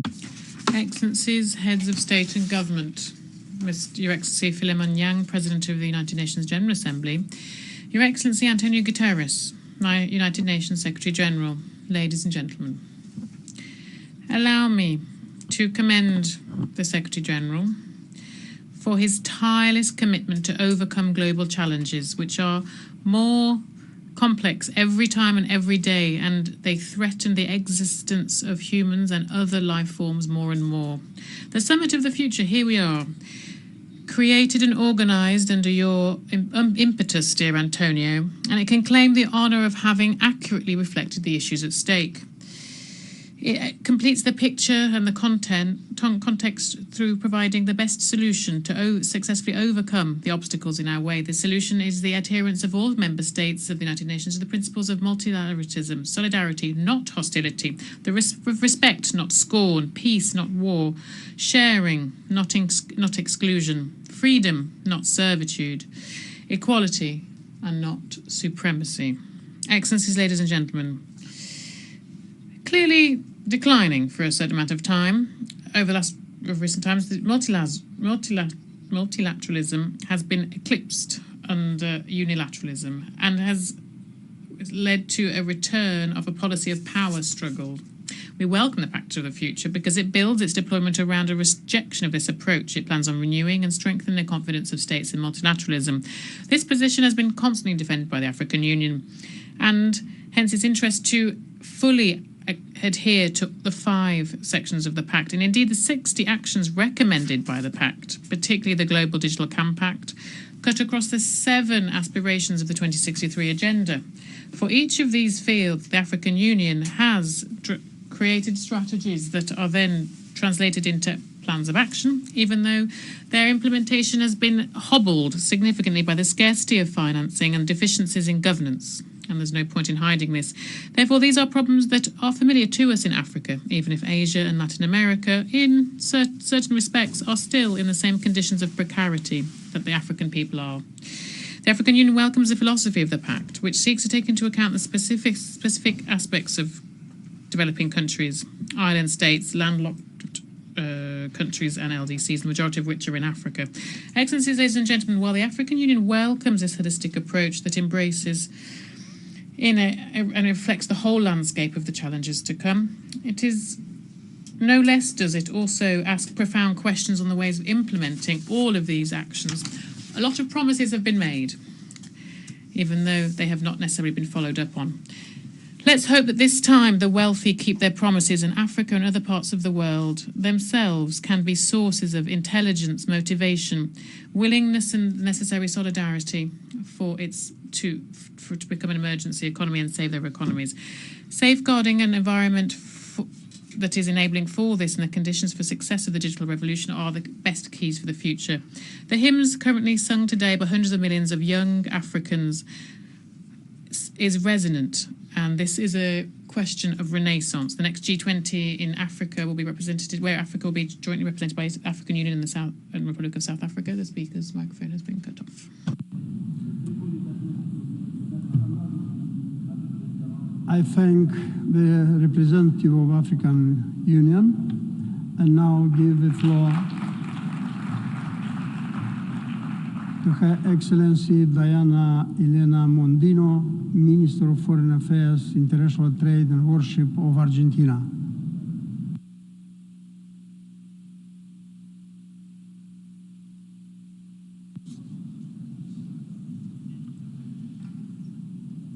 Mr. President, este ámbito. This forum is for us to think constructively about the challenges that the international community has and how we can address those challenges. This is a special opportunity to express our points of view. Argentina has decided to operate a society where people are responsible for their actions but can act in freedom, and where we have equality for all. We want to address the challenges of terrorism, the threats to territorial integrity, democracy, international security, and economic development. In order to do this, we take as our guide the purposes and principles of the United Nations Charter. deviations from these purposes and principles create problems, not just in a given country that loses its own freedom, but also for those countries interacting with that country. And we see this all the time. It's our obligation to remember what it says in our national constitution. And since 1953, we have liberal principles which we should never have departed from since 1973. And we are convinced that an agenda should not be made up of principally of declarations. We need to state how we're going to get to where we want to go. And for this, we need economic freedom. Hunger will not give us economic growth. Development means that we need to respect institutions and respect private property above all. Our young people will have a better future if we respect life and freedom. Argentina has embarked upon this path, and we've carried out our own realistic diagnosis, as hard as that may have been, and we are beginning a serious transformational reform of the state, opening ourselves up to the world and assuming the commitment to be able to say proudly that we want to be one of the freest countries of the international community. And in exercising that freedom, my country would like to recall that agendas such as this that bring us together today are made up of aspirations, which legally speaking are not binding, and every state, as they exercise their sovereignty, has the right to interpret these things autonomously, taking into account the various realities, capacities and level of development of each country, and respecting its national policies and priorities, such as stated in Resolution 7001 of the General Assembly. However, very many points of the Pact and its annexes have certain reservations. This document has been worked on now since 2022 with our government, and the current Argentine government is in the process of advanced negotiations. Nevertheless, we have proposed various constructive actions which were not always taken into account, and that meant that on those points we had to disassociate ourselves. However, when it comes to the Pact of the Future, these things aren't an obstacle for Argentina. On the contrary, we want to have wings for our growth in freedom. Mr. President, my country reaffirms our commitment to the peaceful settlement of disputes and an international or rules-based order based on democratic values. We want to demonstrate that the only fight that's worth fighting is the cultural one, showing that it's possible to have peace between nations, and we hope that the outcome of this exercise will lead us to a safer and a more prosperous world. You can be sure that my country is prepared to continue, as we always have done, working together to think again together about how we can face the new challenges that are occurring and challenging us as humanity. Not just words, but work, work and more work. That is the best and really the only solution. We want to be free to choose a better world, and I'm sure that all members of this Assembly also want to guarantee this for all of the men, women and children that make up our common home. Thank you very much, Mr. President. Minister of Foreign Affairs, International Trade and Worship of Argentina. And now I'll give the floor to the representative of International Development Law Organization.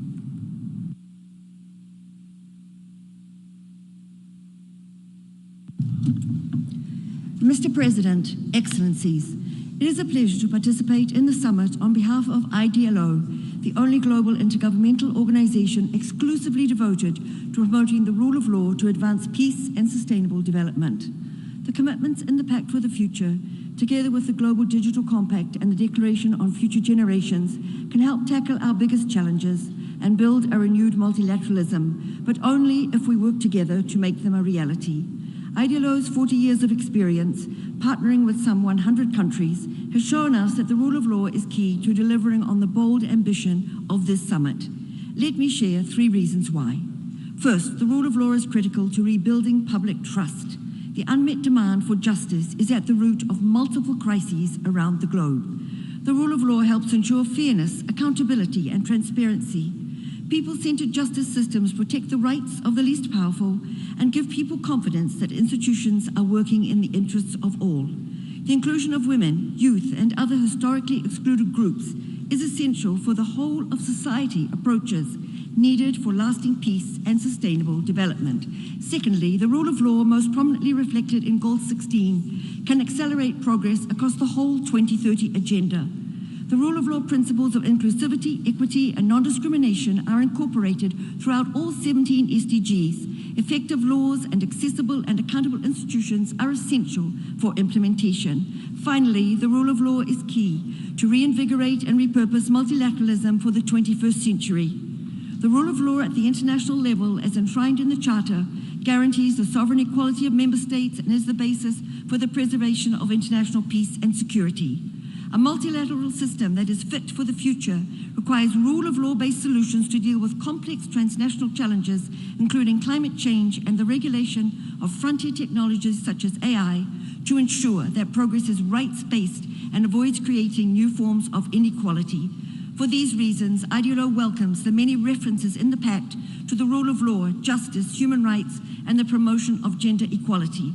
We hope that these words will be backed by tangible action and financing in national budgets and ODA. We look forward to the linkages with the Financing for Development Conference next year. IDLO remains committed to collaborating with all partners to work towards a more peaceful, just, and sustainable world through the rule of law. There is no better investment that we can make in our collective future, and it is the best way for us to stand in solidarity with future generations. Thank you.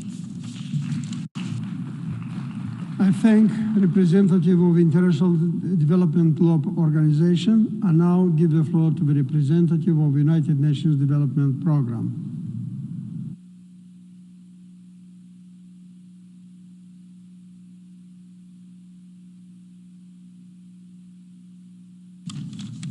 Mr. President, distinguished delegates, excellencies, ladies and gentlemen. Today, on the occasion of the Summit of the Future, many will perhaps be forgiven for wondering how people outside of this hall will receive the Pact when we live in a world divided and scarred by conflict, with fault lines such as growing poverty and inequalities, climate change, and the destruction of our natural world. Many of the speakers, distinguished speakers, have addressed themselves to these today. Yet, amidst these tremors, the young people of our world, of our communities, and the young people that I have met here during the past 2 days, the action days in New York, have truly stood out to me. Their faith in a better tomorrow holds, and their determination to build it as well. So, what is the United Nations Development Programme's unique offer to put the 5 areas of the Pact for the Future into action? First, on sustainable development financing, our efforts include supporting 86 countries at this moment in implementing integrated national financing frameworks to channel billions of dollars to key areas from job creation to gender equality, the energy transitions, nature, and just one stream of engagement to shape the new SDG financing ecosystem that has been so central also in the Pact. Second, over 2 billion people currently live in countries affected by conflict and instability. Our global development support, alongside the humanitarian response, continues to provide a proven pathway out of these crises by enabling millions of people to access essential services such as water, clean energy, and livelihoods, and ultimately enabling them to still have a perspective of the future. Third, UNDP is working to ensure that young people have a meaningful say in the future areas like climate change and our climate promise. This initiative is now the vehicle through which the UN family is mobilizing support to 125 countries to advance their NDCs that can still give our next generation the hope to limit global warming to 1.5 degrees. Fourth, in this age of opportunities, digital technologies spread quickly but not evenly. Yesterday's SDG Digital Day was a remarkable convening of leaders from the entrepreneurial world, big business, but also startups, government, regulators, policymakers, citizens. Our ability to turn this opportunity that the summit also with the Compact has focused on is central to the promise to these young people.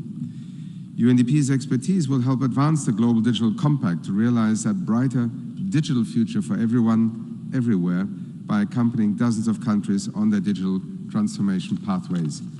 I would like to thank all countries represented here in the General Assembly Hall for the confidence and the trust that you continue to place in the development promise of the United Nations. Thank you.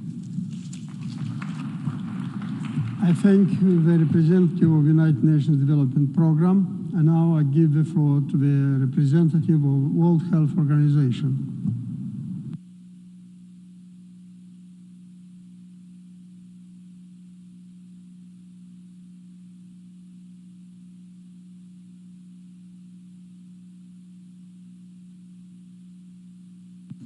Mr. President, Excellencies, I have 3 minutes and 3 requests.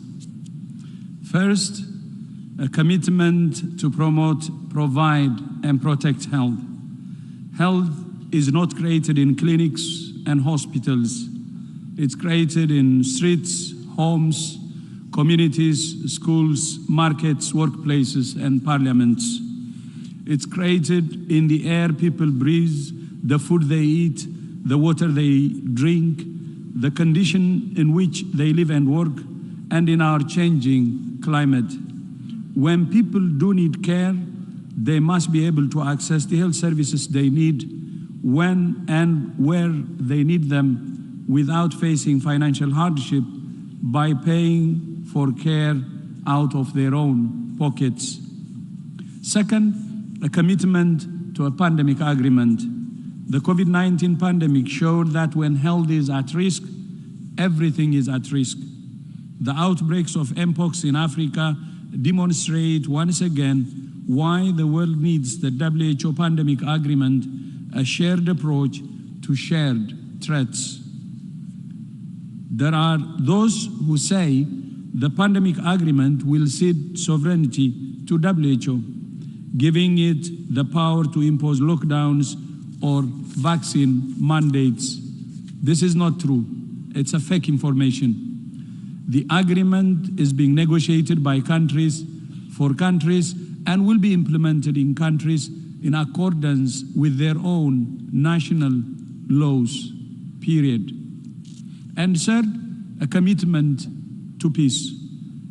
This time last week, I was in Adre on the Chad-Sudan border, which more than 640,000 Sudanese have crossed in search of safety and food. These are among more than 12 million people displaced.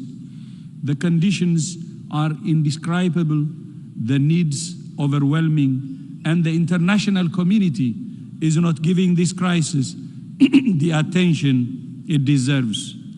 WHO is working with our partners to deliver aid to Sudan and meet the health needs of both refugees and the host communities. But what the people of Sudan need more than aid, like the people of Gaza and Ukraine, is a ceasefire, a political solution, and peace.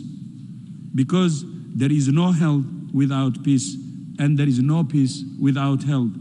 A commitment to promote, provide, and protect health, a commitment to pandemic agreement, and a commitment to peace. Thank you so much. I thank the representative of World Health Organization and now give the floor to the representative of United Nations Office for Project Services.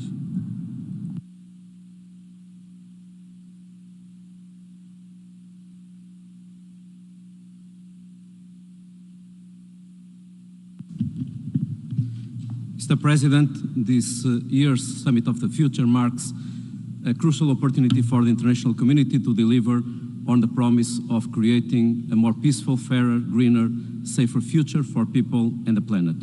It is a moment of realism in the face of the many challenges our world faces, but also a moment of hope and determination to work together to overcome those challenges and build a better future for all. Today, multilateralism received a boost. The Pact of the Future is 3 years' worth of important analysis, discussions, and negotiations. It represents an ambitious response to the youth's aspirations on peace and sustainable development. UNOPS is committed to supporting the outcome of the Summit of the Future. Through our focus on practical solutions, we support our partners to respond to conflicts and crises, deliver sustainable development, and advance climate action. Responding to needs now while building the foundations for a sustainable and peaceful future. We do this by supporting our partners to implement projects through our expertise. We already have a vision of the future we want for people and the planet, yet our progress is painfully slow.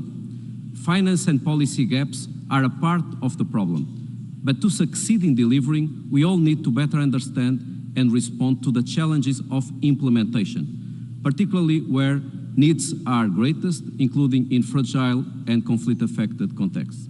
UNOP stands ready to bridge the gap that exists between ambitions and reality on the ground, always working in partnerships, always driven by the commitment to fight inequalities and to provide opportunities for the most vulnerable. We take this opportunity to reiterate our commitment to young people and future generations as part of this journey.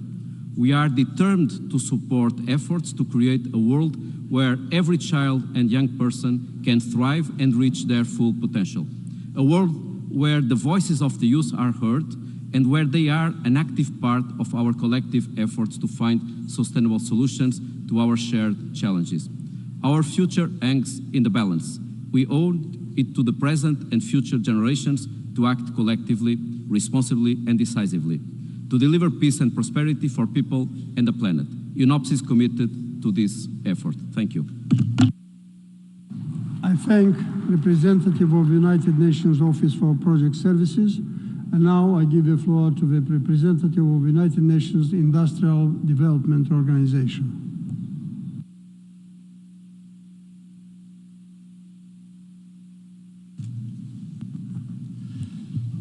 Excellencies, ladies and gentlemen, as the United Nations Industrial Development Organization, we strongly welcome the adoption of the Pact for the Future. Member states have provided clear guidance. Now we need to implement it. At UNIDO, we are committed to leading concrete solutions for inclusive and sustainable industrial development in line with our mandate within the UN system. We specifically welcome the strong call in Action 4 to close the SDG financing gap by scaling up investments in sustainable industrialization. The landmark outcomes of all the major conferences this year are telling us the same story. To achieve the SDGs, developing countries need to invest in transforming their economies and industrialize. Countries that do industrialize are making the biggest strides in poverty eradication, ending poverty and wealth creation, both historically and today. Every job in manufacturing creates on average 2.5 jobs in other sectors of the economy. Action 2 and 3 on poverty and hunger depend on realizing this strong nexus, which holds true in an increasingly digital world. Equally, Action 9 on climate change requires that we prioritize the decarbonization of heavy emitting industries for current and future organizations. And there is good news. Industry is already part of the solution and the driver of green innovation today, with industrial firms holding nearly 60% of green patents globally. And finally, as this summit aspires to reform global governance, it must also help to set standards for the global economy. Fair and sustainable supply chains are a must, and Action 29 is critical in this regard. Excellencies, UNIDO is already actively working towards these and other actions in the Pact. In addition to flagship initiatives on industrial decarbonization and green hydrogen, we have launched new ones, such as the Global Alliance and Partnership for Responsible and Green Minerals. I'm also pleased to invite you to our upcoming flagship initiatives this year. The Multilateral Industrial Policy Forum 2024 in Riyadh next month, and the World Without Hunger Conference in Addis in November. Allow me to conclude and reiterate that UNIDO is committed to working with all of you to implement the Pact through concrete solutions on the ground. Thank you. I thank the distinguished representative of the United Nations Industrial Development Organization, and now give the floor to the distinguished representative of Sovereign Order of Malta.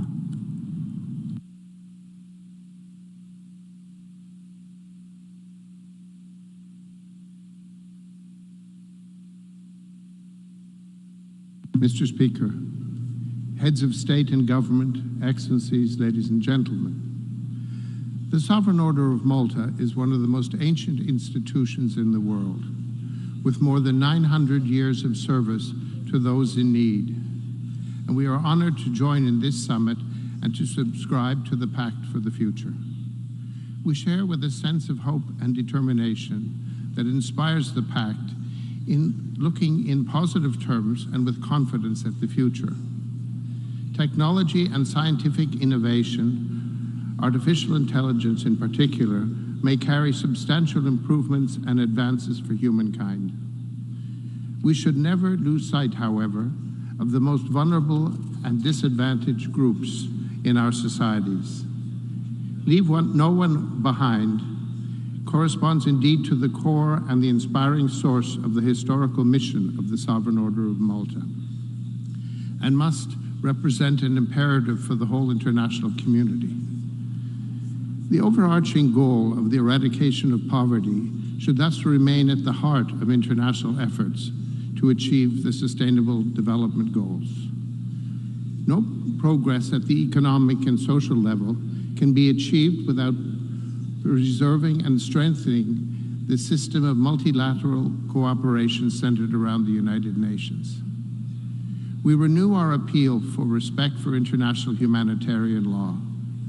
Tragic elements and events connected with wars, conflicts, internal strife, where civilians and relief operators are subject to and even become deliberate targets of military attacks. Violence and acts of inhuman treatment are wholly unacceptable. The Sovereign Order of Malta is determined to continue its mission for the benefit of those who should not be left behind. We serve the sick, the poor, the disadvantaged on every continent, based upon the principles of neutrality and impartiality, without discrimination as to nationality, religion, or gender. Among our most significant emergency operations, I wish to recall those in Ukraine and now Gaza, where we provide food and other aid in cooperation with the Lateran Patriarch of Jerusalem. The Order attaches utmost importance to the goal of safeguarding and promoting religious freedom. Religions, dialogue amongst them, and the work of faith-based organizations can be powerful vehicles of conflict mediation, social advancement, and sustainable development. Together, we can accelerate progress toward a future where dignity, human rights, access to health, and education are realities for all, leaving no one behind.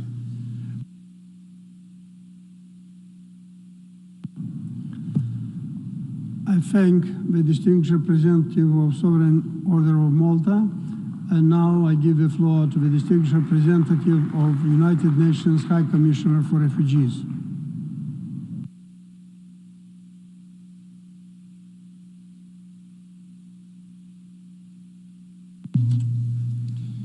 Thank you, Mr. President. This morning, we heard from 3 young people, including Monica, a bright woman, a refugee.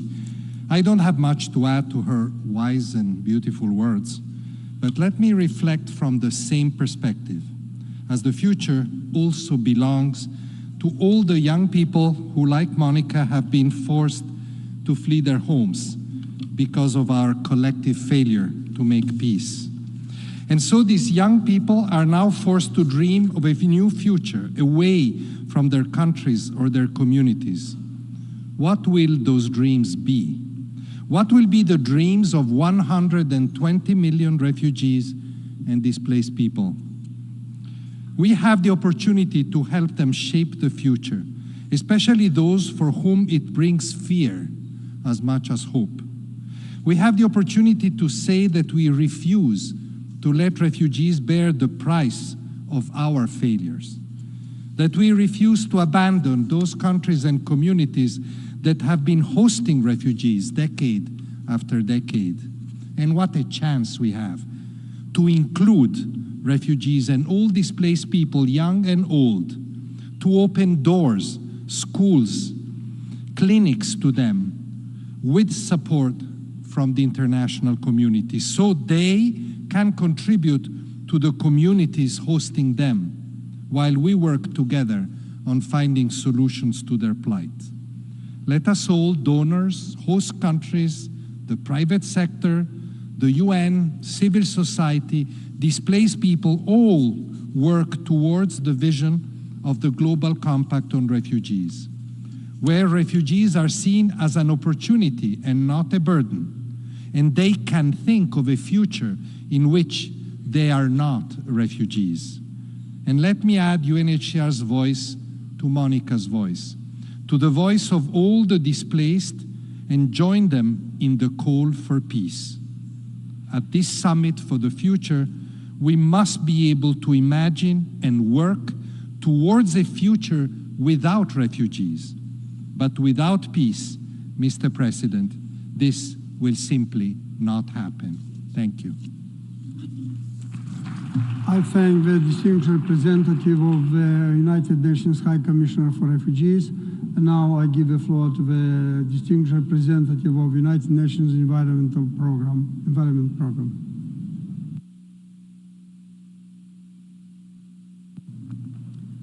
Excellencies, as environmental, technological, and social change join forces to disrupt human, planetary, and economic health, we must not just prepare for the future, we must shape it so that coming generations can live in peace, prosperity, and equity. This summit and the Pact for the Future that emerges from it can help us do exactly that. The Pact acknowledges that there can be no sustainable future, no economic stability without a healthy environment. Action 10 calls for a shift to a world in which humanity lives in a harmony with nature, a world with healthy lands, water, and oceans, a world with stable climate, a world free of pollution, a world in which humanity sustainably and equitably uses resources. Now, commitments have already been made to deliver this shift in many multilateral agreements that cover the three planetary crises: the crisis of climate change, the crisis of nature and biodiversity loss and desertification, and the crisis of pollution and waste. And a new commitment is coming as negotiations on an instrument to end plastic pollution will conclude in Busan this November. UNEP calls on all member states to do their utmost to forge a strong, impactful agreement and quickly move to the adoption, ratification, and implementation. To deliver on all agreements and strengthen sustainable development, we must operationalize the human right to a clean, healthy, and sustainable environment. We must commit to financial and economic transformations that build equity and resilience. We must ensure circularity and sustainable consumption and production, including in the energy transition and digital transformation. And we must adopt One Health approaches that improve human, animal, and planetary health at the same time. And finally, we must identify and respond to the emerging challenges that cause disruptions. Member states can count on UNEP's science, our support, and our advocacy as they seek to deliver on the actions that will be reflected in the outcomes of this summit, and so shape a sustainable future for the benefit of every person on this planet. Thank you. I thank the distinguished representative of the United Nations Environment Program. And now I give the floor to the distinguished representative of the International Telecommunication Union.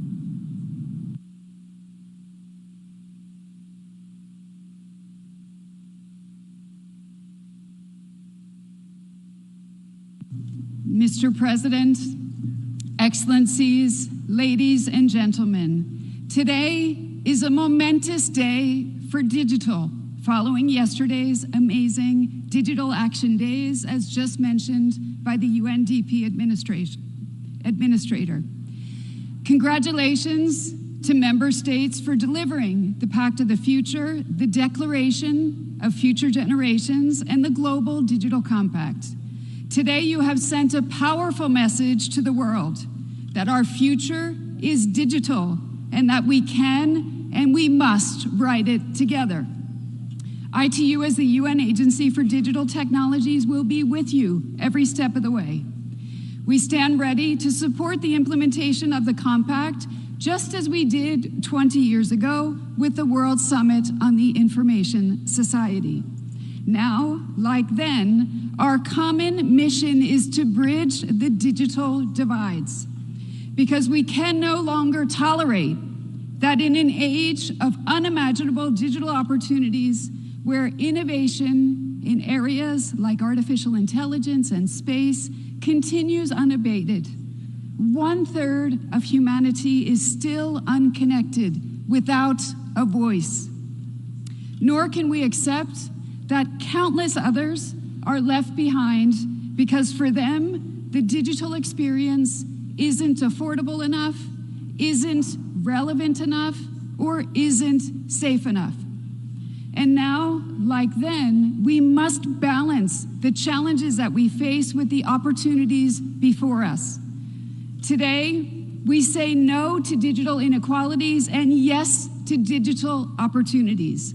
For ITU, this means ensuring that the radio frequency spectrum and the associated satellite orbits, the building blocks of advanced global communications, are shared equitably and sustainably for all of humanity.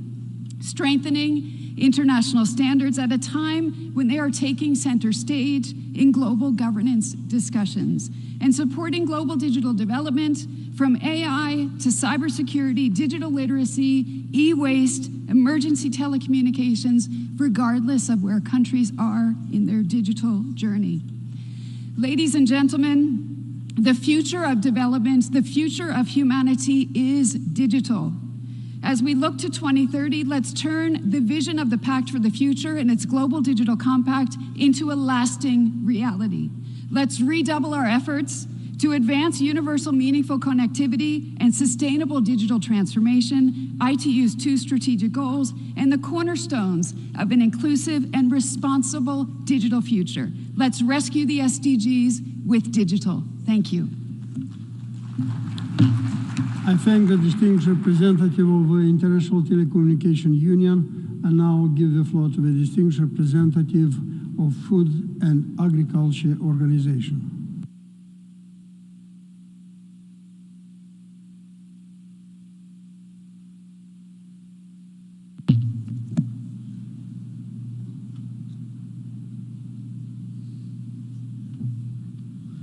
Excellencies, ladies and gentlemen, good late afternoon. The world faces a daunting food security and nutrition picture. More than 730 million people worldwide faced hunger in 2023, and more than 2.3 billion were moderate or severely food insecurity. We are not on track to achieve any of the global SDG targets. And we see that huge inequality persists along the various dimensions, including wealth, gender, rural areas, and in accessing assets and opportunities. The future we want is a future that is food secure for all, for our planet, for our prosperity, and for the future generations to come. We want a future where the right to food is the best human right secured. For this future, we must transform our agricultural system today to be more efficient, more inclusive, more resilient, and more sustainable. The future will be determined by more equitable agricultural system, and I'm pleased that this is recognized by the proposed Pact for the Future.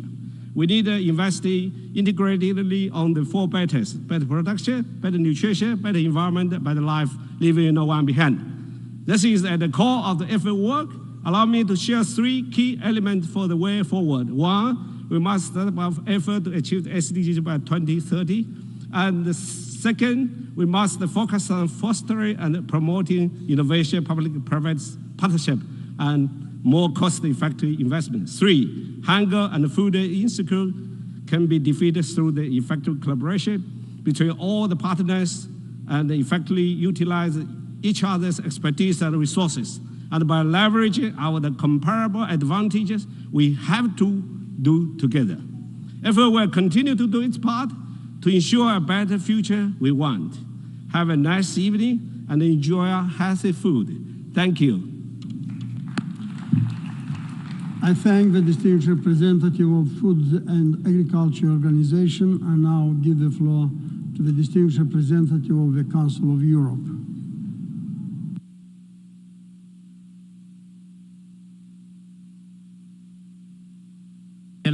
Mesdames et Messieurs. Excellencies, ladies and gentlemen, the Council of Europe, represented here, has a mission to promote and protect human rights, democracy, and the rule of law throughout the European continent, and of course, beyond the continent, with everyone who shares the same values. This is what guides us. What guides us is the European Convention on Human Rights, ratified by all of our 46 member states. That convention is interpreted by the European Court of Human Rights, and we share a strong commitment with the United Nations for peace. And this is a relationship that is ongoing with the United Nations. We're very proud in this regard to be contributing to the implementation of the Sustainable Development Goals. But the Council of Europe also has its own goals. Our current priority is to support Ukraine, which is one of our member states. In the beginning of this year, the Register of Damage has become fully operational. This is a register that receives contributions for the loss and damage caused by the war of aggression waged by the Russian Federation. This is a first tool, but it is absolutely necessary as a step toward an international mechanism for compensation. Here will play a central role, as we will play a key role when it comes to any tribunal aiming to judge the crime of aggression. We're going to be working together to implement a plan of action for resilience, recovery, and reconstruction in Ukraine as well. The European European Court of Human Rights is the only international jurisdiction that, as of now, has ruled on human rights violations in the context of the war. There are other tools the Council of Europe has, of course.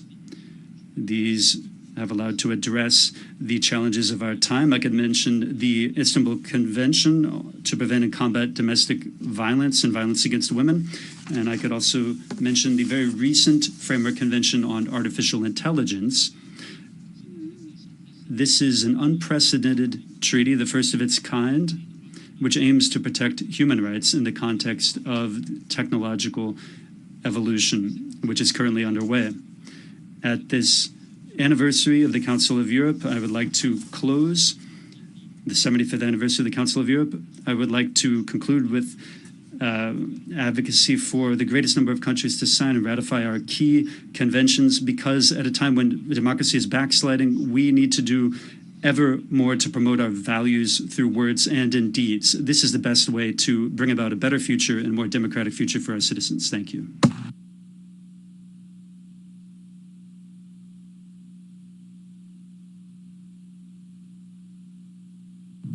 I thank the distinguished representative of Council of Europe, and now I give the floor to the distinguished representative of World Intellectual Property Organization.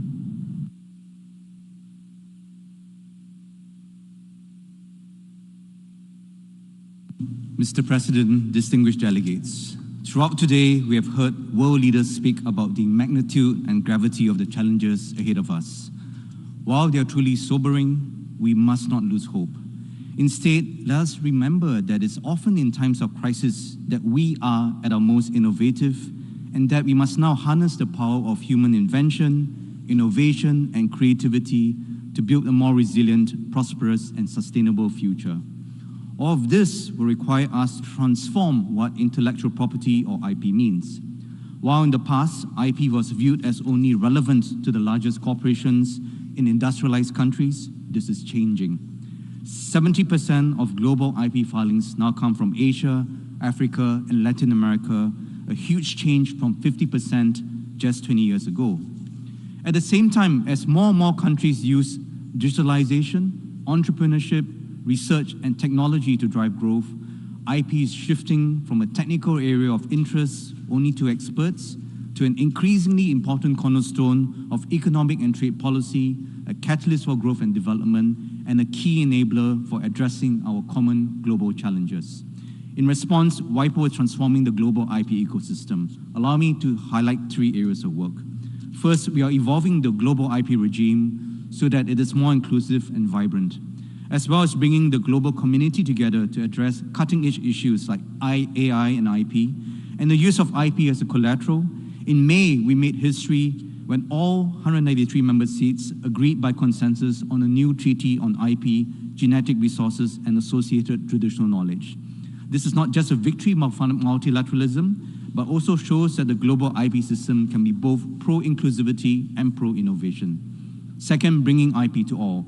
In the past 2 years, we have launched WIPO's first IP and Gender Action Plan, our first IP Youth Empowerment Strategy, and transformed our development assistance, including a graduation package for LDCs, and rolling out over 80 customized projects that have uplifted thousands of beneficiaries around the world. These efforts are meeting growing demand for IP knowledge and skills. Over the past 4 years, the WIPO Academy, the world's largest provider of IP education, trained over 500,000 people, over 80% from developing countries. Third, connecting the world. Our international registries facilitate the cross-border movement of hundreds of thousands of technologies and solutions each year, while WIPO Green, our global tech matching platform for climate change technologies, accelerates the deployment of such solutions around the world. Covering 130,000 technologies from over 140 countries, it is the largest climate change tech platform in the UN system.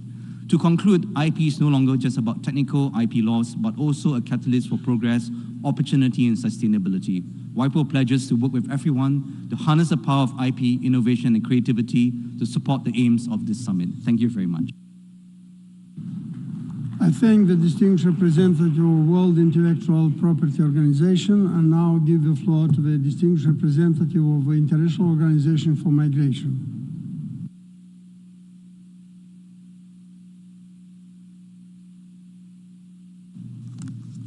Excellencies, distinguished representatives, on behalf of IOM, I commend and thank the United Nations Secretary General for convening us all today, and the co-facilitators of the Pact of the Future, the Declaration on Future Generations, and the co-facilitators of the Pact for the Future, the Declaration of Future Generations, and the Global Digital Compact, and everyone involved in the process for leading negotiations on this landmark document. This summit really embodies the power and potential of multilateralism. IOM, as the coordinator of the UN Network on Migration, supports an agenda for change to rebuild trust and strengthen international cooperation in tackling the challenges of today and tomorrow. Generation after generation of people have moved in search of a better life, and we know many more will move in the future. With this in mind, we cannot take for granted the promise of migration as a solution as we face major global transformations and crises. We at IOM believe that investing in safe, regular, and orderly pathways for migration can help reduce irregular migration, accelerate inclusive growth, strengthen decent work, bridge demographic shifts and labor gaps, and foster sustainable development. The 2030 Agenda, the Global Compact for Migration, the Secretary General's Action Agenda on Internal Displacement are all clear and existing frameworks that can and do guide our work. All of us here today have a collective responsibility to protect and respect the human rights of all migrants. We must live up to that responsibility. We at IOM are delighted to contribute to this milestone. I reiterate our unshakable commitment to support and work with people on the move and all our partners towards safeguarding our shared future. I thank you. I thank the distinguished representative of International Organization for Migration And now I give the floor to the distinguished representative of the Parliamentarian Assembly of the Mediterranean.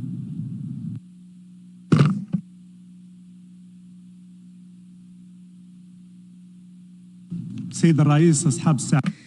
Mr. President, Your Excellencies, since its inception in 2005, the Parliamentary Assembly of the Mediterranean and its members from the Euro-Mediterranean and Gulf regions have been deeply committed to ensuring the implementation of the UN Charter and its deliberations through innovative mechanisms to ensure effective and coordinated follow-up. Today, I'm honored to renew the commitment of the PAM and its member parliaments to the implementation of the objectives of the Summit of the Future, the Pact for the Future, and the Future Generation Declaration, and the Declaration on Future Generations and the Global Digital Compact, to, among others, support the establishment and functioning of stronger and more influential multilateral institutions by all member states without exceptions in accordance with the principles of the UN Charter, the Universal Declaration of Human Rights, the international law obligations. Second, ensure effective responses to current and future challenges such as food security, climate change in collaboration with key stakeholders. 3, promote an open, free, and secure digital future anchored in universal human rights. 4, ensure the interests of future generations are taken into account in national and global decision-making processes. Yesterday at the PAM side event, we announced 2 concrete initiatives through which the Assembly will contribute to achieving these ambitious goals. First, the creation of a permanent parliamentary observatory of the Global South for the Sustainable Development Goals based and managed by Morocco. Second, the creation of a permanent global parliamentary observatory on the misuse of AI and emerging technologies, served by the PAM Center for Global Studies, and that will be a platform for monitoring, analyzing, and promoting effective legislation, principles, and criteria so that these tools are not used by terrorists and criminal groups for their own malicious purposes, but for the benefit of all humanity.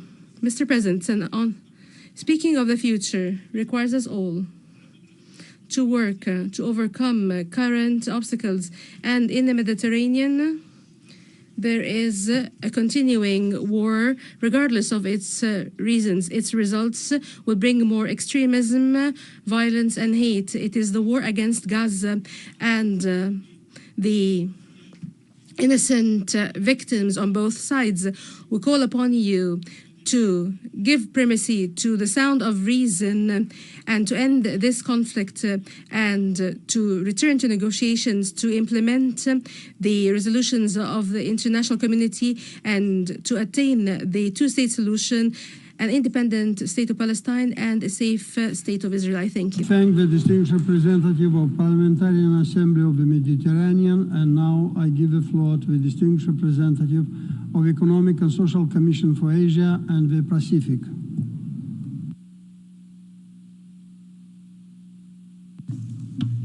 Mr. President, Excellencies, distinguished delegates, the future belongs to our next generation.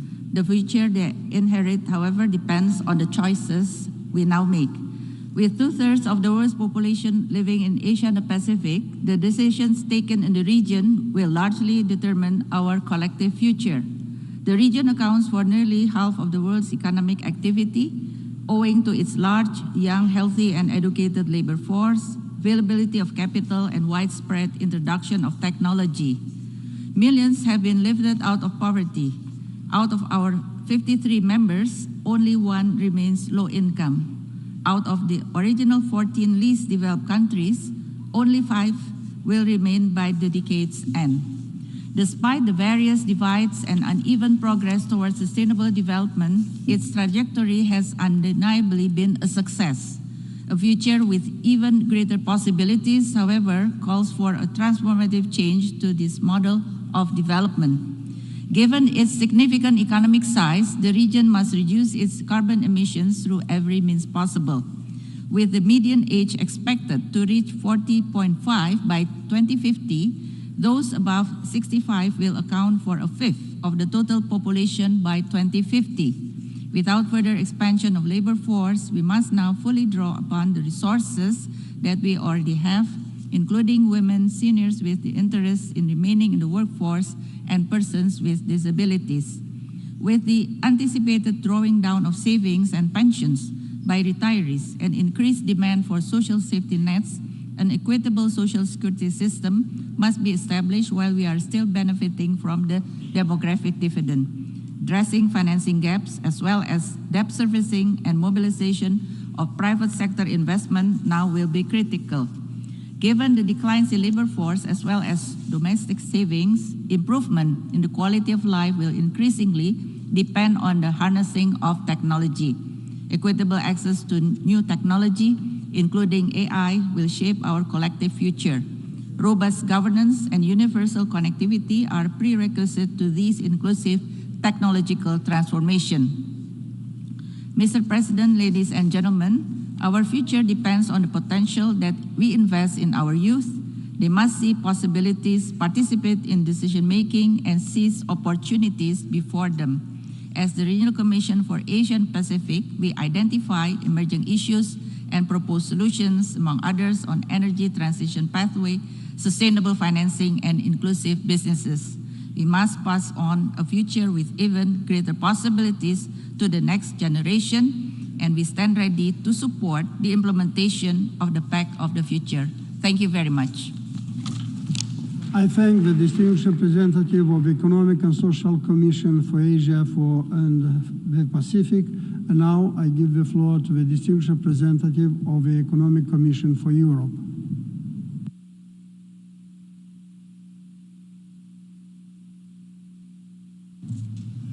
Mr. President, Excellencies, ladies and gentlemen, we are building the future today, step by step. And this is why a strong emphasis on action is essential. We have agreements in place, we have now the Pact for the Future, and it is really the time to implement them. But first, looking at these days' developments, including this morning discussions, it seems right to be reminded for whom we are doing this. We are doing this for the children and youth of today, for our future generation. A generation that hopefully would know to agree better than we do, or that we did today, when matters are concerning the survival of our planet or the sustainability of our future. That is why I believe that our work on education for sustainable development, a comprehensive program on which at UNICE we have been intensively working for over 10 years, should be prioritized, so that when the youth of today will have to take decisions tomorrow, they will know to put environment and social concerns first before economic or political gains. I encourage you all to do the same, to invest and support education for sustainable development. Dear colleagues, the success of our commitments for the future depends on us, yes, but it also depends on our understanding of the need to have an inclusive approach.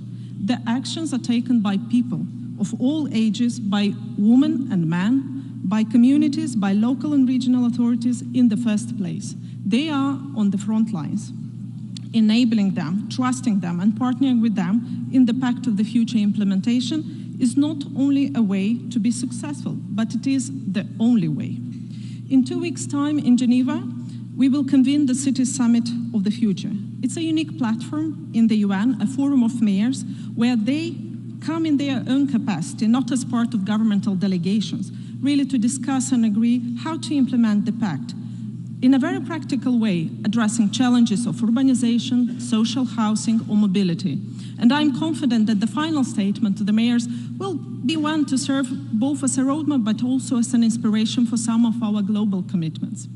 That is why, once again, I would like to reiterate that action is required, and it is required at multiple levels, partnering with both public and private sector, involving international, regional, and national actors, local communities, and individuals. A third and final observation.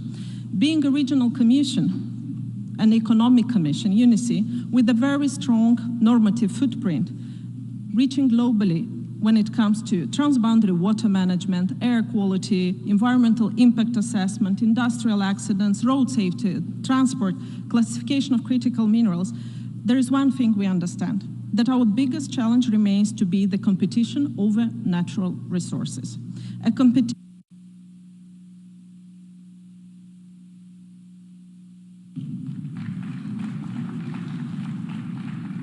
I Agradezco a la representante. I thank the representative of the Economic Commission, Social Commission for Europe, and I now give the floor to the Global Fund for Fight Against AIDS, Tuberculosis, and Malaria. Excellencies, as a worldwide partnership to defeat HIV, tuberculosis, and malaria, the Global Fund welcomes the Pact for the Future that shines a spotlight on the urgency of increasing efforts to achieve the 2030 agenda and to accelerate progress towards better health for all. We applaud the leadership of Namibia and Germany in co-facilitating the Pact of the Future process, including engaging with civil society and communities. Only a pact that champions multilateralism and empowers communities and civil society to be meaningfully involved in global governance can safeguard our collective future.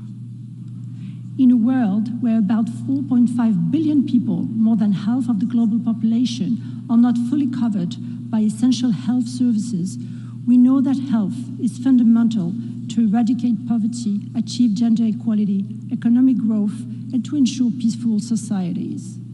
Now is not the time to shy away from our commitments, but to take advantage of every opportunity to bolster progress towards universal health coverage and raise the bar so we can ensure a healthy future for all.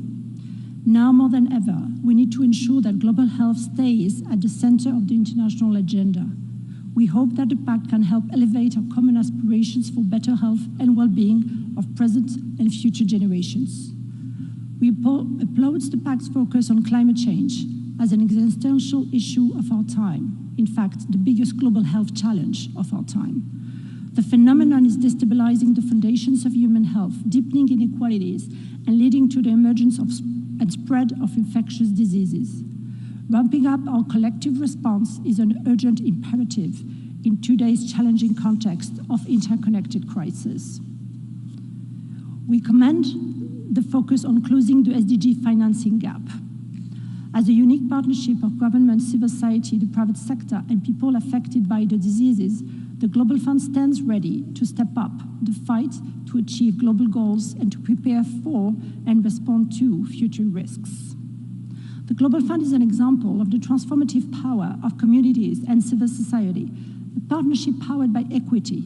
And as we come together to applaud the Pact for the Future today, we call on the international community to ensure that this leadership is recognized and upheld.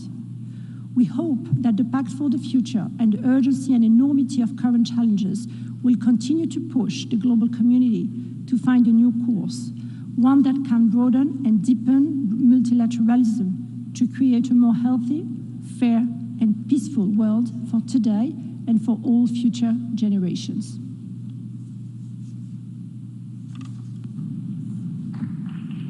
I thank the representative of the Global Fund to Fight AIDS, Tuberculosis, and Malaria. And I now give the floor to the Latin American and Caribbean Development Bank. Excellencias, es un honor. Excellencies, it's an honor to deliver this message on behalf of the CAFA, the Development Bank of Latin America and Caribbean, as an observer organization of the United Nations. We are committed with the provisions of the Pact for the Future and the Digital Pact adopted this morning, and specifically the adjustments in the international financial system that was referred to. The hope of new generations and the well-being of the population of the planet require rapid and decisive action. Echoing the invitation to this summit convened by Secretary General to decide on what to do and focus on how, rather.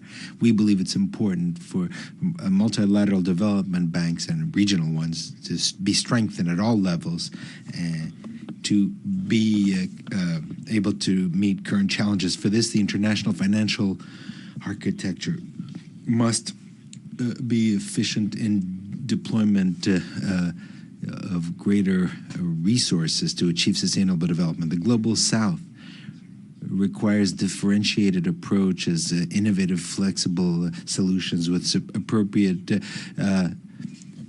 financing to confront the triple transition. The size and characteristics of current challenges could not be predicted when the SDGs were established. I'm talking about the high level of indebtedness, climate change, and the pandemic. And of course, we in the Development Bank believe that if we had greater capital, we could have the potential to increase resources.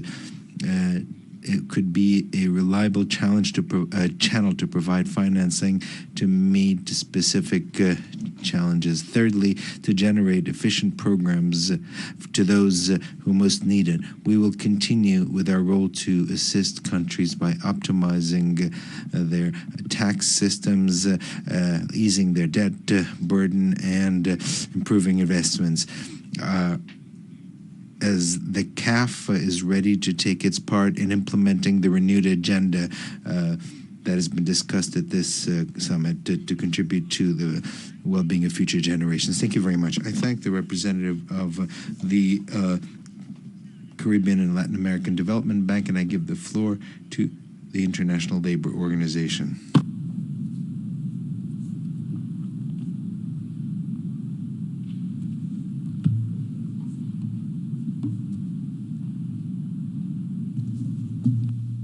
Mr. President, ladies and gentlemen, the ILO welcomes the summit, which is a unique opportunity to forge pathways towards a peaceful, prosperous, and sustainable future for both current and future generations.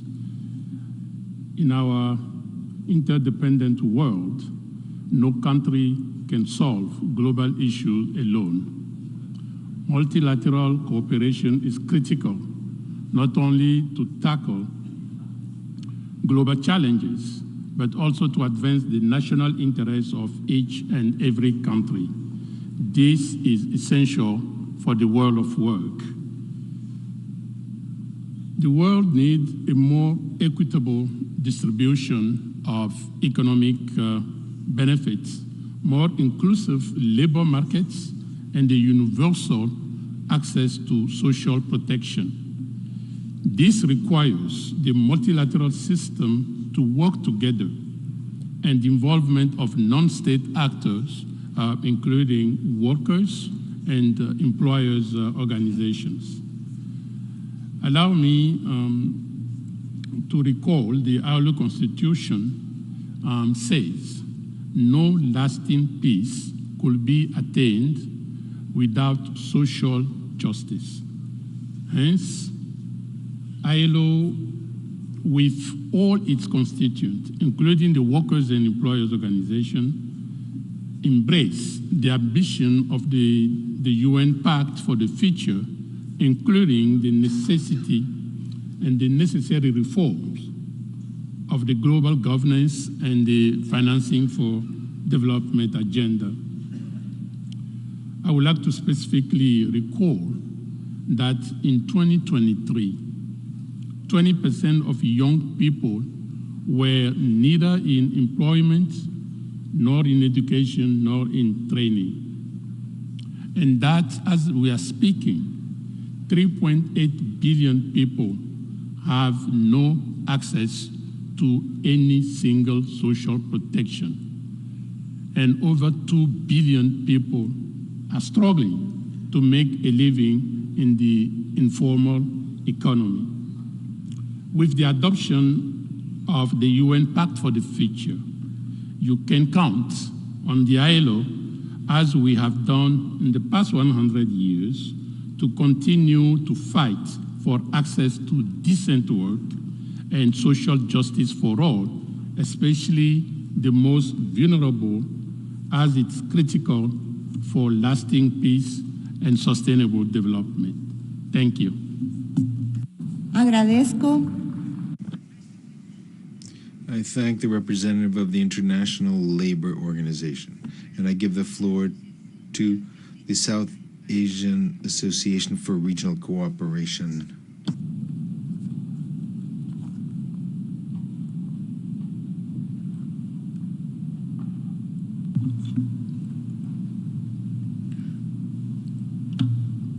Mr. Chair, Excellencies, distinguished delegates, It is indeed a great honor and privilege for me to have the opportunity to be part of this important gathering and address this plenary session of the Summit of the Future, representing the South Asian Association for Regional Cooperation, SAARC, comprising of Afghanistan, Bangladesh, Bhutan, India, Maldives, Nepal, Pakistan, and Sri Lanka.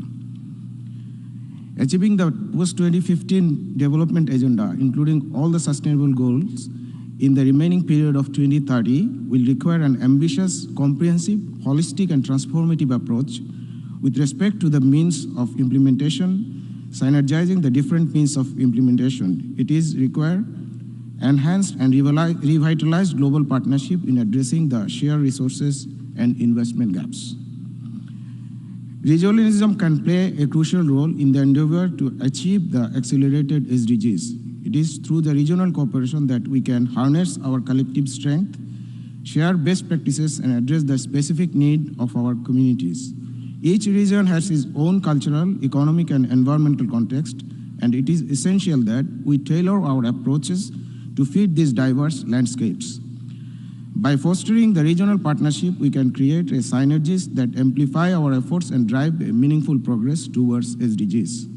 We need to secure the significantly enhanced level of resources allocation by combining the traditional development assistance and innovative financing solutions. Development partners must meet the place of the official development assistance, and while doing that, must avoid the double counting of the resources and both climate and development financing. In the meantime, there is a strong need to recognize the importance of addressing the diverse needs and challenges faced by the countries in special situations, in particular the least developed countries and the countries in transition to the middle income. This group of countries are the most vulnerable and resource-constrained group of countries, need enhanced global support to overcome the structural challenges they face for the achievement of the Sustainable Development Goals. Such support should be provided on multiple fronts in synergetic manner, including development assistance, market access, technology transfer, FDI, and debt relief. Mr. President, the linkage between the global prosperity and South Asia, which forms nearly 1/4 of the humanity, cannot be overemphasized. The region, being highly vibrant and diverse, holds an immense potential for global prosperity. With almost half of the population of 1.8 billion below the age of 24, South Asia will have the largest youth labor forces in the world until 2040. This offers the region the potential to drive the vibrant and productive economies. South Asia is on the verge of Agradezco por su intervención. I thank the South Asian Association for Regional Cooperation, and I give the floor to the Conference on Interaction and Confidence Building Measures in Asia.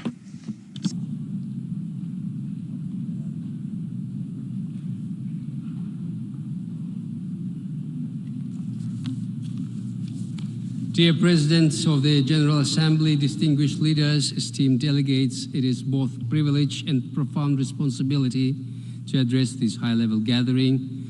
Summit represents a moment of introspection for the global community, and I'm very excited to speak to you as the Secretary General of the Conference on Interaction and Confidence Building Measures in Asia, SICA in short.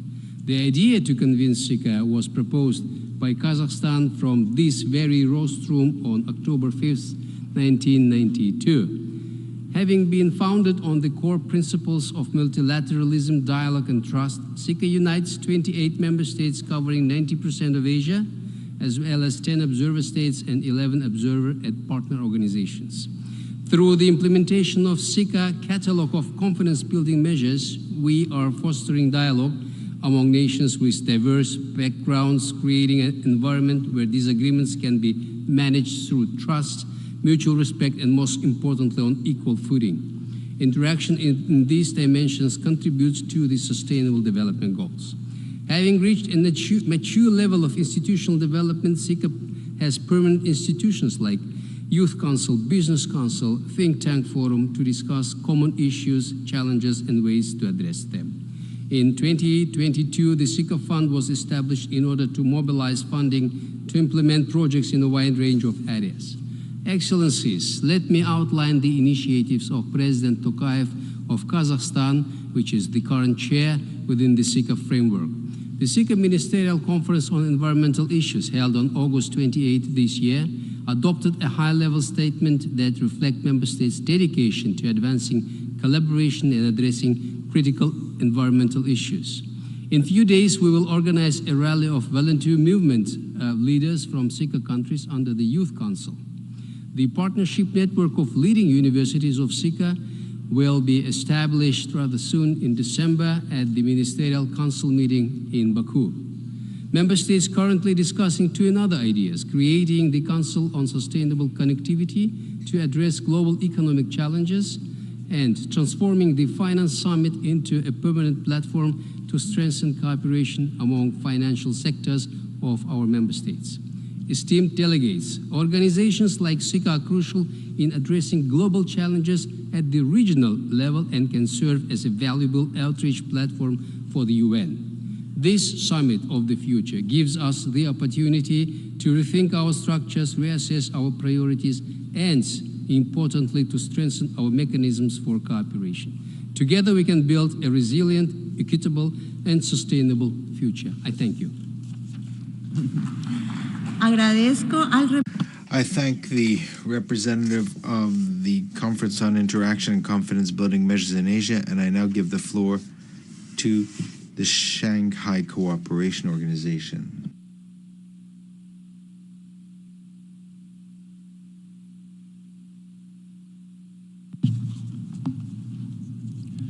Уважаемая госпожа председатель, Madam President, ladies and gentlemen, allow me first of all on behalf of the Secretariat of the Shanghai Cooperation Organization to express our gratitude for the invitation and the opportunity to speak at the Summit for the Future.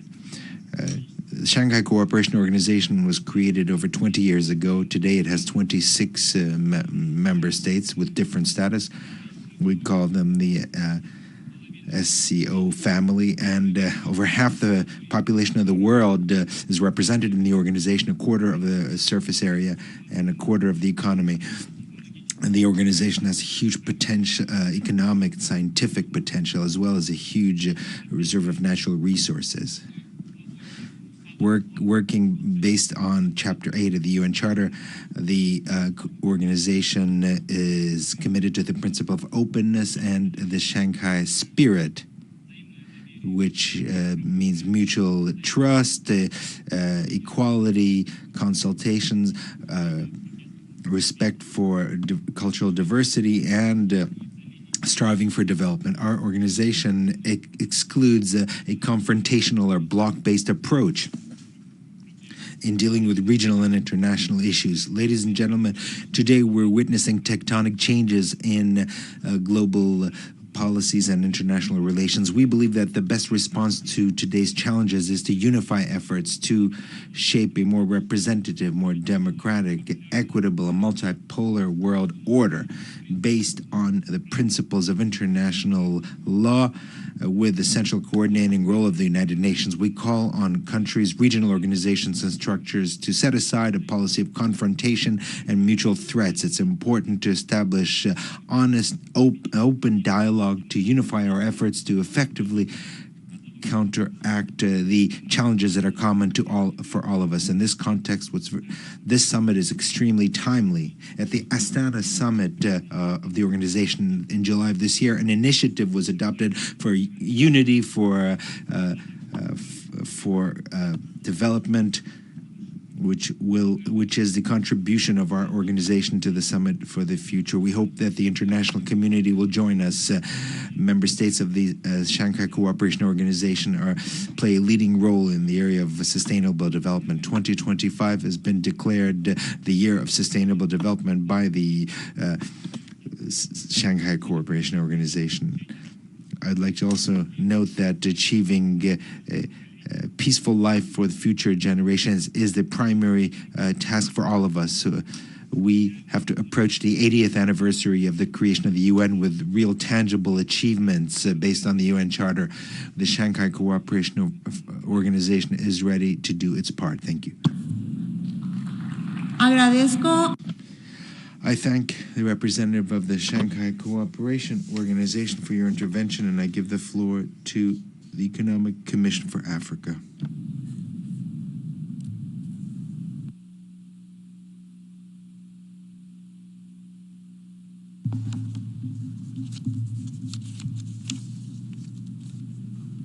Mr. President, Excellencies, I'm honored to address you on behalf of the United Nations Economic Commission for Africa.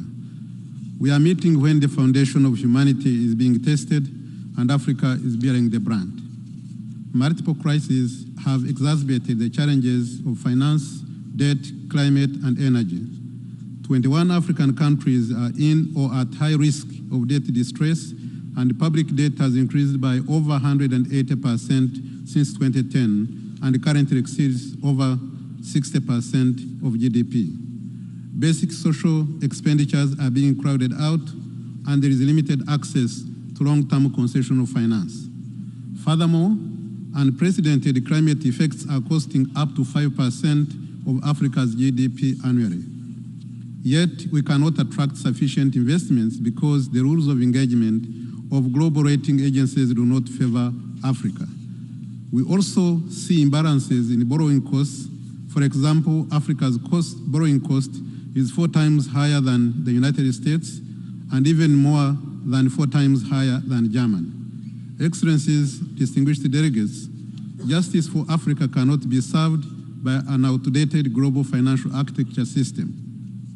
Promises are either not fulfilled or half fulfilled, leaving governments frustrated, young people unemployed, and children without a future of hope and prosperity. Excellencies, if we remain theoretical on the reform of the multilateral system, it will be a disservice to the generations that come after us. Undoubtedly, then, multilateral governance structures must change. Specifically, we need increased representation for African countries, for developing countries, improved transparency, a reflection of the role of emerging and frontier markets and regional multilateral development banks. Furthermore, the finalization and implementation of the International Tax Cooperation Framework must be pursued vigorously. Excellencies, distinguished delegates, Africa can be the global power force if we address the critical gaps for a fair and promising future. We must take deliberate steps to invest in our youth, because 1 in 3 young people globally will be African by 2050. Therefore, investments in modernizing education systems, increasing skills in STEM, and integrating TVET in education systems is necessary. And the Global Digital Compact can offer Africa a level playing field. But we must build the necessary infrastructure to take full advantage of this. As I conclude, this is our once-in-a-lifetime chance to demonstrate to the future generations that we got it right. It is my belief that we can make it count. I thank the representative of the Economic Commission for Africa, and I give the floor to the representative of the International Olympic Committee.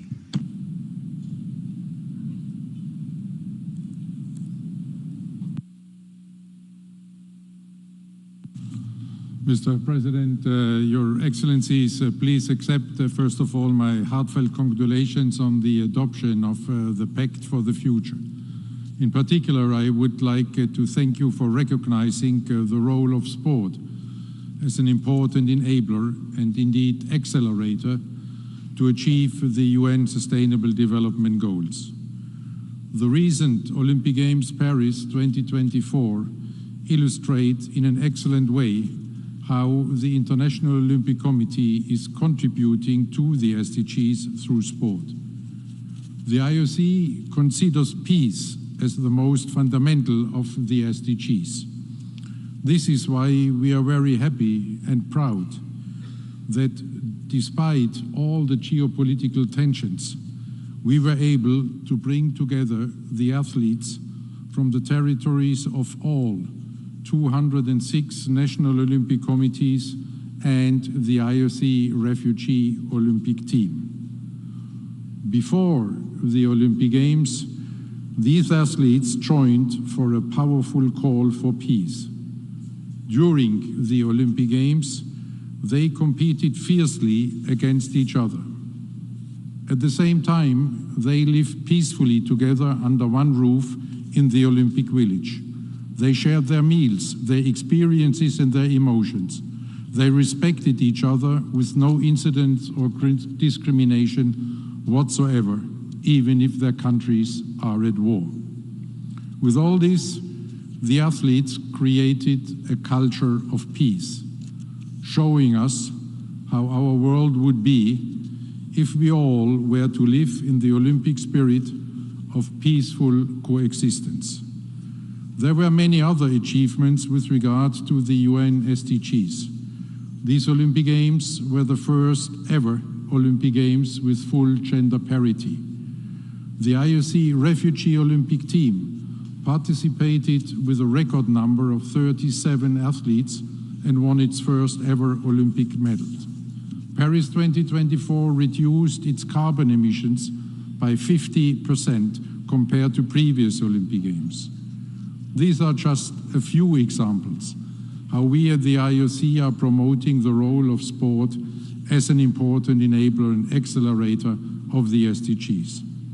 We are ready to continue and strengthen this contribution of sport in the framework of the Pact for the Future, because this pact perfectly reflects our Olympic motto, faster, higher, stronger, together. Thank you very much.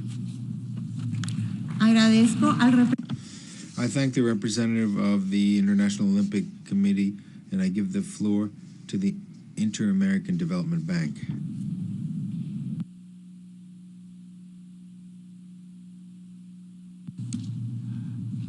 Excellencies, distinguished members, Gabriel Garcia Marquez once said in Spanish, "No es verdad que la gente deja de perseguir sus sueños porque envejecen. Envejecen porque dejan de perseguir sus sueños.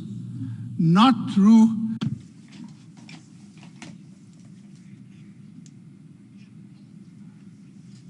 I think your interpretation. We gather for the summit of the future, our world faces a pivotal moment that demands this youthful energy and relentless pursuit of dreams. Climate change, poverty, and hunger affect billions of people today and the future of our youth tomorrow. Even with drastic emission cuts, global economic output could shrink 19% by 2050. As climate change accelerates biodiversity loss, creating a harmful feedback loop exemplified by historic drought in the Amazon. While 2/3 of the population is under 30, 20% of young people are not working, studying, or training. In Latin America and the Caribbean, over half of the young people who are still poor. And globally, 828 million people suffer from chronic hunger, mostly women and children. But as Garcia Marquez said, a youth-like pursuit of dreams and possibilities can help turn these challenges into opportunities. It is not about problems, challenges, difficulties. It's about opportunities to create jobs, foster innovation, build a foundation for growth, prosperity that satisfies the most basic of human needs. And we need to leap, step forward, paraphrasing Gabriela Mistral, the Chilean poet and Nobel laureate. Where there is work to be done or a challenge to be faced, it is up to us to step forward, take responsibility, and act where others may hesitate. Today, multilateral development banks are stepping up, coordinating and taking action, leading. We are leveraging our strengths to tackle the world's biggest challenges. We are collaborating like never to deliver concrete results. We agreed on 16 concrete deliverables in our published viewpoint note. We are working as a system, not any system, a system that puts people at the center. We are also working close with the UN. Today, we stand ready at the intersection of urgency and opportunity. With our actions now can redefine the future for generations. Agradezco al I thank the representative of the Inter-American Development Bank. And I now give the floor to the Economic and Social Commission for Western Asia.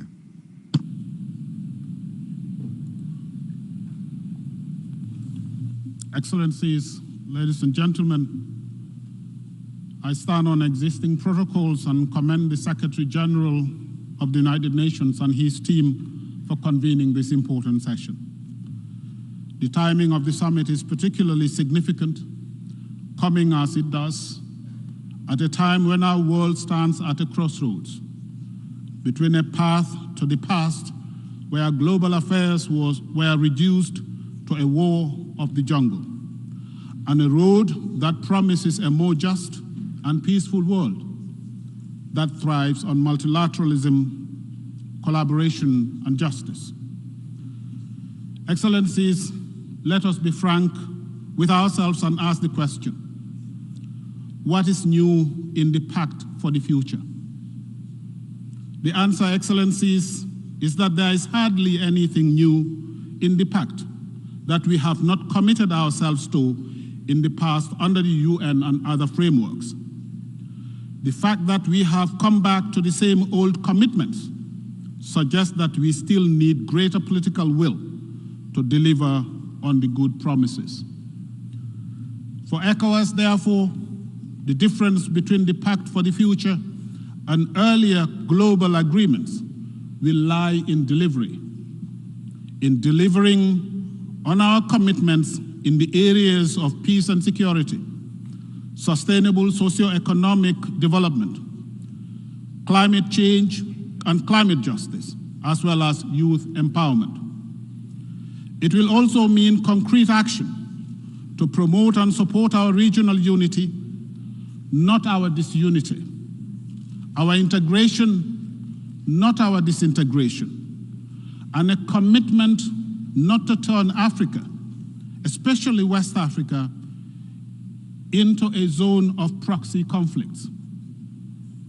If we fail to deliver once again, history will look back to this summit not as the summit of the future, but a summit of the past. This is the choice before us. I thank you for your attention.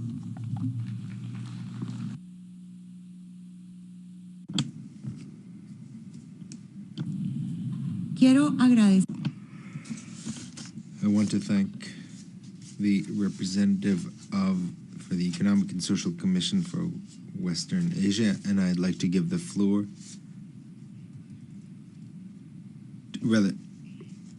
I want to give the floor.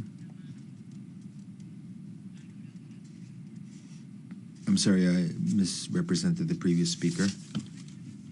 Distinguished delegates, today we stand at a defining moment in human history, a moment when our choices will shape the future of our world for generations to come. The crises we face are complex and interconnected, challenging the very fabric of our societies and threatening our collective future. But this is also a moment to move beyond managing crises to shaping a future grounded in resilience, sustainability, and shared prosperity. The Summit of the Future and the adoption of the Pact for the Future is our commitment to turn aspirations into action and transform challenges into catalysts for profound positive change. For the Arab region, this pact is a crucial opportunity to redefine our trajectory. It allows us to harness the transformative power of artificial intelligence, digital innovation, and predictive analytics to tackle economic volatility, social inequalities, and the escalating threats of climate change. Our region has shown time and again that we can overcome adversity through unity and decisive action. We at ESCWA are leading this transformation with a vision rooted in the core principles of this pact: resilience, inclusivity, and sustainability. We are integrating intelligent technologies and foresight methodologies into policy-making processes, transforming how governments forecast trends, assess risk, and make proactive decisions. Through advanced policy simulation tools and data-driven insights, we are equipping our member states to design policies that are not only resilient and inclusive, but also aligned with the long-term aspirations of their people. Our commitment to climate action is embedded in the Arab Climate Resilience Initiative, where we use these innovative technologies to develop robust adaptation and mitigation strategies. Looking ahead, our focus will be on fostering regional cooperation and ensuring that the benefits of digital transformation and AR are accessible to all. We will champion the development of inclusive digital economy that empower youth and women, driving the economic diversification essential for the long-term stability and prosperity of the Arab region. Excellencies, this is our moment to act with vision and courage, to turn the promise of the Pact for the future into a reality that resonates with the aspiration of all people in the Arab region and beyond. Let us seize this opportunity to build a future that is not just better, but transformational, a future where technology and human values converge to create a world that is just, equitable, and sustainable for all. Thank you.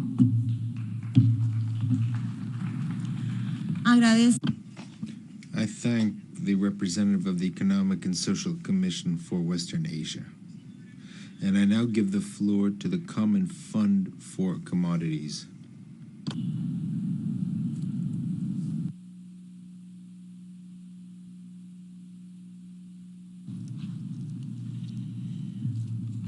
Honorable President, distinguished delegates, Excellencies, ladies and gentlemen, it is with great pride that I address you today on behalf of the Common Fund for Commodities at this crucial summit of the future.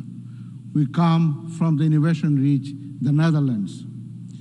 We stand here at a defining moment in history where commodities must be transformed from mere resources into powerful catalysts for sustainable development, justice, and ethics within global value chains.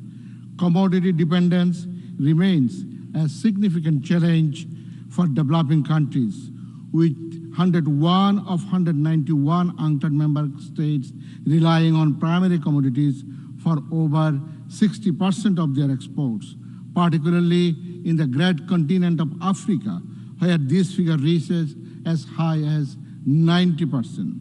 Our pledge to reshape the world's financial architecture with concessional and de-risk finance is more critical now than ever, as it holds the key to unlocking these vital goals. Commodities are the lifeblood of many economies, especially in developing nations, where billions of smallholder farmers at the lowest income levels depend on commodities and commodity-related jobs for their livelihoods. Commodities have the potential to fuel sustainable economic growth, generate jobs, and provide vital revenues while paving the way for a greener, more equitable world. Yet when mismanaged, these very commodities can become sources of environmental devastation, social injustice, and economic fragility. Therefore, it is our moral duty to ensure that justice and ethics are woven into every step of the commodity value chain, transforming them into forces that uplift the societies, contribute meaningfully to the SDGs. The Common Fund has been a vital partner in supporting commodity-dependent countries through numerous projects. Since the adoption of our base of pyramid approach, the CFC has supported 127 projects in least developed countries alone, with a total value of about 189 million and with a direct contribution of US dollar 105 million. These projects have created jobs, improved the livelihoods of countless farmers and smallholders. For example, in Kenya, 10 Census Africa Limited, the world's first fair trade certified macadamia nut company, expects to reach 10,000 new smallholder farmers with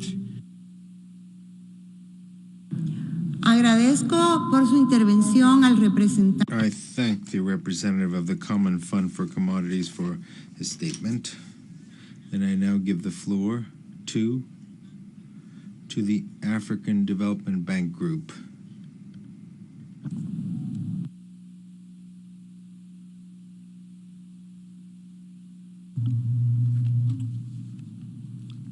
Your Excellencies, the future we are in today was the past.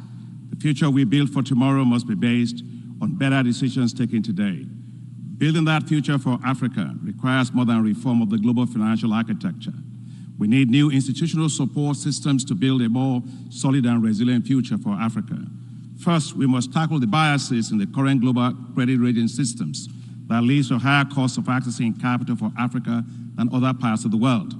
The establishment of the Africa Credit Rating Agency, called for by the African Union, is critical to achieving this. Second, the global financial system does not protect Africa from contagious effects of global financial shocks. Africa is the only region of the world without a financial safety net. That's why it's critical to establish the African Financial Stability Mechanism to provide safety net for Africa. Third, we must address risks facing Africa in leveraging greater private sector financing. That's why the African Development Bank is pulling all its guarantee instruments into an African Insurance and Guarantee Agency that will deploy risk instruments at scale to bring more investments to Africa. Fourth, we must tackle the rising insecurity in Africa and the rising expenditures on security, which are displacing financing for development.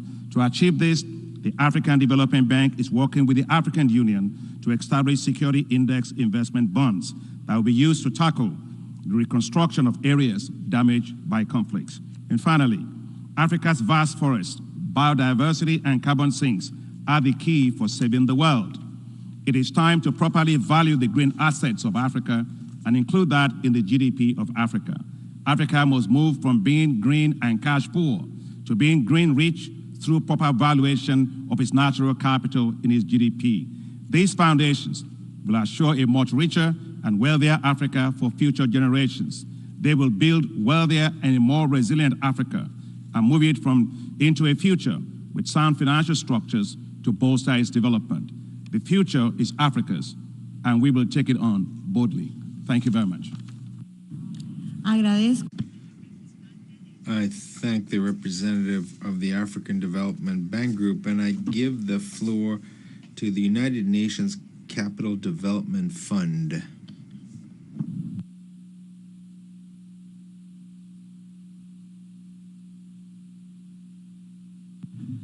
We're gathered here today united by a common vision, a world where sustainable development is not a privilege, but a reality for all. Public finance is insufficient to deal with the severity of constrained global fiscal spaces with economic, social, climate, and environmental crises that affect current and future generations. The SDG financing gap continues to widen, threatening to leave behind those below the poverty line, further marginalizing last-mile contexts that most need our support, particularly least developed countries, small island nations, and many other fragile settings. Addressing today's challenges, those that will jeopardize opportunities for future generations, requires more than public financing. The Pact of the Future recognizes the urgency to catalyze increased private sector investment. This is at the core of the United Nations Capital Development Fund's original GA mandate of 1966 to assist developing countries in the development of their economies by supplementing existing sources of capital assistance, adopted right here in this august chamber. In fact, this call by member states for UNCDF to help those furthest behind is even more relevant today. UNCDF is the only UN fund capable of deploying inclusive blended finance solutions at the pace and scale needed to crowd in private streams of finance at the last mile. We are responding to this call by enhancing our unique capabilities to amplify the impact of the United Nations system and the wider development community. As a non-credit rated hybrid development and finance institution, UNCDF is designed to absorb and reduce the high risks that make access to sustainable capital simply unattainable. Our grants, guarantees, and fit-for-purpose financial instruments enable UNCDF to an on-ramp and catalyze investments that otherwise would be unbankable.